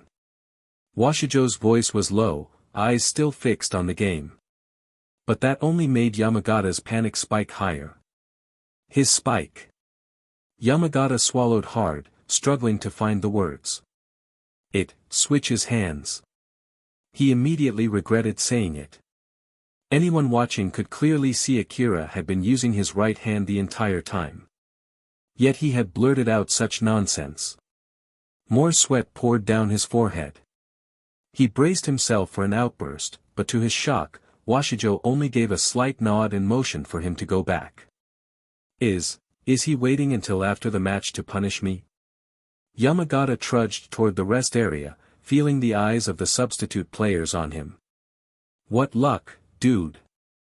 Semi-Ida clapped a hand on his shoulder, looking almost proud. If this wasn't the finals, you'd be dead meat. Phew. That scared me to death just now. Yamagata exhaled.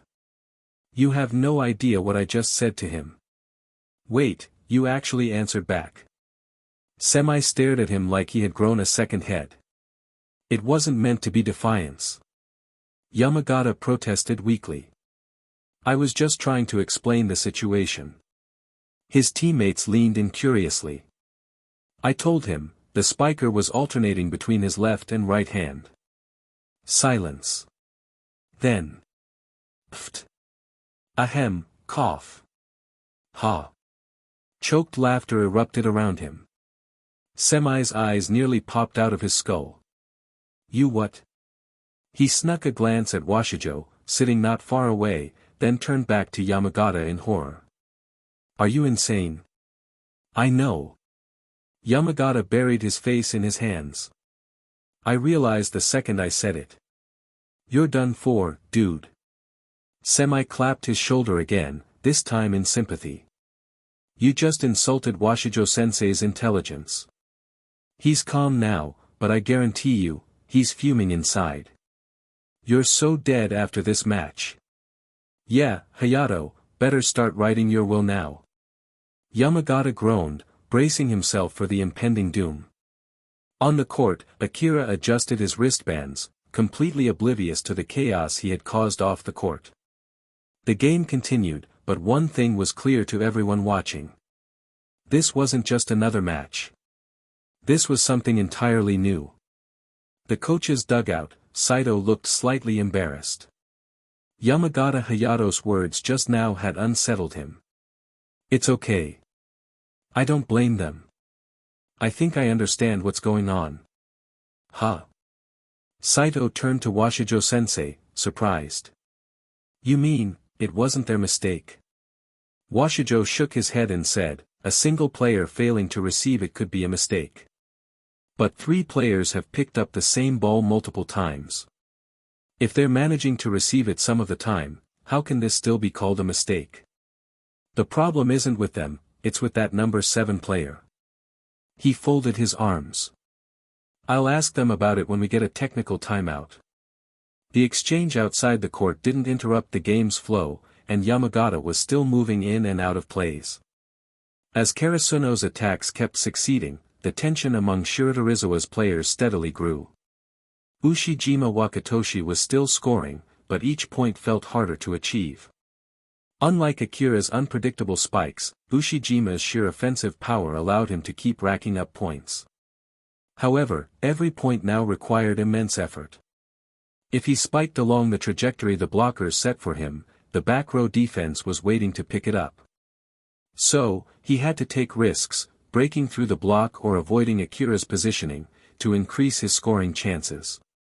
With rotations in play, Tanaka Ryunosuke had now moved to the front row. Bang! Ack! After managing to block Ushijima's spike, Tanaka stared at his hands in disbelief. What the? Shocked, he looked at Ushijima's back on the other side of the net. His spikes, they feel even heavier than before. A slow starter, Kageyama Tobio muttered nearby. He's finally getting warmed up. But they weren't the only ones feeling the shift. Ushijima himself was experiencing something different. From the beginning of the match, the space left for him to attack had been getting narrower and narrower.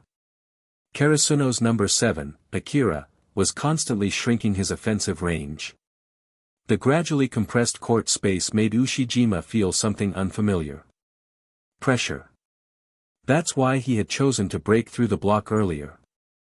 But now, even when avoiding the blockers, a strange sensation crept in. Danger. A warning sign flared in his instincts. I'm about to be stopped. Yet, he couldn't understand why. Even under this psychological burden, Ushijima still maintained incredible efficiency. That alone was proof of his status as Shiratorizawa's ace. Bang! Another powerful spike. Touch! Tanaka turned around, shouting as the ball was deflected. A chance ball. Nishinoya scrambled to get under it, sending it perfectly into position. Kageyama was already moving. Jump.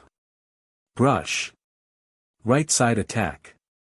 A clean back set sent the ball to Akira. Cross court. The cross court shot was blocked, but Akira was calm. With no hesitation, he went for the line shot. Yamagata, positioned behind the blockers, was already reading the attack. But a familiar dread washed over him. Is this, left-handed? Or right-handed? Every reception against Akira was mental torture. Each time, he had to make a split-second guess. If he predicted correctly, he could receive the ball. If he guessed wrong, it would ricochet uncontrollably. Left-handed. Last time was right-handed, so this time it should be left-handed. Yamagata's mind raced. In truth, he was only reassuring himself. Akira's spin direction had no pattern.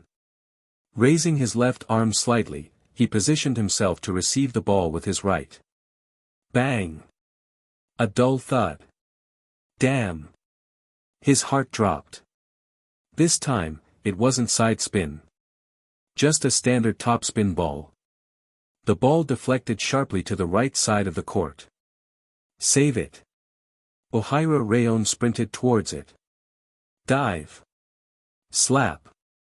Though he barely managed to keep it in play, the ball's height was too low for anyone to follow up. It hit the ground. Tweet. The whistle rang out. Karasuno 16-13 Shiratorizawa. Second technical timeout. We're doing well so far. Ukai Keishin said firmly, gathering his team.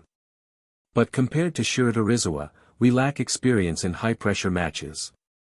He glanced at his players. Don't get cocky. The deeper this match goes, the stronger they'll get. Yes. On Shiratorizawa's side, the mood was far from relaxed. Washijo-sensei stood in the center of his players, scanning them one by one. We don't have time. Tell me about that last play. Why couldn't you receive it? A moment of silence. Finally, Goshiki Tsutomu spoke up. That number 7, he can change the ball's spin direction. One moment it's left-handed, the next it's right-handed. If we don't judge it correctly, the ball just bounces off uncontrollably. Left-handed? Right-handed? Washijo frowned. Looking around, he saw the others nodding in agreement. Recalling Yamagata's earlier struggles, his frown deepened. Now wasn't the time to dwell on how Akira executed those shots. They needed a solution. Fast. He thought hard, but as the timeout ticked down, no clear answer came. Yet, as an experienced coach, he knew he had to give them something. Even if it wasn't a perfect solution. If you can't judge the spin, then send the ball upwards. Make it go as high as possible. That way, the sideways force will be reduced, and others will have time to react. His gaze shifted to Shirabu Kenjiro. Shirabu, you'll have to run more. Shirabu paled. If the first touch was farther from the net, the setter would have to cover a greater distance, wearing them down faster. If you really can't keep up, swap with semi. Understood. Bang. When the timeout ended, both teams returned to the court. Washijo's adjustments were about to take effect. Cross. As the front row moved to block, he also signaled to Yamagata Hayato in the back row. Yamagata quickly positioned himself behind the straight path to defend. Smack. This time, Yamagata didn't blindly guess the spin of the spike as he had before. Instead, he read the trajectory and struck upwards with force. Left. The ball soared high towards the left side of the court. Kenjiro Shirabu sprinted in that direction. Just as the ball was about to fly out of bounds, he managed to barely reach it. Bang! With a single, controlled touch, he sent the ball back toward the center of the court. That second setter has great technique. In the audience, a reporter, Takashi Mitsuda, looked surprised. He actually managed to keep that ball in play so cleanly. That's Shiratorizawa for you. The undisputed kings of Miyagi. Here it comes. Ushijima is going to spike. Boom. A monstrous straight shot blasted right through Tanaka's block and hit the floor for a point. Nishinoya, diving desperately, was just a second too late. Frustrated, he clenched his fists, gritting his teeth as he walked back into position. Next time, I'm getting that ball. It looks like Shiratorizawa has found a way to deal with those spikes. Mitsuda spoke with some amazement. Dealing with it? Heiji Yoshino, another commentator, smirked. They're just stalling for time. Huh. This constant running takes a massive toll on stamina, Yoshino explained. Not only that, but it will eventually lower the accuracy of their sets. Shirabu had no choice but to go for that last-ditch set just now. If he keeps making these long sprints, he's bound to mess up eventually. But doesn't Shiratorizawa have a backup setter? Mitsuda asked hesitantly. Even if they do, what does it matter? A setter can only be subbed in once per match. When Shirabu is completely drained, do they switch him out? What if the match drags into 5 sets? Both setters will be exhausted. Heiji Yoshino saw through Shiratorizawa's strategy. It was like drinking water to quench thirst, just a temporary fix. Now that you put it that way, you're right. Washijo never planned for the match to go to 5 sets. If they couldn't close it out in 3 or 4, it would mean they had already lost control of the game. And if that happened, they were doomed. Because he had studied Akira's matches. Once Akira faced an opponent, he analyzed them quickly. Bit by bit, breaking them down, observing, learning. And then, with perfect precision, striking at their weakest point. That suffocating pressure only led to one thing, despair. Smack. Touch shot. I got it. The match continued. Even though Washijo's strategy was a temporary fix, it had stopped Shiratorizawa from falling apart. They hadn't closed the gap with Karasuno yet.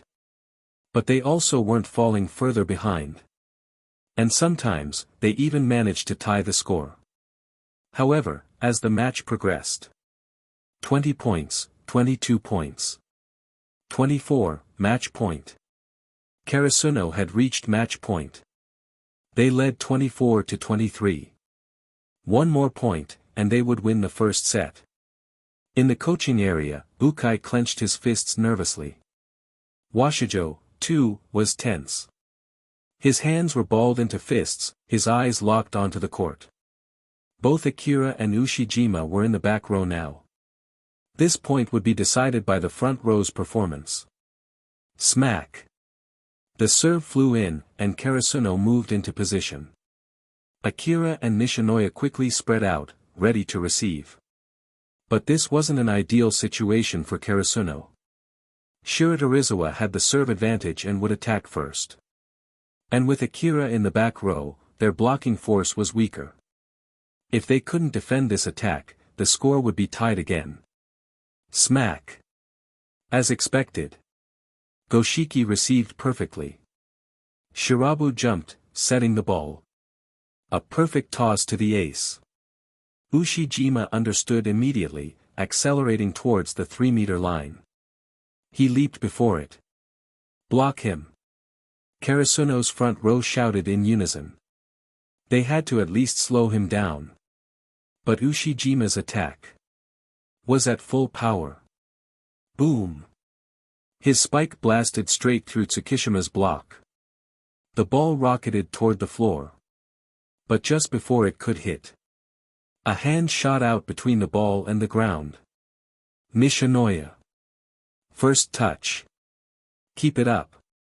He pushed off the floor, his voice echoing through the gym. Kageyama, stunned for a split second, snapped into action. There was no time for hesitation. He sprinted to the falling ball and jumped. This one's for our ace.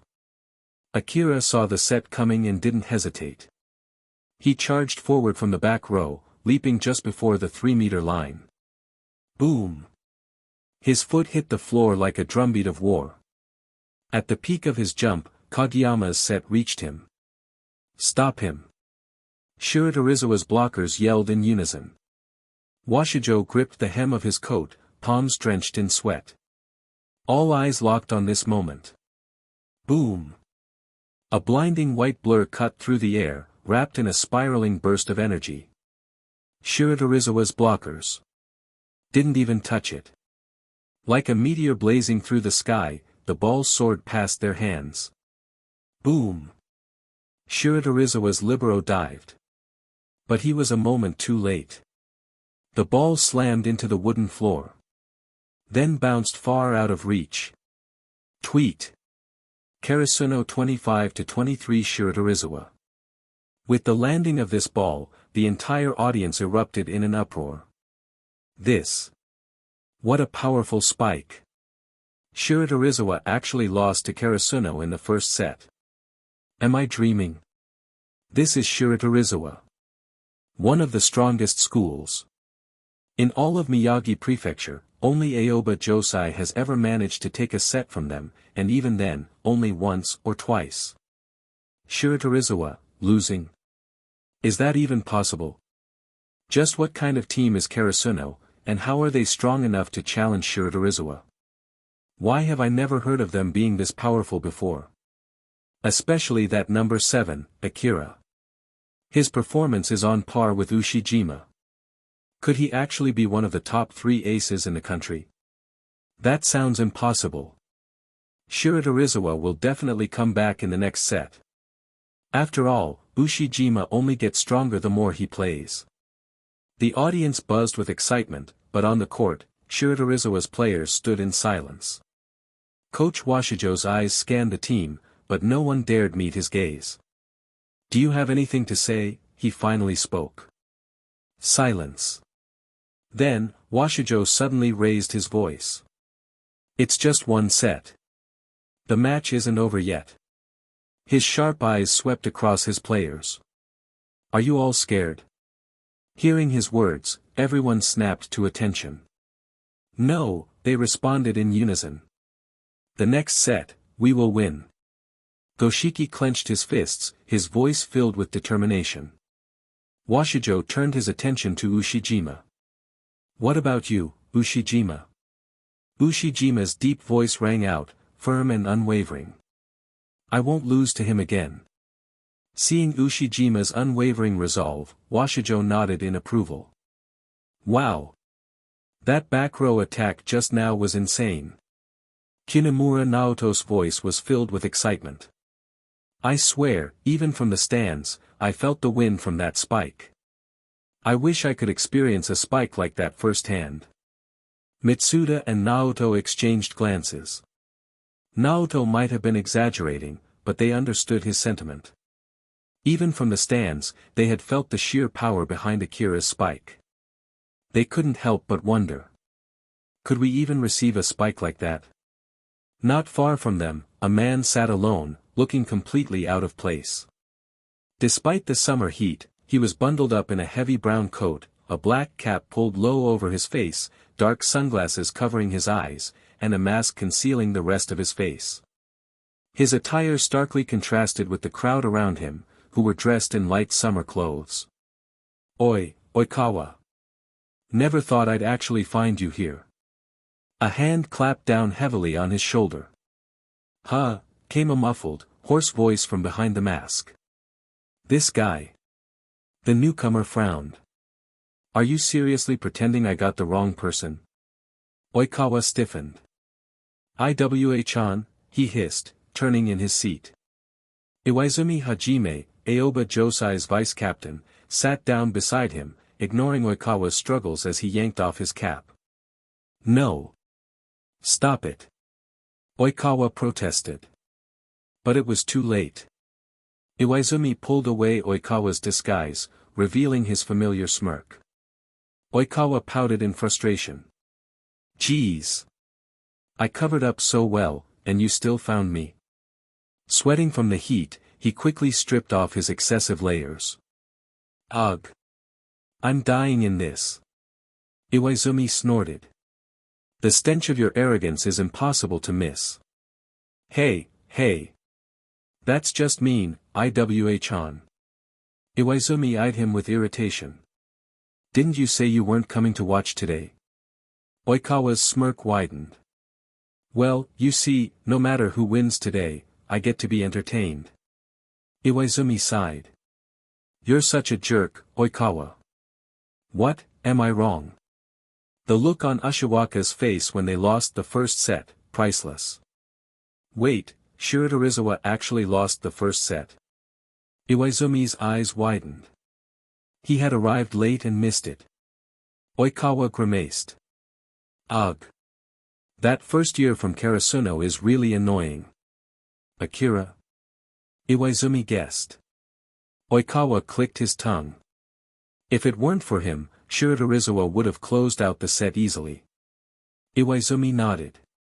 If we face Karasuno again in Spring High, we have to find a way to shut him down. Exactly. Oikawa agreed. Both Karasuno and Shiratorizawa could be our opponents in Spring High. We should analyze them now. Hey. Who would have thought? Ushiwaka actually struggled against Akira. Before the match, the crowd had been divided. Some believed that Ushijima, with his national-level experience, would be unstoppable. After all, he was a third-year, far more seasoned than Karasuno's first-year wildcard. Others, however, had watched Akira dominate previous matches and knew his talent was no joke. They had argued fiercely before the game, some even placing private bets on the outcome. And now, Karasuno had actually taken the first set off of Miyagi's undisputed champions. Akira had completely stolen the spotlight. His supporters in the crowd were ecstatic. Ha! What did I tell you? A loud man in the stands laughed, standing triumphantly. Akira is the strongest ace among high schoolers in Miyagi right now. He wore an orange headband with Akira printed on it, while the group sitting beside him sported purple headbands with Ushijima written on them. They glared at him in frustration, unable to argue. You're getting cocky, one of them grumbled. Karasuno only won one set. Don't act like they've won the whole match. The man smirked. Ha! Talk to me when they win a set back. With that, he sat down just as the second set was about to begin. The tension in the air was electric. The match wasn't over yet. With the break over, the second set began. In terms of personnel, Ukai replaced Tanaka with Daichi, prioritizing a more defensive approach. This way, when Akira rotated to the back row, Karasuno's blocking wouldn't be as vulnerable. After switching sides, Shiratorizawa served first in the second set. Goshiki. Give them a solid serve. Got it. From the very beginning of this set, everyone could clearly feel the shift in Shiratorizawa's energy. Perhaps losing the first set had awakened this powerhouse team of Miyagi Prefecture. Now, their desire to win was burning brighter than ever. They were determined to wipe away their earlier embarrassment. And Ushijima was in his best form yet. His serves became an even bigger threat to Karasuno's defense. Ha! Kinemura Naoto, a former player observing the match, spoke with surprise. Watching Ushijima's serve just reminded me of something. Why is it that Akira has such powerful spikes, but he hasn't used a jump serve? So far, he's only done a few float serves, and the rest were just standard ones. Ha! Hearing this, Mitsuda, another observer, smirked. I've seen him do jump serves before. Ha! Kinemura Naoto turned to him, intrigued. I thought he couldn't do it. Is his jump serve so bad that he's embarrassed to use it? TCH. Kinemura, you definitely don't want to face his jump serve. Mitsuda Musashi, another spectator, chuckled. I can tell you for sure, none of the three of us here could receive it. Oh. Heiji Yoshino, another former player, leaned forward with interest. How strong is it? Mitsuda Musashi's expression grew thoughtful, his mind drifting back to a previous match. I remember, in that game, he only used 3 jump serves. 3. Consecutively. And the opponents were professional players. Even Arai-san, who played for the national team, couldn't receive a single one. What? Kinemura Naoto's eyes widened in shock. Not even once. You're kidding, right? Yoshino Heiji asked in disbelief. If a receiver missed a serve once, that was understandable. Some players had unusual serving habits, and it was natural to misread an unfamiliar trajectory the first time. Even if Akira's serve was unique, missing it once or twice could just be due to a lack of familiarity. But if it happened exactly as Mitsuda described, that meant Akira's serve was truly on another level. A group of professionals, including a former national team player like Arai. And none of them could adapt. I wouldn't make this up.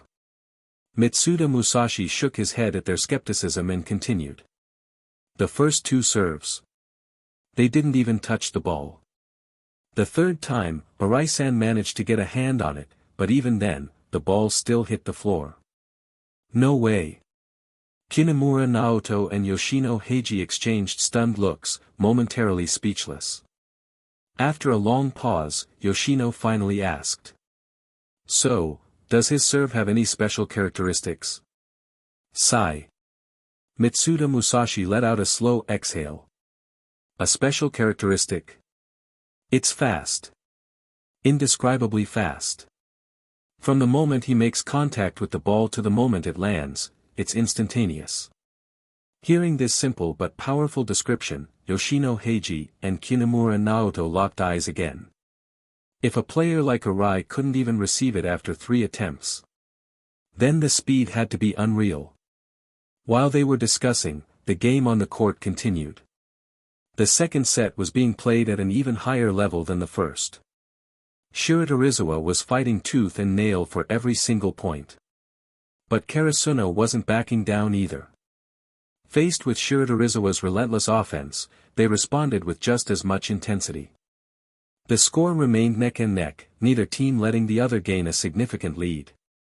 And amid this fierce battle, Shirabu Kenjiro was beginning to show signs of fatigue. Ha! Ha! After setting the ball, he bent over, hands on his knees, gasping for air.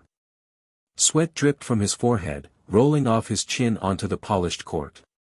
That last point, they had made a clear mistake. His set was too low.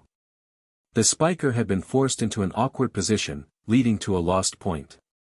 Tweet! The referee's whistle snapped him back to reality. Looking toward the bench, he saw Semi-Ida holding up the substitution board. Good work. As Shirabu walked off, Semi patted him on the shoulder. I'll leave it to you, Semi-san. Even as he left the court, Shirabu was still trying to catch his breath. Just as he was about to join the bench, Coach Saito stopped him. Shirabu.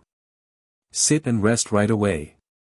We need you to conserve your stamina for the next set. Shirabu blinked in surprise, then turned to look at Coach Washijo. Seeing no objections, he nodded and sat down. Meanwhile, Semi-Ida stepped onto the court, a third-year setter, now taking over the match. The reason he had lost his starting position to the second-year Shirabu wasn't because he lacked skill. If anything, Semi was exceptionally skilled. But his problem was his inability to suppress his own desire to shine. Rather than prioritizing the ace, he often tried to take matters into his own hands. That was why he wasn't a regular starter. And why he had so few opportunities to play. Now, standing on the court, Semi could feel the heat of competition rising in his veins. He clenched his fists, his sharp gaze sweeping across Karasuno's formation. All right. Let's see just how strong you really are, Karasuno. As soon as Ida Semi arrived on the court, his distinct style of setting became evident. He repeatedly attempted to use his sets to bypass Karasuno's blockers instead of solely relying on Ushijima to score. Under his direction, Shiratorizawa's attack became more diverse. However, while this strategy helped conserve Ushijima's energy, the other attackers couldn't match his overwhelming power. Karasuno's front-row blockers managed to shut down most of Shiratorizawa's alternative attacking options. Under these circumstances, Karasuno gradually began to pull ahead in the score. Bang! Left side. Block the cross. 3 blockers jumped simultaneously, sealing off the angle against Tendo Satoru's spike. The cross-court shot was entirely cut off, leaving only a narrow straight shot lane. Bang! Though Tendo was primarily known for his blocking skills, that didn't mean he was weak at attacking. Shiratorizawa's players had few weaknesses. As the reigning champions of Miyagi Prefecture, the team was composed of the best players the region had to offer. Their starting lineup was filled with some of the strongest competitors in the prefecture. Swish! Seeing Tendo's spike in action, Ushijima's eyes narrowed from the sidelines. Here it comes again. That suffocating feeling. Not good. Realizing something, Ushijima rushed toward Tendo's landing zone. But he was too late. Just as Tendo was about to spike, Akira suddenly shifted his hand sideways. He sealed off the last remaining gap completely. A perfect block. Bang! The ball was completely shut down. Even though Ushijima had anticipated Akira's move, his diving attempt to save the ball was just a fraction too slow. Tweet. Karasuno scored again. Humph. Tendo clicked his tongue in frustration but quickly turned back to his teammates. Meanwhile, Ushijima stood deep in thought, watching the volleyball roll across the court. He's sealing off attacking lanes step by step. Noticing Ushijima's contemplative look, Akira smirked. Has the prey finally realized the trap? Then it's time to close the net completely. After the previous set, Akira had a solid understanding of Ushijima's spiking tendencies. Now, it was time to try stopping him entirely. Kageyama. Give us a strong serve. Kageyama's jump serve was still threatening, but Shiratorizawa's receive was solid. Ushijima. Semi's eyes lit up as he saw the perfect positioning for a set.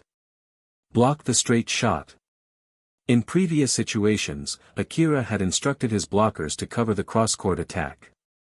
But this time, he changed tactics. The other two blockers joined him in front of Ushijima's spike. Now, alongside Akira in the front row were Karasuno's most physically dominant blockers, Tsukishima and Daichi.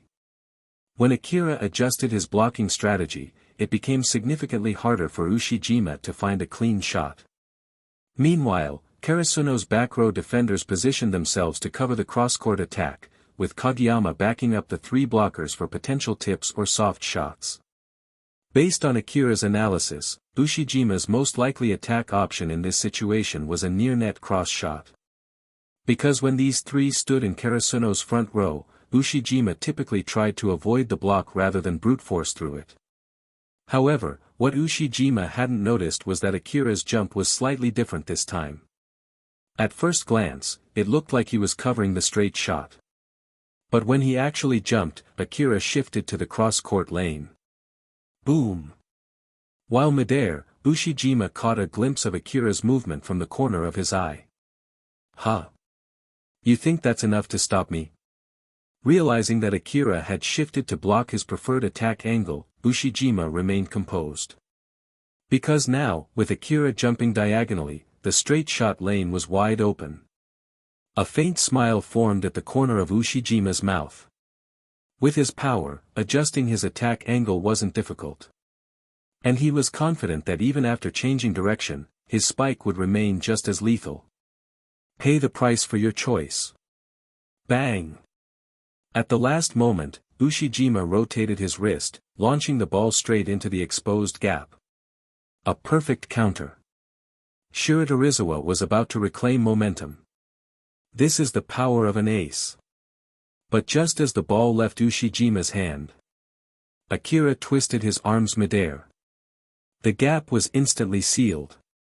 Though his head and torso were positioned toward the right, his hands bent backward toward the left, forming a sharp, unexpected blocking angle. Bang! Ushijima's unstoppable spike crashed into Akira's arms. The invincible attack met an iron wall. Before Shiratorizawa's defenders could react, the ball rebounded straight to the floor. Ushijima's spike was blocked. Shiratorizawa lost another point. Tweet. Seeing this blocker, Arai on the commentary table had a look of amazement in his eyes. Then he whispered to Takano beside him. What? What just happened? In the originally quiet audience, the sound of murmuring conversation spread. Ushijima's attack was stopped by that Karasuno's number 7.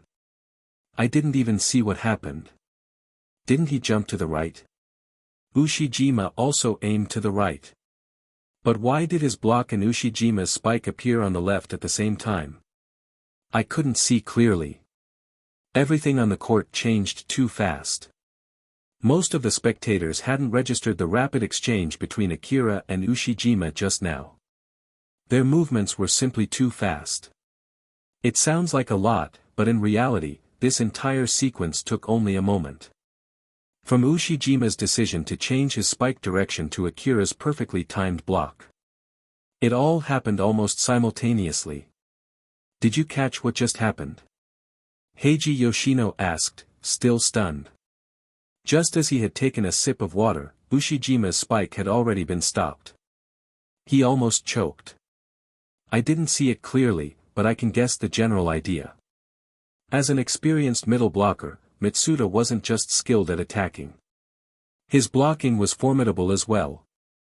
Just now, Akira made multiple calculations and completely controlled Ushijima's offensive mentality, he said, shaking his head with a wry smile. In previous blocks, they focused on stopping diagonal shots, but this time they prioritized the straight shot. This subtle shift made Ushijima slightly wary. He would naturally start questioning why Karasuno changed their blocking strategy. And then, when he saw Akira jumping to the diagonal, Ushijima thought he figured it out. Mitsuda paused, stroking his chin. The unknown is the most terrifying. When a threat is exposed, people let their guard down. When Ushijima discovered what he believed was the reason behind Karasuno's change, he immediately found a way to counter it. At that moment, Ushijima's vigilance was at its lowest. His mind relaxed, and instinctively, he aimed for the seemingly open path to score. But Akira had already set the trap. He was just waiting for Ushijima to step right into it. And then, he shut the door. This. Heiji Yoshino and Naoto Kinemura exchanged looks, both breaking into a cold sweat. Was there really that much psychological warfare happening just now? Kinemura clutched his chest in shock. That level of mind games. If I were playing against him, would he completely outplay me? Absolutely. Someone as straightforward as you would get a spike to the face every time. Yoshino teased, laughing. On the court, Ushijima stared at the volleyball rolling away into the back row, still in shock. And he wasn't the only one. Every single member of Shiratorizawa stood frozen, staring at the blocked ball. Since the start of the game, aside from the time Ushijima intentionally targeted the blocker's arms, this was the first time his spike had been stopped outright. And it happened in such a manner. Did this mean? No. The members of Shiratorizawa refused to entertain that thought. Ushijima. No need to say anything. Semi-Ida had just opened his mouth to speak but was immediately cut off by Ushijima. This is no one's fault but mine. He had realized it now. Looking back, every move Akira made had been purposeful. It was all designed to guide him step by step into a trap. When did he come to understand me so well? Not only had Akira anticipated his initial attack route, but even his instinctive reaction to an unexpected situation had been perfectly predicted. He had read his mind completely. Ushijima turned his gaze to Akira on the opposite side of the net. Then, he turned back toward his teammates. In the coach's dugout, Washijo Tanji clenched his fists tightly. No way. Can he already play at this level? Or was that just a coincidence? Washijo didn't want to overthink it, but his original plan to take down Karasuno in 4 sets was now uncertain. But at this point, Shiratorizawa had no choice. They had to fight with everything they had. Chirp. Karasuno had scored. The game continued with another serve. However, this time, Ushijima's gaze was sharp with determination. He locked onto the 3 blockers at the net, watching their movements closely. Avoid the block. Score. That was the role of an ace. That was the very meaning of an ace's existence. An ace who cannot score is no ace at all. Ushijima had made a mistake once, and his pride would not allow him to make another. Bang! After a well-received serve, Semi-Ida immediately scanned the court. Two of Karasuno's third years were locked onto Ushijima. And that number 7. He seemed to be monitoring the movement of Karasuno's front row attackers, as if preparing to block them. But Semi knew that the moment he set the ball for Ushijima, Akira would rush forward and join the block instantly. That can't happen. Semi gritted his teeth. If he set the ball for anyone else, there was a higher risk of getting blocked. That number 7 from Karasuno, his aerial control was overwhelming. Even if he couldn't always directly stop the spike, he could consistently make contact with the ball. And if he touched it, the ball could turn into a chance play for Karasuno. That was something Shiratorizawa could not afford. But if he set the ball to Ushijima, they still had a great chance to score. They couldn't afford to lose faith in their ace just because of one failed spike. Bang! Semi leaped and set the ball. With a sharp spin, the ball flew perfectly toward Ushijima. Akira, standing on the other side of the net, immediately sprang into position, ready to block alongside Karasuno's middle blockers. Here it comes. Ushijima Wakatoshi's eyes sharpened. Every time the ball was set for him, his focus reached its peak. Cross shot. This time, Karasuno had adjusted their blocking strategy, covering Ushijima's favored cross shot. But after what had just happened, everyone felt uneasy. The block that Akira pulled off earlier had been too sudden, too terrifying. But this time, Ushijima remained calm, his heart steady. He watched every move of the blockers carefully. However, unlike last time, Akira made no unusual moves. He allowed Ushijima to go for the straight shot. Spike. Score. Seeing this, Washijo Tanji exhaled deeply on the sidelines. That block earlier, was it just a fluke? But what no one in Shiratorizawa, not even Washijo, realized. Akira turned around with a slight smirk. Sometimes, you don't tighten the net all at once, otherwise, you might scare the prey away too soon. It's like fishing.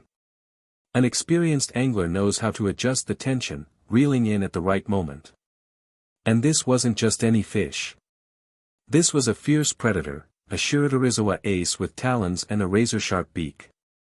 One wrong move, and Akira could be the one getting devoured. With this point, Ushijima rotated to the back row. Similarly, if Karasuno scored again, Akira would also be sent to the back. Tweet. Following the referee's whistle, Ushijima stepped up to serve. His serve was another major weapon in Shiratorizawa's arsenal. Boom. Fast. Violent. Unstoppable. This serve avoided Nishinoya, Karasuno's strongest receiver. Instead, it targeted Hinata's position. But Daichi had anticipated this. The moment the ball left Ushijima's hand, he adjusted and positioned himself toward Hinata's zone. Slap. As the match went on, Karasuno's captain was gradually adapting to Ushijima's devastating serves. Though the receive wasn't perfect, at least the ball didn't fly out uncontrollably. Sorry. Daichi gritted his teeth as the ball veered diagonally. I got it. Seeing that Kageyama wouldn't be able to set it properly, Ajimane quickly sprinted into position. Whoosh! A quick toss. Seeing the trajectory, Akira's eyes narrowed, and he instantly ran toward the left side of the court. Their back row defenders to react. That was the only way to counter and score. Boom! Akira jumped and powered up for the spike. But, the ball never reached him. Just as Shiratorizawa's blockers hesitated in confusion. Bang! A loud impact rang through the court. Daichi had spiked it instead. What just happened? As the three front row blockers from Shiratorizawa turned around, the Karasuno side had already erupted into cheers, high-fiving each other. The players on the court might not have fully realized what had happened, but the audience in the stands saw everything clearly. Oh no! Shiratorizawa's front row blockers were completely fooled by Akira. Kinemura Naoto shouted in frustration. They actually fell for that. Just moments ago, the moment Ajimane set the ball. Akira had known something was off. Not only was the set too short, but it was also too low.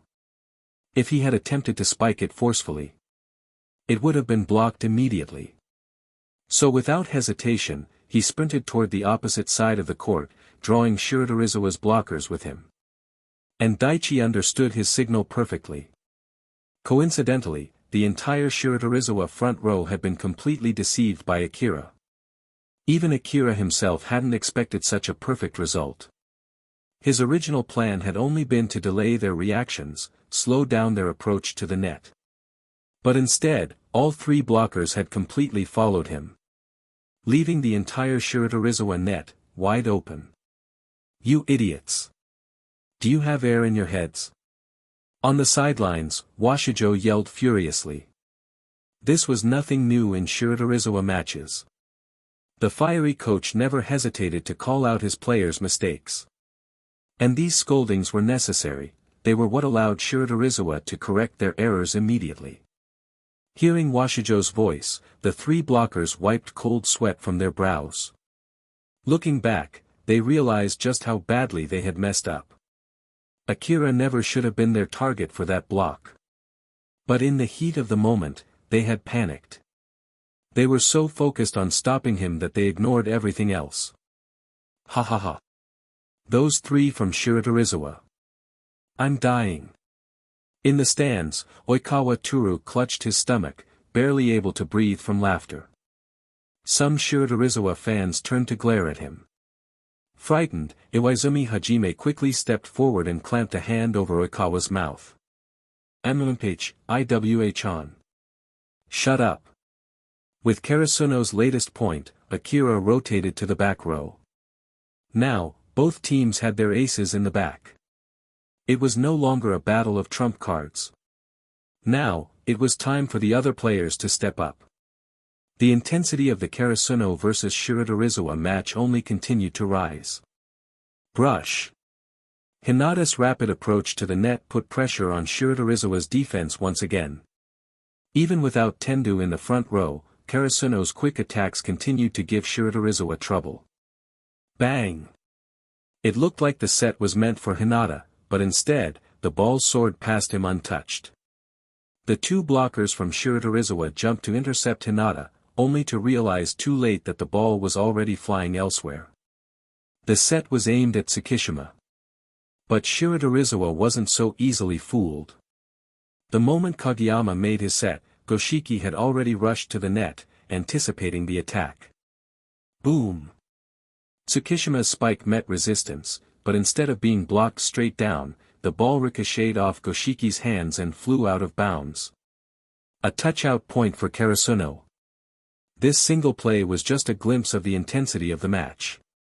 Both teams were constantly testing each other's skills, strategies, and determination. It wasn't just a setter's duel, nor was it just a battle of the spikers. Every player on the court, front and back row, was locked in a relentless war. Brush. Semi, after jumping for a set, chose a back row attack. Ushijima delivered a devastating spike, securing another point for Shiratorizawa. In the following rally, Kageyama executed a sudden dump shot, catching Shiratorizawa off guard and bringing the score back in Karasuno's favor. The point gap between the teams remained razor-thin. Karasuno led slightly, but they could never break too far ahead. Meanwhile, Shiratorizawa kept chasing, sometimes tying the score, but never managing to overtake them. The players rotated positions, Akira moving from the back row to the front, then back again. The game was so fierce that even the spectators were holding their breath. Among the crowd were two individuals who had come all the way from Miyagi Arena to support Akira and Ushijima. Their hands clenched tightly, veins visible from tension. It felt as if they were on the court themselves, experiencing every high and low of the match. Every point won brought cheers, every lost rally, sighs of frustration. The scoreboard climbed past the 20s, Karasuno and Shiratorizawa were neck and neck. At this stage, the match wasn't just a physical test, it was a mental battle. Fatigue weighed on the players. Reaction times slowed. Those with the most physically demanding roles, the libero and the setters, were especially affected. Liberos had the advantage of rotating off the court for brief rests. Setters, however, had no such luxury. Especially Shiratorizawa's semi. Every time Ushijima attacked, Semi had to sprint into position to set up the next play. His mind constantly worked to assess the situation, further draining his energy. Just as exhaustion began to show on his face, a whistle blew from the sidelines. Kenjiro Shirabu stood by the referee's table, number plate in hand, ready to substitute in. Semi, breathing heavily, turned to Washijo with a confused expression. "Why, Washijo-sensei?" he asked. "I can still rest and recover," Washijo cut in without looking up. "You're going back in later?" "Yes, sir." With Shirabu now on the court, Shiratorizawa shifted their strategy. The focus became singular, set everything to Ushijima. It was a solid choice in the final stretch of the set. Shirabu's role was clear: give Ushijima the best possible sets and let him take control. 1 point for Shiratorizawa. 1 for Karasuno. Another for Shiratorizawa. Another for Karasuno. Shiratorizawa was holding on desperately. They knew that if they lost this set, Karasuno would reach match point.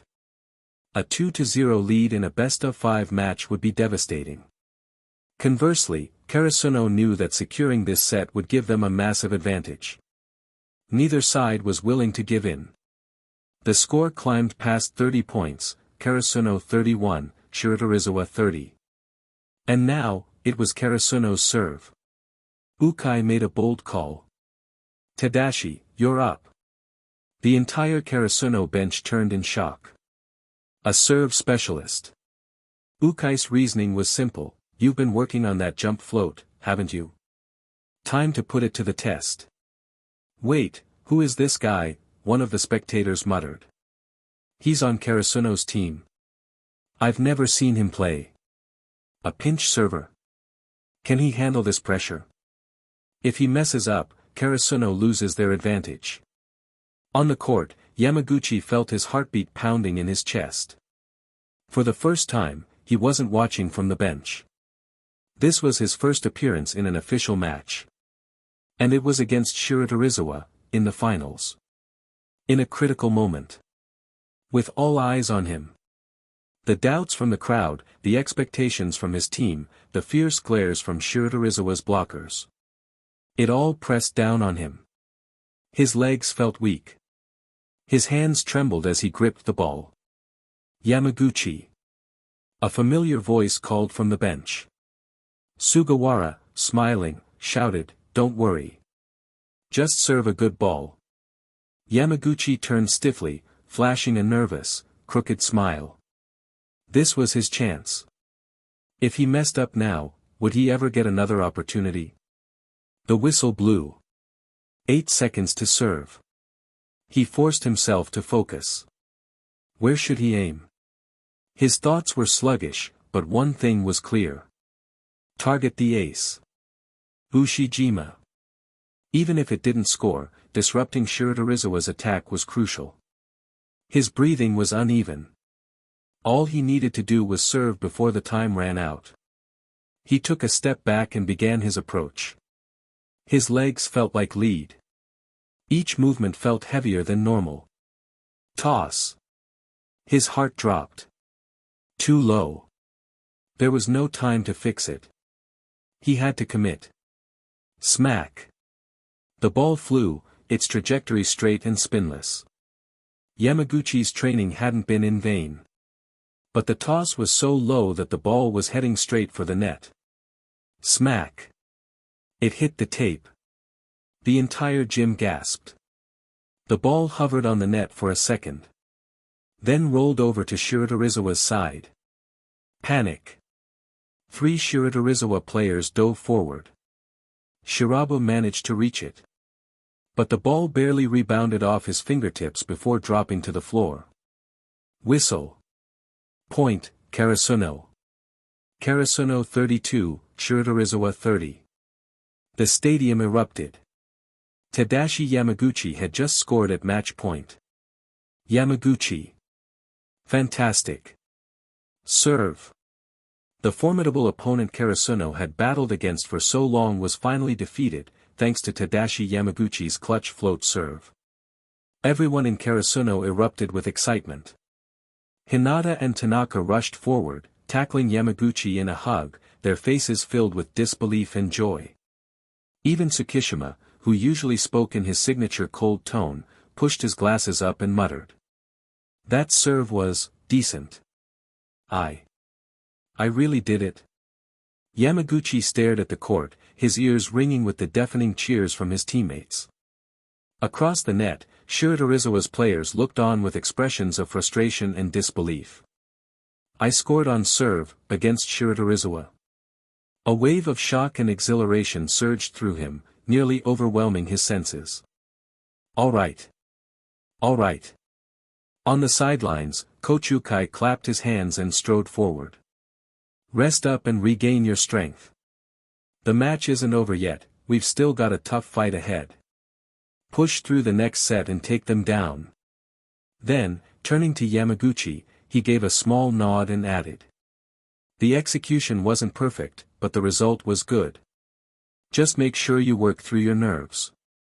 You might not get this lucky next time. Yes, sir. In the stands, Shimada exhaled a deep breath, pressing a hand to his chest. Phew. That scared the hell out of me. Who the hell thought it was a good idea to send Yamaguchi in at such a crucial moment? Beside him, Taki smirked. Isn't he your apprentice? He did pretty well. Apprentice? No way.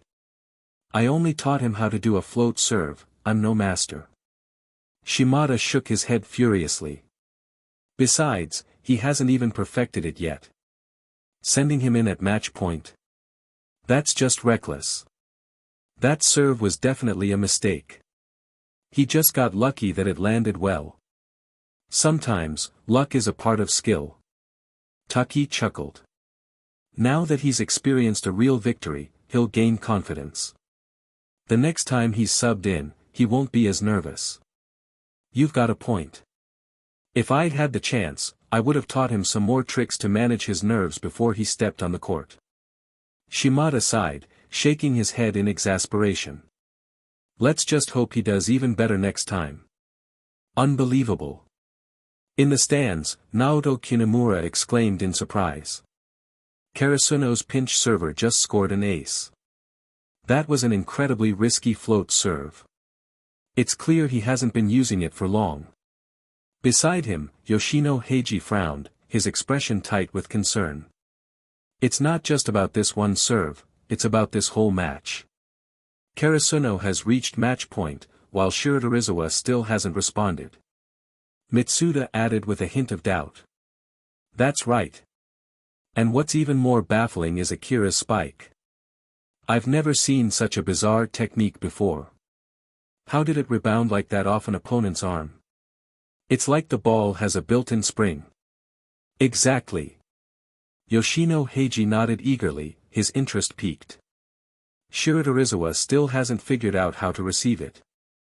Their only response so far has been brute force. That means this spike might be impossible to counter. If I ever get the chance, I'd love to experience it myself. Kinemura blinked in confusion, a strange sense of familiarity creeping over him. For some reason, their conversation felt oddly reminiscent of something he had heard before. That spike, what's the secret behind it? He fell into deep thought. Across the court, Coach Washijo glared at his Shiratorizawa players, his face lined with frustration. Mistakes. Mistakes. Mistakes. Why are we making so many errors? Watch your footwork. Track the ball's movement more carefully. We could have prevented that lost point. The players hung their heads under his stern gaze. Yet, beneath his scowl, a flicker of helplessness flashed in Washijo's eyes. He knew the truth, mistakes were inevitable in a match of this caliber.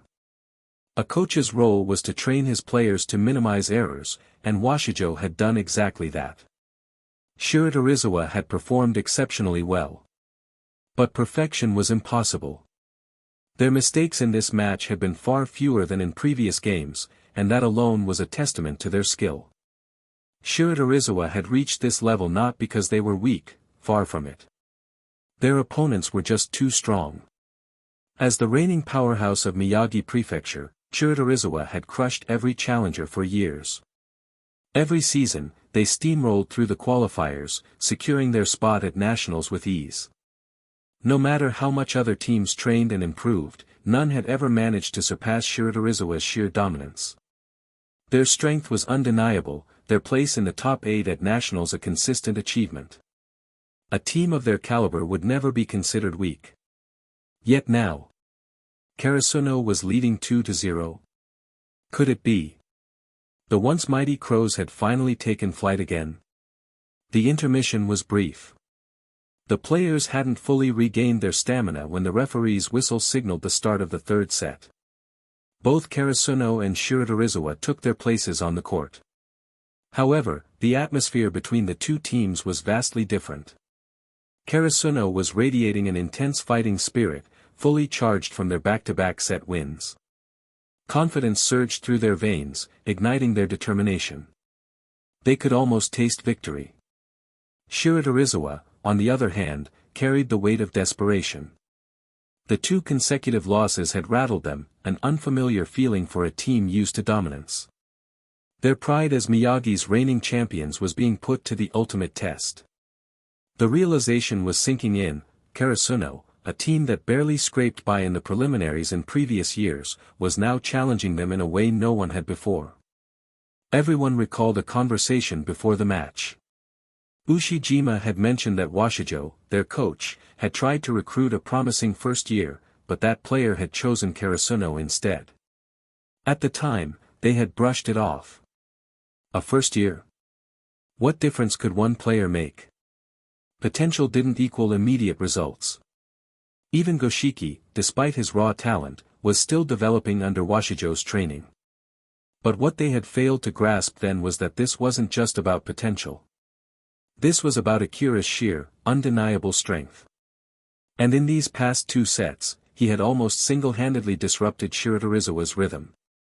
Not only did he have an offensive presence nearly on par with Ushijima's, but he had also managed to occasionally shut down Ushijima's spikes, something few players could claim to have done. Defensively, his blocking was a wall that Shiratorizawa struggled to bypass. Was this really a first year? The whistle blew, snapping Shiratorizawa out of their thoughts. Karasuno would serve first. After Shiratorizawa received, Semi set the ball to Ushijima. This time, there was an added urgency in Shiratorizawa's movements. But rather than panic, they were controlled. Their vast experience kept them grounded. One touch. Akira successfully blocked Ushijima's spike again. Though it wasn't a direct point, it forced a chance ball for Karasuno. Kageyama moved into position, eyes locked on the ball. With Akira drawing attention at the net, Tsukishima took advantage and executed a well-timed spike, scoring the first point for Karasuno. Shiratorizawa responded in the next rally, Ushijima landing a sharp cross-court shot to tie the score. The serve shifted to Shiratorizawa's side, but after a solid first pass, Akira came in with an unstoppable momentum, forcing a rushed set from Shirabu. The poorly positioned set resulted in a blocked attack. The set was turning into a fierce exchange. But as the game progressed, Shiratorizawa began to realize something unsettling. Karasuno's success rate was increasing. Their attacks were more efficient. Their defense, tighter. Even Ushijima's usually unstoppable spikes were being neutralized more frequently. Finally, Shiratorizawa is feeling the heat. Oikawa grinned, watching from the stands. He pumped his fist in excitement. Look at Ashiwaka's face. It's darker than charcoal. Iwaizumi sighed beside him. Would you focus, dumbass? We should be analyzing Karasuno's coordination and that number 7. Oikawa scratched his head sheepishly. Yeah, But it's hard to be happy about Karasuno's success when they're going to win before we even get to crush them ourselves. Smack. Iwaizumi delivered a solid hit to the back of Oikawa's head. You're the worst. Mitsuda, watching intently, nodded. Shiratorizawa has run into their biggest problem. What's that? Yoshino asked, curious. They don't have a weak point. Or rather, they didn't have one. Akira created one. Shiratorizawa had never needed to rely on intricate teamwork or elaborate tactics. Their strategy had always been brute force, crushing opponents with superior individual talent. But now, their biggest advantage was turning into a liability. Akira had pinpointed their predictable playstyle and was dismantling it piece by piece. With every block, every attack, and every strategic movement, Akira was exposing the limitations of their one-dimensional approach. And Karasuno was capitalizing on it. For the first time in years, the undefeated champions of Miyagi were on the verge of falling. And the crows were ready to take flight. He made it. Heiji Yoshino swallowed hard, his eyes widening in disbelief. Is that even possible? Ah. The problem lies with Shiratorizawa's second setter. Mitsuda let out a wry smile. When Shiratorizawa first started using the setter-run tactic to defend against Akira's spikes, he must have noticed something. Even though this strategy does have some effect in disrupting his spikes, it puts a tremendous strain on the second setter's stamina. Hearing this, Yoshino Heiji nodded in agreement. Mitsuda continued, the situation on the court now is that Akira is deliberately exploiting this flaw, continuously draining the second setter's stamina. Just now, there were a few moments where he could have easily exploited the gaps in Shiratorizawa's defense and spiked straight to the ground to score. But instead, he deliberately targeted Shiratorizawa's back row defenders. What? Yoshino gasped. You mean? Akira is controlling the way his spike rebounds off the receiver's arms. The farther the ball flies, the farther the second setter has to run, leading to even greater exhaustion. Mitsuda gave a knowing nod. Exactly. It sounds crazy, but that's precisely what's happening. A few moments ago, the second setter kept having to sprint to the edge of his reach just to get a touch on the ball. The ball would always fly just far enough to make him believe he could reach it, but by the time he got there, it was still just a bit too far. Even if he managed to set it, the pass wouldn't be ideal. Mitsuda rubbed his chin thoughtfully. It's like dangling a carrot in front of a horse, just out of reach, pushing it to keep running harder. But no matter how much effort it puts in, the horse will never get to eat that carrot. That's exactly what's happening to Shiratorizawa's second setter. The ball is always close, just close enough to keep him from giving up, forcing him to keep chasing it. But in the process, his stamina is draining at an alarming rate. Heiji Yoshino scratched his head, still somewhat skeptical. But, controlling how the ball rebounds after hitting the receiver's arm sounds impossible. There are so many variables. Even if Akira can precisely control the power and angle of his spikes, how could he possibly predict how the opponent will receive the ball? That's just unrealistic, isn't it? As the two discussed, the match on the court continued to intensify. Mitsuda pointed toward Akira's spiking path and said, at first, it seemed impossible. But look closely, this has been happening since the start of this set. Watch this play. It's happening again. Akira launched a sharp diagonal spike, targeting Yamagata Hayato in the back row. The ball ricocheted high to the left. Seeing this, Shirabu Kenjiro immediately sprinted without hesitation. Smack! Just as the volleyball was about to hit the floor, he barely managed to get a hand under it, forcing an extreme set to keep the play alive. However, due to his awkward positioning and exhaustion, his set wasn't accurate. Boom! Ohira Shien's spike was shut down by Karasuno. Shiratorizawa lost another point. Kenjiro Shirabu, frustrated by his poor set, clenched his fists tightly before returning to his position. Seeing this, Yoshino rubbed his face, feeling increasingly unsure about his earlier doubts. On the sidelines, Mitsuda continued, throughout this match, Akira has been slowly getting familiar with each Shiratorizawa player's defensive habits, the way they receive, the strength they use, the angles they prefer. That's why his spikes have such a devastating effect. Hearing this, Heiji Yoshino could no longer deny the reality in front of him. He stared at the figure on the court, muttering, adjusting the power of each spike to manipulate the ball's rebounding trajectory. I've never seen anyone do that before. Just as he spoke, Kinemura Naoto, who had been deep in thought, suddenly straightened up, his eyes wide with realization. At that moment it was as if a light bulb had gone off in his mind. Different power? It's not just about power. It's not just the power that's different. Kinemura Naoto suddenly shouted, his face lighting up with excitement. His outburst startled the two beside him.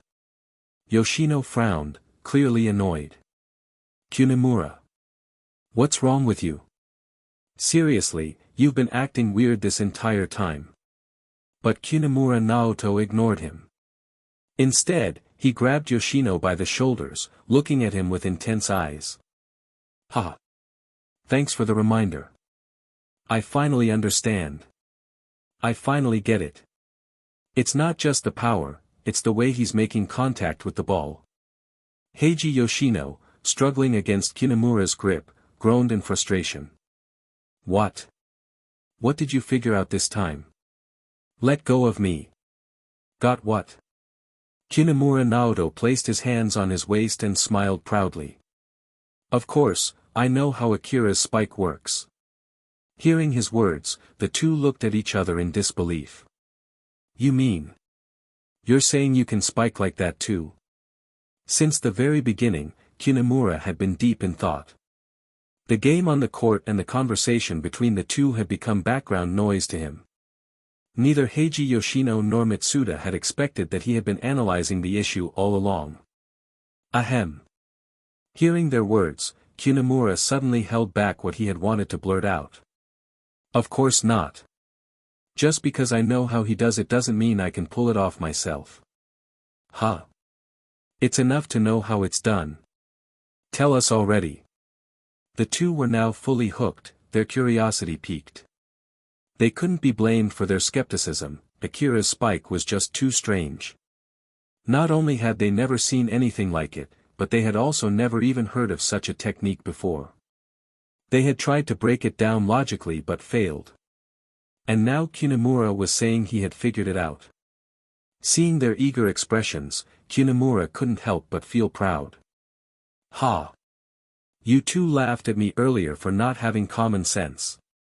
And now, look who's short-sighted. What does this have to do with his spike?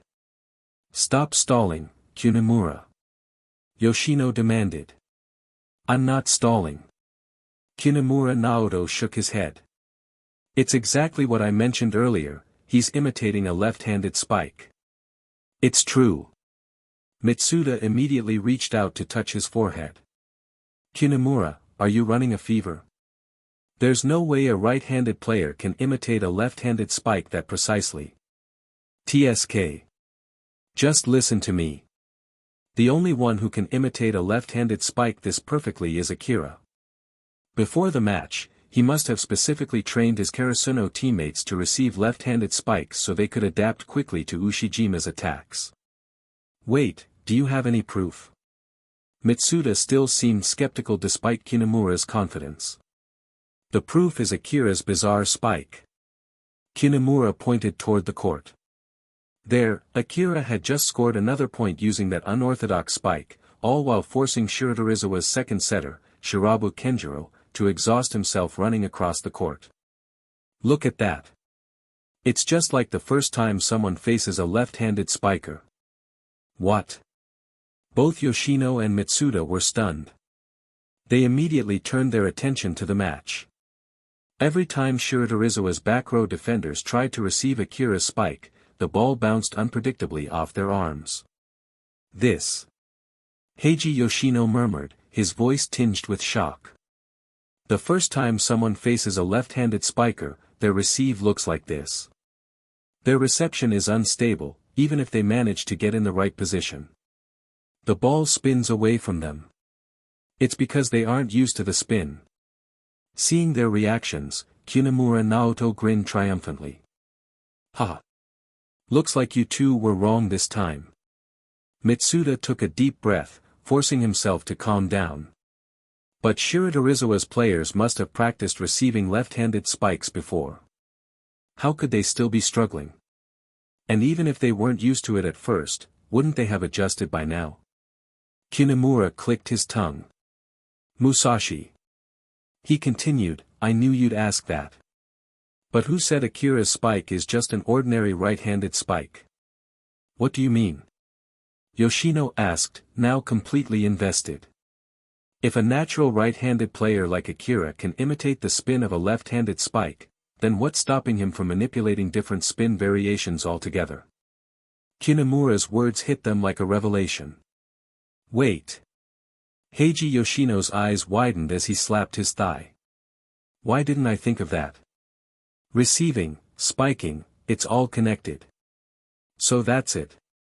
Mitsuda muttered, struggling to process it all. Even though he had been reluctant to accept Kinemura's theory, he now had to admit it was the only plausible explanation. Kinemura, now fully in his element, continued enthusiastically. Akira is constantly altering the spin on his spikes. That's why Shiratorizawa's back row can't adjust to his attacks. They may get used to one type of spin, but the next spike has a completely different spin. And by the time they think they've adapted, he changes it again. No matter how much experience they have, they just can't catch up. That's insane. Mitsuda muttered, still watching the game unfold in disbelief. But how is he even doing it? Changing the spin force like that? Kinemura shrugged. That's something you'd have to ask him. I have no idea. Chirp. The match continued at full intensity. Kenjiro Shirabu had already been subbed out for Ida Semi due to exhaustion. On Karasuno's side, Kageyama was also replaced by Sugawara to give him a break. At the same time, Tanaka re-entered the game in place of Hinata. Compared to Kageyama, Sugawara lacked the sheer technical brilliance to execute monster quicks. However, his deep understanding of his teammates allowed him to deliver well-placed, comfortable sets. Akira had experienced this difference firsthand during Karasuno's training matches. If one were to compare setters, Sugawara's style was most similar to Shirabu's, both focused on tailoring their sets to their ace's strengths. Kageyama, on the other hand, had a playstyle reminiscent of Semi's. Both setters had a more forceful, individualistic approach to their sets. As Karasuno adjusted to the substitutions, there was a brief moment where their rhythm stiffened slightly. Shiratorizawa capitalized on this, scoring 2 consecutive points. However, that was all they could manage. Even though Shiratorizawa held a slight lead on the scoreboard, they had yet to pull away decisively. Faced with such a close and unpredictable match, even the composed players of Shiratorizawa were beginning to feel a rare sense of unease. The score had reached match point for Karasuno. Despite this, Karasuno's players remained composed. Even if they lost this set, they still had 2 more chances to secure victory. But for Shiratorizawa, it was different. This match was their last chance. If they lost here, the reigning champions of Miyagi Prefecture, the undefeated powerhouse, Shiratorizawa, would suffer a crushing 3-0 defeat in the finals. That was simply unacceptable. Don't lose focus. This year, we will be the ones going to nationals. Ushijima Wakatoshi's voice rang out, steady and commanding. Yes. Despite being a man of few words, every time he spoke, his teammates listened. Bang. Left. Sugawara's setting was always precise and efficient, prioritizing scoring opportunities above all else. While he wasn't at the same technical level as Shiratorizawa's setters, his experience and teamwork compensated for it. Nishinoya. Swoosh. Tanaka Ryunosuke's spike was blocked, but at the last moment, Nishinoya performed a diving rolling thunder save, keeping the rally alive. Boom. Without missing a beat, Hajime Asahi leaped up from the side. A quick attack. Point secured. The score was tied once again. As the serve rotated, Akira returned to the front row, and with his presence, Shiratorizawa's situation grew even more dire. It was as if he could read their habits, their patterns, their very playstyle, and then exploit them. Sugawara seemed to recognize this as well, feeding him more sets as the match progressed. From this moment on, Shiratorizawa's downfall became inevitable. Watching from the sidelines, Washiju Tanji, Shiratorizawa's head coach, subtly shook his head. He had already sensed it by the time the match had dragged into the third set. Shiratorizawa had almost no chance of turning things around. By the end of the second set, Akira had already started systematically dismantling their team's weaknesses. The most obvious proof of this was Ushijima's spikes. Since then, Akira had repeatedly shut down Ushijima's attacks at the net. And by the start of the third set, Akira had only intensified his efforts. What was even more terrifying, his blocking success rate was rising with each attempt. But even setting Akira's dominance aside, Shiratorizawa faced another major issue. They were about to run out of setters. Looking toward his bench, Washiju saw Shirabu Kenjiro, still drenched in sweat, struggling to recover from the earlier sets. On the court, Semi-Ida was visibly slowing down. At this rate, Shiratorizawa would soon have no functioning setter left. No, Washiju thought, his expression hardening. At the very least, we must win this set. With that resolve, he stood up and signaled for a timeout. Tweet. Oh. Does Coach Washiju have a counter-strategy? In the stands, Yoshino Heiji tilted his head in curiosity. Do you think he can turn things around for Shiratorizawa? Washiju Tanji was a well-respected coach, known throughout Miyagi for both his harsh training methods and his deep understanding of volleyball. His name carried weight even among teams that had played at nationals. Mitsuda, seated beside Yoshino, let out a deep sigh. Unless they can find a way to completely shut down Akira, he muttered, not even Washiju can save them now. As Shiratorizawa returned to the court after the timeout, their strategy immediately became apparent.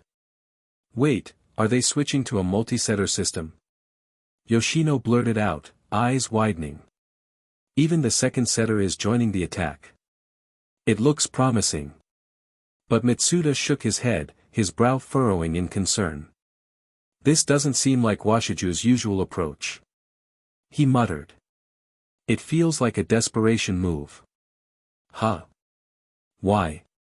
If Shiratorizawa had tried this strategy back in the second set, the score might be 1-1 right now. Not a chance, Mitsuda countered. This might work for a team like Aoba Josai, but not for Shiratorizawa. Why not?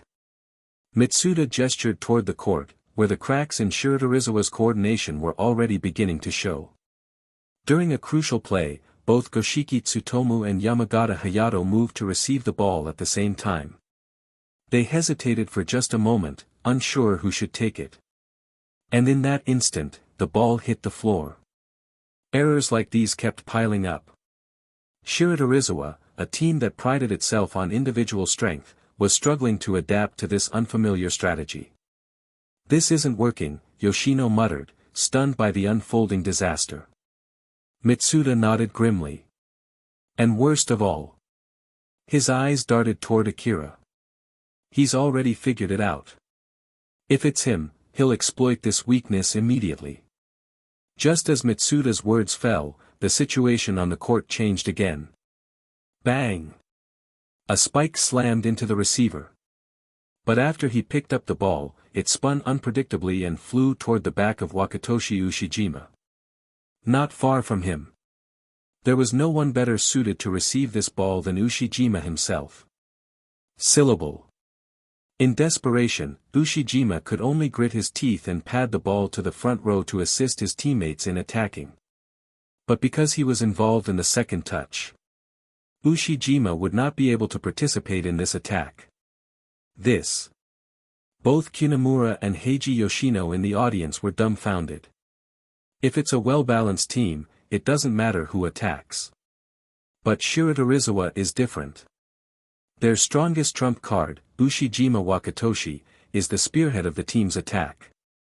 Once Ushijima can't participate in the attack, Shiratorizawa's offensive power will drop significantly. The consequences of this, I don't even need to say. Yoshino and Kunemura looked at each other, both realizing the terrifying implications. Heiji Yoshino stumbled over his words. Only someone who can control the landing point of the ball so precisely could do this. It's like using the opposing receiver as a trampoline, sending the ball exactly where they want it.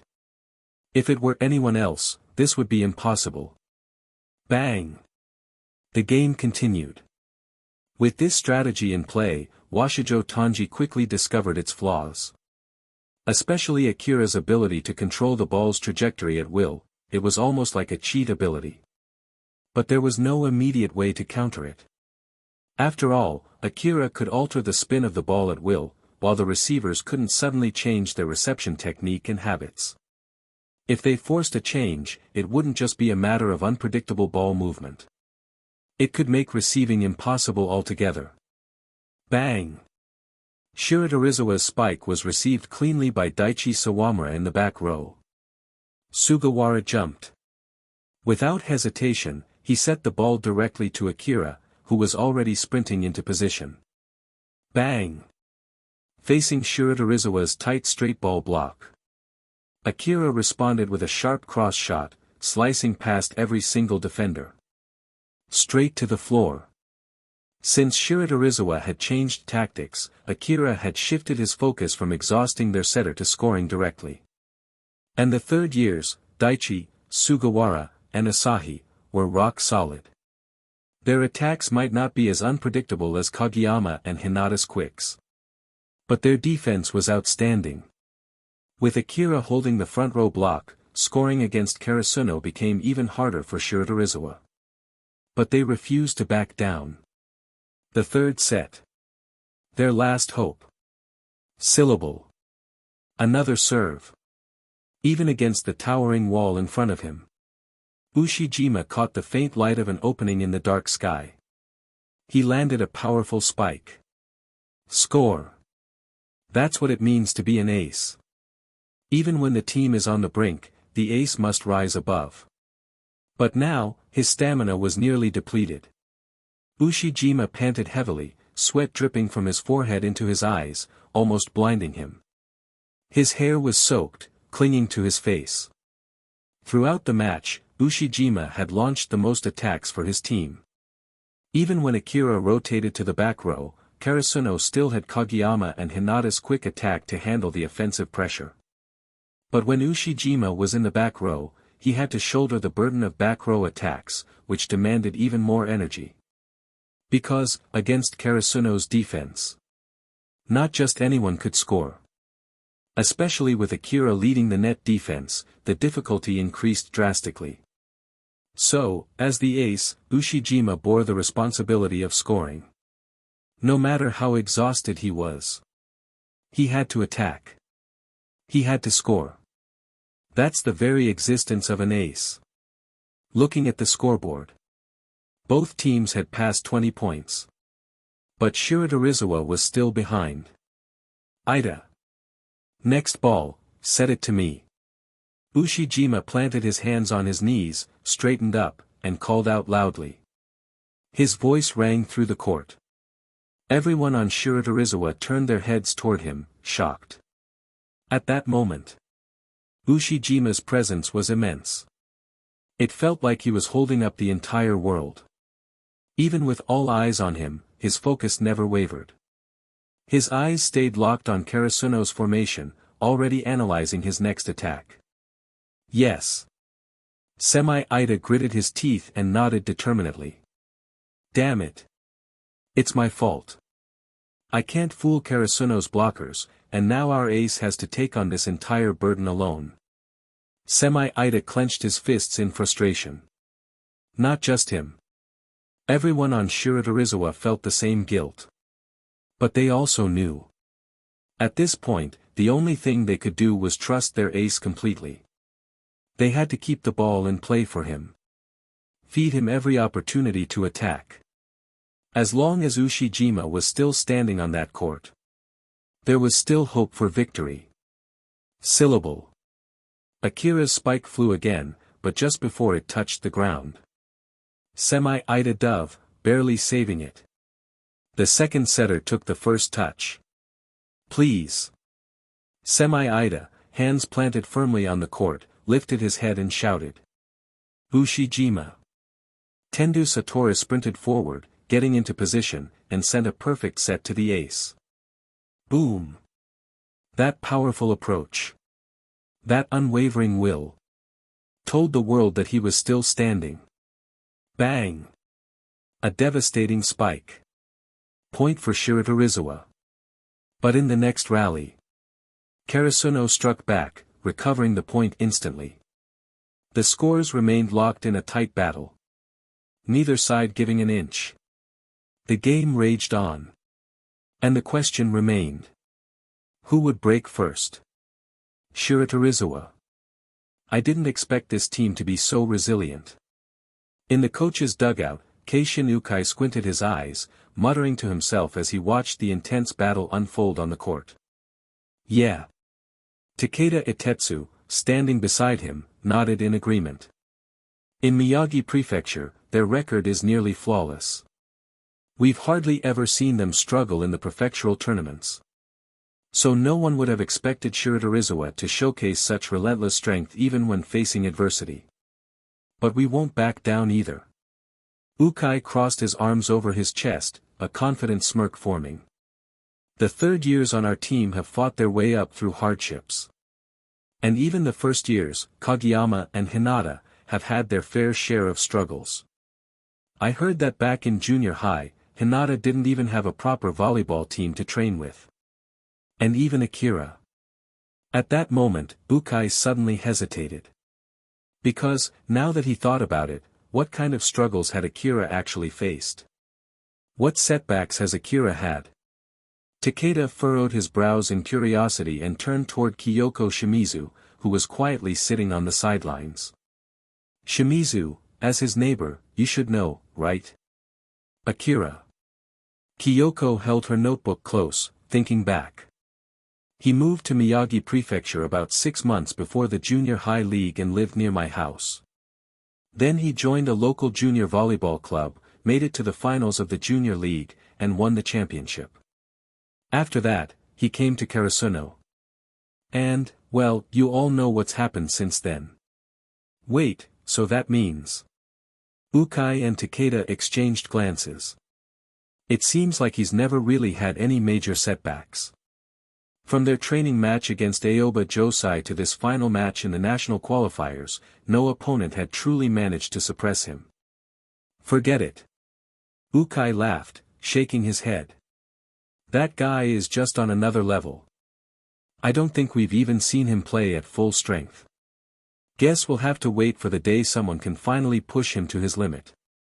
That is, if such a person even exists. Bang! In the final moments of the set, Ushijima Wakatoshi was playing beyond his limits. He seemed to have realized that Akira was slowly analyzing his attack patterns, so he abandoned his usual habits entirely. Every spike now came unpredictably, catching Karasuno off guard. Under his fierce offensive, Shiratorizawa reached match point first. Karasuno 23-24 Shiratorizawa. Just one more point. Shiratorizawa would take this set and pull back a win. But this was their serve. If Karasuno could receive it cleanly, they would gain the right to attack first. Kawanishi Taichi stepped up to serve, exhaling deeply. He knew this was his best shot at securing victory. It was difficult, but if he could ace this serve, they'd win instantly. If Karasuno got control of the ball, however, stopping their number 7, Akira, would be nearly impossible. Closing his eyes, Kawanishi steadied himself. At the sound of the referee's whistle, he tossed the ball and launched a powerful jump serve straight toward Karasuno's back line. Right at Tanaka Ryunosuke. The ball looked like it might land just outside the boundary, but it was also dangerously close to the line. For a split second, Tanaka hesitated. Should he let it go? But there was no time to gamble. This was Shiratorizawa's match point. They couldn't leave their fate up to chance. Bang! Tanaka gritted his teeth and made the decision. He dove forward and picked up the ball. It soared into the air, flying straight toward Sugawara Kosher. Seeing Tanaka's choice, Kawanishi sighed quietly. He had hoped the hot-headed player would let the ball drop, but Tanaka had made the right call. Sugawara, as expected, chose the safest option. He sent the set to Akira. It was the most reliable way to score. After all, Akira had the highest success rate of any player on the court. Boom! The entire Shiratorizawa team focused their eyes on him, scanning for any weaknesses. If sheer concentration could set something on fire, Akira would already be ablaze from the intensity of their gazes. Swoosh! As Akira took his final step toward the net, 3 Shiratorizawa blockers jumped at the same time. They had to stop him. Even if they couldn't fully block him, they had to at least slow him down. They just needed one more chance, one opportunity for their ace to attack. Smack! But Akira's spike wasn't as powerful as expected. Instead, he executed a soft touch, tipping the ball against Semi-Ida's blocking hands. The ball rebounded and flew out of bounds. No! Goshiki Tsutomu's eyes widened in shock. He sprinted under the net and dove, desperately trying to save the ball. But he was too late. The ball hit the floor. The score was tied again. Damn, both teams are going all out. Oikawa Tooru sighed from the stands. At this rate, this match could go on for several more rounds. Oikawa, should we leave? Iwaizumi Hajime asked, raising an eyebrow. I don't want to stick around and watch Karasuno standing on the podium. Karasuno? Iwaizumi glanced at Oikawa, catching the way his rival's smirk widened. Hold on. If Shiratorizawa just needs 2 more points, that means they're about to win, right? Iwa-chan. Oikawa made an exaggerated, disappointed face and ruffled Iwaizumi's hair playfully. You're still too naive. Iwaizumi swatted his hand away, scowling. TCH, quit messing around. What do you mean? That number 7 on Karasuno. He's way too clever. He hasn't even gone all out yet. Oikawa leaned forward, watching the court with a knowing grin. And guess what? It's his turn to serve next. Shiratorizawa won't survive 2 more points against him. Iwaizumi frowned slightly. Serve? He looked puzzled. Just now, his serve was pretty ordinary. I don't see what's so powerful about it. Hey. That's why I say you're still young. Oikawa said with a smirk, standing beside him. What you see is what others want you to see. Think about it, if he can match Ushijima in spikes, do you really think his serve is only at that level? Iwaizumi hesitated, processing Oikawa's words. It did make sense. What they had seen so far might just be what Akira wanted them to see. Oikawa chuckled and pointed toward the court. Watch closely. It's coming soon. After Karasuno's last point, the serve shifted to their side. With the change in service, the rotation also shifted, bringing Akira to the back row for his serve. Some spectators murmured anxiously.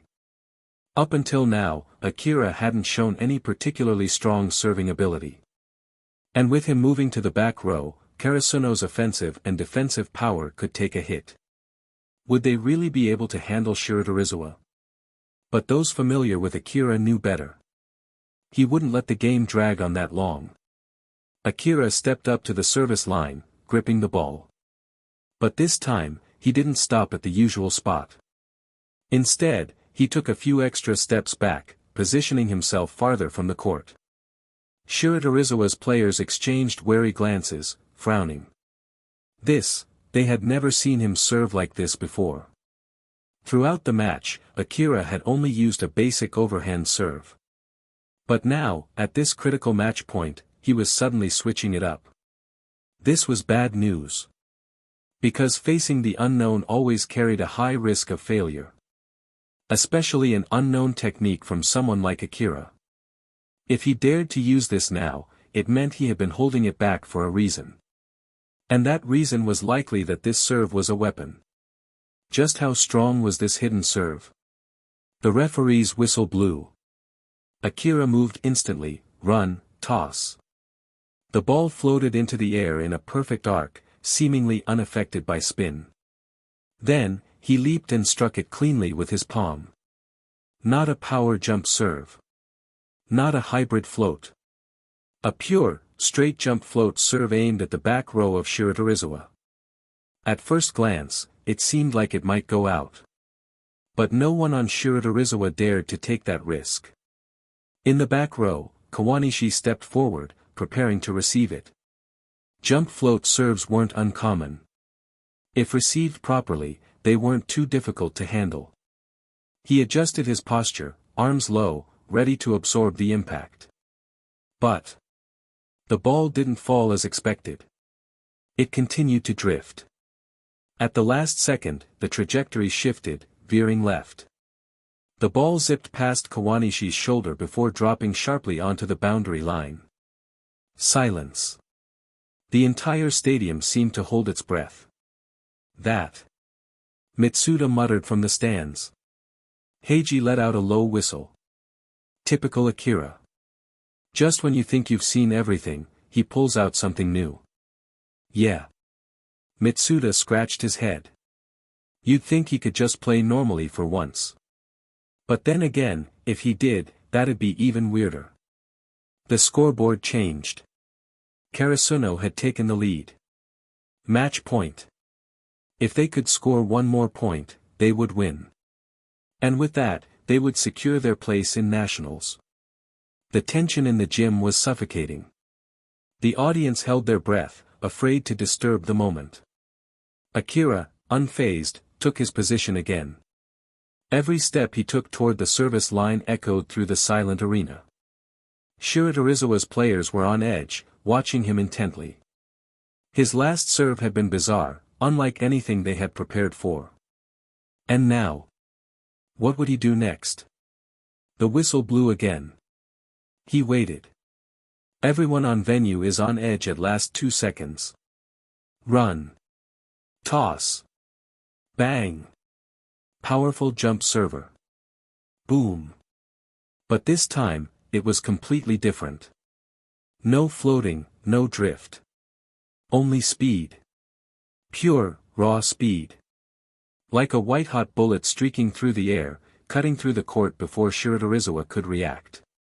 Bang! Shirabu barely had time to move before the ball slammed against his chest, ricocheting high into the air. The gym erupted into chaos. Run for it! Goshiki shouted. Kawanishi and Goshiki dove, desperate to keep the ball in play.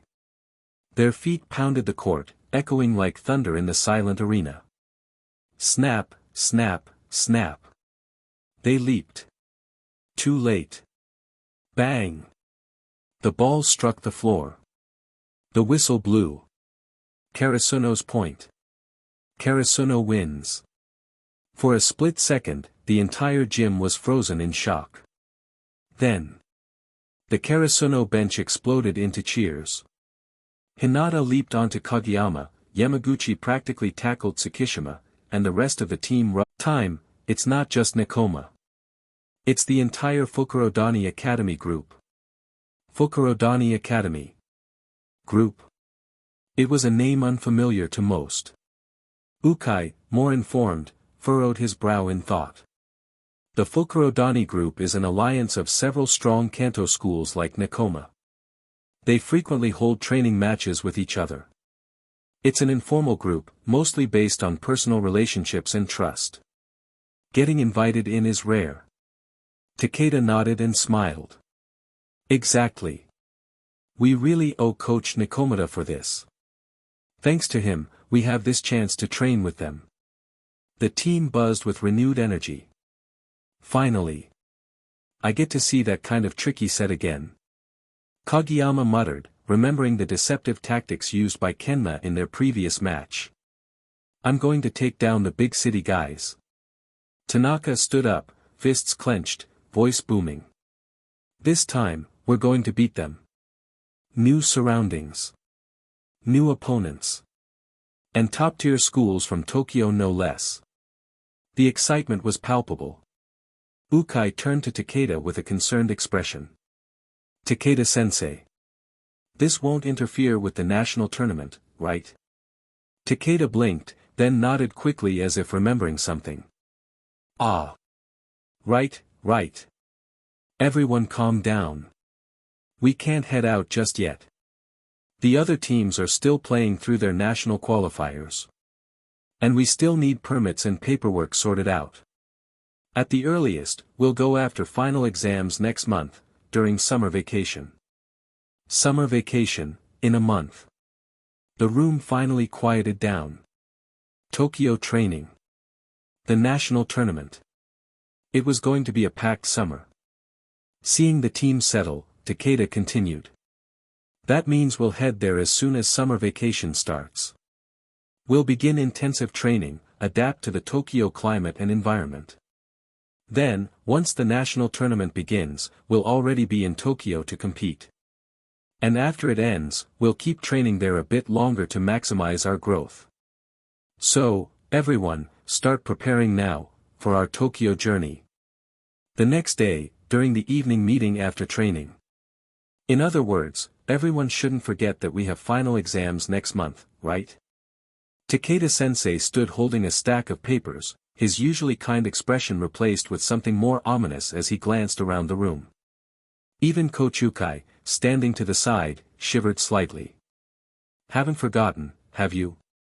Takeda's eyes locked directly onto four unfortunate souls in the group, Hinata Shoyo, Kageyama Tobio, Tanaka Ryanosuke, and Nishinoya.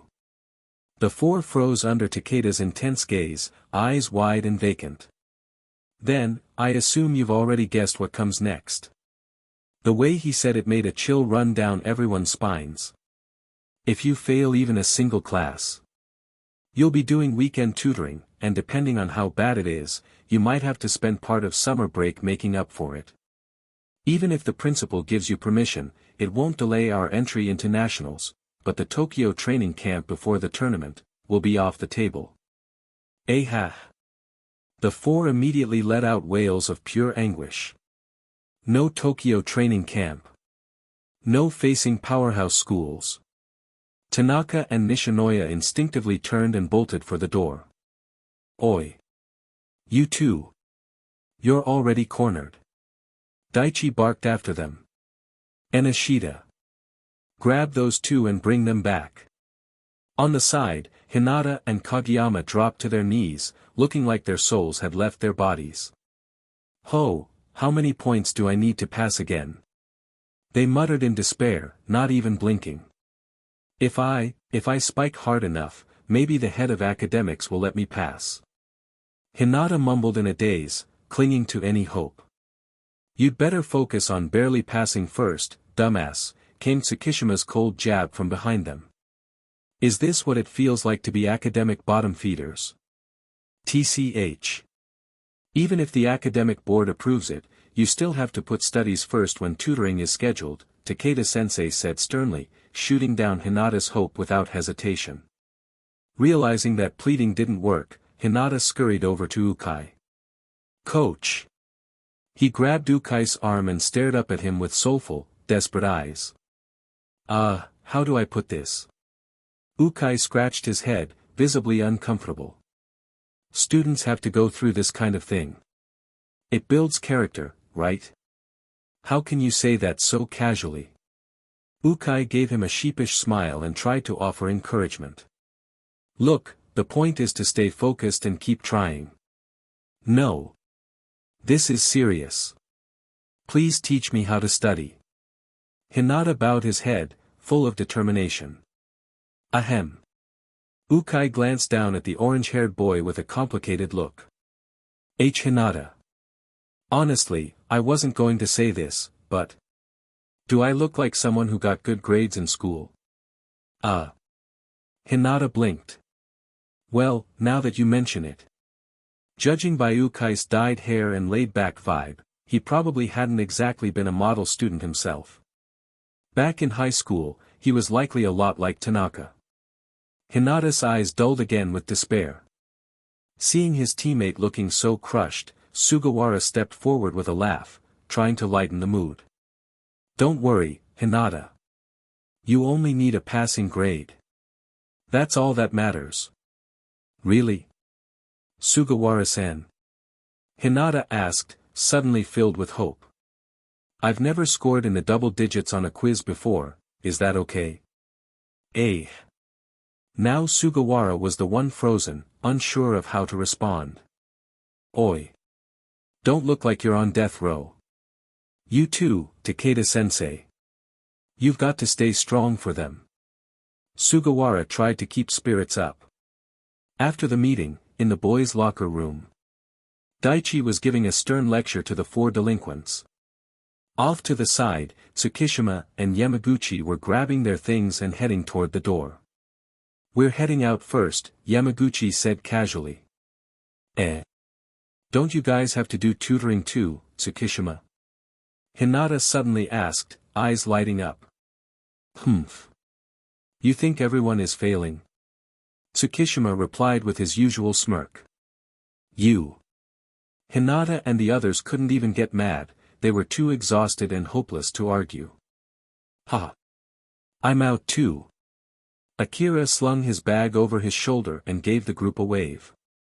Kyoko's waiting for me downstairs. Akira also waved goodbye to them. Are you saying? Akira, don't you have to do study? Hey. Sugawara said with a grin from the side. I heard that there's one outstanding student among the first years this time, Akira. He apparently scored full marks in several subjects. Full marks. Hearing this, Hinata and Kageyama couldn't help but tear up. What a distant concept. Hey. Kageyama. After the others had left, Hinata quietly whispered to Kageyama. What? No way. I don't want to. He rejected Hinata's proposal outright. Hey. Don't be so stubborn. If we fail, we can't go to the training camp. Under Hinata's persuasion, Kageyama finally gave in with great reluctance.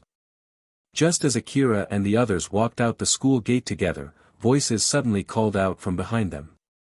Akira. Tsukishima. Oh. Everyone turned around to see Hinata pushing his bike, and a reluctant Kageyama trudging behind him. Teach us how to study. Please. The two of them. What's going on? Kyoko gently tugged on Akira's sleeve and asked in a quiet voice. Maybe they really want to go to the Tokyo training camp. Akira scratched the back of his head, slightly confused. Before he could say anything, Tsukishima replied first. Nope. Absolutely not. Just a few minutes a day is fine. Or at least show us some study techniques. Hinata looked unusually desperate and helpless at this moment. Or maybe during club time, you can squeeze in some tutoring. Yamaguchi, seeing Hinata's pitiful expression, turned to Tsukishima and suggested. After hearing this, Tsukishima gave a smug smirk and glanced back at Kageyama. I gotta say, letting the little guy grovel like this is pretty low. What about the big guy over there? Got nothing to say? As Tsukishima pointed toward him, Kageyama clenched his teeth, glaring silently. Hey! Kageyama! Beg him! Hinata jabbed him with his elbow and whispered urgently. Don't you want to go to Tokyo for training? Kageyama's whole body tensed. Please, teach us. What? I couldn't quite hear you. Tsukishima cupped a hand to his ear, mockingly. Ask us. Still didn't catch that. Speak up. Please teach us to study. Kageyama's voice rang out across the courtyard, catching the attention of several nearby students. Satisfied, Tsukishima finally waved his hand. Well, since our Lord King has begged so sincerely, I'll generously offer my tutoring after practice. Seeing this, Hinata nodded rapidly, glowing with excitement. Then his eyes sparkled as he turned toward Akira. Ah, haha. I don't really have time after practice, Akira said, scratching his head with an apologetic smile. But if you catch me during the lunch break, I can help out. Yay! Hearing Akira's words, Hinata leapt into the air with joy and shouted to the heavens. Tokyo! Here we come. On the way home, Akira was chatting with Shimizu Kyoko. Like you mentioned last time, how's the search for a new manager going? As if it had suddenly crossed his mind, Akira turned his head and asked.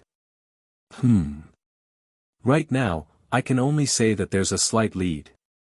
Kyoko brushed the hair from her forehead, her brows slightly furrowed.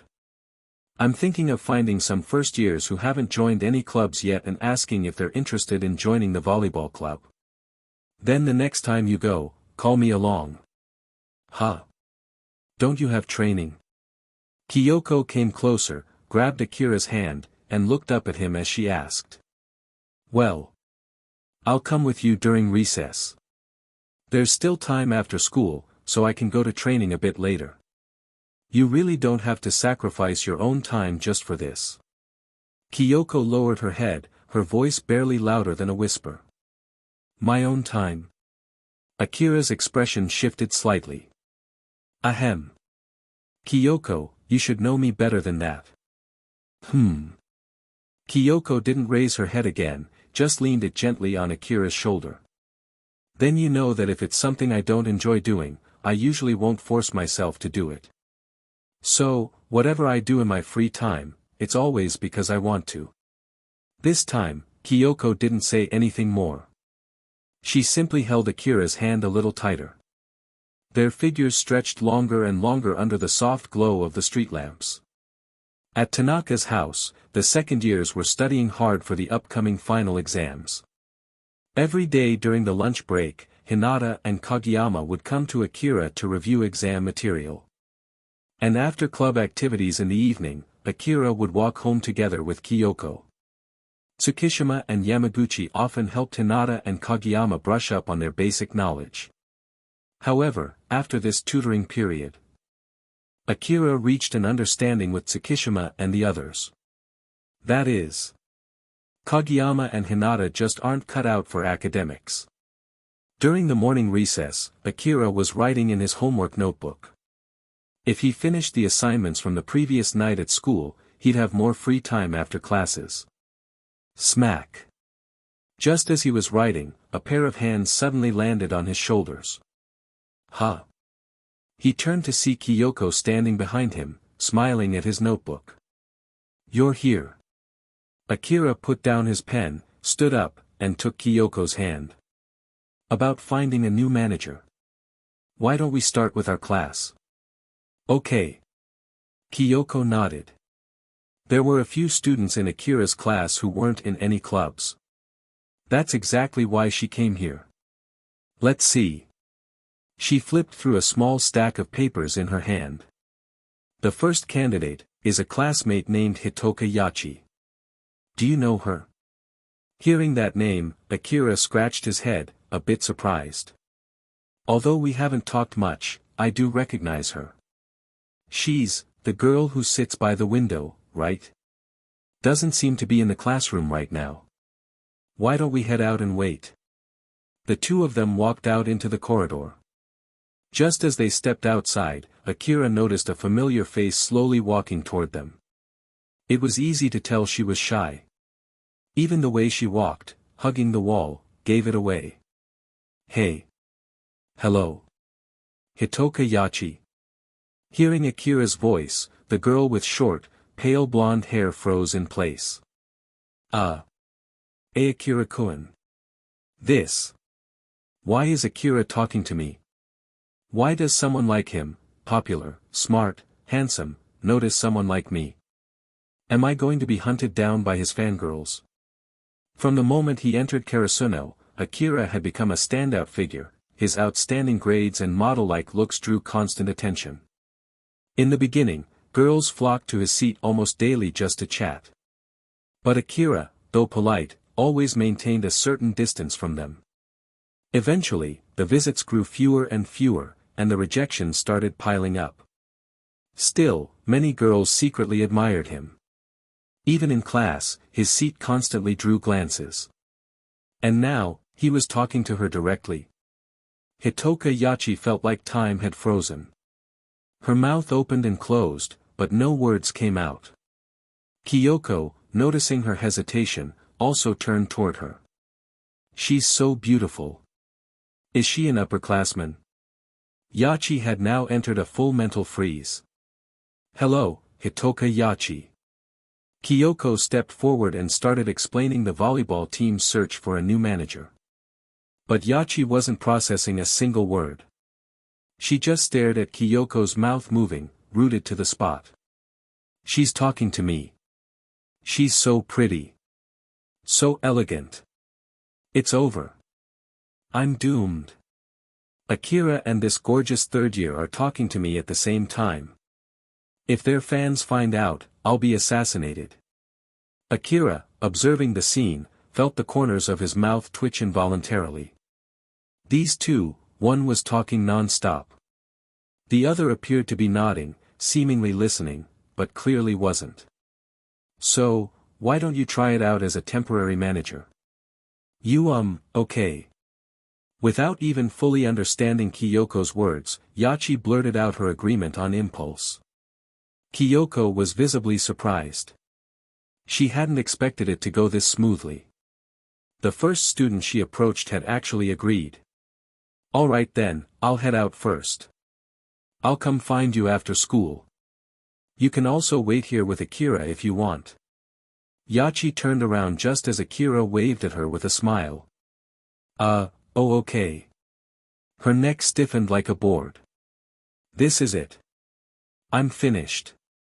After school, I'll be hanging out with these two. Their fans are going to murder me. Duh. The sound of chalk tapping against the blackboard echoed steadily through the classroom.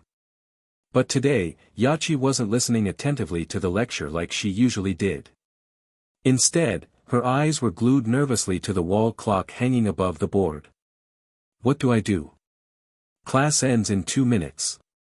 The usual long and dragging lesson had suddenly flown by like water slipping through her fingers. Jingle bells. While she was still distracted, the bells signaling the end of class rang from the hallway. What do I do? What do I do? I'm going to die. While she was still lost in panic, the rest of the class had already gathered their things and left the room. Knock, knock. Akira came up to her desk and tapped on it gently. With a warm smile, he said. Let's go. Kyoko should be waiting for us. Ah. Why yes. Yachi stumbled after Akira in a daze, following him out of the classroom under the surprised stares of several classmates. The two of them met up with Shimizu Kyoko, who had just arrived, and they rushed together toward the volleyball gym. Bang! Thud! As they neared the gym, they could already hear the familiar sounds of training inside, shoes squeaking, balls hitting the floor, and voices shouting back and forth. The team members who had arrived earlier were already warming up. Creak. Akira walked ahead and opened the gym door. Oh. Akira, you're here. Hurry and start warming up. Sawamura Daichi, who was stretching by the sideline, called out to him. Akira smiled and gave a short nod before heading in quickly. Behind him, Kyoko walked in with Yachi trailing nervously behind her. Excuse me. A new manager has been recruited for the volleyball club.